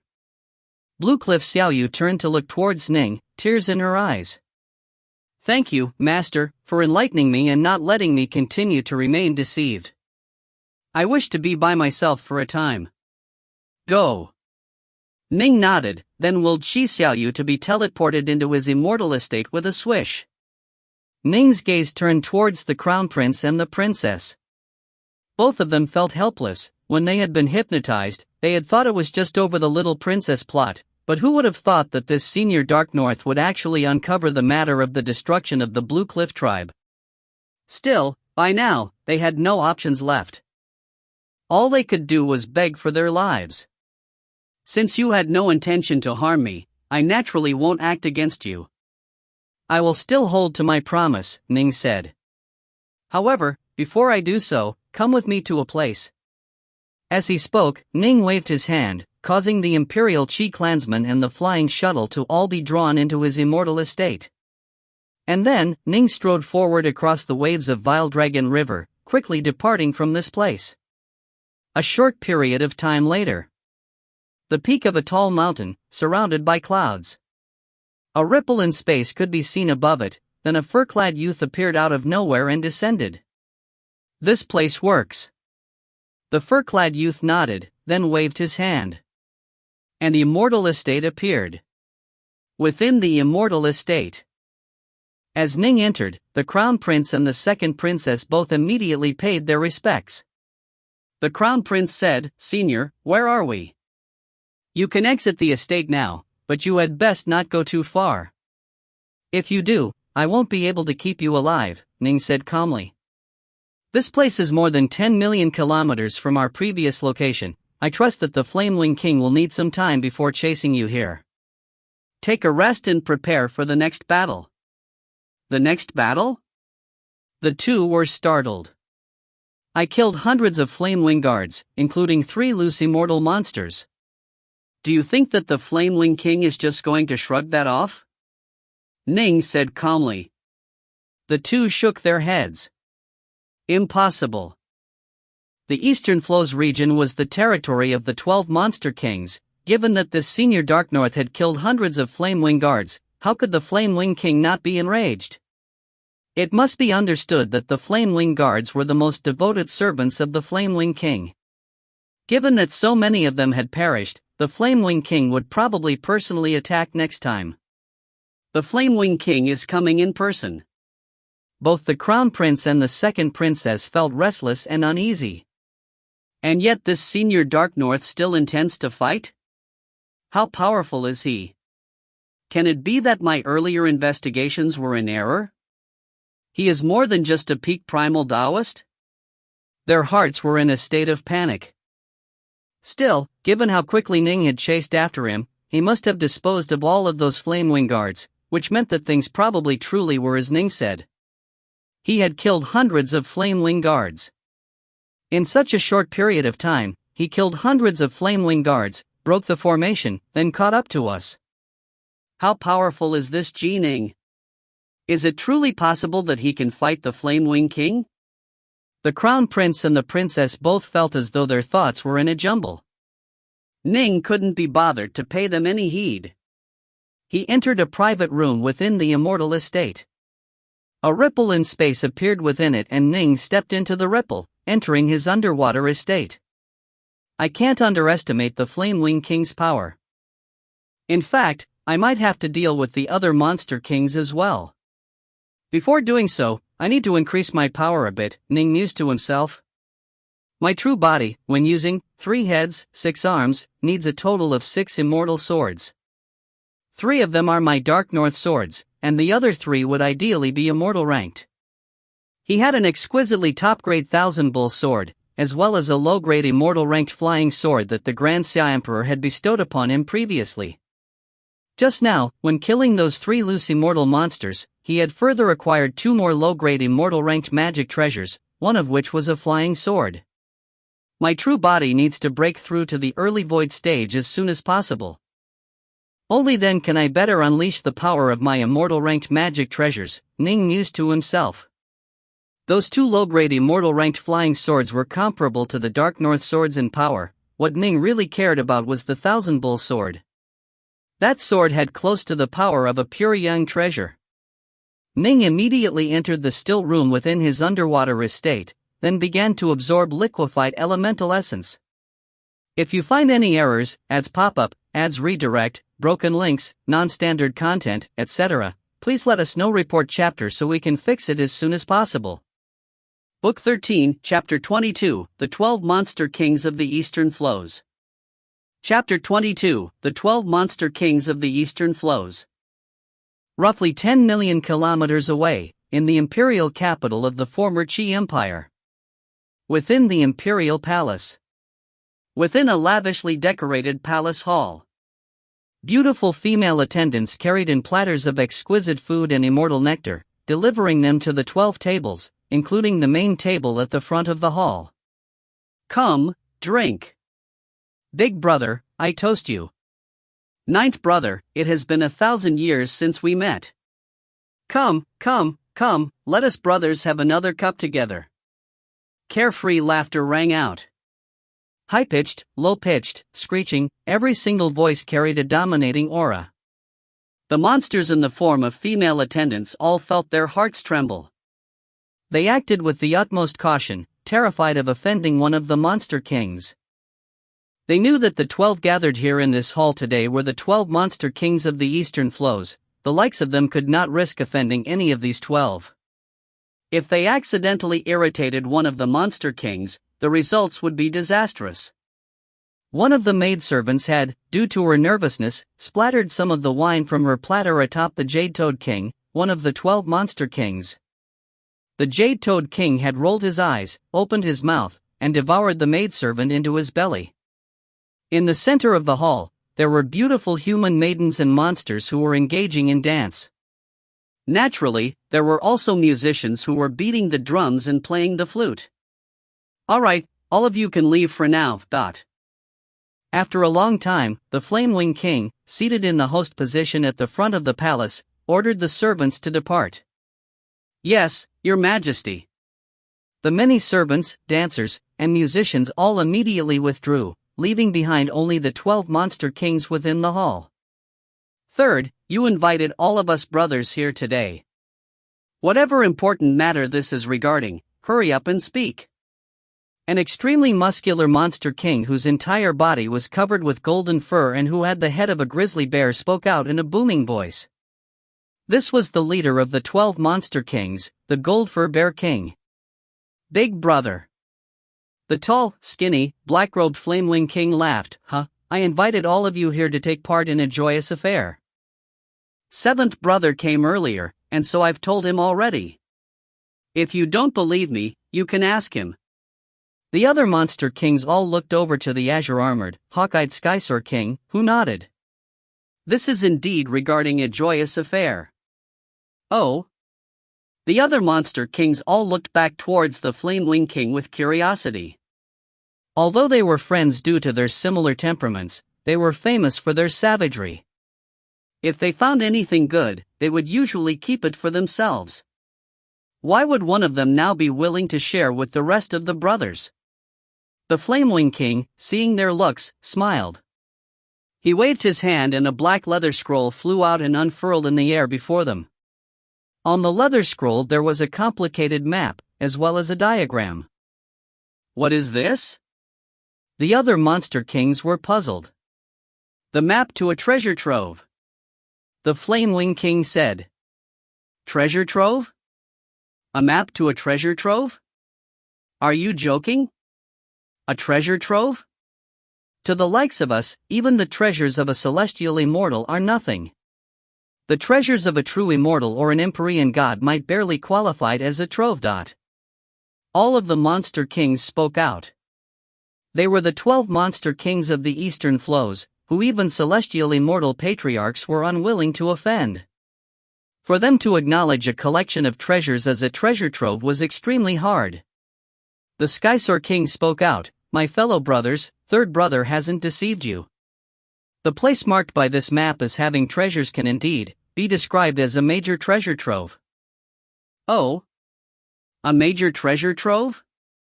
The other monster kings all began to ponder. For even their seventh brother, the Skysoar King, to acknowledge this place as being a treasure trove meant that there really might be something to this. "Third brother, can it be that this has something to do with the Chi Empire?" The short, chubby, green-skinned Jade-Toad King growled out. The Flame-Wing King, seated at the head of the hall, nodded. "This does indeed have something to do with the Chi Empire. When I acted against them and destroyed them, it was because I heard some news regarding this treasure trove. I suddenly attacked without giving them any notice and seized a group of important figures of the Imperial Chi clan. Then, I used soul scouring and other methods to learn more about the treasure trove, then acquired this treasure map from the Imperial Chi clan as well. Since you already have the treasure map, you can go by yourself, third brother. I refuse to believe you are truly so generous, third brother." Third brother, what are you plotting? Speak up and be honest. Everyone here knows what type of person you are." All of them were renowned for their savagery. They knew what sort of individuals the other monster kings were. The Flame-Wing King chortled. The nearby Skysoar King said, "Third brother did indeed go twice. The first time he went, he came back with nothing to show for it. He wasn't able to go deep inside at all. The second time, he made more ample preparations and forced his way inside, but was trapped within the region for 20 years, just barely surviving and coming back. He just escaped a short while ago." "What? Trapped for 20 years? Third brother, you couldn't even use a greater teleportation talisman to flee? It was that dangerous?" The monster kings were all astonished. The Flame-Wing King immediately said, "Listen to me describe in detail this treasure trove region." The Flame-Wing King spoke non-stop regarding what he had experienced. He knew quite well that by relying on his own power, there was no way he would be able to make it any deeper. He had to have the rest of the 12 join him if he wanted to have any chances of success. As the Flame Wing King spoke, looks of astonishment and seriousness gradually began to appear on the faces of the other monster kings. This place was indeed both dangerous and terrifying. The Flame Wing King's descriptions alone indicated how mysterious and frightening this place was. Most likely, even celestial immortals who ventured there would perish. Only if the 12 of us join forces do we have any chance, the Flame Wing King said. What in the world is within this treasure trove? I feel quite eager to find out. All of them felt tremendous desire towards this treasure trove. The founding emperor of the Qi Empire had already scoured the outer perimeter of this treasure trove, and he had acquired key refining techniques, divine abilities, and secret arts from it. These techniques were all truly top-tier techniques, otherwise, the Qi Empire wouldn't have been able to expand so rapidly. Given that the outer perimeter already possessed such incredible treasures, what did the depths of the trove hold? We have to plan this out carefully, the top-ranked Gold Fur Bear King said solemnly. We cannot be rash. Yes, we must make ample preparations. An extraordinary place. Just as the Monster Kings were discussing and planning, a long-necked elder appeared at the entrance to the hall. Majesty, Majesty. The long-necked elder called out repeatedly. Enter. The Flame Wing King frowned. The long-necked elder entered, then immediately said with respect, Your Majesty, the 3 companies of Flame Wing Guards led by those 3 loose immortals which we sent out, they all died. None of them escaped to make it back. They all died? The Flame Wing King suddenly jumped to his feet. Right. All of them. The long-necked elder nodded repeatedly, worry in his eyes. The Flame Wing King's face changed. Hundreds of Flame Wing Guards, led by 3 loose immortals, how powerful was the enemy, to be able to wipe them out so cleanly and let none survive? What's wrong, Third? Third brother, what happened? The other monster kings began to query him. The Flame Wing King responded solemnly, To tell the truth, brothers, there are still a few survivors of the Qi Empire who are running around. However, the strongest of the Imperial Qi clansmen is a mere Wanxiang adept. One of my squads of Flame Wing Guards found and attacked them, but the squad was wiped out. I felt this was strange, and so I sent 3 full companies to attack, but all of them were killed as well. None of them survived. 3 full companies? Hundreds of Flame Wing Guards in a Dao soldier formation, they would be able to wipe out even a supreme loose immortal. To kill hundreds of Flame Wing Guards without letting even one escape, that is quite difficult. This is an extraordinary foe. The Monster Kings knew each other's forces quite well, they knew how strong the Flame Wing King's forces were. Why worry about this matter? It is quite rare for all of us to be gathered in one place, let us pay a visit together, then, and see what the survivors of the Imperial Qi clan have up their sleeves. The Gold Fur Bear King let out a loud laugh. When all of us join forces, there truly are few in the entire Star Continent who are a match for us. The supreme powers of the Star Continent only held celestial immortal patriarchs amongst their ranks. When the 12 joined forces, they truly did have nothing to fear from celestial immortals. Let us go together. Third brother, let's go take a look and see who has dared to antagonize the 12 monster kings of the eastern flows. Wiping out the Flame Wing Guard, they gave you no face at all, third brother. Giving you no face is the same as giving all of us brothers no face. Let's go take a look together. The Flame Wing King immediately roared with laughter. Fine. With so many brothers here, it doesn't matter who is protecting the Imperial Qi clan. That person will die. Let's no waste time. We've already eaten and drunk our fill, let us go out and fight. Let's go out and fight. The 12 monster kings of the eastern flows were decisive in their actions. They immediately led thousands of monsters in an awe-inspiring way from the imperial capital of the former Qi Empire.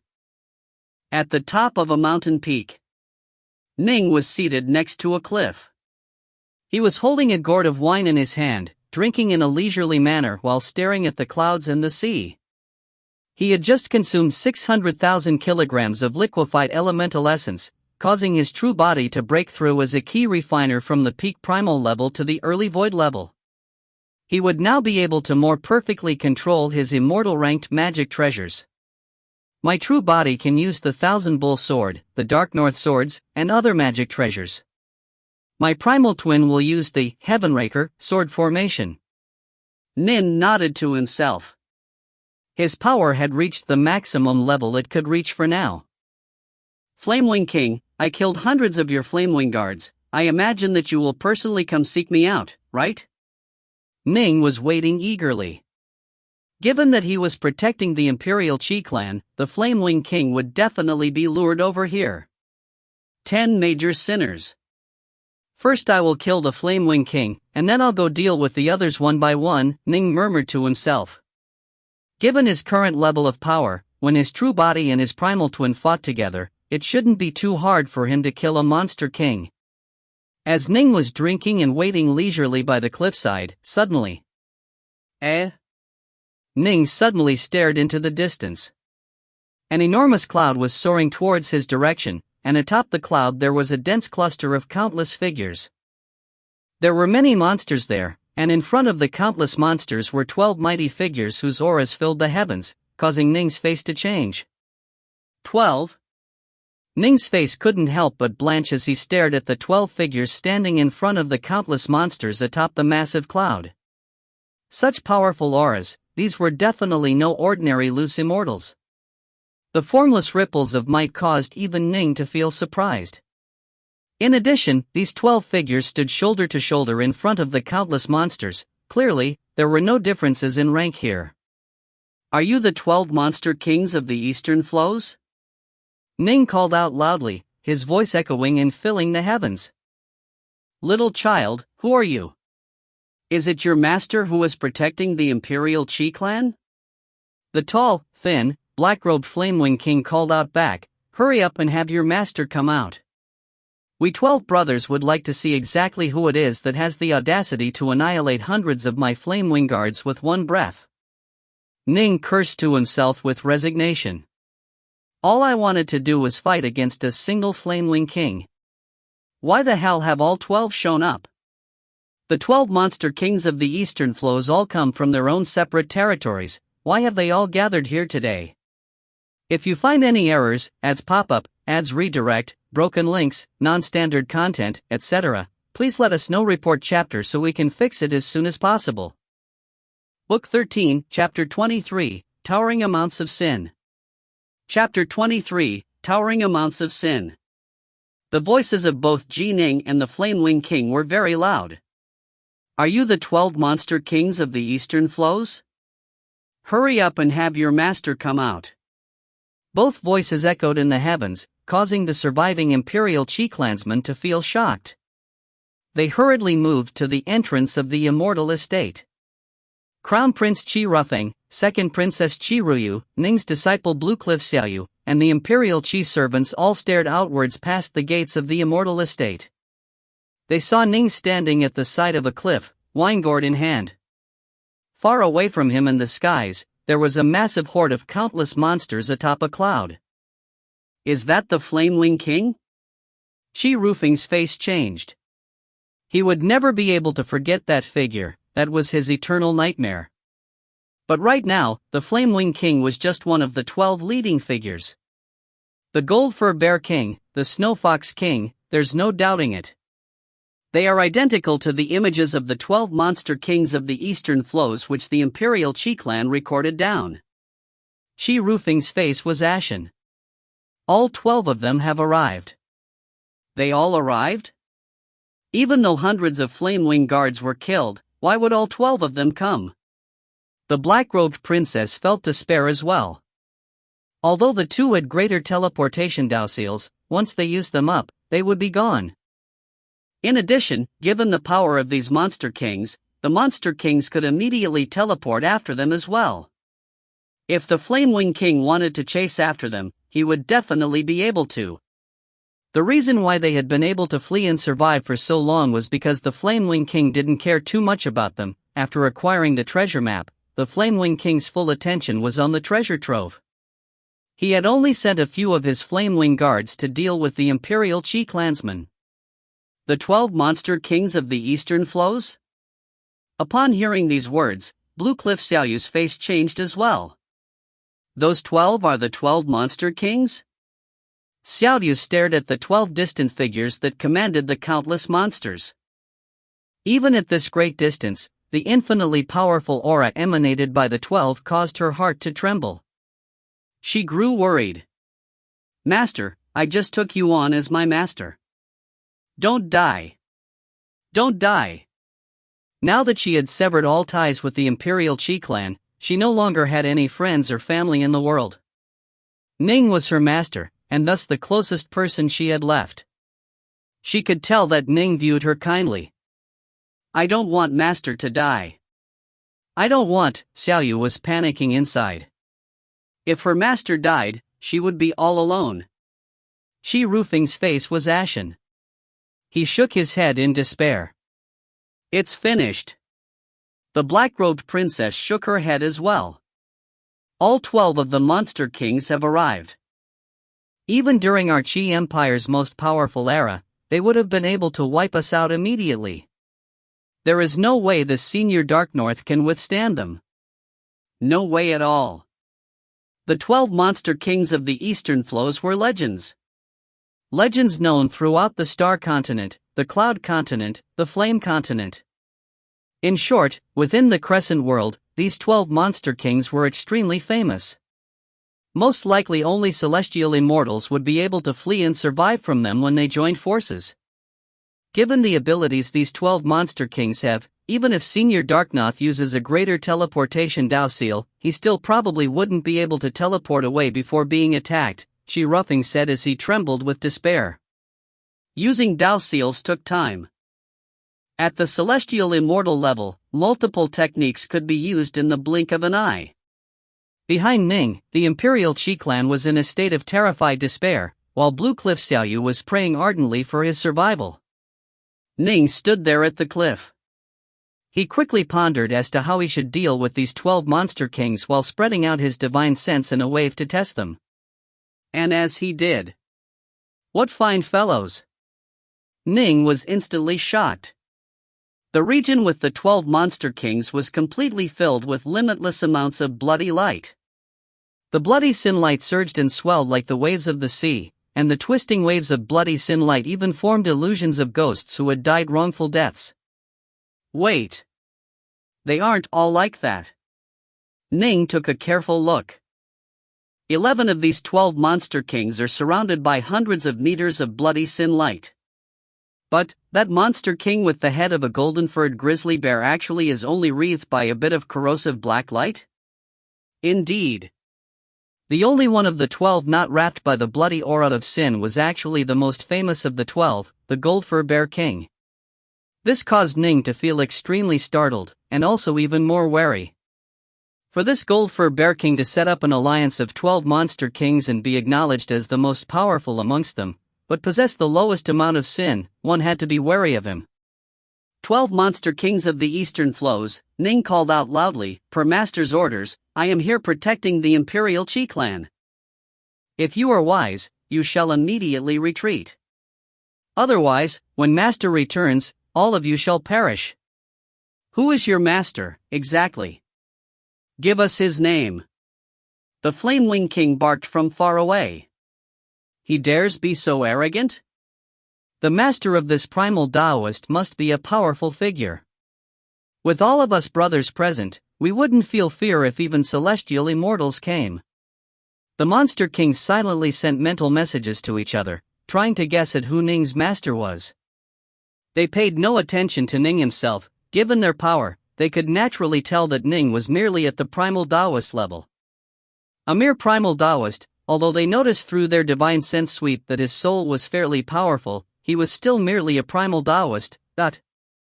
As they saw it, there was no way a primal Taoist could kill hundreds of Flamewing guards without letting a single one escape. Brothers, watch from the sides for now, the Flamewing King said. Don't worry, third brother. If a celestial immortal patriarch comes, we will intervene. Third brother, go and capture those Imperial Chi clansmen. The other monster kings all spoke out in support. A minor matter like capturing the Imperial Chi clan wasn't something which required all 12 of the monster kings to join forces in carrying out. Little child, hurry up and beat it, the Flame King barked flatly. At the same time, he waved his arm, and with a whoosh, a massive fiery palm suddenly appeared above the mount peak. This massive fiery palm clawed towards the Immortal estate below it, terrifying the Imperial Chi clansmen and Xiaoyu into fleeing into the estate. Come in. Ning willed it, and the Immortal estate instantly returned to his side. You dare interfere in my matters? The Flamewing King was instantly enraged, and the massively fiery palm in the sky slammed towards Ning instead. Since your master has not arrived, I shall take your life first and calm myself down a bit. You monster! Ning pretended to be enraged.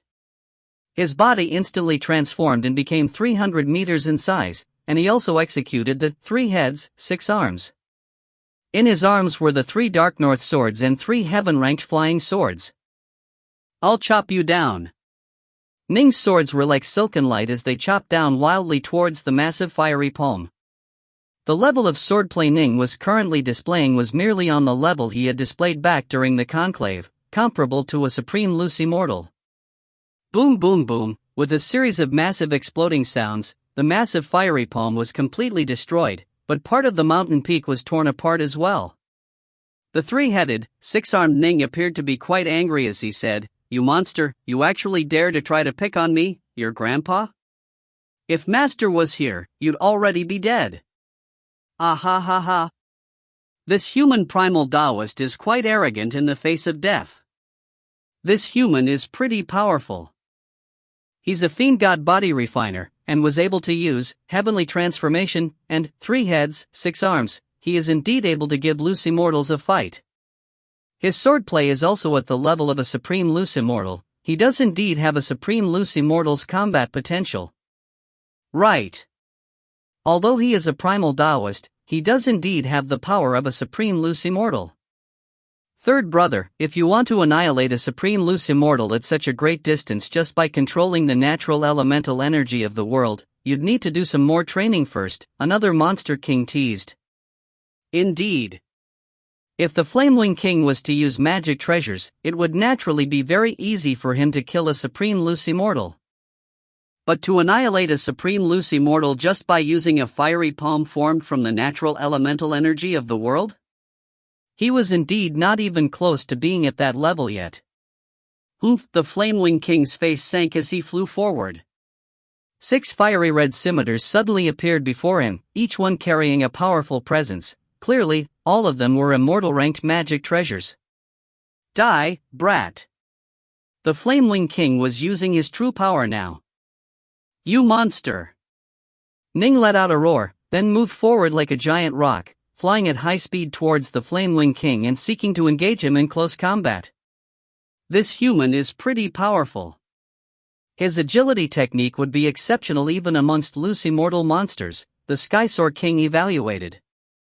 He does indeed have some potential. When he reaches the late void level, he'll probably be comparable to us. Unfortunately, he's going to die now. Still, we need to be careful. His master might suddenly appear. The monster kings chatted amongst themselves lazily as they watched the battle. The 6 scimitars of the Flamewing King formed into an enormous fiery serpent in midair. The fiery red serpent was filled with unearthly savagery as it pounced towards the 3-headed, 6-armed Ning, who also flew forward to meet it. Swish swish swish. The swords in Ning's hands suddenly changed.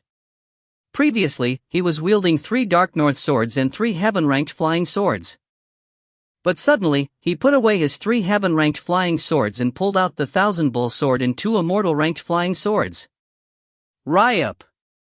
The giant serpent of fire flashed like lightning, pouncing towards Ning. But what welcomed it was a terrifying sword blow. Ning's swordlight had transformed into a divine black dragon. The terrifying divine black dragon swordlight chopped through it like rotting wood, instantly breaking it apart and knocking the 6 scimitars aside. What? The Flamewing King was instantly shocked. Die. Ning, who had previously appeared enraged, now let a hint of a killing intent flash through his eyes. With a swoosh, he reached the Flamewing King's body. 6 streaks of swordlight simultaneously transformed into 6 divine black dragons, filling the world with their power. Quick, go save third brother. The face of the gold fur bear king instantly changed. Not good. The Skysoar King's face changed as well. How can this? His power. This human. The Monster Kings had been watching from far away, ready to ward off a celestial immortal. None of them had expected that this clearly puny primal Taoist would suddenly explode forth with such power. Ning's aura increased explosively, and the power of his swordplay reached an extremely profound level as well. Swish swish swish, the black dragon's swordlight slashed forth with irresistible power. No. Engaged in close quarters, the Flamewing King had no chance to flee at all. In but an instant, Ning's 6 streaks of swordlight completely surrounded the Flamewing King and killed him. The surrounding area turned silent. The entire world seemed to freeze. The many monsters watching from far away were still in a state of amazement, but looks of seriousness appeared on the faces of the Monster Kings. Ning stood there in midair. Waving his hand, he collected the magic treasures of the Flamewing King, a smile on his face. I'm ashamed to say that I played a little trick on you just now. There was nothing I could do, the 12 of you were simply far too famous, and given that you have dominated the Star Continent for so many years, I imagine you definitely have a formation which is extremely well suited to the 12 of you. That's why I had to kill one of you first. If you find any errors, ads pop up, ads redirect, broken links, non-standard content, etc., please let us know. Report chapter so we can fix it as soon as possible. Book 13, Chapter 24, The Sword as the Rake, the Heavens as the Field. Chapter 24, The Sword as the Rake, the Heavens as the Field. The 11 remaining Monster Kings were so angry, their teeth hurt from gnashing. The reason they were so famous was naturally in part because they had developed a grand soaring bear formation which was very well suited to the 12 of them. The Gold Fur Bear King was the heart of the formation, and the other 11 Monster Kings served to support him, transforming into a single massive flying bear. It was well suited for both attack and defense, and in the face of it even celestial immortal patriarchs would choose to flee. Once formed, even Ning fighting at full strength would probably be forced to flee. However, the Flamewing King was now dead. He had been responsible for the central wing region of the formation. Without him, there was naturally no way to execute the incomparably complicated and powerful grand soaring bear formation to its full power. He tricked us. Damn him. How is this little human kid so powerful? I've never heard of someone like him in the Star, Cloud, or Flame continents. The Monster Kings really were tricked in a rather unfair manner. Only someone with the power of a celestial immortal would be able to kill the Flamewing King in an extremely short period of time. Those with the power of a celestial immortal generally were all quite famous. In addition, Ning had just recently reached the early void stage. Naturally, his level of insight wasn't much higher than back when he was a primal Taoist, and his elemental key was 3 levels lower than that of the 12 Monster Kings, who were all comparable to the peak void stage. All of the monsters had immortal-ranked magic treasures as well. The combination of all of these factors was what let Ning catch them off guard with his successful sneak attack. Ha ha ha, without the Flamewing King, I imagine you are now unable to form your formation. If you want to kill me, I'm afraid you won't be strong enough. Ning stood there in the air as he said leisurely, I urge you to depart right away. In the future, you can at least term yourselves the 11 Monster Kings of the Eastern Flows.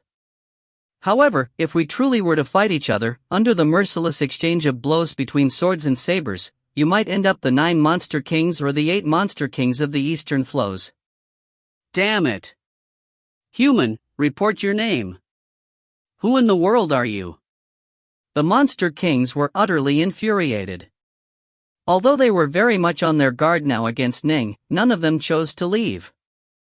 After all, he had just killed one of their brothers. If the remaining 11 fled without even choosing to fight, that would cause their reputations to be truly tarnished. For loose immortal monsters like them, given that the 3 calamities and 9 tribulations were growing increasingly powerful and that they would eventually die, their reputation was extremely important. Ning secretly felt resigned as well at their decision to stay. If the Monster Kings had chosen to leave, he would have secretly gone to their headquarters and slain them all, one by one. "Listen up," Ning said with a laugh. "I am Immortal Dark North, Ning. Immortal Dark North, Ning?" The 11 Monster Kings all quietly memorized this name. As they did so, they continuously reflected on it, but no matter what, they couldn't recollect having heard of such a monstrously powerful genius on the star, cloud, or flame continents who was known as Immortal Dark North or who was known as Ning. "I made a promise to the survivors of the Imperial Qi clan. I will hold to it and protect them," Ning said with a laugh. "I urge you all to leave." The 11 Monster Kings stealthily sent messages to each other, but their decision had been made long ago. Leave? What a joke. Even if this was a celestial immortal patriarch, they would still attack. One of their brothers had just died. How could they possibly choose to flee without even fighting? "Assemble the formation," the Gold-Fur Bear King ordered mentally. Rumble. Formless strands of glowing elemental ki sprang up around the bodies of the 11 Monster Kings. They used just a very rudimentary sort of combination technique, a technique that was similar to the Netherworm Heavenlock formation, in that it allowed them to pool and share their elemental ki. The elemental ki of 11 Monster Kings merged together. This allowed the power of their attacks to rise to a brand new level. "Use all abilities you have to kill him," the Gold-Fur Bear King sent mentally. Push. Instantly, one immortal-ranked magic treasure after another appeared in front of the 11 Monster Kings. As for the Gold-Fur Bear King, a total of 99 pearl-type magic treasures appeared around him, each one with the aura of an immortal-ranked magic item. Clearly, this was a set of items. As the leader of the 12 Monster Kings and the only one truly comparable to a celestial immortal, someone capable of forcing even celestial immortals to retreat, the Gold-Fur Bear King naturally had some truly extraordinary immortal-ranked magic treasures. Boom! As they joined into their formation, Ning charged forward as well. Kill! Kill him! Damn him! The 11 Monster Kings shared their elemental ki together, using all of their specialized techniques. After all, if they didn't have a truly supreme formation like the Grand Soaring Bear formation, it was better to just share and pool their elemental ki as they used their own best techniques. Streaks of light appeared in the skies. Enormous flaming phoenix wings that blazed for 30,000 meters, a black deluge of water that surged towards Ning, boundless amounts of golden light that streaked and stabbed towards Ning. Both Ning and the 11 Monster Kings had a degree of insight into the Grand Tao of Qinkuan. They all activated the power of the natural world, freezing the local space with the intention of binding their opponents, preventing them from teleporting away. Of course, one could still use a greater teleportation Dao seal to flee, but who would choose to flee at a time like this? The Monster King died. That human is actually this terrifyingly powerful, but the vast horde of monsters that had been led here by the Monster Kings primarily consisted of the most talented and skilled monsters within the court of the Flamewing King. They numbered tens of loose immortals as well as many primal dire monsters and Wanshan dire monsters. However, even their king had been killed by this human youth in a single exchange. How would they possibly dare to charge forward? And now, the other 11 Monster Kings were attacking the human youth together. A battle at this level was something which fodder like them would play no role in. The surrounding space has been locked. There's no way to teleport. It seems the Monster Kings aren't willing to let the human escape. They insist on killing him. As the monsters saw this, their eyes lit up. As they saw it, the 11 Monster Kings, when fighting in unison, would definitely have the upper hand. As to whether or not they would be able to kill this human, that was hard to say. The 3-headed, 6-armed Ning was 300 meters tall, and his 6 swords were also 300 meters long now. Whirling his 6 sharp swords, he sent sword-like crisscrossing across the sky, resisting the attacks of the 11 monster kings. Kill! While blocking attacks, Ning continued to move closer and closer towards the monster kings. However, given that he was under heavy attack, how fast could he possibly move? The monster kings were able to easily pull away from Ning, and the pearl-type magic treasures of the Goldfur Bear King were particularly fierce. Every single pearl was like a miniature star that smashed down towards him with the weight of a massive mountain, causing Ning to feel very taxed when blocking them. Another monster king, the Mountebank Monster King, controlled a mountain-type magic treasure that smashed down with even greater power than the pearls. Fortunately, however, he only possessed a single such treasure. The sword is an agile weapon. In the face of other attacks, Ning was able to deflect with a degree of ease, but he was at a disadvantage when faced with these heavy smashing blows. Ah, big brother, although this human has the power of a celestial immortal, you also have the power of a celestial immortal. Although the rest of us are a bit weaker, when we join forces we can completely suppress him. However, he is a fiend god body refiner with extremely powerful recuperative abilities. Still, that will only allow him to delay the inevitable. If this continues, he will definitely die. My brothers, be careful, don't let him use a greater teleportation Dowseal to escape. Don't worry, big brother, we are using many immortal ranked magic treasures to attack him. How can he possibly have the time to pull one out and activate it? The monster kings were filled with an aura of explosive might. Ning was being assaulted by dozens of immortal ranked magic treasures, and every single wielder was an expert who was at least comparable to a loose immortal who had lived for 500,000 years. The Goldfur Bear King was comparable to a loose immortal who had lived for over 1,000,000 years. Ugh! Ning was repeatedly struck by one of the pearls, causing him to vomit up blood. Quick! He's almost finished. Kill him! The monster kings all directed their immortal ranked magic treasures to attack, wanting to seize this chance to slay Ning. But right at this moment, Ning mused to himself mentally, this should be the right moment. Swish! Not too far away from Ning, another figure suddenly appeared out of nowhere. This was a black-robed Ji Ning who emanated an extremely powerful aura, the aura of a late void stage earth immortal. Behind him there was a sword sheath, and within the sword sheath were many immortal swords that had been turned illusory and transient. The black-robed Ning pointed his finger, and instantly, swish swish swish. The 9 seemingly illusory black immortal swords instantly flew out. Heavenraker! The black-robed Ning's eyes flashed with a cold light.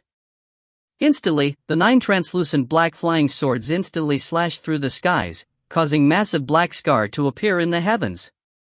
Why was this technique known as Heavenraker? This technique used the sword as the rake, and the heavens as the field. Mortals would use rakes and plows to tear through the fields, while Ning's swordlight was like a rake that would tear through the firmament like a field. 9 massive black scars instantly appeared in the skies, stretching towards the monster kings and enveloping 3 of them. That's a primal twin. This human brat actually has a primal twin. At the late void stage, the 11 monster kings were all shocked. As soon as Ning's primal twin had emerged, it had immediately used Heavenraker, a sword technique developed by a Dowfather of the Great Firmament. In addition, he was using it with 9 top-grade immortal ranked flying swords, and ones that were specially designed to form into the Heavenraker sword formation at that. This technique was unquestionably Ning's most powerful attack right now. When Ning used the star-seizing hand, perhaps only the hand which wielded the Thousand Bull Sword, a weapon almost comparable to pure Yang treasures, would be able to unleash power which surpassed one of the 9 swords in the Heavenraker sword formation. As for the combined attack of all 9 swords, even the Thousand Bull Sword was a bit weaker. No! Block it! Hurry and block it! The other monster kings moved to help, and the 3 monster kings assaulted by the Heavenraker swords were completely focusing on blocking the technique, but they were unable to. A look of utter despair appeared in the eyes of the 3 monster kings. Boom! Boom! Boom! All three of them were instantly killed. The Heavenraker formation of Ning's primal twin was currently Ning's most powerful technique. It was also incredibly fast. Although the three monster kings knew that they wouldn't be able to block it, there was no time at all for them to use greater teleportation dowseals to flee. Boom! Ning's true body charged forward as well as his primal twin once more launched the Heavenraker towards the other monster kings. The remaining monster kings instantly grew both panicked and frantic. Ning, having fought with them earlier, already knew about the techniques they had available to them. As the saying went, know thyself and know thy foe, in doing so, you shall be victorious in all your battles. When his primal twin executed the Heavenraker, he had focused on the weakest ones of the 11. Naturally, he had been completely successful. Boom! Ning's true body exploded with full power as well. Previously, all 6 of Ning's immortal swords were comparable in power because Ning was hiding the full might of the Thousand Bull sword. The enemies believed all 6 swords to be identical in power. But now that the real attack had begun, Ning naturally would no longer hide anything at all. He exploded forth with full power. Kill! The Thousand Bull sword was 300 meters long, and as it chopped out, the illusion of an old black bull could be vaguely seen above the sword. The old black bull was emanating an utterly astonishing sword ki, and as the sword itself struck out, it seemed to have transformed into an enormous divine black dragon. In terms of single-target attacks, even the Heavenraker swords were inferior to this blow. The Jade-Toad King was immediately heavily injured, and a second blow from Ning's Dark North sword finished him off. Retreat! The Gold Fur Bear King gritted his teeth and howled angrily. Too late. The reason why Ning had previously hid his power was for the sake of letting it all explode forth now. Holding nothing back at all, his primal twin and his true body both attacked at maximum force. The astonishingly fast strikes of his primal twins, Heavenraker, swords tore jagged wounds into the skies, and the 9 tiers were like infinite chains that came to drag away the lives of the monster kings. If you find any errors, ads pop up, ads redirect, broken links, non-standard content, etc., please let us know. Report chapter so we can fix it as soon as possible. Book 13, Chapter 25, The Monster Kings Flee for Their Lives. Chapter 25, The Monster Kings Flee for Their Lives. Quick, flee. How is this human so powerful? The Monster Kings were terrified and gripped by despair. Of the group, only their boss, the Gold Fur Bear King, was able to withstand Ning's attacks. The others were only able to buy themselves a bit of time, but Ning's terrifying Heavenraker attacks and savage close combat strikes would take their lives if they made even the slightest of mistakes. Swoosh! A bloody streak of light flashed through the skies as the red hate monster quickly fled. Time to go.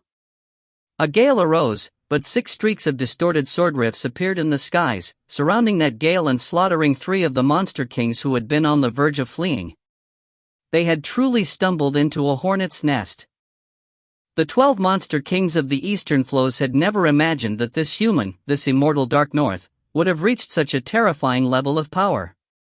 If they had been able to use the perfect, complete grand soaring bear formation, they definitely would have been able to suppress Ning, but Ning had plotted to kill the Flame Wing King right off the start, causing them to only be able to fight individually.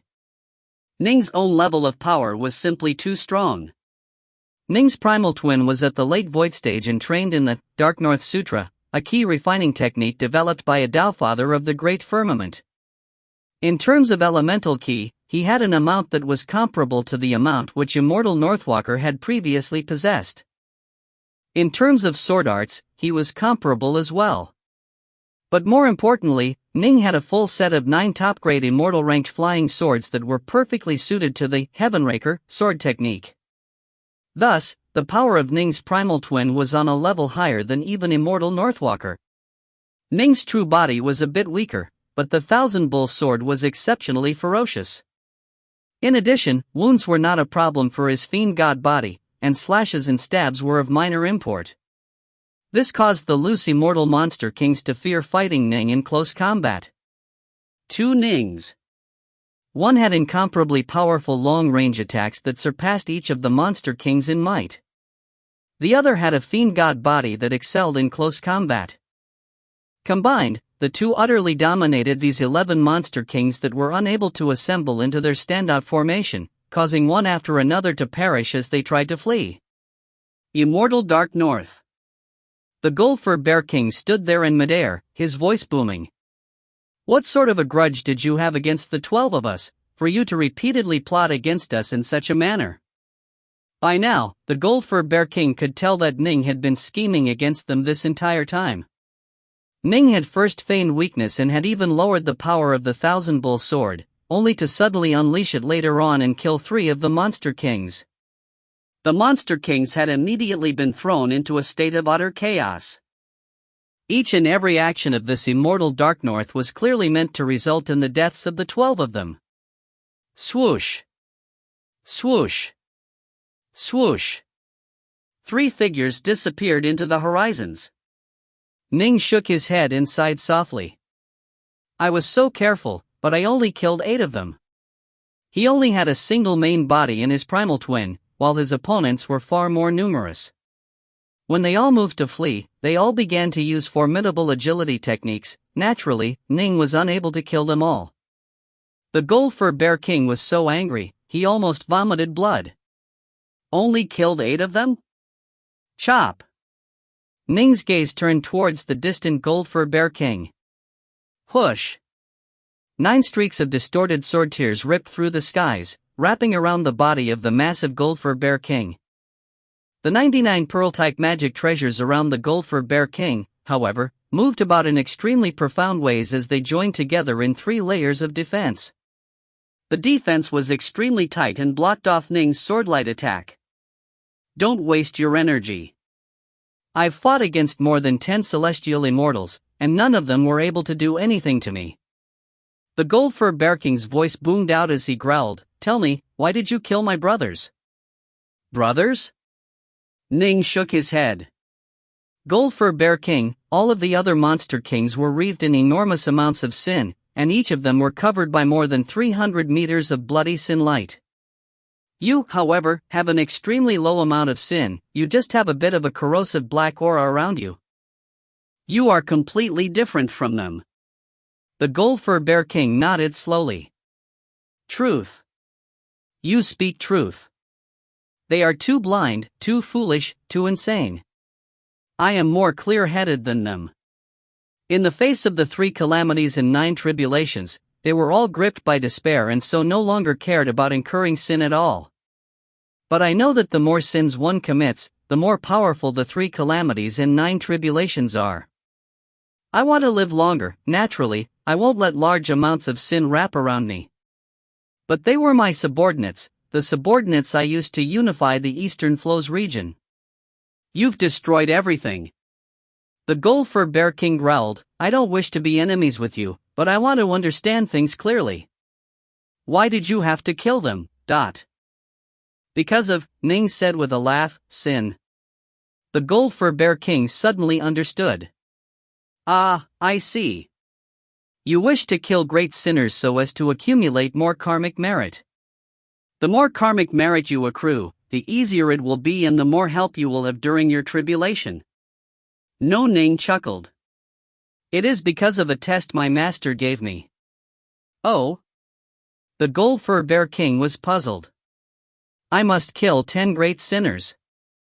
This is my trial, Ning said. The Gold-Fur Bear King was speechless. What school are you from? Why would you be given a trial like this? And, you are already so powerful. Who would dare give you a trial? Can it be that your master is a true immortal or an empyrean god? You don't need to worry about that. Let me ask you a question, compared to celestial immortals, how strong am I? Ning asked. Since this Gold-Fur Bear King had fought with more than 10 celestial immortals, he should be able to give an accurate assessment. The Gold-Fur Bear King nodded. You are a sword immortal. Your attacks are extremely powerful, especially those of your primal twin, which has reached the level of an average celestial immortal. As for your true body, it is a bit weaker, it should be at the level of a weak celestial immortal. Still, your true body should have an extremely powerful immortal ranked flying sword which is clearly more formidable than the other 5. Although you are only at the level of a weak celestial immortal, you have the advantage of being a fiend god body refiner. If the 12 of us had been able to form into the grand soaring bear formation, we would have been able to suppress you. Without it, however, you were able to break us down one by one and defeat us. The other 11 were comparatively weak and were not quite comparable to celestial immortals yet, the Gold Fur Bear King evaluated. Loose immortals were capable of living for 100,000 years, 300,000 years, 500,000 years, 700,000 years, 900,000 years, a million years. The longer they survived, the greater their power became. Back in the world of the Grand Xia, Immortal Floatcloud was merely a loose immortal at the 100,000-year tier. These monster kings, however, were all at least at the 500,000-year tier. The Gold Fur Bear King had surpassed the million-year tier, which was the level of Immortal Northwalker. As for Immortal Juhua, he had lived for millions of years. Oh. Ning nodded, now having a rough estimation of his level of power. Immortal Dark North, if there's anything you need, you can come visit me at Gold Top Mountain. After speaking, the Gold Fur Bear King transformed into a streak of golden light and disappeared. Ning watched as the Gold Fur Bear King left. He mused softly to himself, the defense of that Gold Fur Bear King was quite formidable. Those 99 pearl-type treasures, the value of that entire set is definitely incalculable. Unfortunately, I wasn't able to acquire it. Having suddenly thought of something, Ning took a step back and returned to the cliff. The mountain was now a full level shorter than it had been in the past. Ning waved his hand and an immortal estate appeared. Blue Cliff Xiaoyu and the Imperial Qi clansmen emerged from the immortal estate. What's going on? The Imperial Qi clansmen stared around in terror. Did that immortal Dark North die, resulting in the 12 monster kings of the Eastern Flows acquiring his immortal estate? Are we now in the hands of monsters? The black-robed princess was terrified as well. Xiaoyu stared around with worry as well, searching for her master's figure. Suddenly, they were all transfixed by what they saw.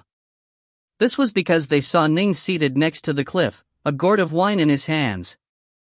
He was sipping it and staring towards the endless sea of clouds in the sky.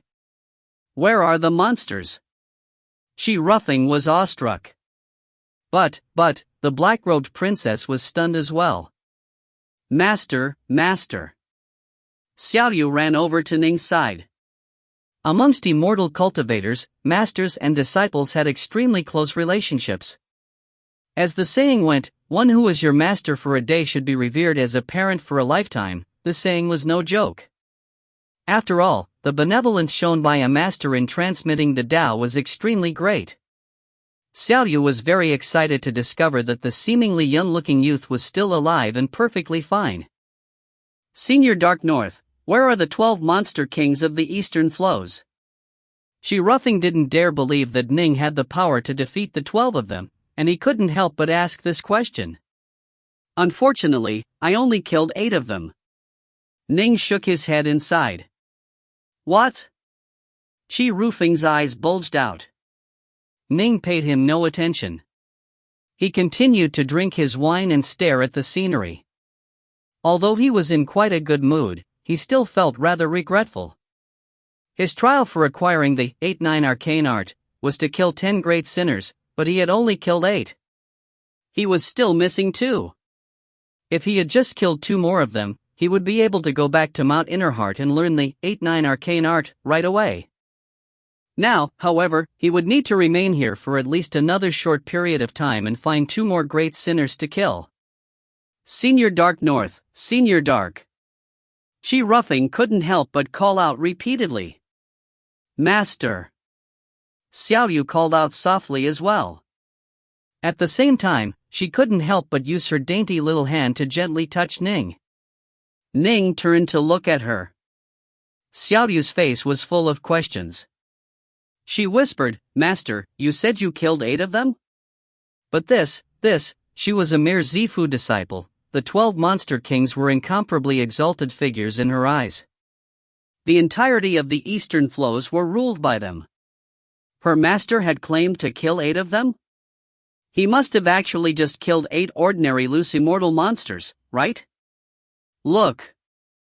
Ning disdainfully waved his hand, and one immortal-ranked magic treasure after another appeared in midair. These items had been left behind by the 8 slain monster kings, and each of them emanated powerful ripples. The eyes of Crown Prince Chi Ruffing, who had the most experience of the lot, instantly bulged out.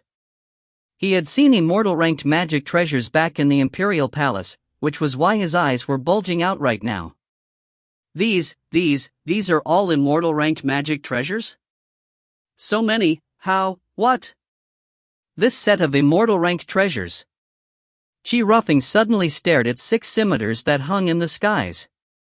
The 6 scimitars were the very same immortal-ranked magic treasures which the Flameling King had used long ago to slaughter a path through the Chi Empire. Chi Ruffing would never forget the scene of how one loose immortal after another fell in the face of those scimitars' wanton slaughter. This set belonged to the Flameling King. "He's dead now," Ning said calmly. "He was one of the 8 I killed. I promised to protect you for a year, or until I killed the Flameling King. I've accomplished my promise and I've done enough. You can go now."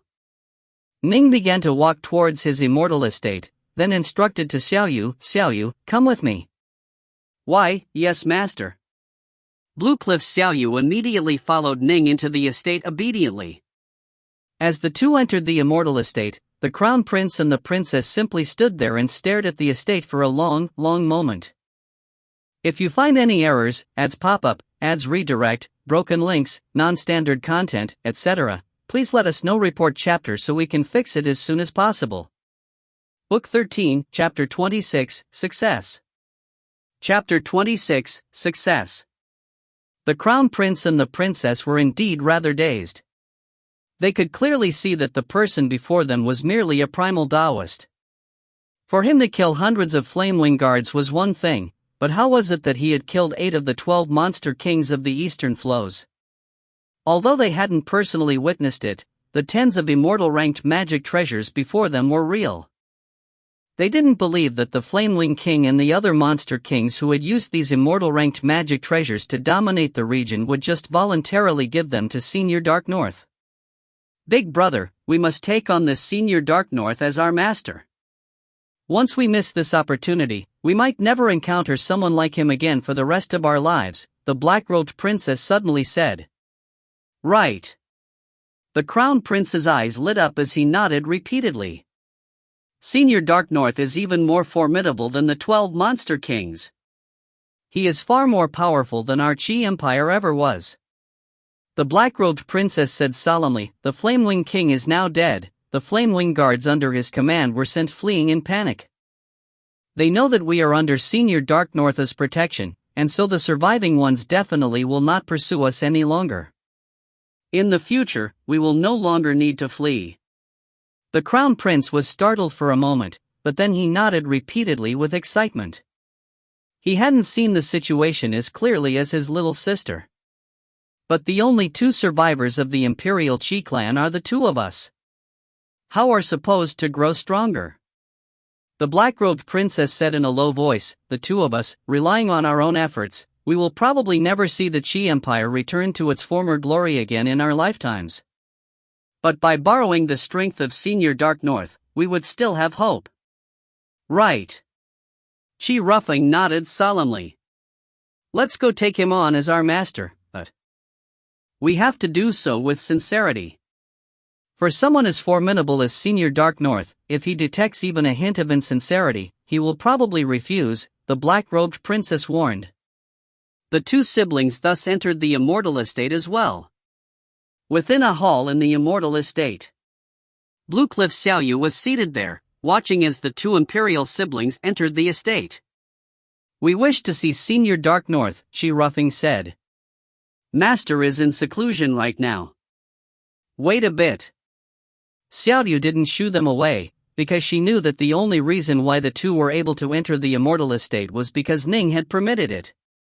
Ning was the master of this estate. After all, if he didn't wish to permit it, there was no way they would have been able to enter at all.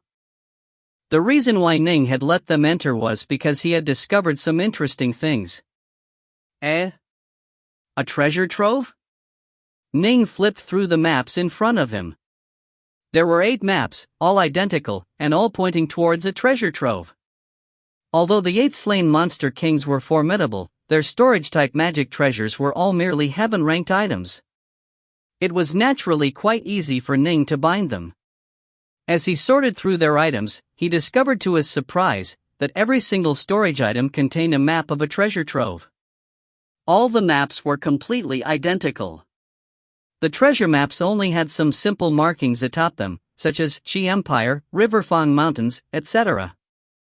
This made it so that Ning knew that the treasure map was originally created by the Imperial Qi clan. This was the reason why Ning permitted the 2 Imperial Qi clansmen to enter his estate. Each of the 8 monster kings had a copy of this map, with the Flamewing King's copy being much older. The other 7 should have been made through an ink duplication technique. Ning frowned. Right, I merely killed a few hundred of Flamewing guards, but all 12 of the monster kings immediately attacked just a short while later. Logically speaking, the 12 of them should be scattered throughout the eastern flows. It would take them quite a bit of time just to spread the word to gather here.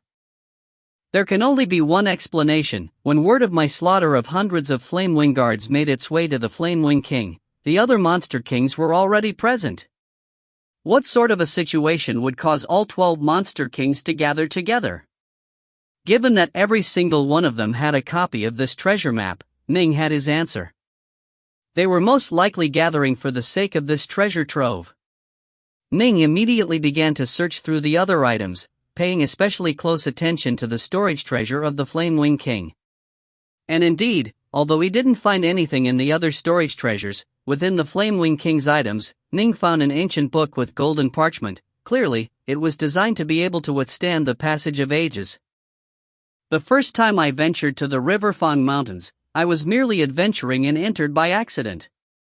I am already a void-level Earth Immortal. Before my tribulation comes, I've decided to venture there once more, even though I know this place is very dangerous.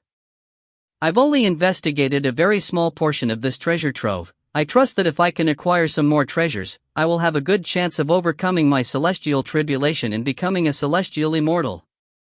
6 loose immortals once more ventured to the River Fang Mountains. This time, we prepared many Dao seals and treasures before venturing forth to the River Fang Mountains. Ning flipped through the pages of the book. This was a legacy record passed down by the Imperial Qi clan. It described the secrets of the Qi Empire's sudden rise to power. The founding emperor of the Qi Empire had acquired a portion of the benefits of the treasure trove and thus founded his empire. In just a few tens of thousands of years, the Qi Empire had grown to encompass an enormous territory and have quite a few Earth Immortals and Loose Immortals. Thus, the Imperial Qi clan had naturally tried repeatedly to enter and investigate further. As they did, they had noted down the various dangers within the treasure trove. They wanted to accumulate more experience and penetrate deeper within. A treasure trove? Ning said softly in surprise. Based on what this book describes, this treasure trove has key refining techniques, divine abilities, and secret arts, and is the reason why the Qi Empire was able to give birth to dozens of Earth Immortals and Loose Immortals within a short span of just a few tens of thousands of years. This is far more formidable than the Black-White College. I imagine that these techniques also vastly surpass the Black-White Colleges. I need to go take a look. While at Mount Innerheart, Ning would often chat with his fellow disciples, and so he naturally knew quite a few things about this crescent world. For example, he knew about the secrets of Vile Dragon River. He also knew the secrets of many other places. Although Patriarch Subhuti had created the crescent world, in truth, when Pangu's world had shattered, Patriarch Subhuti had used a powerful divine ability to teleport some of the shattered portions of the primordial world to his own crescent world. In addition, when Patriarch Subhuti wanted to test something or create something anew, his experiments would be carried out here on the Crescent World. This was because this world was his territory. The secrets here would never be released to outsiders. From what my senior fellow disciples told me, within this Crescent World are some remnant parts of the ancient Pangu's world, as well as some of the treasures left behind by that cataclysmic war. Ning instantly felt a hot eagerness rise in his heart. Very few knew this secret, and almost all who did were the personal disciples of the old patriarch. Thus, they would often go roving and exploring within the Crescent World. But after the old patriarch sealed off these places with vestigial powers left behind by the cataclysmic war that ended Pangu's world, if one doesn't visit the places in person, it would be very hard to locate the places from afar. Now, it seems, this treasure trove is one of those special places. Ning felt quite certain. This was because the book stated that the deepest ripples within the treasure trove caused the loose immortals of the Qi Empire to tremble with terror. It must be understood that loose immortals were capable of suppressing and binding immortal-ranked magic treasures, and sometimes even capable of suppressing pure yang treasures. A treasure that could cause them to feel terror? Could it be the corpse of a major power from the primordial era? A weapon? A grand formation? Or was it some other oddity? I need to go take a look. Ning immediately made up his mind to go take a look. Since destiny had come knocking, why hesitate? The crown prince and the princess waited for Ning for a long time. Finally, Ning came out. Ning asked questions then regarding the treasure trove. The second princess knew nothing of this matter, while Crown Prince Qi roughing hemmed and hawed, not wanting to reveal the biggest secret of their imperial Qi clan. However, by the time Ning spoke of the River Fang Mountains, the crown prince felt regret for his hesitation. Only now did he hurriedly reveal everything. You can leave now. This was the last thing Ning said to them. The crown prince and the princess both fell to their knees, wanting to beg Ning to take them on as disciples. But Ning's response was very simple. He teleported them outside the Immortal estate, and then caused the entire Immortal estate to vanish into thin air. The crown prince, the princess, and their servants stood there in a daze, atop the half-shattered mountain peak. The mountain wind blew through their hair, causing them to feel despair. The opportunity was right there in front of me. Why didn't I tell him?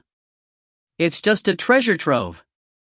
Senior Darknorth already knew about it. He must have been considering taking us on as disciples, and just wanted to give us a test.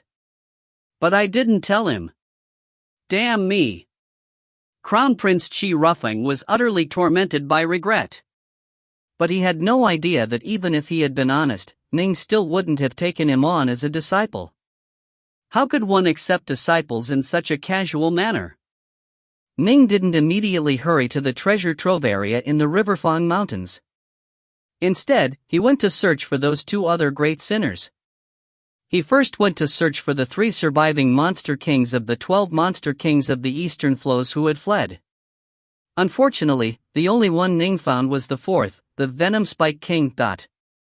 The Venom Spike King was drinking unhappily in his palace with a belly full of anger and unhappiness. He was toying with a beautiful, fox-like maiden in his arms as he drank. When Ning appeared, the Venom Spike King was so terrified that he wanted to immediately flee, but how could Ning give him the opportunity to do so? How the hell did I piss you off?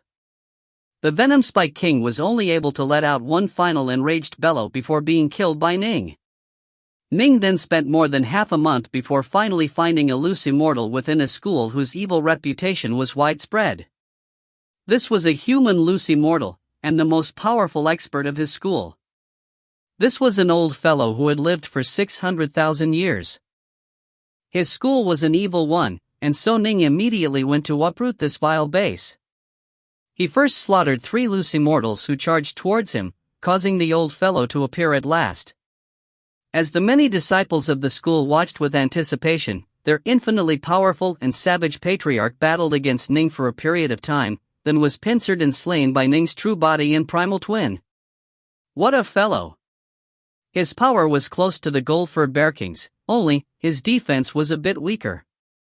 Ning had enjoyed this battle quite a bit.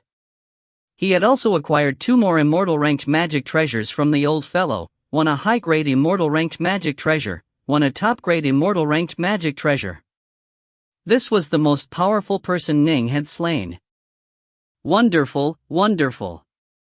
I've killed so many formidable loose immortals, all of whom were surrounded by vicious, baleful auras. My 3 Dark North swords are now comparable to high-grade immortal ranked flying swords now. Ning felt quite delighted. Killing ordinary loose immortals didn't do much, but the 9 monster kings and that wicked patriarch released an absolutely astonishing amount of baleful energy when slain.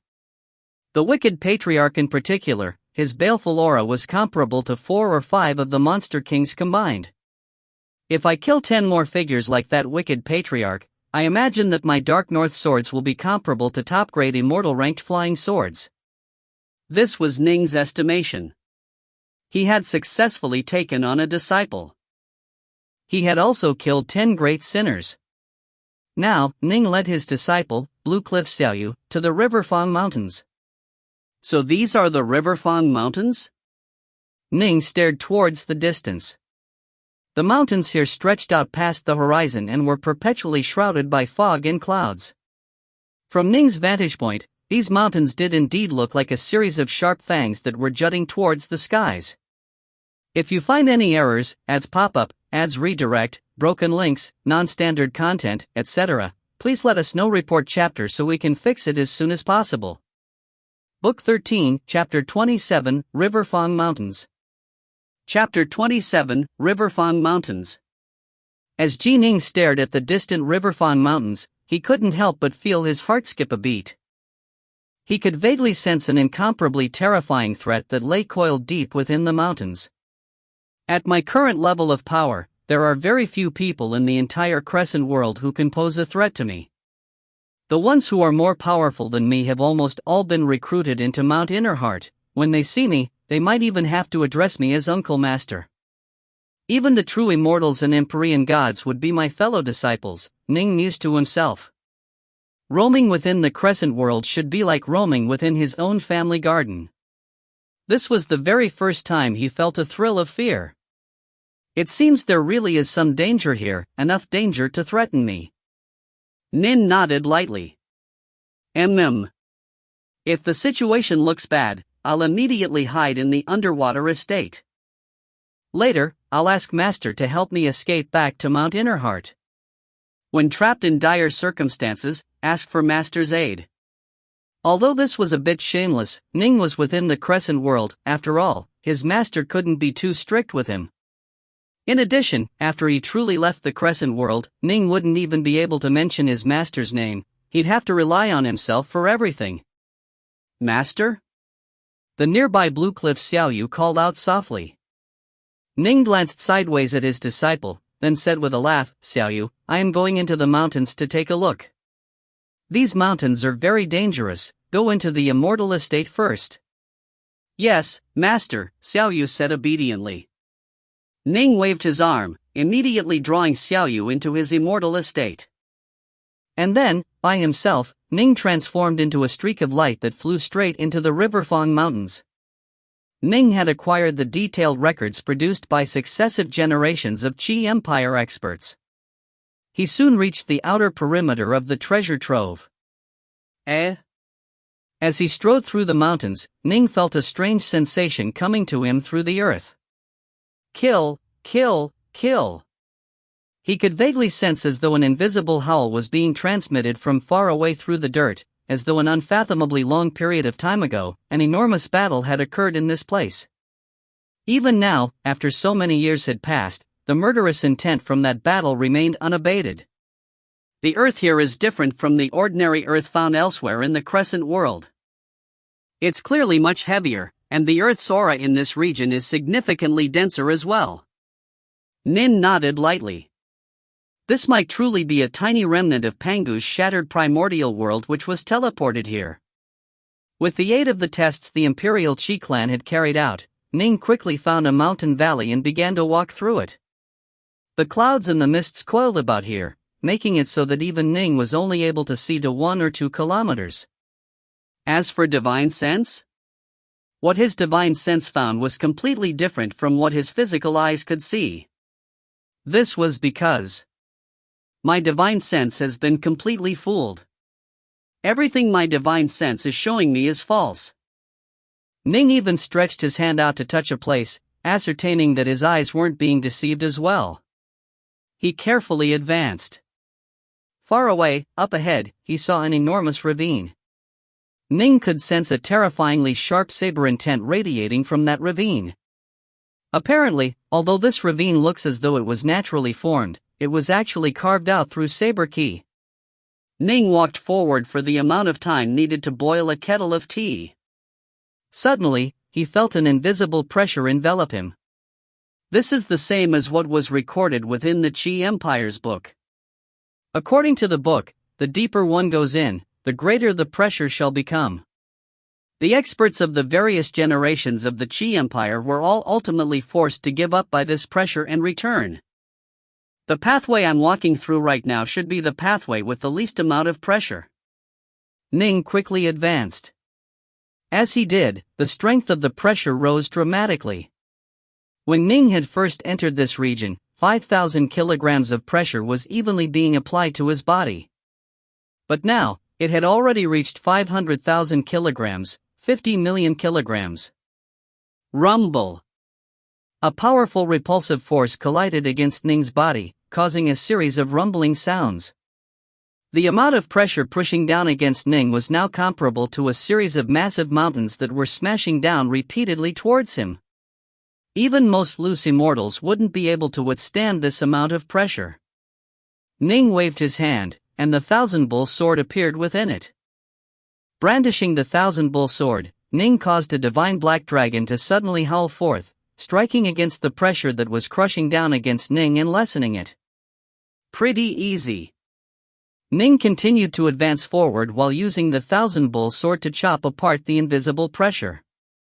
Clearly, this sort of invisible pressure was born from some sort of ancient, powerful restrictive formation. It sent pulses of pressure out to attack. Loose immortals were generally key refiners with very weak bodies, thus, if they wanted to advance, they would have to rely on their magic treasures to break apart the pulses of pressure. Previously, Ning had been relying on his fiend god body and so didn't need to use any magic treasures to make it to this point. Whoosh!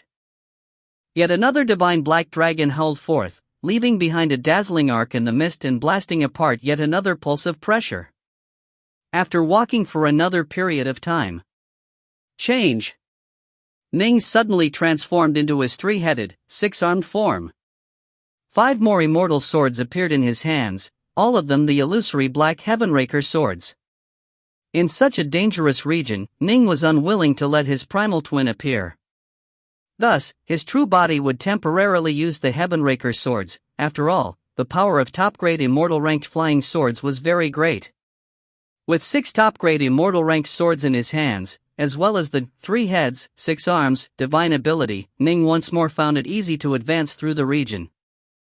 The amount of divine power, 3 heads, 6 arms, used up was more than 10 times less than the amount the star-seizing hand used up. Whoosh whoosh whoosh. 6 divine black dragons howled forth, blasting apart one pulse of pressure after another.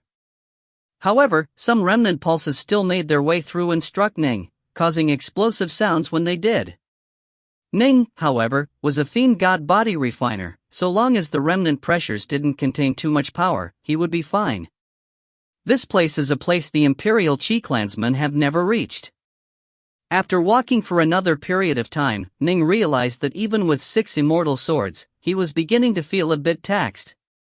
Right at this moment, Ning saw a figure off in the distance.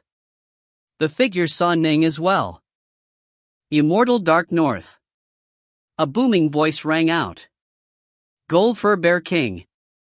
Ning spoke out. The man before him was the tall, muscular Gold Fur Bear King. Around him were those 99 pearls that were circling and swirling as they broke apart the pulses of pressure. Immortal Dark North, you acquired a treasure map and discovered this place? The Gold Fur Bear King said. Just so. Ning didn't deny it. Originally, the 12 of us were planning to enter these Riverfang mountains.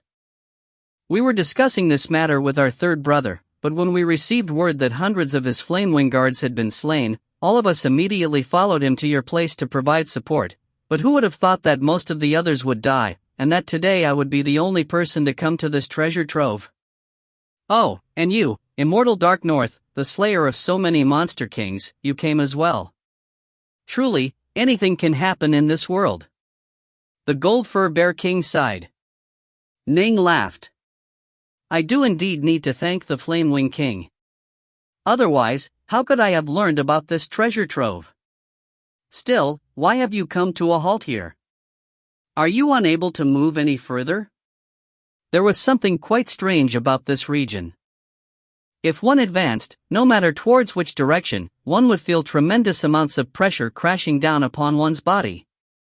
However, if one didn't move at all, one wouldn't suffer the pressure. Right, I can't move any further. You have a fiend god body, and so you can endure the remnant repulsive force when it strikes you. Loose Immortals key refiners like myself, however, don't dare to fight head-on in such a manner. We need to completely dissipate all of the terrifying pressure, which requires an enormous amount of elemental ki to be used up. I need to first restore more of my elemental ki before I go in any further, the Gold Fur Bear King said. Then I'll take my leave for now, Ning said with a chuckle. 6 top-grade Immortal ranked flying swords in his hands, Ning once more began to force his way forward, quickly disappearing from the Gold Fur Bear King's field of vision. The preparations we made all ended up benefiting this Immortal Dark North. 1. The Gold Fur Bear King gritted his teeth, but he felt quite helpless. He knew that Ning was more powerful than he was, and as a fiend god body refiner, Ning had a better chance of survival in a place like this. Star-seizing hand. Ning was finally forced by the pressure to use his star-seizing hand. Instantly, the power of the divine black dragons of Swordlight increased dramatically. In fact, Ning even temporarily cancelled his 3 heads, 6 arms technique. Just by relying on the Thousand Bull sword in the star-seizing hand, he carved a path forward. Charge! Charge! Charge! But gradually, Ning was once again pressured to the point of being forced to use 3 heads, 6 arms. All 6 arms were now using the star-seizing hand. After a long period of time, Ning was even forced to take a break, so as to recover his largely depleted divine power. Occasional breaks, followed by occasional advances. Towards the end, Ning would have to use 6 strikes of the star-seizing hand for every 30 meters he traveled. One could imagine how quickly his divine power was being used up. Rumble! As Ning took one more step forward, he actually broke through and out of the pressure region. Ha ha ha ha! I finally escaped that damn place, but... Ning laughed loudly. There were no more ripples of pressure in this location. For the first time in his life, Ning felt as though walking forward normally was actually quite an enjoyable thing. I spent nearly a full day walking a mere several thousand kilometers, and I used up all of my divine power several times. Ning shook his head and sighed. Still, he continued to advance with all 6 immortal swords at the ready. He tried to use his divine sense to scout ahead, but unfortunately, his divine sense remained deceived, as everything it was telling him was clearly false. Ning walked forward, following a winding creek. Fog and mist continued to swirl around the region, causing him to only be able to see to a distance of 1 or 2 kilometers, where he could vaguely make out a gorge. Crakow. Just as Ning took a step forward, a bolt of lightning suddenly descended out of nowhere. Beat it! Ning didn't hesitate at all as he immediately swung out all 6 swords with full force. 6 divine black dragons of Swordlight holed forward, shattering that bolt of lightning. Crackle crackle crackle, a large amount of lightning and thunder began to swell forward towards him. Previously it was invisible pressure, but at least that wasn't lethal. But this lightning is. Ning hurriedly used his swordplay to defend. He noticed that so long as he retreated, the number of attacking thunderbolts would lessen. When he advanced, however, the attacking thunderbolts would increase at an astonishing rate, growing increasingly savage and increasingly powerful. Ning was only able to advance 300 meters before being forced to come to a halt, unable to advance any further. Rumble. The bolts of lightning were now as thick as a water barrel. They wildly flooded towards and hammered down upon Ning, who struggled to block them. He tried to take a single step forward, but the increasingly frenetic thunderbolts instantly pushed him backwards. What should I do? I can't advance at all. Ning was worried now. The attacks were simply too powerful. Ning had tested letting a small amount of the lightning strike him, and his divine body had easily deflected it. However, as he continued to test it, he realized that there was a limit to how many thunderbolts his divine body could endure. He had to use his swordlight to break apart the rest. The only reason he had made it as far as he did was because of his fiend godlike body. Am I going to have to go back? Going back is easy, as the number of lightning bolts will lessen as I retreat. As for the pressure zone, I'll only need around half a day or so to move through it and slowly escape. Ning didn't have any problems with leaving, unlike some. According to the Imperial Qi records, there had been loose immortals who had used special methods to force a path forward, but after making it too far in, they were unable to escape. This was because when leaving, they still had to go through the pressure zone once more. They eventually had to spend countless years retreating, one step at a time. What Ning didn't realize was that the Flamewing King had been trapped within the pressure zone for tens of years. Rumble. Countless bolts of lightning continued to slam down frantically. Ning truly didn't want to give up. Kiddo, you came in at such a low level of power? I urge you to hurry up and leave. Don't lose your life here. A shrill voice suddenly rang out within Ning's ears. In the original Chinese, the saying was made wedding clothes for him. This is a classic saying about how you put in a tremendous amount of work, only for someone else to reap the benefits. If you find any errors, ads pop up, ads redirect, broken links, non-standard content, etc., please let us know. Report chapter so we can fix it as soon as possible. Book 13, Chapter 28, Returning to Mount Innerheart. Chapter 28, Returning to Mount Innerheart. There was someone else here? Ning was startled. He hurriedly retreated several meters, causing the striking lightning bolts to weaken slightly. Only now did he dare divide his attention to look around carefully. Ning frowned. From the crevices between the bolts of lightning that continued to hammer towards him, Ning saw a black-robed youth was standing far away at the entrance to the distant gorge. Swoosh! Ning hurriedly retreated, leaving from the Thunder Field region. All of the lightning bolts vanished, allowing Ning to clearly see the figure at the entrance to the gorge. The black-robed youth was similar to Moon Northsun in height, and even skinnier than Ning himself. However, Ning could sense that this black-robed youth had been alive for a long, long time. The black-robed youth's gaze was both sharp and terrifying. His face was expressionless. He was most likely the type that was born arrogant and aloof. Who are you? Ning asked. Me? The black-robed youth's voice was shrill. He looked thoughtfully towards Ning.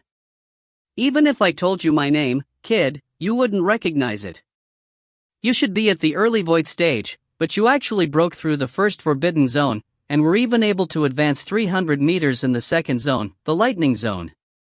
You just barely qualify as having the power of a celestial immortal.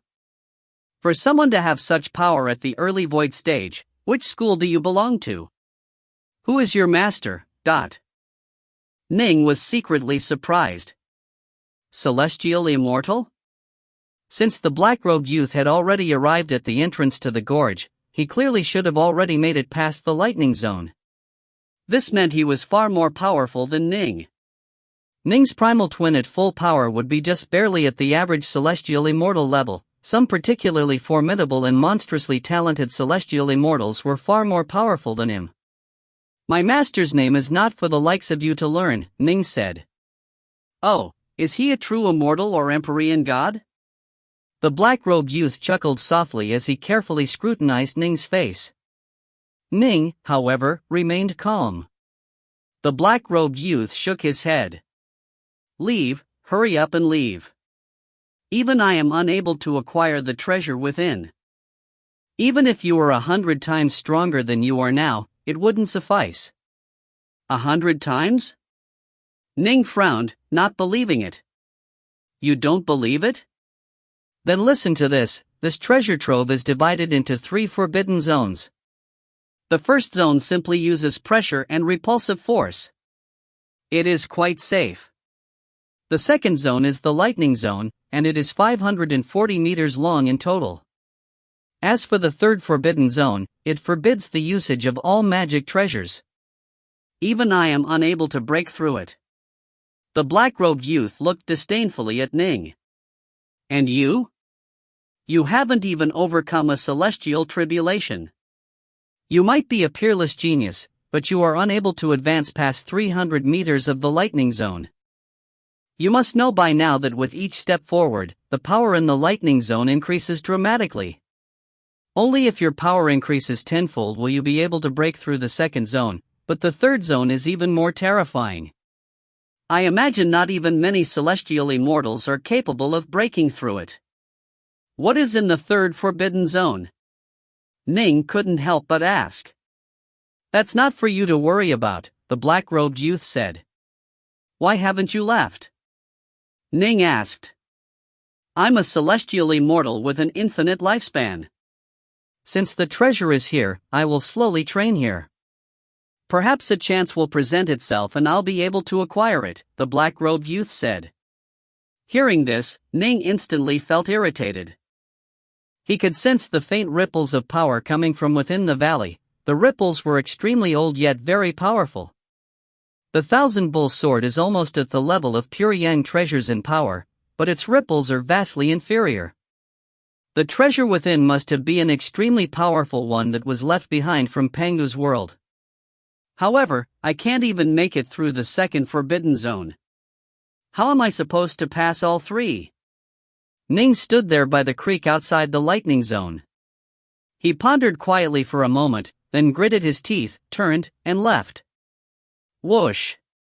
Ning quickly re-entered the invisible pressure zone, slowly forcing his way outwards. He's gone? The black-robed youth shook his head. A young kid who was far too weak. Given his talent, though, he might have a shot at becoming a celestial immortal. And then, the black-robed youth once more walked into the gorge. Immortal Dark North, you returned? On the way back, Ning once more encountered the Gold-Fur Bear King. The Gold-Fur Bear King was advancing again, but he had only traversed a kilometer beyond his earlier point. I'm not strong enough. Naturally, I have to return. Ning, in his 3-headed, 6-armed form, wielded 6 immortal swords and chopped a path through the pressure pulses as he left. Not strong enough? The Gold-Fur Bear King muttered to himself, is it possible that this Dark North has already acquired the treasures? Still, from the look on his face, I'd say he isn't lying. Although he secretly mumbled and muttered to himself, the Gold-Fur Bear King wasn't confident in being able to wrest any treasures from Ning's grasp. Ning exited the Riverfang Mountains. Turning his head, he gave the mountain ranges, perpetually shrouded by fog and clouds, a glance. He murmured softly, wait for me to train in the arcane art, I'll give you another try then. Whoosh! A spatial ripple appeared, and Ning disappeared into it. He reappeared in the sky above the mountain peak of Mount Innerheart, a cloud beneath his feet. Come out! Ning willed it, and instantly a white-robed maiden appeared by his side. This was Ning's disciple, Bluecliff Xiaoyu. Master! Xiaoyu stood atop the cloud, staring at her surroundings. Where are we now, Dot? Ning looked at his disciple, then turned to stare at the levitating Mount Innerheart. It had only been a month, but he had already accepted a disciple and killed 10 great sinners. Bluecliff Xiaoyu's golden glow of karmic virtue stretched to more than 900 meters, and now, Ning's own clean aura of holiness had also transformed into the golden glow of karmic virtue. However, his divine sense told him that his own golden light of karmic virtue merely stretched to be 3 feet long. Actually, the process of accepting a disciple and killing the monster kings had already caused his clean aura of holiness to become quite dense. After he killed the wicked patriarch, it suddenly transformed into the golden light of karmic virtue. 3 feet of golden karmic light, compared to 900 meters for my disciple. Ning laughed, then pulled Xiaoyu by the hand as he flew upwards. Xiaoyu, the mountain up ahead is Mount Innerheart. This is the place where Master's School is located, Ning said with a laugh. Xiaoyu stared at the massive levitating mountain, then lowered her head to look at the endless world beneath them. Master's School? She felt rather stunned. They flew into Mount Innerheart, went up the mountain road, and soon arrived at the gates. Xiaoyu was only Ning's disciple, and so Ning didn't take her to see the eldest apprentice brother. At the gates were those 2 azure-robed down novitiates. When they saw Ning, they immediately bowed and said with great respect, "Patriarch." Ning nodded. Still stunned, Xiaoyu let Ning tug her forward by the arm. After passing through the gates, Xiaoyu came back to her senses. She whispered, "Master, it seems as though those 2 novitiates at the gates were very powerful?" "Both were void-level earth immortals," Ning said casually. Just as Ning's words came out, 2 extremely ancient and powerful void-level fiend gods walked over. Both of them called out with tremendous courtesy, "Patriarch?" The feeling these 2 ancient fiend gods gave Xiaoyu was that they were even more terrifying than the monster kings. They caused her to quiver and shake. And yet, they referred to her master as Patriarch? They continued walking up the mountain path of the Tristar Crescent abode. As they did so, they encountered humans, monsters, and even fiend gods, all of whom had powerful auras and many of whom were even more terrifying than the monster kings. And yet, upon seeing Ning, they all showed extreme respect, addressing him as either Patriarch or Uncle Master. "It seems as though my master has a very high status in his school. On our way over, it seems everyone we ran into had a lower status than him. I haven't even met a single person on his level," Xiaoyu murmured to herself. "The divinity's palace is up ahead," Ning said. "Divinity's palace?" Xiaoyu looked curiously at the 9-storied divinity's palace. Many disciples of Mount Innerheart were congregating outside of it, and they all respectfully bowed towards Ning and addressed him as Uncle Master or as Patriarch. Little Chang and Uncle White ran straight towards him. They were spiritually connected to Ning and knew exactly where he was. "Master."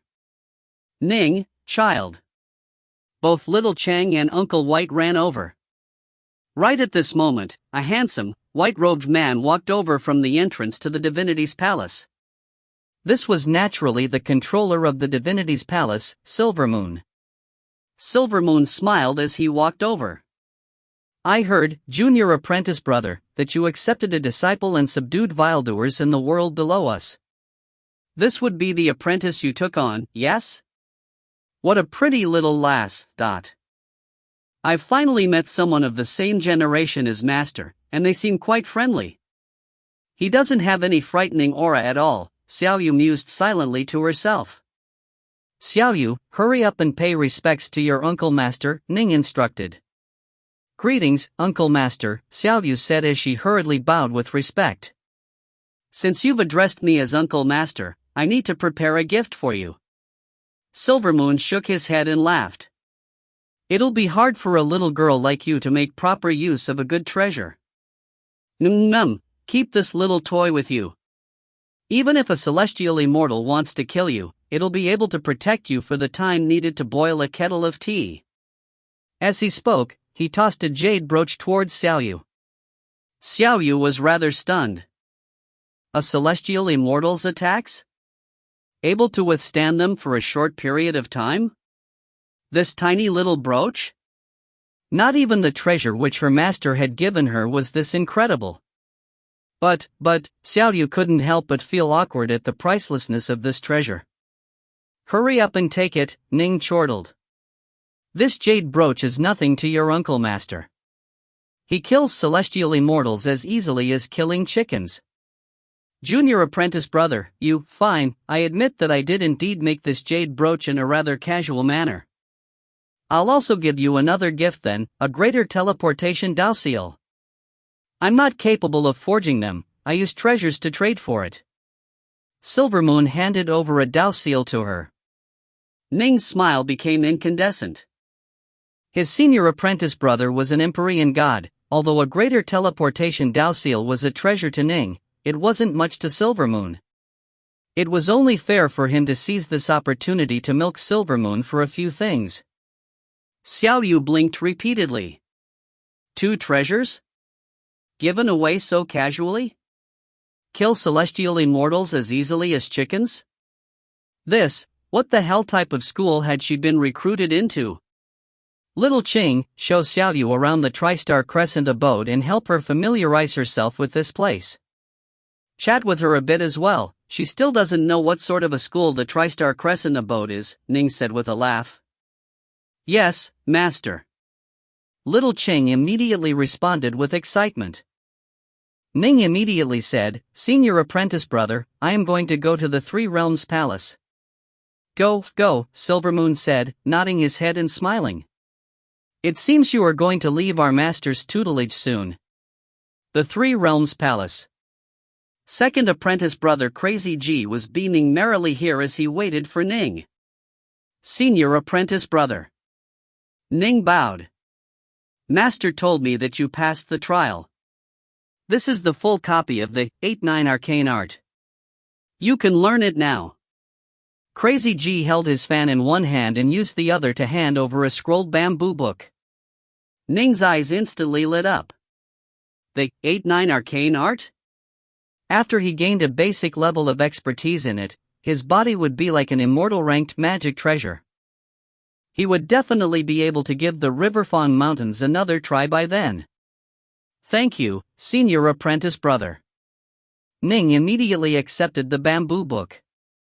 He sent his divine sense into it, and instantly an utterly prodigious amount of information began to flow into his soul. If you find any errors, ads pop up, ads redirect, broken links, non-standard content, etc., please let us know. Report chapter so we can fix it as soon as possible. Book 13, Chapter 29, Training in the Arcane Art. Chapter 29, Training in the Arcane Art. By the time Ji Ning came back to his senses, it was already dark.